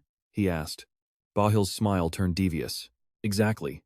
I have a half-vampire student in Class A under my supervision, but surprisingly, she's actually considering specializing in cursology." Bahil chuckled softly. "Sure, she has talent for curses, but her grades in hematology were actually way higher, both on the entrance exam and our recent tests. Besides, she has a massive head start in that field, coming from a pure bloodline of vampires," Bahil explained, glancing at Professor Silage, who was seated across the room. "So, where exactly are you going with this?" Silage asked, taking a quiet sip of tea. Bahil pressed on, smiling. "I will do everything I can to convince her to specialize in hematology. I can promise she'll become an incredibly valuable assistant to your research down the line." But as Silage placed his cup down, the air in the room turned freezing cold. He glared at Bahil with a dark, furrowed brow. "You're just as arrogant as you were back in your academy days, aren't you? I know you're one of Kizen's elite crows now, but do not make the mistake of underestimating me," the professor warned sharply. Bahil raised his hands defensively, a polite smile plastered on his face. "Forgive me if I was too blunt. I only wanted to help my former mentor. It is a shame, really. If only you hadn't abandoned hematology back in your second semester," the older professor added with a heavy sigh. "My tea has gone cold," Bahil noted, before dropping his real demand. "Professor Silage, I only ask for one simple favor." Bahil's expression instantly shifted as he placed a hand over his heart. Eyes burning with raw ambition, he urged the professor to stop trying to recruit Simon Polentia from Class A. Remembering that tense exchange, Professor Silage sighed. Bahil was playing a very calculated game entirely for his own benefit. "I know what you're thinking, but get this. Bahil wanted me to avoid a kid who isn't even specializing in hematology. The bastard is trying to steal a once-in-a-generation genius like Simon right from under my nose." Right on cue, his teaching assistant walked in carrying a fresh cup. "Professor, here is your coffee," she said. He turned to her, setting his old cup aside, and spoke with dead seriousness. "Thank you. Now, head to my office immediately, and register a brand new research project for me." "Of course, sir. What is the subject?" A newly discovered blood type? Indeed. So you're actually going to investigate Simon Polentia's unique blood? She asked. Exactly, he confirmed. And pay attention here, I need to move fast before someone else steals him. Silage stood up, slamming his desk. We'll tentatively label this new blood type SM1. Relay the orders to all the other assistants right now. We are officially at war to recruit Simon Polentia. The professor's expression hardened with absolute, unmatched determination. This entire situation is turning into a massive Magic Academy power struggle. Meanwhile, over in the Cursology lecture hall, Professor Bahil stood at his podium smirking. Well, you all look completely miserable. I assume the upcoming combat exam has everyone stressed to the max. He crossed his arms, smiling. I get it. As a Kizen graduate myself, I know how terrifying it is to face your own classmates in an all-out battle. So, let me give you a few tips to gain an edge. The entire class buzzed with excitement, leaning forward. I will teach you how to disable your opponents quickly, cleanly, and safely. Bahil raised 2 fingers. I am dividing the class.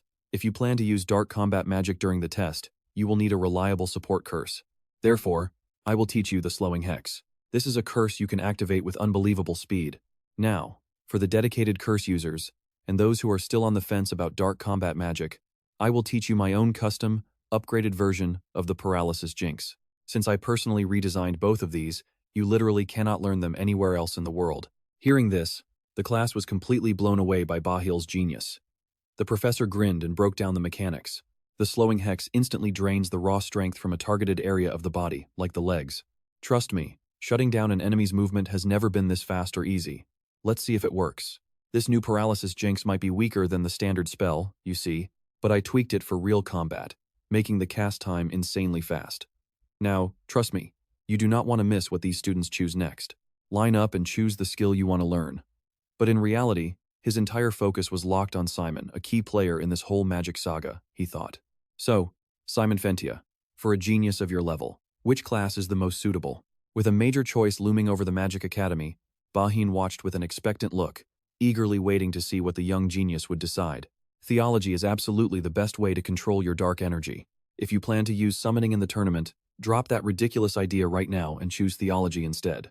Just hurry up and pick. But completely ignoring Bahin's high expectations, Simon chose the slow curse. The professor's eyes widened in sheer disappointment. You chose theology as a backup option again? His assistant, Kiko, stepped up with a quiet reminder. Professor Bahin, you are making that face again. Bahin's face twisted in pure rage, but he forced a fake, gentle tone, claiming he simply lost his composure. He rubbed his head and sighed. Thank you. Kiko calmly replied that she was just doing her job. Besides, you should probably start today's lesson now. Bahin then ordered the assistants to handle the paralysis group, declaring he would teach the slow curse himself, a sudden shift that left even Kiko completely baffled. Pay attention here, because last week he specifically swore he would teach paralysis himself. Bahin casually replied that he changed his mind, leaving a sweating Kiko to protest that they prepared slow curse materials. Some of them even lost sleep over this. But Bahin could not care less. He simply muttered, "Is that so?" Kiko clenched her fists, knowing she could never change his selfish mind. With a reluctant nod, she agreed, and turned around to break the news to the other assistants. All right, everyone, gather round. Scrap all the slow curse plans and prepare to teach the new paralysis module instead. Everyone was completely stunned by this. One annoyed assistant complained. But Kiko, we spent all of last week preparing solely for the slow curse. Kiko tried her best to calm them down, noting this was not the first time he changed his mind. Let us just get to work. She looked down helplessly, adding that he never listens anyway, so she would handle the lecture herself. The rest of them just needed to provide backup support as she spoke. Kiko glanced over, instantly realizing the professor only switched his entire plan because of that one specific kid. She sighed. And honestly, you and I both know things are about to get incredibly complicated. Meanwhile, Bahin stepped in front of the students, confirmed everyone was present, and immediately kicked off his lecture. Excellent. Since you all chose theology as your supplementary skill, mastering it will bring you massive benefits. Curses are the ultimate way to buy time while chanting your main offensive spells. A student raised their hand, asking which specific type of magic actually takes the longest to cast. Bahin praised the question, calling it a great attitude to analyze both yourself and your enemy. And when it comes to dark magic with long casting times, summoning spells easily take the crown. Meanwhile, Simon sat completely alone on a bench, staring up at the sky in deep contemplation before contacting Fia through his chest badge. Sharing his doubts, he asked if a Legion commander absolutely had to major in summoning. Fia replied from the other side. Noting his deep thoughts, and finally understanding his conflict. There is no such rule, she explained. Even with another major, you can still personally command the Legion. How you lead the Legion is entirely your choice, and we will respect whatever you decide. Fia then teased him, asking if he was secretly hoping she would try to stop him. Simon sheepishly admitted he was, nervously wringing his hands together, as his anxiety grew completely obvious. Everyone claims summoning is weak and outdated, a classic trope we see in almost every magic recap. Even the summoning professor agrees. Suddenly, Fia loomed over him, asking if he was giving up. Simon fell silent for a brief moment, before clenching his fists with absolute determination and speaking firmly. No. Fia laughed with pure joy, saying that feeling is his heart's true desire, and trust me, you and I are ready to watch him prove everyone wrong. Let's dive right into what is actually bothering our main character. A confused Simon asks. Something else? Fia explains patiently. Exactly. You are not agonizing over whether to quit summoning or not. Your real anguish comes from your deep desire to win. You want to use only summoning for the upcoming combat evaluation. Is not that what is really bothering you? Fia strikes a nerve, and a shocked Simon admits he can absolutely hide nothing from her. Am I being an idiot? There are so many better ways to win, yet I am totally fixated on using summoning. Fia simply asks why he thinks that way. Leaning back on the bench, Simon continues to open his heart. It is just so incredibly frustrating. My friends and professors keep saying summoning takes too much time and needs support. They say it is weak, and I am sick of hearing it. I am fed up. Summoning is not even my major, but seeing this art treated with such disrespect really gets under my skin. As if reading his very thoughts, Fia points out that he has always prioritized efficiency in all of his choices, and that core belief is now clashing with your feelings, which is what makes this choice so incredibly difficult. Finally, feeling fully understood, Simon looks up with a deeply relieved smile. Exactly. Now pay attention here, because Fia is about to ask what he has finally decided. A gust of wind sweeps through Simon's hair, revealing a face now shining with absolute, unwavering determination. He confidently declares that he will follow his heart, closing his eyes to savor this powerful new resolution. Just imagine it, Fia. When everyone else has totally dismissed it, I will be the one, using summoning to snatch victory right in front of everyone. Snapping out of his daydream, Simon asks if that would not feel incredible. Fia lets out a hearty, approving laugh. Walking a path that others are too terrified to tread is the spirit. That choice itself is exceptionally special and valuable. Remember that, kid, Fia reminds Simon. You are the commander I chose. Pay no mind to the limits set by fools, just do whatever you desire. Simon rises to his feet, his posture filled with newfound pride as he replies, damn right. His face is a mask of pure confidence, as he declares that he will compete using only the art of summoning. The scene shifts to another room, where the furious voice of a man echoes relentlessly, asking why. Why can you not see everything I did was for you? The room is in complete disarray as he rants. Why would he let monumental talent wither away on summoning? This voice belongs to Professor Bahin, seething with absolute rage. Why is this happening? Just then, Kiko enters the room calmly and asks if he is finished with his tantrum. With a lifeless, empty gaze, he slowly looks up. And honestly, you and I are looking at a completely different person from the elegant professor his students know. He twists his neck with a sickening crack, seething with frustration. He wonders if Simon realizes he is on track to become the next Aaron. By continuing down this path, he is wasting potential on low-tier summoning magic. Bahin violently slams his fist on the table. No matter how much he excels, he will only end up a washed-up failure just like Aaron. He is the most brilliant student this magic academy has ever seen, a prodigy with unparalleled talent. Bahin's gaze falls upon a photograph on his desk, showing a picture of him and Simon. This photo captures a key moment from back when the two were still close, and seeing it only deepens his intense irritation right now. As he speaks, Bahin's eyes turn chillingly cold, with a dark malevolence simmering deep within them. He violently flips the photograph face down on the desk, his escalating rage, screaming that he cannot bear it any longer. To see such brilliant talents determined to throw themselves away and sink to the bottom. I refuse to stand idly by and watch this happen. Only I can guide Simon to his proper place. Only I can polish this rough gemstone into the most radiant jewel ever seen. Standing nearby, Kiko sighs in resignation. Professor, why can you not just be honest for once? Bahin lets out a crazed laugh, turning with a cunning glint in his eyes. I want him to be mine. I want Simon Palencia to be mine. Absolutely no matter the cost. I would gladly offer up my very soul for him. I will make that talent of his flourish by any means necessary. Seeing the unhinged man, Kiko thinks to herself that he is spouting the same nonsense, trying to create the next Neptus. I will devote all of my talent, my effort, and my life to help him reach the divine threshold. And trust me, we end with his insane demand that Simon must revere him as his only master. All right, You and I are jumping right into a guy totally lost in his own delusions. He is already picturing his student telling the world that all his greatness is thanks to Professor Bahin. A smug grin spreads across his face. Just thinking about his future fame is pure ecstasy for him. Kiko looks completely fed up and turns to leave, telling him she will let him enjoy his fantasy. But Bahin instantly grabs her arm to stop her. Tilting her chin up, he smirks arrogantly and tells her that he is the kind of man who simply wants to have it all. Keiko is looking at him with absolute disgust. Ignoring her discomfort, Bahin leans in close to whisper that he already has her. Keiko instantly stomps hard on his foot, snapping back that his behavior is straight-up harassment. He squeals in pain, complaining that she is still totally charmless. He adds that even back in his youth, he never wanted a relentlessly serious heir. Sarcastically, Kiko replies that she thought he wanted Simon Palencia to inherit his legacy. But Bahin just laughs with a wild grin, saying absolutely not. Simon is destined to soar way past him, possessing talent equal to legendary Neptus himself.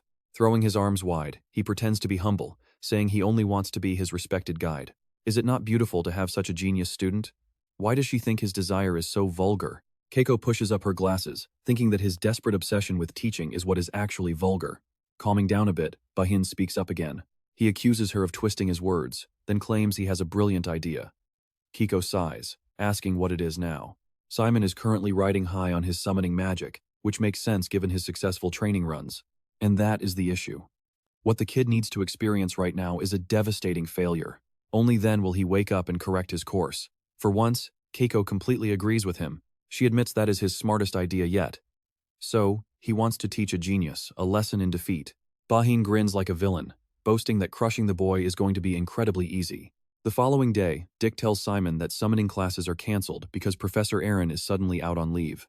Apparently, other staff are busy practicing summoning, meaning the schedule is going to change a lot. Reading his book, Simon just responds casually. He gets it, but laments that it is a shame since he wanted to study more before the big evaluation. Dick agrees, pointing out that as a summoner, Simon really needs the professor's expert advice. Walking by the notice board, they spot an academy worker putting up some fresh announcements. With his sharp eyes, Dick shouts that the combat matchups are finally posted, while silently praying for mercy. He just wants to avoid the actual monsters. Meanwhile, Simon searches the board for Class A and spots his name. Arena 2, First Round, Match 12. Simon Palencia versus Heron Cook from Class G. Simon is stunned. He is fighting Heron Cook from Class G. Dick notes he is also facing a Class G fighter named Lion Thorpe. Putting his hands behind his head, Dick offers to investigate their skills.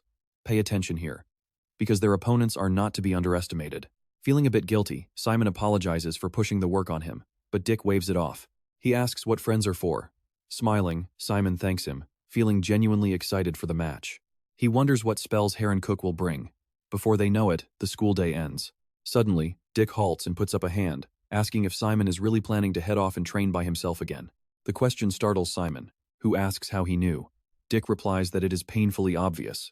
He points out that Simon loves class, yet today he wanted school to end as early as possible. Besides, what is the point of training when the number of students who can survive your combat spells can be counted on one hand? Simon modestly claims he will not use combat magic. Now, I know what you are thinking. What else could he use? Simon casually reveals he is using summoning magic instead, leaving Dick utterly bewildered as he demands he pick a finger. Dick holds 2 fingers right in front of Simon, waiting for him to make a choice. As Simon hesitates, Dick points in annoyance, warning him not to forget his advice to stick strictly to combat magic. Dick then chuckles, asking how his melon impression was. Before he can finish, Melon appears behind him and smacks his head with a solid brick. He screams in pain, while Melon furiously tells the idiot to drop dead. Soon, dusk settles over the city. Wearing a dark hooded cloak, Simon looks around and marvels at his surroundings. Rochester is incredibly peaceful at night. It has been a while, so he decides to visit a local summoning shop. And trust me, you and I are going to want to see what he finds inside. You and I are starting this wild journey with Simon, who's got a tip from Dick for his upcoming evaluation. Simon then steps inside a shop decorated with menacing, dried skeletons hanging outside.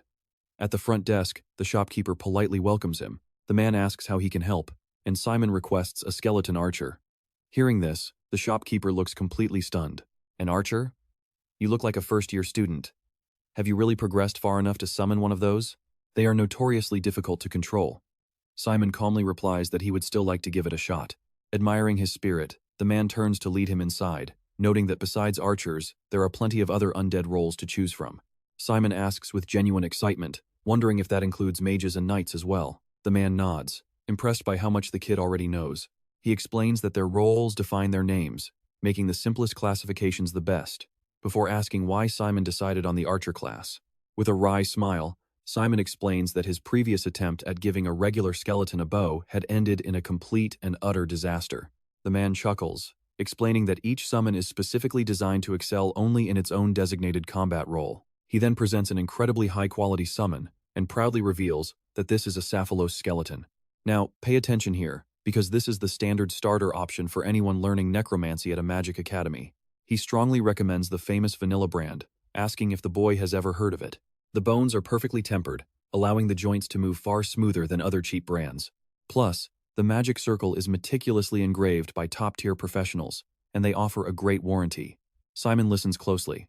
With his curiosity piqued, Simon asks if it is expensive, causing the dealer to grin. A box costs 30 gold coins. It might seem pricey, but you truly get what you pay for, kid. He relentlessly pushes his sales pitch, adding that even broken parts can be salvaged for reuse. He claims salvaging it 3 times practically saves you 90 gold coins, making the initial investment worth it. The effective price practically drops down to 27, then 24, and finally 22 gold coins. Of course, a cheap option from some unknown necromancer is only 20 gold coins, but that depends on your skills. The aggressive sales pitch is so overwhelming that Simon immediately caves and buys 3 vanilla sets. The owner happily thanks him, and Simon mentions he needs one more thing, prompting a helpful response. Later on, Fia finds out about his massive spending spree and immediately begins to scold him. Simon quickly defends his purchase, insisting he actually needs them, causing Fia to raise her hands in defeat. She sighs, telling him she will drop the subject as long as he puts them to good use. You and I both know that look, Simon agrees, but freezes when he spots a certain figure in the distance. Fia notices his reaction and asks if he just spotted a friend. Looking visibly uneasy, Simon quietly explains that the man he saw is actually the notorious Professor Bahil. The scene suddenly shifts elsewhere, where we see a mysterious man covered in bizarre tattoos slowly waking up. A voice asks if he is awake, revealing Professor Bahil standing nearby with a deeply satisfied look. He declares the procedure a total success and asks the tattooed man, Heron Cook, how he feels. Heron Cook tightly clenches his fist, marveling at the incredible dark energy surging through his body. With a sinister smile, Heron replies, earning a casual nod of approval from Bahil. Bahil tells him to return to Kizen and act normal, warning him to hide the tattoos until they automatically fade during the upcoming competition. He just needs to stay careful until then, assuring him that school inspections will not detect anything. The powerful curse will safely last for about 2 whole months. An ecstatic Heron admires his marked arms and curiously asks why the professor is going so far to help him. Bahil chuckles, stating his motives do not matter as long as Heron completes his assigned task. Heron asks if he means crushing Simon Florentia, the top special admission student from Class A. The professor confirms his target, reassuring Heron that there is absolutely no reason to fear Simon. The dark power he possesses now easily dwarfs Simon's. Heron Cook channels his new energy, summoning a massive shadowy arm that manifests right behind his back. It smashes the iron bed, cleaving it in 2. Trust me, you and I won't want to miss what comes next. Stick with me. We start with Heron boasting that his dark energy is stronger than ever, thanking Professor Bahan. He promises he will never forget what the professor did for him. Since Simon is such a thorn in his side, he asks if he should eliminate him and make it look like an accident. Bahan casually brushes off his shoulder and whispers back, telling him not to do anything so incredibly foolish. He orders him to follow instructions perfectly, warning that if anything goes wrong, his entire family is finished. Even in death, he promises to make sure their souls suffer in absolute, eternal torment. Watch closely as Bahan gets right in Heron's face, delivering a threat that will send chills down your spine. Terrified, Heron collapses to the floor and stammers that he will remember the warning. Internally, Bahan sneers at the boy's pride, knowing he is barely even worthy of being a backup plan, though he hates resorting to these dirty methods. He feels there is no other choice, hoping to apologize to Simon one day. But he is absolutely certain that if Simon ever learns the truth in the future, he will end up thanking him for this painful choice. With those final thoughts, Bahan strides out into the quiet night, where the bright moon hangs in absolute silence. Meanwhile, Rick pushes the door open and gasps when he sees Simon unboxing a large crate. He asks if the guards caught him, and Simon admits it was a super close call where he almost got nabbed. Rick looks totally puzzled. He wonders why Simon is out here instead of hiding in his room, thinking he was a goner for sure. Rick even mentions he already finished his shower, but Simon secretly doubts he did anything more than just change his clothes. Simon explains he is staying up to build a skeleton for their Magic Academy's next big evaluation. And this time, he bought a skeleton archer. The moment he hears it's a skeleton archer, An excited Rick rushes over to ask about the brand, and Simon proudly says it's from Vanalia. Rick is in awe, calling it a top-tier skeleton. Simon just grins and says he needs to awaken it first. Rick inspects the packaging closely, but suddenly shouts in surprise. He warns Simon that the instructions require creating a flow circulation on the magic circle, which leaves Simon staring back completely blank. Rick guesses it is a high-level necromancy skill that they haven't even covered in class yet. Mumbling, he hunts for his textbook until he finally spots the section on flow circulation. Two girls walk by, and honestly, we'd be just as curious about what they're doing. Whispering in curiosity, they wonder why the boys are busy assembling a skeleton. Simon flips through his book and finally finds the page, realizing it's about the circulation of dark energy observing the Black Sunday. An excited Rick tells him to start.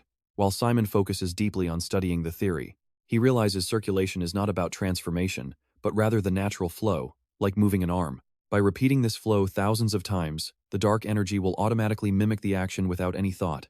Just like Professor Bahan said, dark mana always tends to remember its own flow. So he just needs to create a central point, observe, and let the energy memorize the path.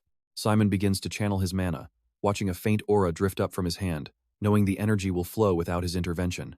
He guides the aura straight into the skeleton's head, and a soft chime confirms the flow circulation is successful. Seeing the skeleton's eyes light up with power, Rick cannot hide his absolute amazement. He gasps, asking how Simon pulled that off just by reading a book. But Simon says he already knows a similar skill. Rick touches the skeleton's head and cheers that it is working, before picking up the instruction sheet to read it carefully. He reads that taming a skeleton usually takes a while, maybe around 2 full days. Asking if he can manage that, Simon sighs and says he has no time to wait, so he is assembling it right now. Staring at the horned skull on the table, he cheerfully promises to give it a body as fast as possible. Meanwhile, Rick cannot stay awake any longer, grabbing a blanket to pass out on the couch. Simon works meticulously straight through the night until he finally finishes, letting out a massive sigh of relief.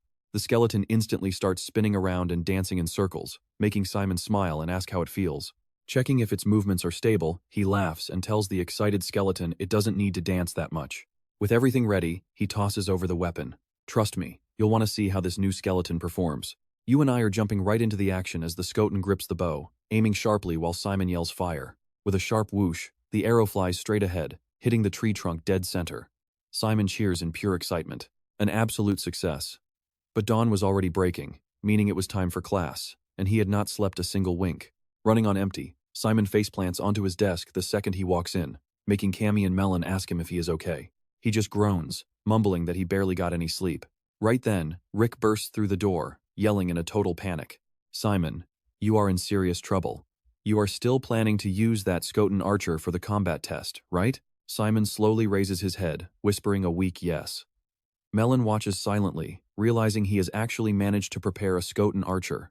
But Rick cuts her thoughts short, telling Simon he needs to scrap that plan immediately. Simon bolts upright, demanding to know why. Rick looks dead serious, explaining that this is going to be the absolute worst possible matchup for him. His opponent is Heron Cook, a scion of that legendary Necromancer family. The infamous household from the Bwin Kingdom, and the signature dark magic he wields is called the Black Hand. Now pay attention, because hearing Rick's warning makes Melon grow incredibly pensive. This opponent belongs to a legendary Necromancer family, wielding a dark magic we have never even heard of. It is likely a secret spell unique to his lineage. This magic apparently summons massive hands of pure shadow that sprout right from his back. They are incredibly effective against any long-range strikes, even letting him easily deflect powerful incoming energy arrows, knocking them away with ease. This means it is highly likely that the arrows from his Skotan archer will be completely useless, since they are just standard projectile attacks. Hearing these details makes Simon feel a deep wave of worry. Was all his hard work about to get completely ruined? Melon adds, but that does not make him invincible. Rumor says that while keeping those dark hands active, he cannot cast any other spells. Cammy's eyes light up, saying his winning strategy is now crystal clear. She agrees completely. Honestly, you can just spam curse spells to weaken him from a distance. All you need is to stay far away and pile on multiple curses to guarantee an easy win. She turns back to Simon, asking if he was not totally set on using summoning magic instead. He softly confirms that he is. Simon presses a hand to his forehead, completely lost in his own thoughts, wondering how he can pull this off. Suddenly, a wild idea flashes in his head. And yeah, you and I both know Simon just came up with something absolutely brilliant. With that, he dives right back into his research. As the days pass in a blur, Melon looks at Rick with deep worry. Hey, is he going to survive this? You are his roommate. You need to make him stop. Cammy adds anxiously that Rick has to help, because Simon will literally work himself to death at this rate. Rick snaps back in frustration, asking if they seriously think he has just been sitting around doing nothing. He is completely hyper-focused. He will not listen to a single word I say. Simon is hunched over his notes, muttering like a man possessed and looking so exhausted he is practically drooling. Rick shivers. I am honestly scared to death for him. Cammy asks if they should just leave him like this, but Melon immediately snaps. Absolutely not. The big combat test is only a few days away, and he cannot afford to completely burn out. Her loud voice startles the other students in the cafeteria as she marches right over to him and shouts his name. He stops writing, slowly lifting his pale, zombie-like face, groaning that it is just Melon. Shocked by his terrible state, she yells that he is going to end up seriously ill if he continues. The combat exam is incredibly important, but you still have to take proper care of your physical health. Simon mutters a quick thanks but asks to talk later. Instead, Melon grabs his chin, commanding him to open his mouth. Simon just stares at her in utter confusion. She pulls out a small pill, explaining that it is a powerful energy pill. I take these myself. Do not chew it. Just wash it down with water so you can actually survive until the exam. Got it? Just remember, this is not a miracle cure, so do not go getting addicted to these. Simon downs it instantly, thanking her before holding his open hand out and asking if he can have 2 more. Melon groans, reminding him of what she just said as she gives his pale cheek a very painful pinch. Rick speaks up gently, asking Simon why he does not just go talk with Professor Aaron. I know you are trying to research this new type of dark magic completely alone, but since you are this stuck, shouldn't you get some help? Simon rubs his cheek, whispering that the professor was out. Stick around. We are just getting started. All right, let's jump right into this. Rick's face suddenly lights up as if remembering, realizing he's actually scheduled to return later this afternoon. Rick holds up a small slip of paper showing the schedule.